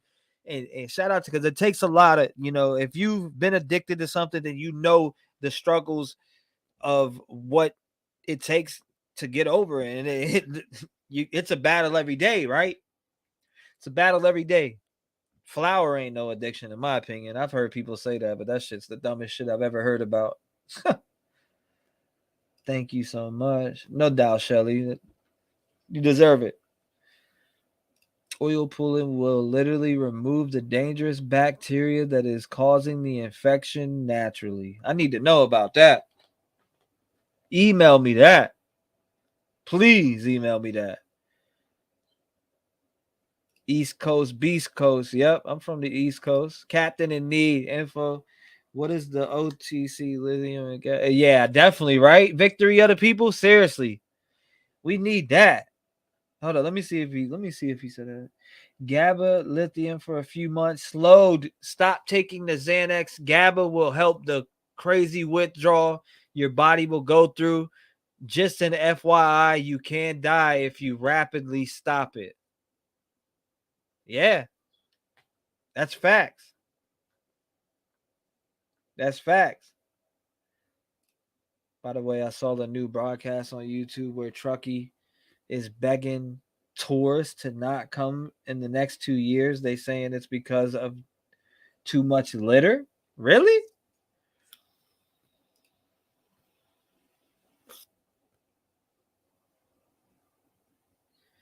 Oh, that Oragel makes infections worse. Antibiotics only heals quickly.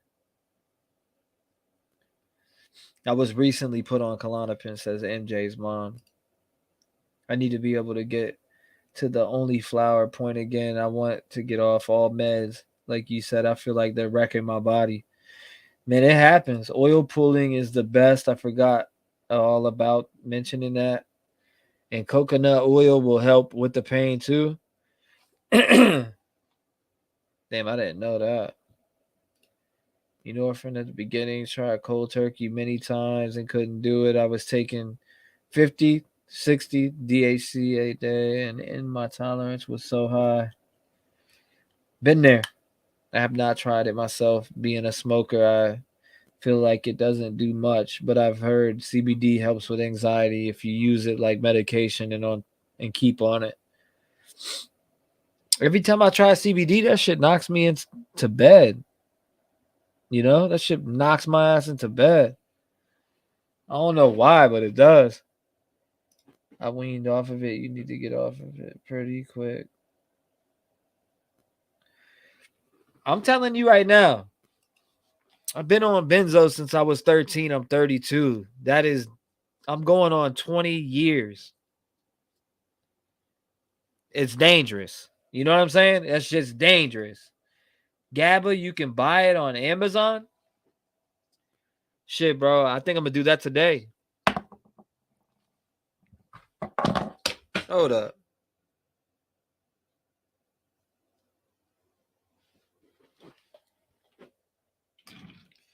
Hold up. I'm looking right now. Let me see. Let me check this shit real quick. What's today? The 21st?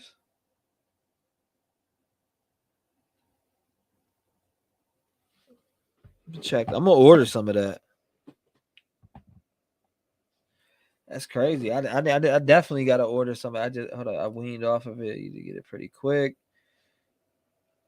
You talk about like gabapentin? Because my doctor was gave me GABA, and GABA actually does work pretty decent. Yes, swish with coconut oil. Wow. I don't mind doing that. I switch with peroxide too. I'm now addicted to YouTube and Trevor channel. I'm dead. Grizzly just went live. Great support here. Yeah, it's what it's about, man. I've been through it all. I've been through that. I've been through just as much as you guys. You know what I'm saying? I'm no better than anybody else. I'm just up here sharing my story. And I get on here. I'm a normal human just like y'all. No matter if I had 1 sub or 11,000, 100,000, 200,000, 400,000, 500,000. I think I'm always be. I don't think. I know I'm gonna always be who I am. I'm a homebody. I don't like doing shit. I don't like. You know what I mean? Like that's just me. I don't know. That's just me. I found myself. I know who I am. You know what I'm saying? Like I found myself a while back. It took me waking up on my 32nd birthday this past year that just passed for me to realize certain things that are stupid and habits I need to cut.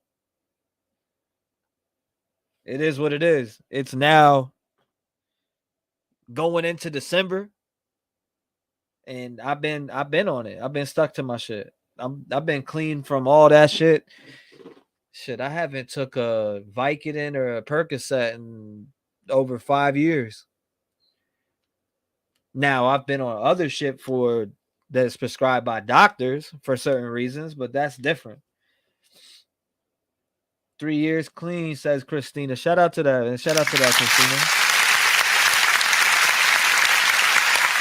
Shout out to that. Warm salt rinse and also warm salt compress will help with pain. Thank you, Amy. I appreciate that. Yeah, GABA. Hold up. Hugs to everyone who struggles daily to stay clean. 1 week, 1 month, 10 years. Hugs to all of you for trying to get and staying sober. And the struggle is real. Yeah, it is. It definitely is. Gabapentin works, but I gained a lot of weight from it, so I went off. Yeah. Dino says, but Bajorka free. I'm dead. Pull it up on Amazon. They used to. Hold on, let me check it out. Right now, actually. Amazon. So, GABA.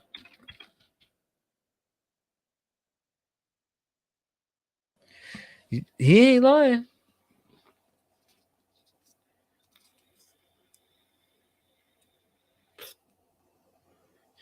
I do what I do with the best style. I say the shit with my chest style. Yo, I was supposed to drop my album today, but I pushed it back. I'm dropping it in December.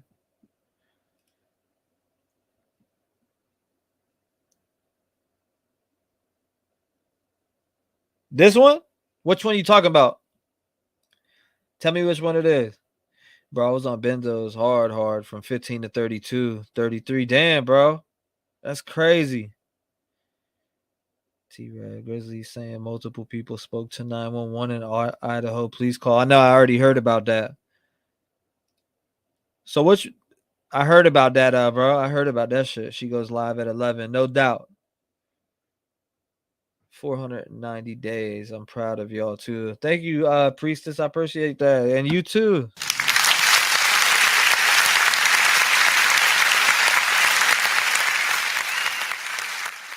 Lithium? Yeah, bro. Isn't that what they put in that other medication? But you ain't without all the other chemicals. You just get the natural shit. That's natural GABA, right? Is this what you're talking about? You said, hold on.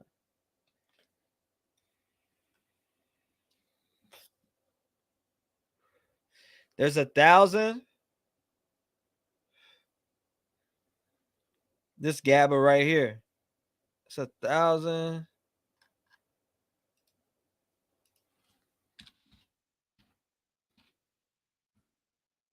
Wait, gabapentin in that bitch.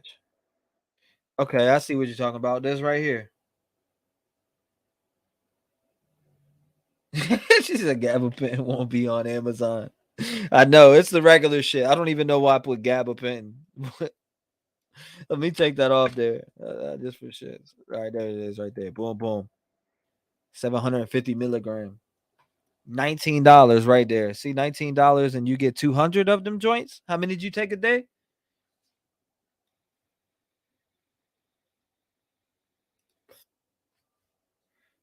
Warm salt water. I'll tell you what I do. You ready?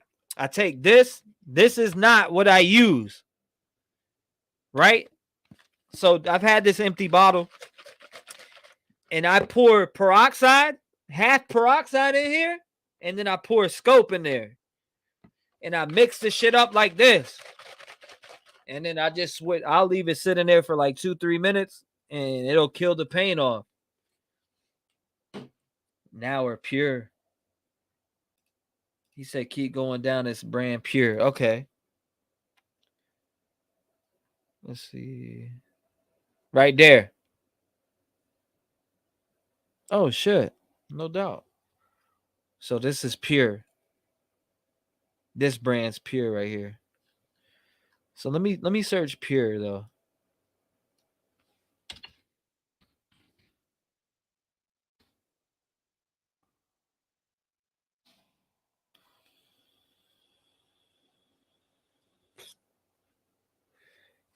$750 milligram calm mind.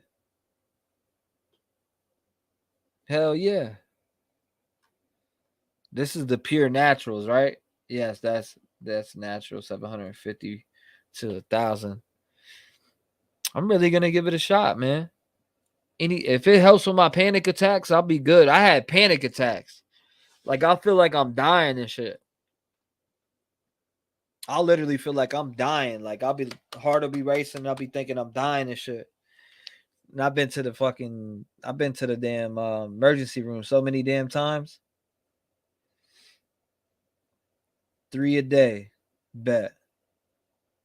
Nom. Smoke? Shit. That smoke make me damn have a panic attack nowadays. Morning, lunch. I was smoking a lot, but I stopped smoking recently. Does the natural GABA cause excessive weight gain?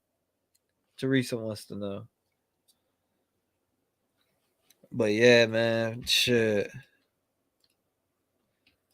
Let's see. I do need to upload my freaking album, man. People been bullshitting on getting me tracks back and shit. My album was supposed to drop today, but I ain't drop it. I've been waiting on this damn feature back and they ain't never got it back. I do what I do with the best. Hold on, where's my shit at?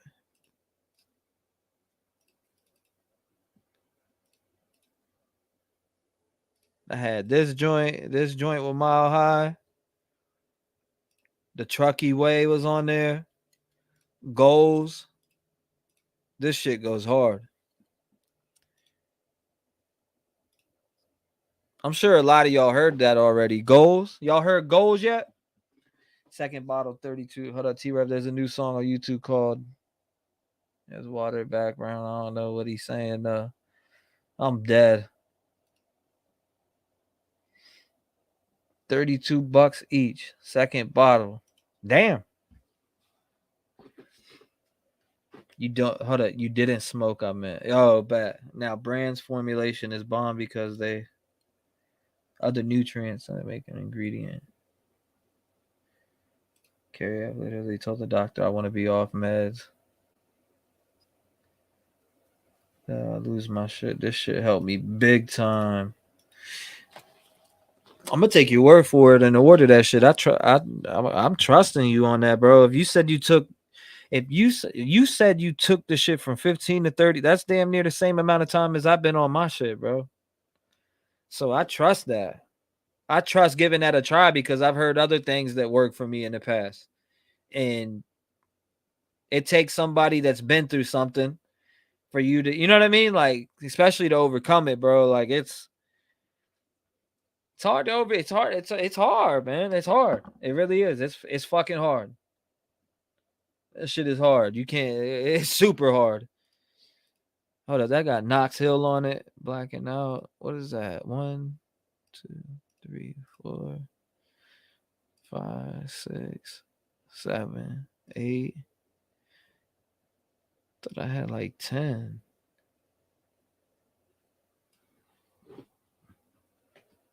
I do what I do with the best. Hold up, what new music? Oh yeah, I got that new song that I'm gonna be dropping soon. Let's see. It was me and JJ on it. I'm about to wrap this live up, play a couple songs or something, and then hold up. Let me see this shit. Find this shit.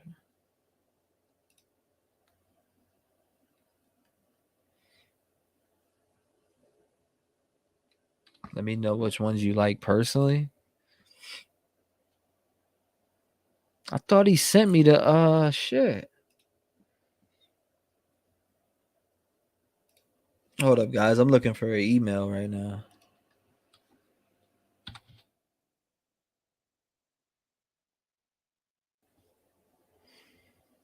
Was this is this finished? I'm trying to find this new joint. We gotta.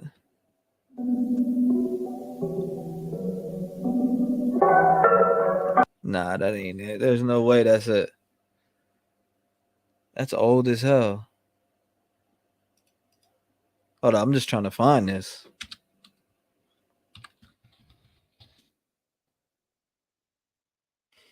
Damn, that's old as hell too.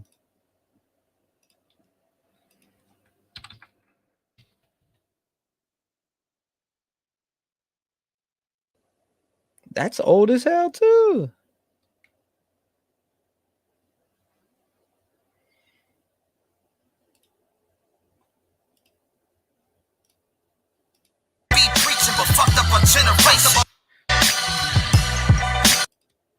Oops. My bad.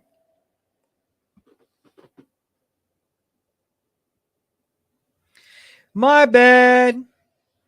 Hold on. Let me change this over real quick. Where's it at?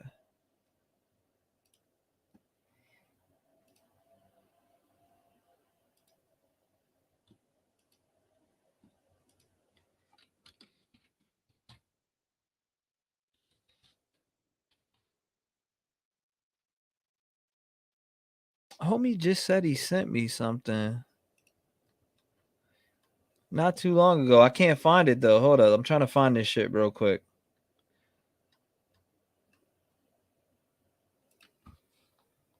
Do I really got to go back that far for it?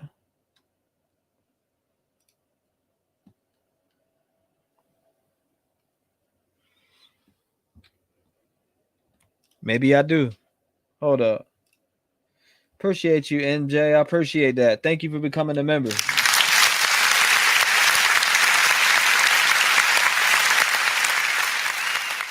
I'm on the east side of Brookville. I got all kinds of ghost hunting equipment. And I got some crazy places I could take you. Shit, I'm out fucking. I'm right on the border of Chicago and Indiana.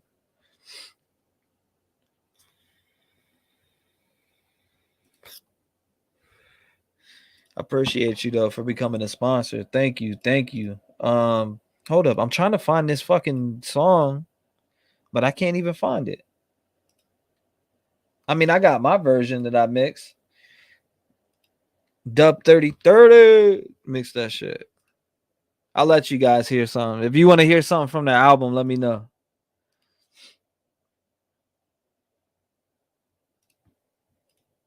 If you want to hear something from the album, just let me know. I'll play that shit right now. Let's see.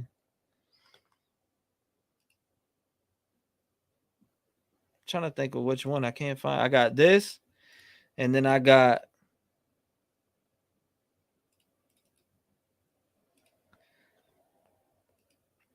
this joint right here. I just did. Where's that shit at? I recently discovered benzos and alcohol are two things that will kill you if you quit cold turkey.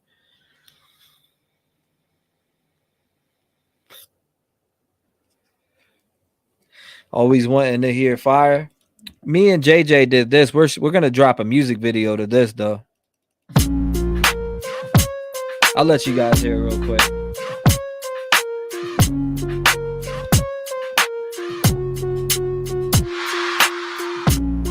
I'm the coldest in this country rap, asking for my autograph. I put it on a starter cap. Hate to get to falling back, but sick of all the line rats. People say they got you back until it's time to pay them back. Then they toss it in your face, acting like the shit a race. Fuck a target on your back, I'ma put it in your face. Then pull the trigger, this pin like a pistol. I don't think you wanna meet her.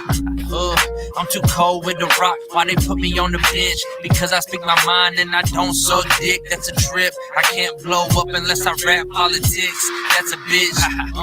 That's the type of shit I move on. All about my You should be able to turn that shit on, bro. I'll tell you how to do it. Boots and some cutoffs. That's what I do to you every time that you move wrong. Bitch, I'm too on. I ain't got no time, bitch. Sick of hearing excuses and talking all that nonsense about what you can't do. You wouldn't last 2 seconds in these old boots. That's true. All I do is speak facts. Every time I touch mics, tell my ass to relax. Tell me I can't reach that. I'll go past that just to show you who you fucking with. Rev. Look, I've been handing out these starter caps. I had to take them back and put them on the bench cause they can swing the bat. They be striking out. And I hate that. It's time to talk your sense in. You ain't never made that. You wanna pass me a track? I'm murdering and handed back with actual facts. These dudes acting shady out here scratching their backs. It's evident money's the reason you actually rap. That's why I hate you. You underestimated what I gave you. Play around with a monster, now you smash like a grapefruit. Try to play with the flow, you getting flamed up. I'm known to put a flame to the grill like George Foreman does. I'm getting agitated, a little bit aggravated with these fabricated whack-ass rappers procrastinating. You're outdated and thinking you're the king of this hip-hop. I'm in the studio, victory stomping and flip-flops. Stop. I got the passion in my blood. You swing from Donald Trump's dick like CNN does. You were claiming you was really with the thugs, but you're a politician. Now let's not switch it up, blood. They rotated, I elevated and vacated. Build a fabricated circle full of fucking fake haters. Let me elaborate it. I'm tired of fabrication. You put rappers on the bench, now they suffer from constipation. I gotta charge it to the game. R.I.P. Pat, stay about to light the fucking flame. We can battle in the ring, or you can take the fucking way. You remind me of Weapon Hunter using hip hop as the game. Using hip hop as the game. All right, that's one that we dropped, but that ain't off the album. This is off the album right here. Dub 3030 mix this one. Hi, this is Dave Jackson with YouTube News, and I wanted to report on a few artists here by T-REV. T-REV Dub mix this one. They're definitely buying views. We went and looked at their social blades, and it's 100% fact. They're really doing it. Look.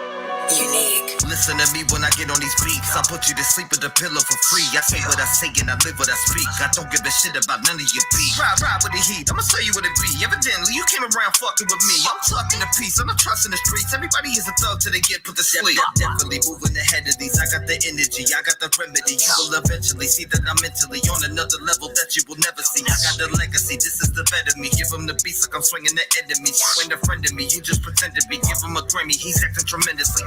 Why you gotta fake shit?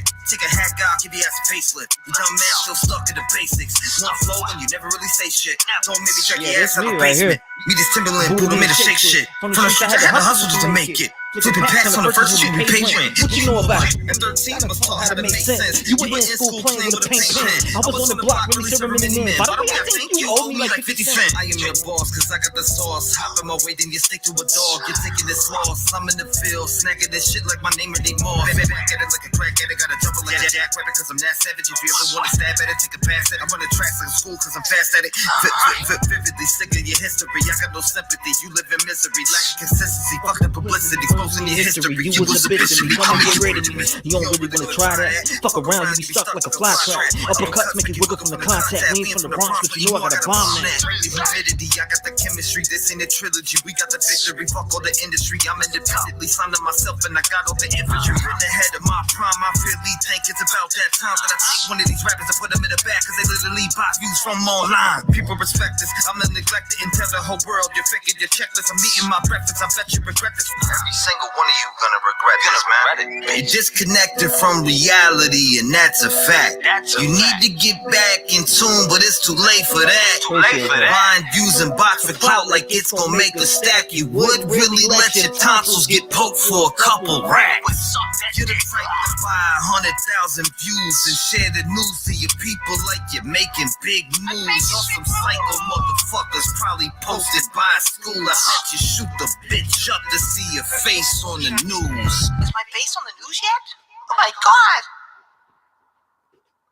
Yep. That's off the album. All right, this is the last one I'll play off the album right here. That was one song off the album. This is the last one I'll give. Maybe. Maybe not. Maybe fuck yourself. Yeah, I got goals. And you know what? I was trying to help a lot of people and not worried about myself, not pushing forward, not worried about my grind. I put everyone before me. And I promised myself when I woke up on my 32nd birthday that I would make a change. And I'm gonna stick to that. People need to understand that I put my energy and everything that I have in my soul into this music shit. I live. Appreciate that, that's a fact. I got this music running through my soul. You may never know. Step away, cause I see the fake. Foot up to his throat. Anybody stepping in my lane, they gon' catch the smoke. Got my goals and I'ma stick to it. I ain't playing hope. Listen, homie, I ain't playing around. Run circles around these fucking clowns. Anytime that they talk shit, they know I'm ready to go walk them down. I do it the best style. Say the shit with my chest style. Fuck my mind, you get stepped on. I run the track with no legs on. Pump the gas up like an Exxon. Pump the brakes before your ass gets flexed on. The mic is my weapon, these words are my bullets. And you be foolish to try to test me, I cock it and pull it. They be hating, let's face it, they try to turn me to Satan. I got a cross on my chest, God's got my back with the fakeness. I spit my shit with conviction. You rap that shit, you ain't living. You trying to deal with the devil, I'd rather go to a prison. I break them down in the sentence. With this pen I was given, have it quick in the mission. My hands are certified like physicians. I'm not pausing for the wicked, I'm above and I'm winning. They just wanna see me fall, but I stay breaking down the fence. Over the years, people always want to get at me. No matter what, they try to turn me to an enemy. I had a lot of folks become a fucking friend of me. They stab me in the back once they get every bit of me. Get rid of it, I'm done, dog. Back away, cause I'm pissed off. You better stay your way. If you know what's up, you better get lost. I'm the big boss, come kicks off. When they get a taste, it's like withdrawals. I can drop through any beat like a swing around blade from a fucking chainsaw. Back up, act tough, run them over like a Mack truck. The only time you see the G is from that keyboard that you whack from. Homie, I've been through the struggle, overcame all of the stumbles. If you ain't made a mistake, then you ain't never seen trouble, bitch. Some shit like that. Big L's my favorite. That's what I grew up. That's what made me want to rap. Big L. Big L. Some people may not know who Big L is, but Big L is the top. That Big L is the reason why I rap today. Big L, Ludacris, Nas, Tupac, Biggie, KRS-One. I can keep going. Immortal Technique. Shit. Bone Thugs. Shit, there's tons of them. Like, see, my boy was like, yo, do a hook for me the other day. What'd he say? He said, do a hook for me. And I was like, all right, here. Hustle. Grind. Get it. So my boy passed me this hook. He was like, yo, what can you do to this? I swear to God on everything I love. 5 minutes later, I had this back in his email after he sent it. It's me on the hook. Just the hook. Not everybody gonna make it. Survival of the fittest, yeah, you know that we are with it when we come up with the chopper, then you block. Taking everything out in our way, cause you know that will never be stopped. I'ma keep on pushing till we rise up to the top. Every day is a hustle, the clock never stops. Time is money and nothing is free, so if you try to play me, then I run up in your spot. Survival of the fittest, yeah, you know that we are with it when we come up with the chopper, then you block. Taking everything out in our way, cause you know that will never be stopped. I'ma keep on pushing till we rise up to the top. Every day is a hustle, the clock never stops. Time is money and nothing is free, so if you try to play me, then I run up in your spot. Ace of my plum, bass on bomb. All but do is stun. Y'all just charms like Pimp C. We gon' hold up. That's just some other shit. I don't know. He told me to lace a hook on that joint, so I just bodied on it real quick. But it's another one too. Hold up. Why isn't this in my list? I swear this should be in my list. Where the fuck is this shit at? You claim you really about it, but you ain't never with it. Some shit like that. Shit, I can't play that. I can't play that. That's with me and King Blitz. Me and 100 Koofies. What else we got? Shit, I've been live for 8 hours. He said that track is deadly. I appreciate you, bro. I appreciate you, man. For real, I appreciate you. This is the one, Switch Sides. This is a joint me and JJ did too.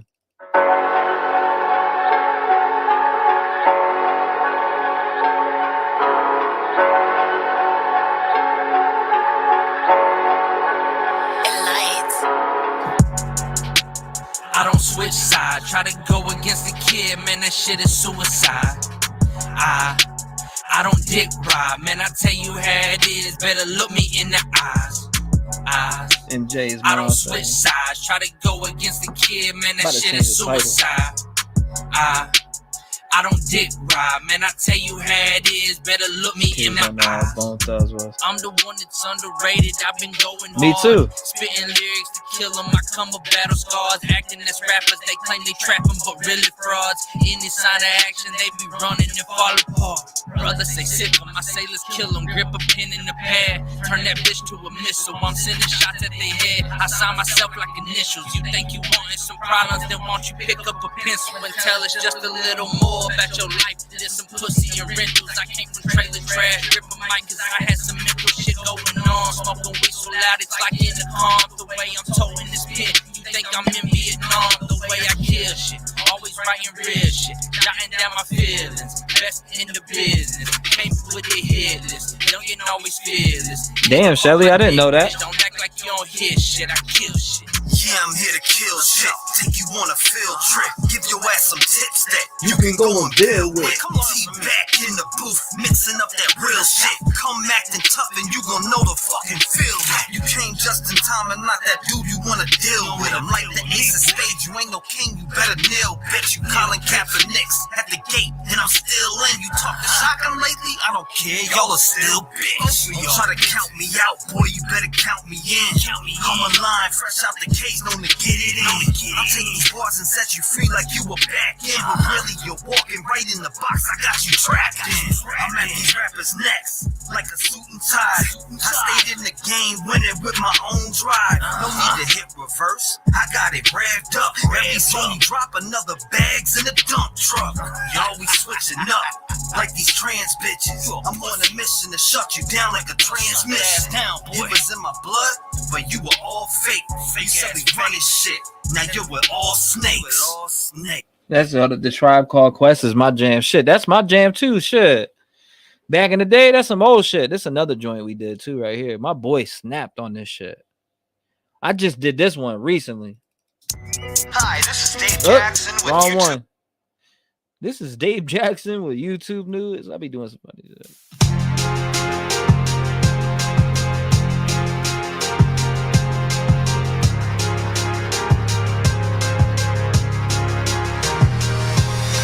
How you approaching me. They gave hollow promises, had nights I couldn't go to sleep. I checked my pockets, I got my Glock and I got my rosary. I'm the hottest down my city, man. These rappers can't come close to me. Just keep it honest. This shit, this my boy, and then I come out next. Gave hollow promises, had nights I couldn't go to sleep. I checked my pockets, I got my Glock and I got my rosary.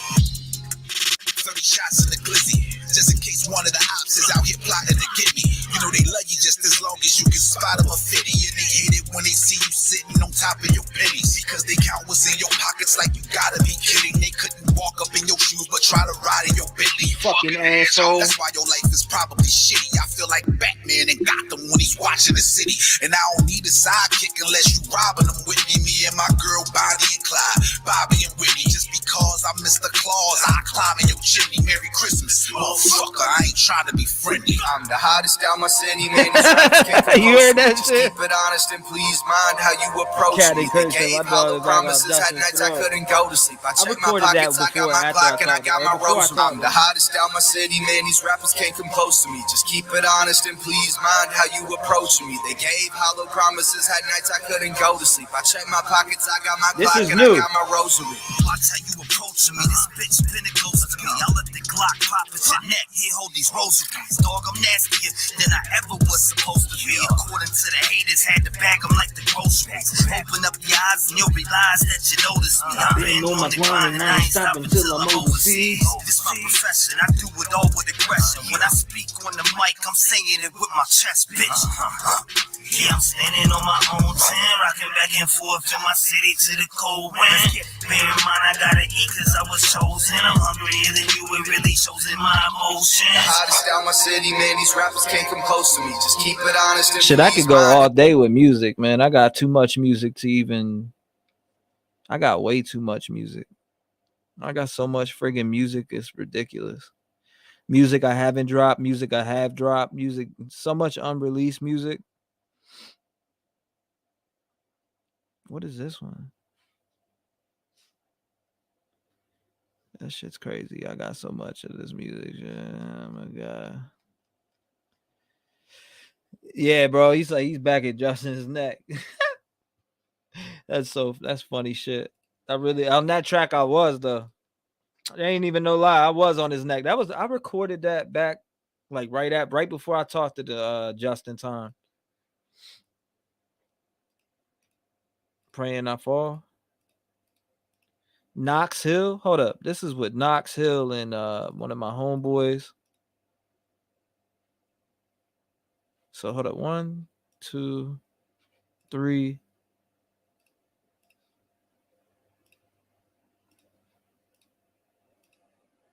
So I got like 12 tracks on the album.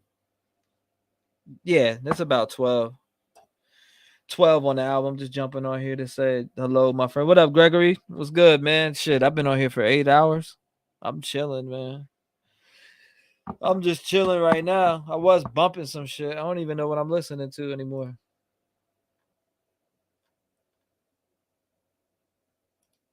Oh, damn. Not everyone can message this account. Damn, my bad. You see, I'm coming back, Victory. Yep. I didn't even really coming off. Just felt a bit rough for the few days and dropped the case. Damn, that's crazy. Damn, T-Fire shit. Shit, bro, I got way more than that. Like this shit right here. What else we got? Damn, there's so many I could play, but you know. I got a whole folder full of shit.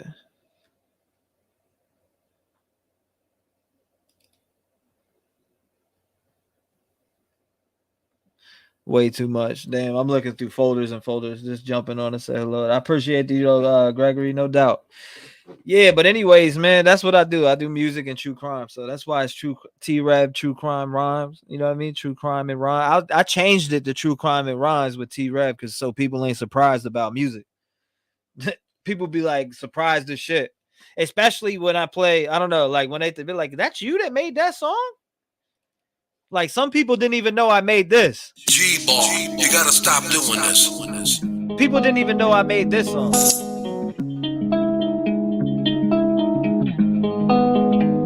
Look, all my life has been neglection. So now I pick up the pen and use it as a weapon. Yeah, you can see that I'm affected. People getting killed for nothing but obsession. You need to look at your reflection and decide who you are. Stop acting disconnected. Got mothers killing kids. People kill to live. Well, I be on the mic, speaking how I live. Every day I wake up, it's another person that's dead. And YouTube has to solve it because the law is filling kids. I'm disgusted at the evil in the end. And if you connect the dots, you'll see the vision in your head. Why do people die as victims to the streets? They wonder why I'm up all night and can't sleep. I'll be the voice for everyone who can't speak. L.E. failed Kiely and now see me is free. AWP did a good deed and y'all be talking all that shit while they just do it for free. 16 days for 35 minutes. Y'all try to throw them off and just want to play the victim. Reaching out to YouTube channels for clout. I wouldn't check it. TV if I went in your house. And next step, investigate, stay sending out the hate. Why you mad at Doug and Nick for finding Kiely in the lake? Make it make sense. You're a fake bitch. You were there for money and now you're mad over fake shit. And that's something I can't relate with. Zero emotion from the mom or the statements. All I seen was the devil in her eyes. Tony died, you're a fake. I can see it through your lies. God sent me on your stream like the FBI. You been grooming little kids. I can see your whole disguise. It get mail calling Ronnie up on the line. Why you lie to the people and say you gon' do it live? Then a maid out here looking at your sus. Got an arrow on the ground pointing towards Kiely's truck. When you wanna come in up church, I think your butt hurt. You tried to blame the man for your dog but couldn't find the dirt. I guess that's what they mean by the Truckee way. If you step foot in the town, you might die from foul play. And I don't know what to say, but I can feel it through my soul. She didn't drive in LA. So y'all can try to go convince somebody else, cause I'm not falling for that shit. The autopsy really smells. See, let me explain what I'm talking about, man.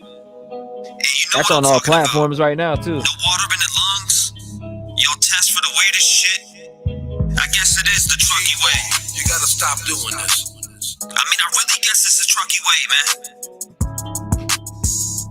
Kielyrodni needs justice. Yeah, that shit. Woo.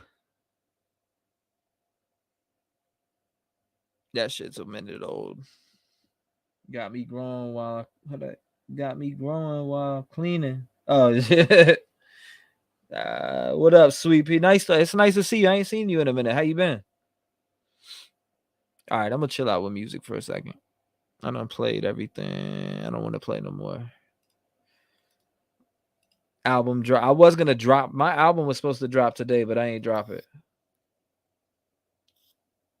I'm gonna drop it probably. I think I'm gonna drop it for like December 6th.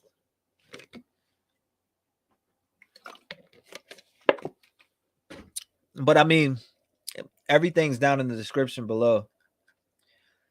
Everything that I have, you can find it down below. Like on Spotify. I don't know why they made 2 channels on Spotify, but them idiots did. Speaking of that, I need to go to distro.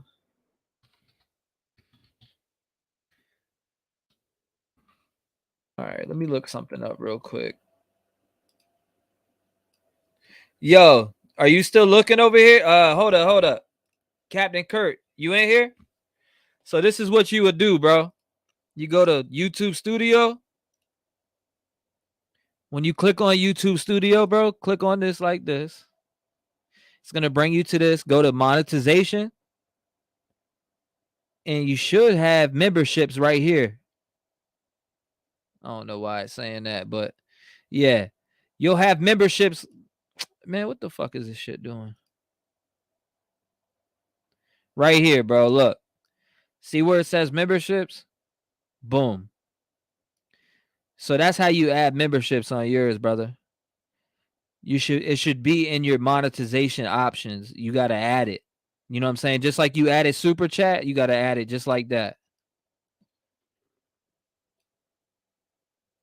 Love the new title. Fits you to a T. Yeah, appreciate that, Gregory. No pun intended, right? But yeah, I wanted to show you that, Captain Kurt. That's how you do it, brother. I promise you. You go right to there. That's how you set it up. They gave it to me because they shut my YouTube down for 5 months. It was going to be deleted. I had 6 strikes because of some stupid producer I was working with. And he tried to get my channel deleted, but it didn't work out. Let me see something real quick. Not tomorrow, Wednesday. We'll all be there, right? It's Wednesday. Okay, so here we go with the presentation. So as I say, I'm not paying too much attention to stickers and things right now because I want to power through this so that replay watchers can get all this that we covered. But there's more in here that I've just added a little bit, as well as the press conference summary. So here we go. When did the crime take place? November 13th, 2022, between 3 and 4 a.m. Where? 1122 King Road, Moscow, Idaho, close to the University of Idaho campus. 4 students, Zaina, Ethan, Maddie, and Kiely, were brutally murdered with a knife in their beds. And why? While the suspect remains at large, motive is unknown, and the community is on edge. So here's just the map that we looked at before already. I'm not going to go over this too much today because we've gone over it probably 5 times now already. If you missed that, please check out the playlist that I've made for you, which I'll pin in the comments afterwards. And yesterday's episode as well. Yesterday's live stream, we did quite the map time. And I always do timestamps for you in the live streams. So if you go to the map time timestamp, oftentimes I will pin the map there as well. So if you just click on it, you can drive around yourself in all the places we drove around. Yes. Okay, everyone. So just 1 second. I want to see if I could just quickly see something. I know you guys are asking for closed captions. I just want to see if I could still. Yeah, unfortunately, the closed captions, I forgot to turn that on. I'm so sorry. It will be available after the replay. Sorry about that, everyone. Okay. Now, we carry on. If you want to take screenshots of any of these presentation slides, you are welcome to. I just ask that you please credit me, especially if you share it, whether it's Twitter, TikTok, or Facebook, or whatever. If you could just link my channel and hashtag Grizzly True Crime, that would be much appreciated. Okay. Now, Sunday, November 20th, press conference summary. As I say, I filmed this video 3 times because initially I said Monday. It was on a Sunday. Okay. So Chief James Fry said, and I hope you enjoy the bullet points summary of the press conference. It is a complex and terrible crime and will take some time to resolve. The primary goal is for public safety, to get a completion to the case and to bring someone to justice. 646 tips have been received and 90 interviews have been conducted. And I'm sure by today, there's more. Moscow PD is now assisted by the Idaho State Police, the FBI, and Latah County Sheriff's Department. 4 detectives, 24 officers, and 5 support staff are part of Moscow PD for this case. Now this, I missed this yesterday, I don't know how, because when I saw this again, I'm like. Let me know if it works out. Sorry, what? I know it will, bro. That's how you do it, 22 FBI agents assigned in Moscow, 20 in Treasure Valley. If you need help setting up Nightbot, let me know. Salt Lake City, Utah, and West Virginia. Now, Americans, am I wrong? But West Virginia is on the East Coast. I find it interesting the places that they're looking at, because it would be they had muddy waters. Treasure Valley, Salt Lake City, Utah, and West Virginia. That's like very specific places and all over the place, and I'm glad they're looking everywhere because you just don't know where this person went. Sinling is asking, who's John Kiely, whom people keep bringing up? John Kiely is a criminal profiler with decades worth of experience. If you watch his latest episode, he gave me a wonderful shout out here at Grizzly True Crime. So go check out his channel. It's called Profiler John Kiely. Okay. Mods, if you do find the link to his channel, please do share it so that people can find that episode, the latest Delphi episode. As you guys know, I'm covering that case as well. And I can't wait to see what happens tomorrow when Richard Allen will be in person in court. Moving along, right? Treasure Valley, exactly. Sorry, someone is saying Treasure Valley is where Boise is. Boise, is that how we say it, right? The capital of Idaho. Exactly. So Treasure Valley, yes. But then Salt Lake City, Utah, and West Virginia. Okay. So they say there's also 2 FBI BAUs, Behavioral Analysis Unit individuals. The Idaho State Police has 20 investigators, a public information officer, the ISP Forensic Services team, and a crime scene team. And we've seen them very active out there, taking photographs, of course, as they would, of everything, wearing the hazmat suits and collecting as much forensic evidence as possible. Imagine the amount of DNA evidence, let alone the amount of digital evidence. It's going to be huge to work through. 15 uniformed troopers are there to assist the community for additional patrol resources. and any notable behavior or video surveillance or relevant information must please be sent in to the tip line. I'm just going to pop this on the screen for a second. Thank you so much. You say you do such great work. Greetings from, I think that's Deutschland. Greetings. All right, so we carry on. I promise I will chat to you guys more after the presentation. They say, hold on, we're going to the next slide. Here we go. Then Captain Roger Lanier stepped up and said, on November 12th, Kiely and Maddie arrived home at approximately 1:45 a.m. I'm not too sure why there's a discrepancy in the time there, because we saw the timestamp of 1:43 to 1:53. But maybe the Twitch TV timing is a bit off. I just got to give a shout out to Grizzly K because she be on her shit, man. Grizzly K's she's on her shit. Shout out to her, man. She be really grinding her shit for real. And you got to show respect where respect's due. She really goes all out on this shit. And I tip my cap to that because she does it. So her presentations and everything that she does is so good that, it strives me to want to do better in true crime when doing presentations and stuff like that. So you gotta tip your hat to her, Or for something, but they say they arrived at home at approximately 1:45 a.m. It could also be, 1:57 a.m. or something like that. But this is what they continue to say. Ethan and Zaina arrived home at about the same time. I think it was two surviving roommates, Jalissa? unharmed roommates is what some people also want me to call it. Law enforcement says surviving, but of course they were unharmed, not attacked. So two unharmed roommates were also out in the community, and they got home around 1 a.m. and did not wake up until later that morning. So I had a whole theory about that, but then after they did their post on Facebook, I'm like, okay, that theory's out the window. I think I got a fever. Let's try film that again, shall we? Okay, so moving along. November 13th, 11:58 a.m., 911 call to Whitcomb Dispatch Center reporting an unconscious person. The call originated from inside the residence and was made from the phone of one of the surviving roommates. Moscow PD responded and located 4 victims, 2 on the second floor and 2 on the third floor. Autopsies, identities were confirmed of the victims, and cause and manner of death was homicide by stabbing for all 4, and likely all 4 victims were asleep during the attack. Some victims had defensive wounds, and each victim was stabbed multiple times. There was no sign of SA. That's crazy. 2 areas of interest in the city. The map is available on Facebook. I'll show it to you on a slide again quickly after this. They're also canvassing other neighborhoods, and they do not believe the following individuals are involved in this crime. The 2 surviving roommates, the private driver, and the food truck hoodie guy, which is Jack S. We'll go one more time quickly over the 3 Jacks and the 1 Jake, just so that you know. 3 Jacks. They also say the identity of the 911 caller and the 911 call have not been released, and now we know it was multiple people talking to 911. And they are aware that multiple phone calls from Kiely and Maddie's phone were made to a male subject. Now, from family's interviews, we know that that male subject is the ex-boyfriend of Kiely. Victims were not tied or gagged.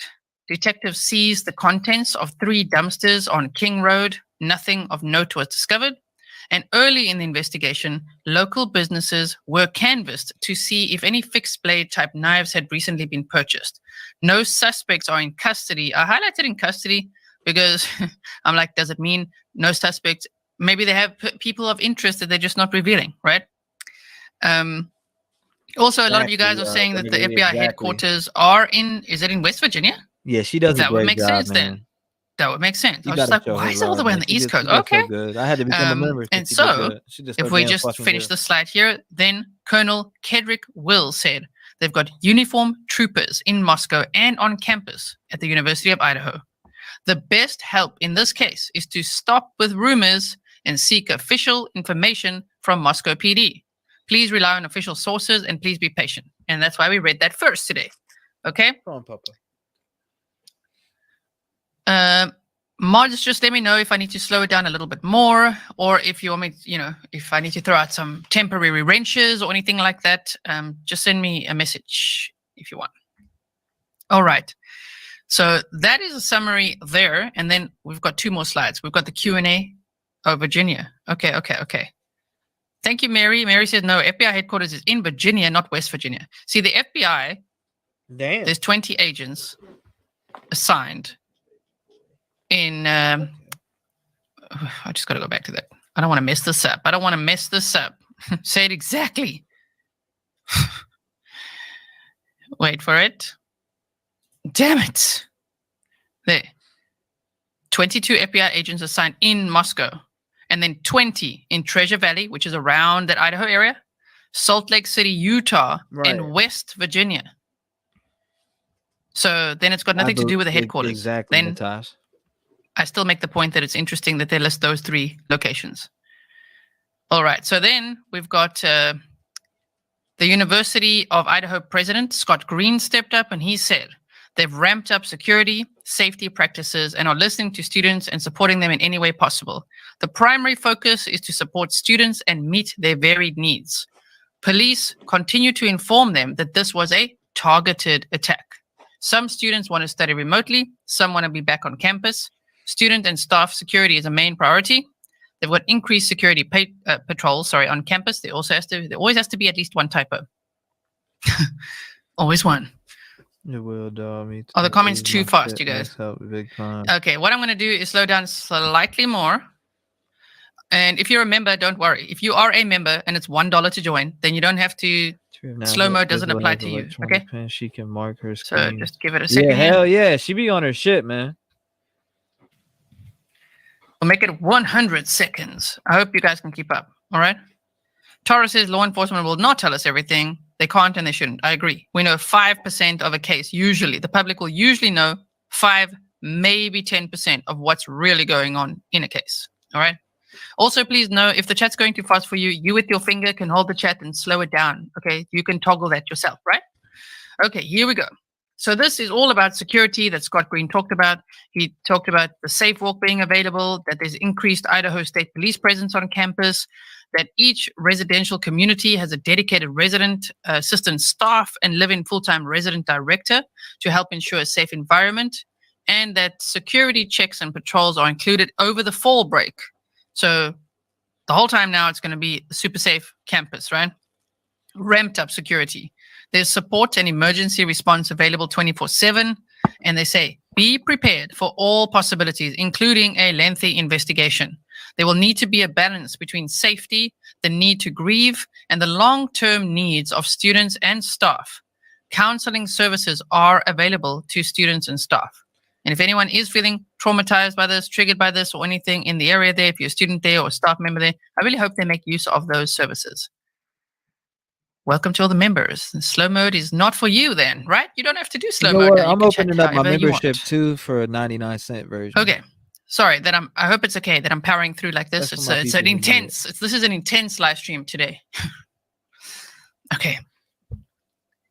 Question and answers. The Q&A time was very interesting. They said, why do you believe that these are targeted killings? And do you know who was the actual target? The answer was, we believe they are targeted because we take a totality of all circumstances that we're looking at. We're not able to say at this point in time if it was any one person who was targeted due to the investigation, but still believe that it is targeted.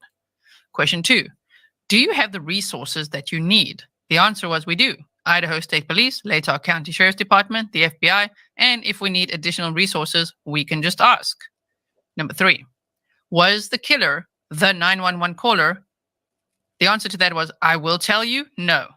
But now we also know multiple people talked, but they did say in that post that they do not believe that anyone in the residence at the time are involved in this crime. Members, man. Shout out to y'all. Number 4, y'all for that. Did the roommate make the call or was it another individual? Answer, it was made from the roommate's phone. We're not going to divulge who made that call. Part of our investigation. This is part of our investigation, and when we're ready to release that, we will. Number 5, has the male subject who the woman called been ruled out as a suspect or a person of interest? The answer was, which would be Kiely's ex-boyfriend. Everything that we have taken from those calls, we have followed up on, we've cleared, and we believe that there's no connection there. So take that as you will, people. They say that we believe that there's no connection there. Daisy's Forever says, that's a very comprehensive summary. Thanks. You guys have probably never seen me like this. I would say in my years as an airline pilot. Oh yeah, this is how we rattled off stuff to air traffic control. So I'm very used to this. I hope that Damn, you're okay. okay. That's You can why slow she's me so down good as well at if it, you huh? just use the toggle. Just slow me down to 0.75 or whatever. But we are powering through. Also, welcome to all the members. All right, so here they say, 6, can you conclusively rule out the person who made the 911 call from inside the home as a suspect in this case? The answer, I don't think I said it wasn't one of the roommates. I said that it was used with the roommate's phone. So the call was made with the roommate's phone. They're clarifying that. 7, was someone there other than the 2 roommates when police responded? They said there were other friends that had arrived at the location. And as if you're only joining now, at the beginning of the stream, we went over the City of Moscow Police Department's latest social media post on Facebook. And they said that on the morning of November 13th, the surviving roommates summoned friends to the residence because they FBI believed headquarters one in of the West second floor Virginia. victims had passed out and was not waking up. Those are the words they used. Then they requested aid for an unconscious person. The call originated from inside the residence on one of the surviving roommates' cell phones, and multiple people talked with the 911 dispatcher before a Moscow police officer arrived at the location. Okay, so if we go more here, they say, how many? Where was that at? And then the answer was, honestly, I'm not quite Ladybug, sure where was at this that at? time, to be quite honest. That was that answer. Thank you, Rexy. Number 9, do you have an idea if the killer is still in the community, or are you looking outside the community for the killer? And the answer was, we're looking everywhere that evidence would lead us. Can't say if that person is here or what community this person is in. They're using every resource that they can to make the location of that individual. Then there was a pause, and then they said, and part of that is the safety of our community that's paramount. And that's why we brought in the resources that we have to keep our community as safe as we can. So that could obviously mean 50-50, really. Like either the person is here or they're not. But what we know is the crime happened here. So we're going to have to keep this community really, really safe. All right. Oh, no. You're not talking about this, are you? Idaho police seek student probe. Is the blood seeking outside? Oh my God, please don't tell me that's no. I'm checking what you guys are saying. All right, so they say, question 10 was all about being close to the border and looking across the border, and the answer was we're looking everywhere. 11, do you still think that this attack was by one perpetrator? And if so, how does one person kill 4 people and not wake up the other 2 roommates? The answer was, our investigation will continue to look at all avenues of that investigation. I cannot disclose any of that information. I don't even know if that information... Is this what you're talking about? Oh, man. This what you're talking about right here?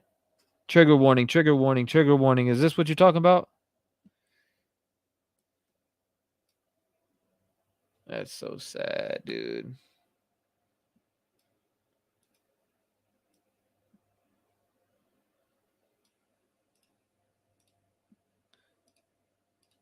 At this point, but someone's like, oh my gosh, someone's on the floor.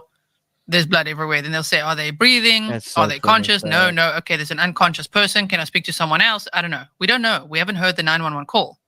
And I do understand why they're not releasing it, of course, at this time.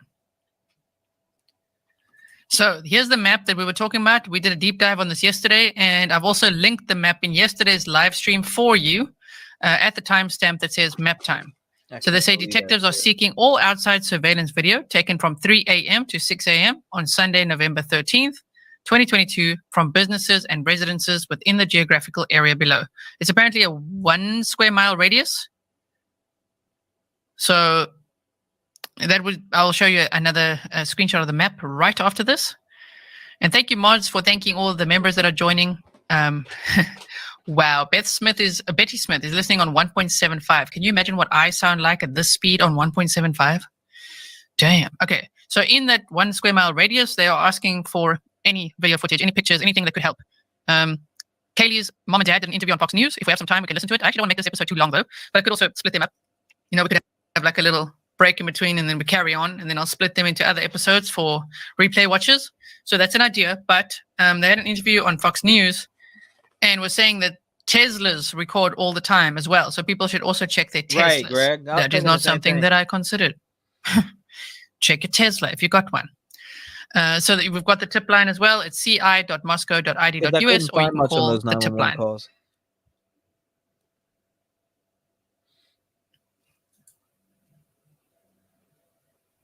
Okay, so here's a screenshot of that map, which is linked in the previous live stream for you. The thumbnail says who called 911. That one we did yesterday. In the map timestamp in the pinned comments, you will find a link to this, and you can drive around as well. All right. We're going on. We're going on. So just again, one more time. Who's who? One more time. Pop quiz time. How many Jacks are there? How many Jakes are there? And all that. Okay. Ethan Chapin and Zaina Kernodle. They are two of the victims. They were 20 years old. They had been dating since the spring semester. Then Maddie, I didn't know Maddie was an only child. I'm an only child too. Maddie was an only child, and Kiely, her best friend and childhood friend, actually referred to her as one of her sisters, which we heard in the interview. I gotta call my doctor. So if I have Maddie's to boyfriend is Jake S. I put the name here because it's all out there with the mainstream media, but Jake S is how we've been calling it on this channel. So that was her boyfriend. And he is, of course, absolutely heartbroken, distraught. We're so looking forward to Thanksgiving and trips with her and everything. So that is Jake S. 1 Jake, 3 Jacks. Then Maddie Mogan and Kiely Goncalves, two of the victims, 21 years old. We saw them on the food truck video. And Kaylee's ex-boyfriend is Jack D. It's one of the Jacks, right? The last calls were made to him, and Kaylee's parents also revealed that there was a text sent to him as well. I know many of you asked about that. The text sent to him said, "Come on, we share a dog. Please get back to me."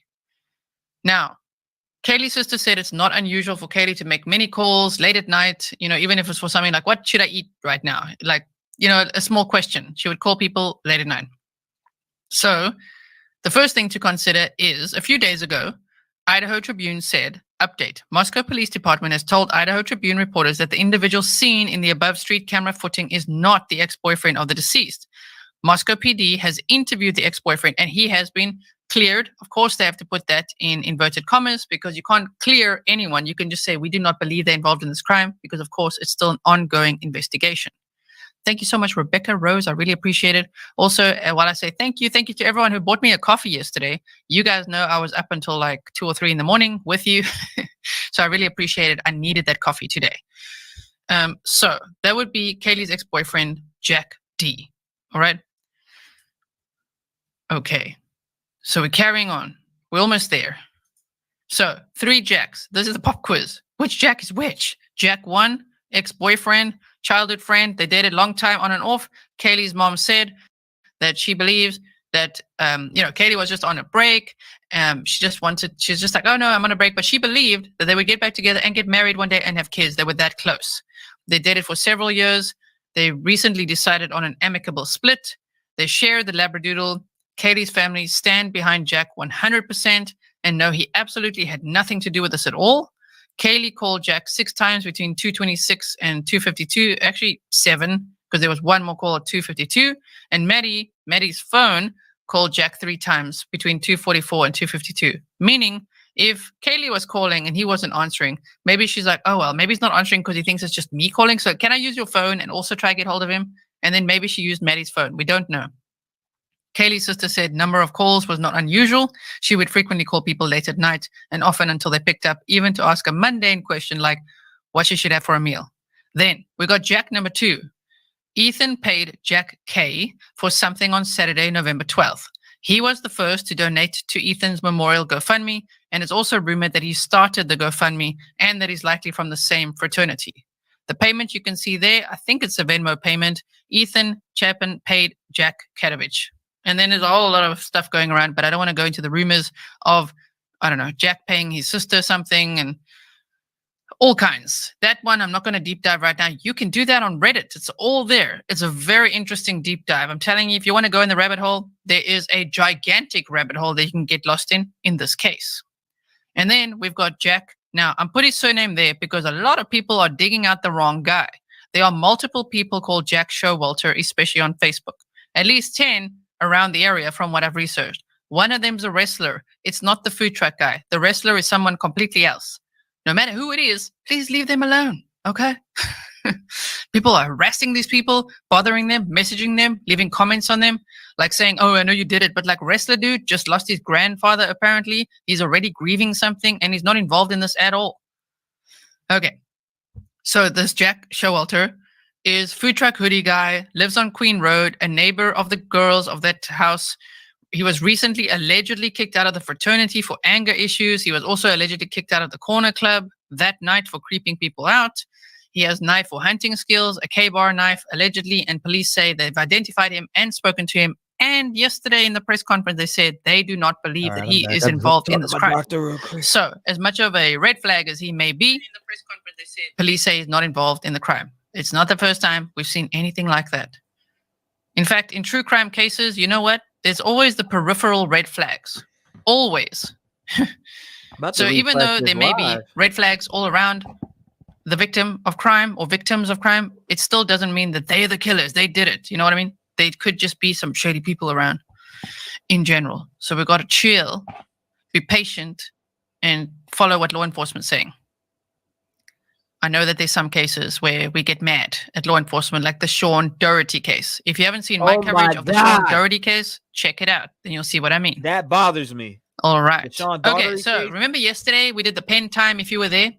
Pen time was sort of fun and sort of not, because sometimes the pen ghosted us because it didn't realize it's going to be used for true crime. So what I've done here today to make sure it's safe is put neon arrows on the pictures already. If the killer entered through the sliding door, which is what's being speculated, and I believe from what I've read on all the mainstream media posts, it seems like law enforcement thinks that the killer would have entered through the sliding door. It's either that or a window, but it could also be through the front door. But the way that everything seems to have happened in the second and third floor, I would also speculate through the sliding door. Thank you so much. Okay, so through the sliding door, you see the green arrows. I'm looking at the picture on the right now. That's the house. So you would go up. Which one are you looking at? Let's look at, nice, Sarah says Stefan. Okay, let me start on the left, right here next to me. So it's nice to see them side by side as well. The front door, you need a key code. Lots of people knew the code of that door, so it wouldn't be the hardest thing for anyone to get in there either. But if it was locked, if they didn't know the code, if it's a total not connected person to this house or whatever, then they would go through the sliding door. I also think it will help them not be detected to go through the sliding door. So they probably went through the sliding door. Now, if you follow the green arrows on this architecture sketch, which I think Conspiracy, I still want to know exactly who made this, but thank you for making it, whoever made it. I think it's a channel called Conspiracy. Anyway, so they went through the sliding door, right? Speculatively. Now, if they go through there and you follow the green arrows, if the targets were upstairs, then they would immediately go up the stairs. It's a two flights of stairs, up, and then they're on that platform at the top, which you can see right on top. So the architecture is bottom floor, middle floor, top floor. So going in, all you got to do is, as I said yesterday, slink around, go up the stairs, and you're on the top floor. Then it's just a left turn and a right turn. You know, left to go in one bedroom, right to go in the other. Very easy to attack people in their beds. I would speculate that Maddie and Kiely were on the top floor because they were childhood friends. They were like sisters. They were best friends. So it's possible that it would be, let's say, if Maddie stayed upstairs and Ethan and Zaina were upstairs as well.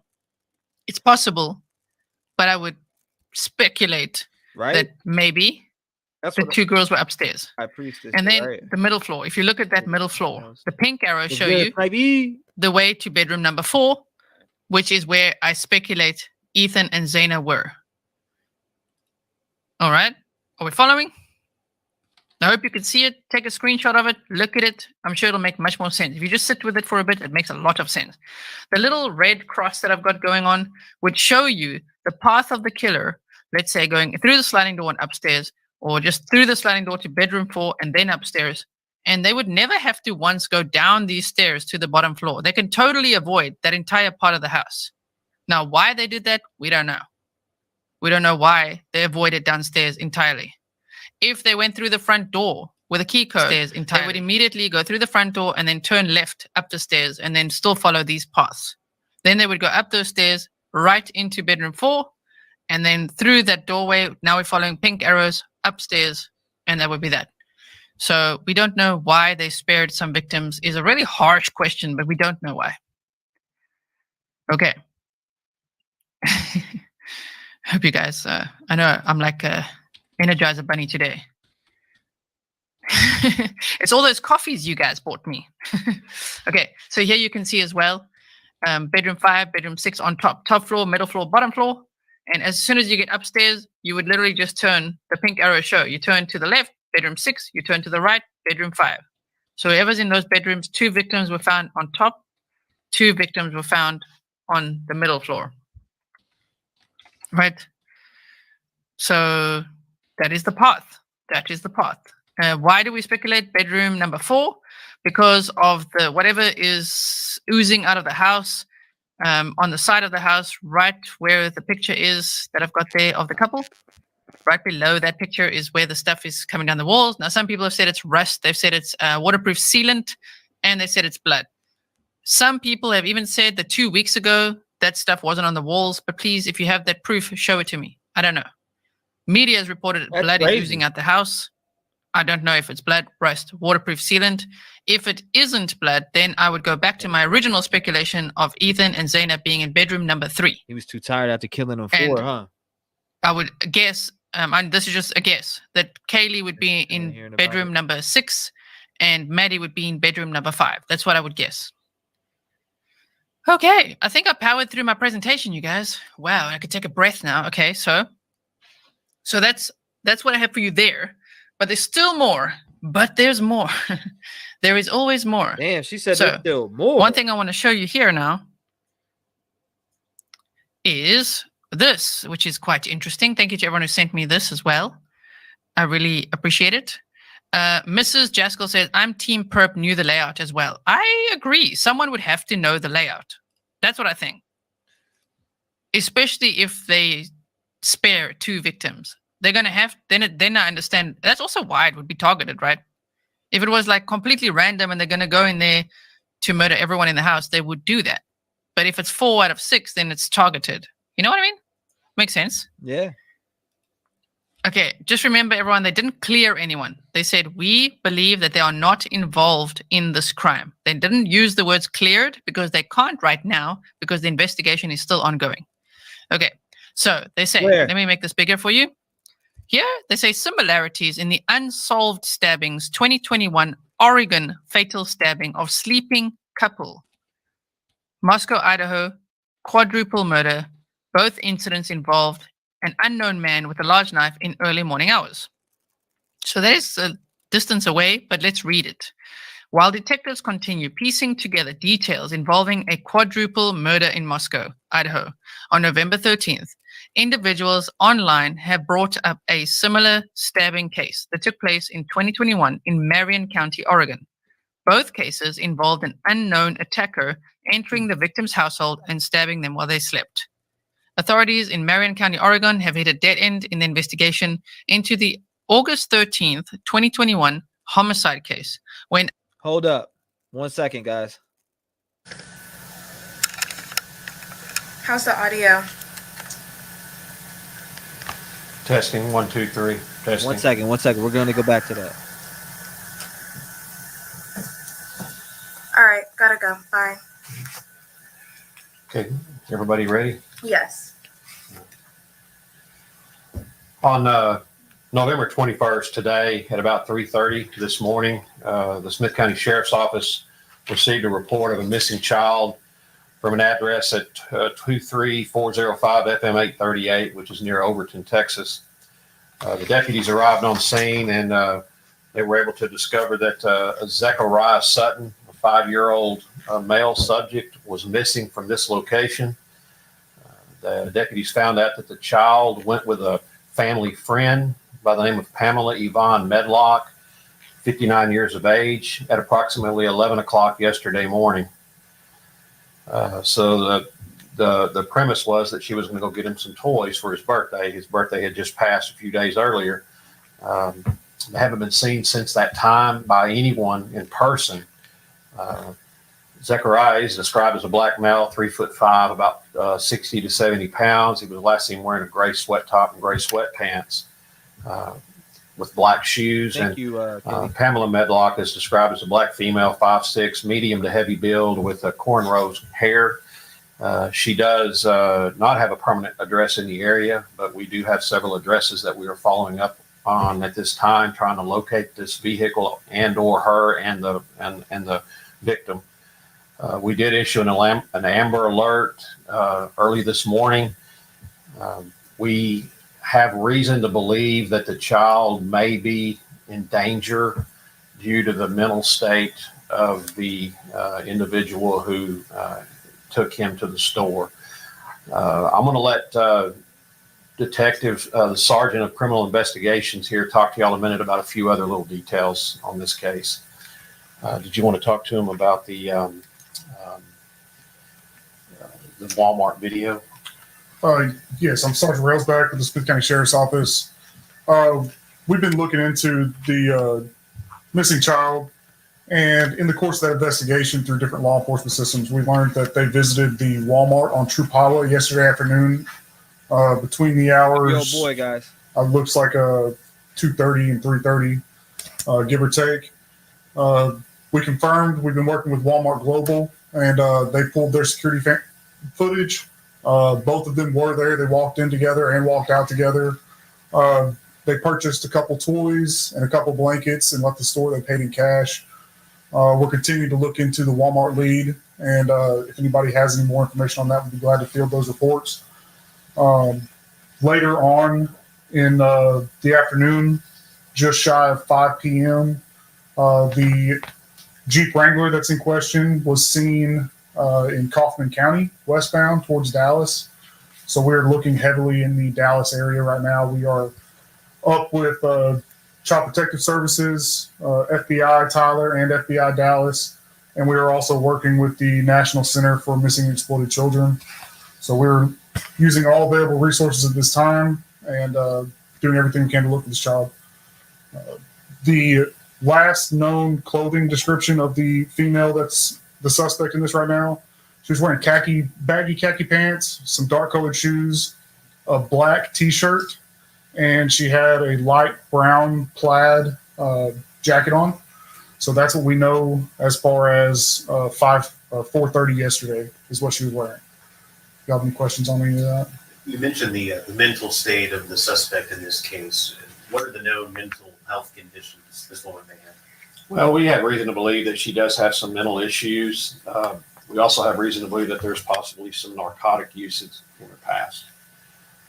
Without going into explicit detail on that, I don't have a whole lot of information other than what we've been told about her mental condition and about the narcotic use. But that would give us a reason to believe that the child might be in danger. Sir, what was your first and last name again? Jason Railsback. Could you spell your last name for us? It's Railsback. And Mr. Railsack, could you, you talked about the video footage that you guys saw at the Walmart from Walmart Global.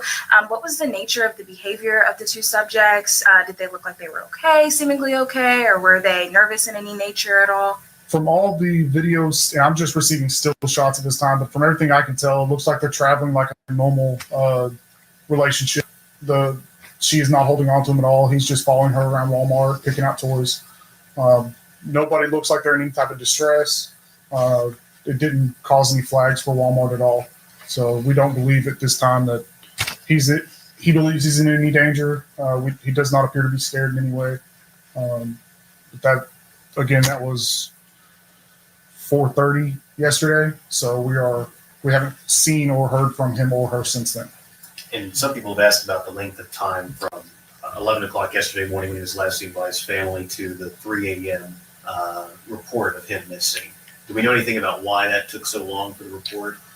So what we know as of right now is that between the hours of 11 and 12 yesterday afternoon, it looks like Miss Pamela is a family friend, and she came over to visit and had decided to take him into town to go shopping for some birthday toys, which looks like they did carry out last night. The family had no reason to not let her go with them. They didn't doubt that she'd be bringing back. It's not something that was uncommon. As the day got later and later, they kept waiting for her. She does not have a cell phone, so they didn't have a way to contact her. I think it was one of those things where they didn't believe it could happen to them, so they just were waiting for time to pass, and eventually the grandson would return. That turned out to not be the fact. They stayed up until about 3 o'clock in the morning waiting on this to happen, and they finally decided to call law enforcement and get us involved, and that's whenever we became more heavily involved in this investigation. And just to be clear on that as well, we don't believe that at this time that Miss Medlock would harm the child. It's more of a circumstantial thing that she could get him in the middle of, especially if she does have some sort of an episode, and even with that past narcotic use, I don't know what her mindset would be, but again, it's more of a circumstantial thing at this point that we believe he could be in danger. And you mentioned the last known place we spotted that vehicle, Kaufman County. Any family or friends of her in the Dallas area that they would give her a reason to go that way? So the vehicle that she's registering, which it is registered to an address in Dallas, in the city of. We've checked that address. She's not there. The vehicle is not there. What we do know at this point is that she owned that house at one point and sold it and has not purchased a second residence. She used that money to purchase this Jeep. She paid cash for the Jeep.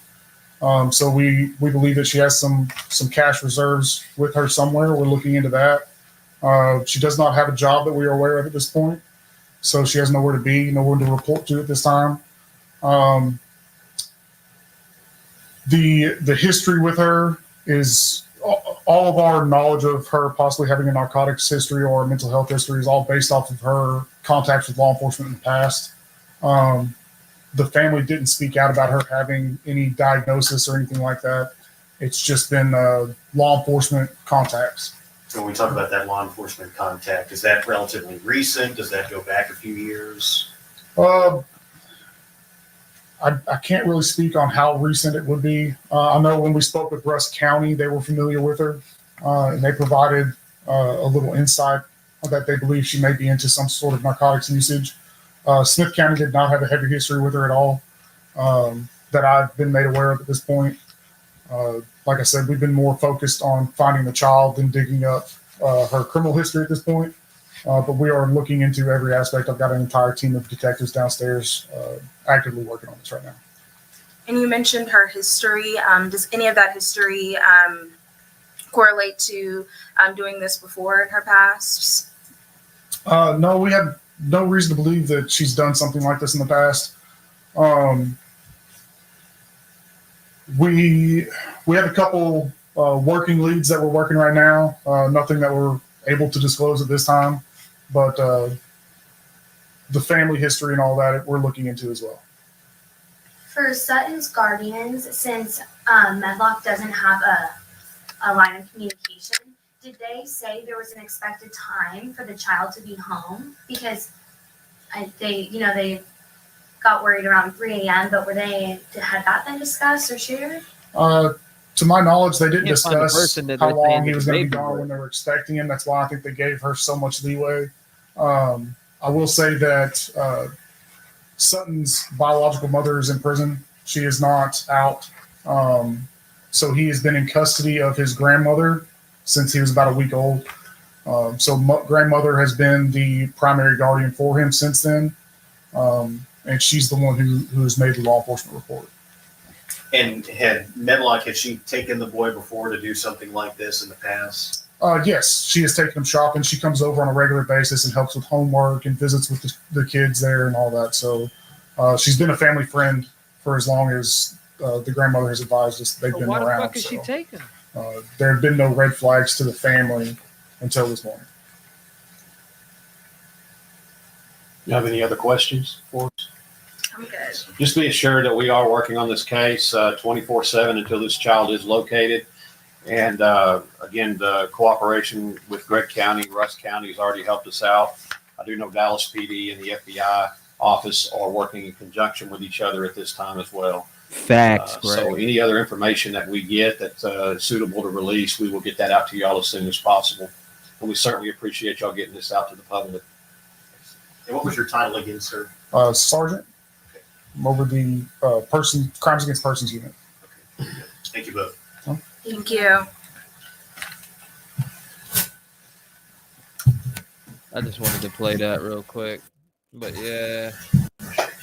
Yes, no problem. An unknown masked assailant entered a sleeping couple's home and attacked them at 3 a.m. So, similar time. The husband, Travis Richard Jutton, 26, was pronounced dead at his home, while his wife, Jamelin Rebecca Jutton, survived after being stabbed 19 times. Like, oh my word. Survived being stabbed 19 times. The Marion County Sheriff's Office, in partnership with Crime Stoppers of Oregon, is asking for the public's help to solve the August 2021 homicide of Travis Jutton. On Friday, August 13th, 2021, and of course this was November 13th, 2022. I'm just saying it's also the 13th and also around between 3 and 4 a.m. Marion County Sheriff's Office deputies were called to reported stabbing at a rural home in Marion County near the intersection of Howell Prairie Road, northeast, and Hazel Green Road, northeast. When deputies arrived, they located a husband and wife inside of the home who had both suffered multiple stab wounds. Tragically, the male was pronounced deceased at the scene. The female was transported by ambulance with serious injuries. The deceased victim has been identified as Travis Richard Jutton, 26. His wife, Jamelin Rebecca Jutton, 24, is in stable condition and is still recovering in the hospital. Detectives learned the stabbing occurred after Travis confronted an unknown intruder in the couple's home. So this may have no connection, and it may have a connection. We don't know. Both on the 13th, both between 3 and 4 in the morning. And this was also a couple, which then we want to speculate, well, was the target then the couple in this case? We don't know. My house with a gun in my The Oregon State Medical Examiner's Office has ruled the death a homicide. Crime Stoppers of Oregon offers cash rewards of up to $2,500 for cash for information reported to Crime Stoppers. That leads. I'm sorry, but if I'm walking around my house and I see somebody that ain't supposed to be there, I feel bad for you. Because if I walk into my house and I see somebody that ain't supposed to be there, I am shooting immediately. I probably put 2 or 3 in you. Bop, bop, bop. I'm sorry, but leads to an arrest in any unsolved felony crime, and tipsters can remain anonymous. Anyone wishing to submit a secure and anonymous tip, I will now make sure to link this in the pinned comments afterwards so that you can click on this article and find the tip line as well. So 503-584-6211 or jvanhorn@co.marion.or.us. Here they show below is a map. Oh, sorry, they say striking similarities in both incidents have sparked the curiosity of online sleuths, such as both incidents taking place in rural areas, both incidents taking place in the early hours of the morning, and both incidents involving victims who were attacked while sleeping in their homes. Below is a map showing the locations of both incidents. On the right is the location of the Moscow, Idaho murder scene, where 4 University of Idaho students were murdered. On the left is the location of the Marion County, Oregon incident, where both victims were stabbed as they slept. So we can see that, okay? Interesting. So it's pretty far away, but it's not, if this would be a serial killer, and that would then be a serial mass murderer, but a serial killer, because they're killing more than one person at one time, and with cool-off periods in between then, and multiple times. That would be so scary. But it's not like we haven't seen that before, like Ted Bundy, Danny Rowling, and all of that. We saw Danny Rowling also in 2 states commit crimes. If you don't know who Danny Rowling is or what I'm talking about, in previous episodes on this case, we covered that. In the house. All right. Carry a different gun when I leave home. So the Moscow, Idaho murders, we've gone over where that happened. Just go back to the beginning if you're not too sure where it happened. Moscow, Idaho. More similarities can be found while searching online discussions of the 2021 incident. One individual described the incident as a crime of passion, a statement echoed by the mayor of Moscow, Idaho, following the fatal quadruple stabbing of 4 university students. 19 times sounds like a crime of passion, not to mention stabbing is very personal. I wonder if he was stalking her. How did he get in? Did they leave everything unlocked? How does a dude in a small town covered in blood just drive away? Did the third person not see them? It makes no sense. You'll see? Same. Very similar. I'm just like, wow, it really does sound similar, but it could also, you know what the scariest part is? It could really just be 2 Totally gruesome, separate incidences by two absolute psycho killers. We just don't know. That's a fact. Yeah, Connie B says it's making me think of Israel Keys. Appreciate you, Gregory. Shit. Okay. I done been So, up all night. in both cases, authorities have asked the public for any and all details that might lead to the identification and apprehension of a suspect. So far, officials have yet to publicly identify any suspect in either case. So, wow. While authorities have revealed little details surrounding the Moscow, Idaho murder of 4 university students, even less is known about the murder in Oregon. Authorities in Oregon have not described the assailant, even though there was a survivor, nor has there been any release of information regarding anything the attacker may have said during the altercation. And apparently he was wearing a mask. I would also speculate this person could have also been wearing a mask, could have been dressed all in black, probably was, I don't know. But that person who threatened students with a knife on September 12th in Moscow, Idaho, was dressed all in black with a baseball cap, with a backpack, had a bicycle, and threatened people with a knife. And then, remember when we looked at the animals being harmed in Moscow, Idaho? One of them's a border collie. I mean, like, damn. Remember trigger warning? Trigger warning, everyone. The animal that they said was skinned, or, someone was trying to correct me on the skin part. That's how they are reporting it, the locals. They say skin like a deer, but they say deer are not normally skinned. I don't know. I'm not a hunter at all. But it was a border collie that was attacked. And this person's cat is missing as well. So someone in Moscow, Idaho is also, or maybe it's the same person, attacking animals. Yes, Aaron, the cutest dog. Okay, so I think we powered through a whole lot. What I'm going to do at this point, we at 48 minutes. That's kind of how long I want the episode to be. So I'm just going to put a short little break in between here. Stay here with me, and then I will cut the episode for anyone else that wants to not watch this long one. Are we ready? So let me say this. Okay, firstly, don't you guys go anywhere if you're in the live stream. If you are just watching this, thank you for watching to the end. Remember to like, subscribe, share, hashtag Grizzly True Crime, and hashtag Idaho students, Idaho homicides. That would be very helpful so that people can get all the information right here in one place. I've also linked the playlist for you. All right. So live stream viewers, hang with me. If you're a real play watcher, thank you for watching, and I'll see you in the next one.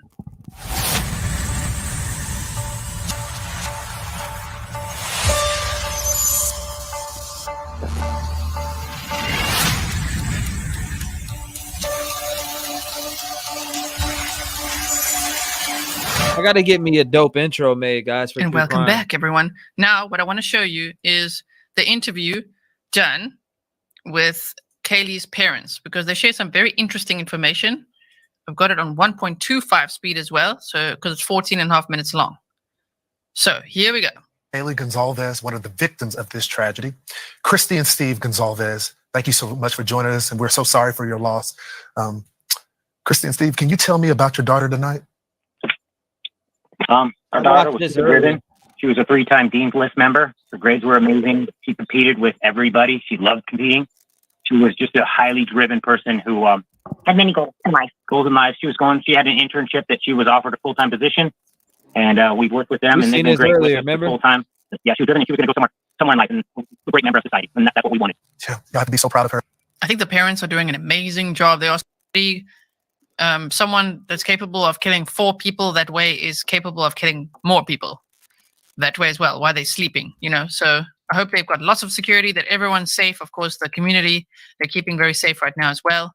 Thank you to Nubian Max UK. Someone was saying that, here we go. The ball graphs. The apartment did not allow dogs. I did see that as well on all the house listings, that they didn't allow dogs, but Kiely's sister said that they got home, let the dog out for potty, then locked the door. So I would think that would be based on camera footage, like Ring door camera footage or something, and that the dog was there. So I think the dog was there. And yeah, the landlord maybe would have said no dog. Landlords, oh man, they could be difficult, huh? Almost welcome him to come to my house. This community has been amazing. Every day we wake up with more food than we can ever eat, donuts, things. People are giving. The whole community's crying. Everyone is hurting. Everyone feels the pain of this. I mean, that one shiny thing out of all of this is I've never realized how beautiful my community is and how much love there is there for people. We just have one bad person, and we have to find that guy. And yeah, like my husband said, if he would like our address, we'd gladly give it to him. We'd love for him to show up. We're not running. I'm not hiding my stuff online. It's there. You can look me up. Chris. True Crime and Rhymes with T-REV says, Grizzly True Crime, did you see the handprint on the window? I did see, there's a picture going around on social media, you guys, with a handprint on the window, but I sort of just looked at it and like, why the hell? I mean, damn, again, that would have to be a really dumb killer then to be like, let's leave a huge handprint on the sliding door. I just can't picture it. I struggle to picture that this person would do that because, of course, now that could be anyone's handprint. There's 5 people living in the house. Ethan was a guest there. Many people, college kids, come and go. So it could literally be anyone's handprint. You know, it looks pretty eerie, but I didn't read too much into that. Steve, we continue. We can't speak for those families. Yeah, we continue to support you guys, and we want to remember your daughter's legacy tonight. What can we do in this stage of the investigation to help our audiences? We'll put the tip number up, but what can we do right now to get you guys answers? I think we need to post this timeline because it's a small community. This is like 6,000-7,000 people. We need to put a timeline out there where just random people can look there. I mean, people don't know, but their Teslas are filming 24/7, 7 days a week. So there could be somebody who doesn't realize that they have evidence. Their ring cams, their phones, they were out and they were recording and you know what? They look and, oh, what's that shady person? Look at that guy that just ran across the camera in the back. It's always those little things. Did you get gas during the time that this activity was going on? Gas stations, somebody going in and buy Band-Aids. I mean, obviously there's... They make valid points, very good points. There would be a lot of potential footage out there. Kiely says that's a dad that's broken and wants to get a hold of the person. So yes, I agree with you. What I'm saying is I'm not bashing what he's saying. Right? I'm just like, okay, don't ever underestimate. This is a message to everyone. Don't ever underestimate killers and killers like that. You know, they are not well, clearly. So I just hope that everybody stays safe, and I hope this killer doesn't attack again. Checking hospitals for somebody going in and, you know, we're assuming this person was wounded. We're assuming this person got hurt in this struggle and this altercation that took place that night. You know, they possibly need stitches or were, you know, going to Walgreens at 3 a.m. getting Band-Aids. I mean, anything. We'll post that. We'll get you that timeline. You post it on your site. We should have the timeline. And that should help. We have that timeline. We will post it up. If anyone that is, and it's right there on the screen, if you see something, if you saw anything minor, call the tip line. If you were there in that area, any little piece of evidence can help the authorities. I want to give y'all one last moment to tell our audience anything else. My last thing is, if you have a daughter or even a son in that area, turn on a tracker app, share that information with your family. Don't walk around that town without everyone knowing who you are. Exactly. I like that advice. Very good. Be safe. Make sure everybody knows where you are, who you are. And now the dad's about to say, like, look, I know college kids maybe are like, don't track me, mom and dad, but it's what you got to do right now, given the situation. You have to protect yourself. We have somebody loose. I don't want to create a panic. I don't want to do anything like that. But we know what we know. There's somebody out there. He's a psycho, and your daughter needs to share her address with you. She might not like that, but that's what you do in times like this. That's right. Christy and Steve, before I let y'all go, because y'all have been talking with investigators, what piece of information do y'all feel is most important that could break this case wide open? It's all digital information, phones pinging off of their residence, somebody's ring cams, and they're combing through that, and obviously physical evidence from inside the house. If you have a router and you know you're within walking distance of this address, what happened, turn that into the evidence. Don't make them go find it. You give it to him. Your neighbor, because if he had his phone in his pocket, his walking, those phones are so close, his phone was trying to connect to those internets as he's walking through. If he had his phone, we're just assuming if he, just let people, let the authorities know. My Wi-Fi is available to you. If you want to search, you know, like, don't make it hard, don't make it difficult. Don't make search warrants have to be gotten and to search for this. Just say, hey, I'm Kiely and Maddie's neighbor. Check my Wi-Fi, check my Spectrum account, my Verizon account, whatever. You could be the key. You really could be the key. Yeah. And I would think that the FBI is doing that, but it takes time, and if you volunteer it instantly. Christian, Yes. So the tip line 208-883-7180. There's actually one more thing I want to show you, which I forgot about. I had it right here, which I must find this full episode, but I like this clip that someone shared on Twitter. Good Morning America. Authorities telling me the 2 surviving roommates were also likely asleep, but that they were in the basement and woke up to what they thought was a passed out roommate, initially calling friends over who discovered something much more sinister. This morning, police in Moscow, Idaho, revealing for the first time that before a 911 call was made, the 2 surviving roommates of a deadly rampage that killed 4 students summoned friends to the off-campus home, telling authorities they thought someone on the 2nd floor had, quote, passed out and was not waking up. We're going to continue to look at that now. Lockdown with April C. I hope you've seen my coverage where we did cover that in depth. The Gainesville Ripper, Danny Rowling, as well as Ted Bundy and Richard Speck. I hope you guys checked it out. If you haven't, check it out. I mean, Danny Rowling used a K-bar knife as well. Like he entered homes through the sliding door and killed people in a similar way to how this killer seems to have operated. So I hope you guys will check that out. Listen to the rest of this clip. What I do know is that they woke up later in the morning. They recognized that something was amiss as far as they believed that the roommate wouldn't wake up. They called some friends. The friends came over. They called 911, and that's when the officers arrived. So Police say multiple people spoke with the 911 dispatcher before an officer arrived. You have victims with How did they not see the blood? multiple stab wounds. How does that translate to my roommate's passed out? How do you and not won't see the wake up? blood, though, is what I'm saying. So I haven't seen the scene, and I'm not You exactly guys sure what agree? they saw How in do the you not morning. see the blood? But what we believe we know is that when they woke up, they believed that the roommate was still passed out, wasn't responding, and they Was called some responding friends. to what? I'm not sure. That was a good question. Yep. Wasn't responding to what? Unresponsive to what? Like, oh my word. Okay. So Desert Deb was asking, does anyone believe the police may be holding with information? Yep. The public only knows about 5% of anything going on in a case. Maybe 10% if we're lucky, but it's normally around 5%. So unfortunately, yeah. Yes, you got to watch that, April. I did a whole deep dive. It was probably like episode 2. I think it was the second episode I did in this case. Danny Rowling, the Gainesville Ripper, Ted Bundy, and Richard Speck. Those were the 3 good examples of, especially pointing out, because Kiely had reported. yeah, we're not going to be like, this one did it, that one did it. This one, like, what not to do. True Crime 101, what not to do. They definitely did it. No. If you say that's a little sus or that's a red flag, that's different to be like, they definitely did it. Don't do that. Yeah, And definitely don't go saying that on crazy. people's social media That's true. profiles. You see horrible things online. But those 3 cases I just mentioned, Danny Rowling, the Gainesville Ripper, Ted Bundy, the campus killer, and Richard Speck, those 3 are good examples of literally being a complete stranger going into a home in the middle of the night and murdering people. Yes, that's right, KDK. They called their friends to come over before they called 911. They summoned friends to come over is how law enforcement has worded it on their Facebook post. So, yes, that could be it as well. Didn't respond to calling out their name. Could be.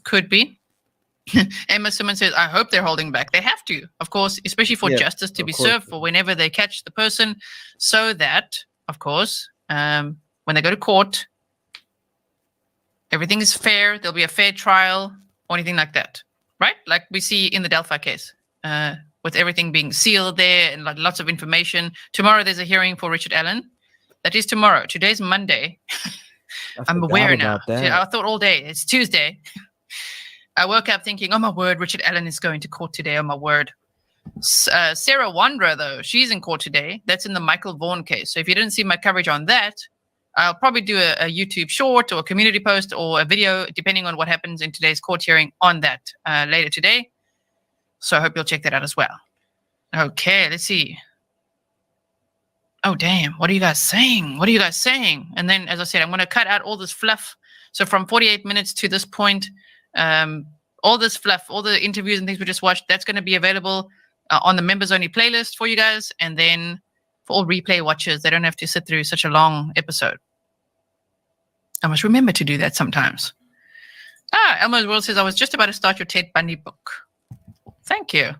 think my best book is the Jeffrey Dahmer one, and then Gacy, then Eileen Wuornos, then Ted Bundy. But that's just my personal opinion, right? Eileen says, what's your gut feeling on this? My gut feel is that it's someone like that, like Ted Bundy, Danny Rowling, Richard Speck, like a complete psycho stranger. Thrill. Those are young kids. Seeking 20-year-olds and I don't know, just like Butcher, you know. It's so that would be my gut feel. Yes. I don't see victim blaming, but please, guys, we don't do victim blaming on this channel. This is true crime with empathy. We don't victim blame. No. So I hope not, but don't worry. The mods have got it. They got it. They know how it rolls here. Leo Girls, ZA says, I think it's a serial killer. It could be. It could be. All right. Yeah. Arm yourself. Protect yourself, you say. Yeah, that was a speculation going around. Speculatively speaking, non-responsive after taking. Thank you for censoring that as well. Rogues. On Reddit, I've got a Reddit called Grizzly True Crime. And I post things there when I remember to.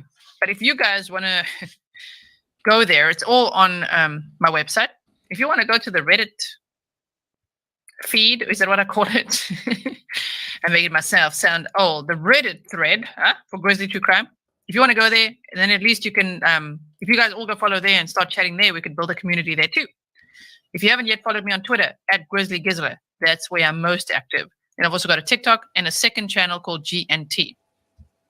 To everyone who's a member on GNT, my bad for not posting something there for a few days now. We're waiting for really snarky comments to roll in. All right. So thank you so much, everyone. I really appreciate it. Thank you, mods. I think that's what I got for now. So let's just quickly, I just quickly want to go to the latest to see if there's anything I missed. Yes, she is. She's great. Scorpio. Joe. What are they talking about? Oh, my word. Fox News doesn't hold back on the graphic language here, huh? About the dog. Wow, this is really terrible. Let me just see quickly what they say here. I'll show you the headline. It's terrible. Trigger warning. Wow. Dog filleted and skinned 3 miles. 3 miles from the Idaho college murders weeks before. This is what we talked about from a few episodes ago, but now they're going into more detail. Oh, my word. And someone like this, someone who would fit this profile, would do stuff like that. It would be an absolute, I mean, sadist is beyond, it's like an understatement, but, you know. Wow. Antisocial. Greg, thank you. I appreciate that, Gregory, for becoming a member. Harms animals. You know, all of that. It's just, oh my goodness. 3 miles? A mini Australian Shepherd. Clap it up for Greg. No. I don't know if I could read this. Yeah, they said it was like a deer that someone had hunted. They cut him around the neck and just skinned him. No, I can't read any of this. Sorry. It's very graphic. Yeah, that is graphic. But anyway, we already looked at that on a presentation of what happened and when. Okay, thank you so much. Lulu says, great live on a sensitive subject. Thank you so much. Ken Dalton says, another Dahmer in the making. I feel like it's more like another Danny Rowling in the making. And it might even be a copycat killer of Danny Rowling. You do get people that get obviously very inspired by killers, which is like, okay, what? And then they copycat. So this could be a copycat type of Danny Rowling, the Gainesville Ripper. If you don't know what I'm talking about, check out the episode. I think I've literally got him on my thumbnail, so it's easy to see it in the playlist. So yeah, that was they're non-aggressive dogs, and that is just I can't. It's horrifying about the dog, says MJ. Yeah, no, sorry, can't read that. You know, I don't do graphic content on this channel as much as it is an adults only channel, true crime. No, we consider everybody's mental health and triggers and stuff, and we just never go graphic. There's no reason to. Okay, take a deep breath, everyone. I hope that you're all okay. I'll probably see you again later. Let's see what the time is. For me, it's 6:20 in the evening.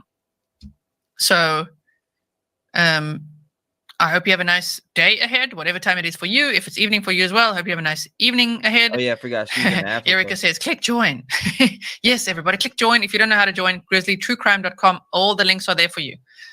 Make sure you get yourself some merch from the merch store, grizzlymerch.com, because 2023, I'm renewing the merch. I'm going to start on a clean slate and, make Grizzly merch, not because it's a little bit confusing, especially for new people when it's like, what is going on here? Like someone's like, it's almost like inside jokes. There's like, oh my word, and a what, which is great. but I want to refine it and make sure that everyone who wants to represent Grizzly True Crime can do so proudly wherever they are in the world. Thank you so much for subscribing, for liking, for sharing, hitting the bell, and I'll see you then. I'll probably see you tomorrow if the Richard Allen thing will not, there's no cameras allowed. But I will update you tomorrow with what happens. And if the probable cause document is unsealed, damn, I will definitely update you with that. I don't think it's going to be, but if it is, I will share it with you, of I hope course. they release that. And on Wednesday, there will be another press conference in this case. So we will be there together. You guys were asking what time. too, I quickly want to tell you what time it is. They said... Don't they say... Wait for it. We're looking. Harming animals first. Yes, Katie Bug. What time is absolutely. that press conference? Press releases. Oh, there we go. 1 p.m. 1 p.m. Moscow, Idaho time. I don't know what time that means for me or you. 1 p.m. Moscow, Idaho, which is Pacific time, right? 1. So I think it's 4 p.m. Eastern, 10 p.m. my time. Okay, so that's on Wednesday. So, but I'm sure I'll see you. I'm sure I'll see you again soon. Thank you for becoming members. Thank you for all the super stickers today. If I missed anyone, I'm so sorry about that. Sorry about that. And Mrs. Jaskell says we need a PJ party emoji. We will have another PJ party soon for members and patrons. I have those sometimes. And if you want stuff like true crime documents, podcast episodes, art, and behind the scenes, photos, videos, special videos, that's all on patreon.com.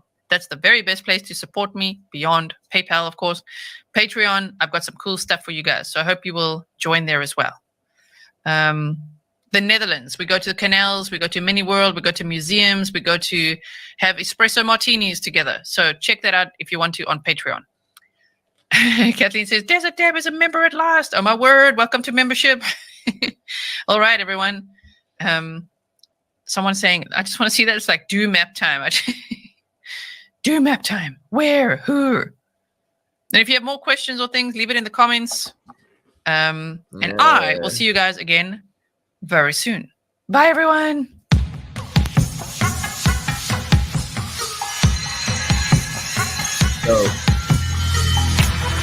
Yeah, that's crazy, man. That's crazy. That this whole case is crazy. So, like, I do believe it's. God. You know what strikes me suspect with this case is that the roommates said they wouldn't wake up. Like, what do you mean? You don't see the blood? You don't see the blood? I'm confused. Were they killed and then staged in a spot, but you don't see blood everywhere? I don't know. This case baffles me. This case definitely baffles me. I don't understand how they don't see blood anywhere. That just, I don't know. That strikes me as odd. You would think they would see blood everywhere. I don't get it. I really don't understand that. How they do not see the blood, and then they're like, what, they called some people over, and then all of a sudden, that shit's just odd as fuck to me. I'm not blaming anyone, but I'm just saying that's suspect as fuck. I've been live since what, 2 in the morning, 1 in the morning. Shit. Sky the Bell become a member. I appreciate you, Gregory. I really do. I appreciate you. Shit, I've been slacking today. I've been off. I might come back live here in a minute. I think I'm gonna take a break, get something to eat, take my meds. I ain't been talking much because my freaking mouth hurts. I gotta take my damn clindamycin. This is for. Let me hide that. Gotta take this shit. In my opinion, it's a female killer, Honey Bad says. Just going to say, do you never sleep? Just going to say. Yeah, nah, I have 2 abscess right now. I went to the doctors. It was Saturday morning. I got my medicine yesterday. I was in complete agony. like yesterday, all like literally I was in complete agony. I sat in this chair for a while. I had this, I made peroxide, mixed it, was literally like gargling this and just trying to get the pain to go away, but it hurt all day. It was throbbing the whole entire friggin' day. So I finally went and laid down and chilled out. But yeah, I'm gonna be back on. Hopefully, I feel better. But thanks everyone who joined membership. We appreciate it. Yeah, no doubt. I'm gonna definitely be back on, and I'm gonna have some shit lined up. I might actually make a video. I don't even know. I got some shit that I need to do though. But I'll definitely be back on. I'll be back on. This case right here is disturbing. I'm definitely deep diving this shit. See you on the next one. Yeah, no doubt, man. I'll see all y'all. I'll be back. I appreciate you, Dark Horse. I appreciate all. Hold on, I don't know the details. In my opinion, how do you see an unconscious body? Call friends at 911. Sus of somewhere. Not right. Okay, take care. Yeah, I know. I've been fucked. It looks like my face is fucked up right now. I'm looking at myself like I don't look normal. I don't know what it is, but I don't look normal. Shit, I'll be back though. Yeah, Grizzly. Grizzly's the bomb. I fuck with Grizzly real heavy. But I'll be back better than ever in a little bit. Several reasons being a male usually has a motive. Sex wasn't a motive. Yeah. Huh? If anything, it was a boy and a girl. If anything, it was you never know. You never know. But we'll talk about it more later. I'll be more energized and more in the game, hopefully. I have had pain off and on this whole entire 9 hours that I've been on. 9 hours and 40 minutes. But I'll definitely be back on in a little bit. I'll holler at you guys. Thank you.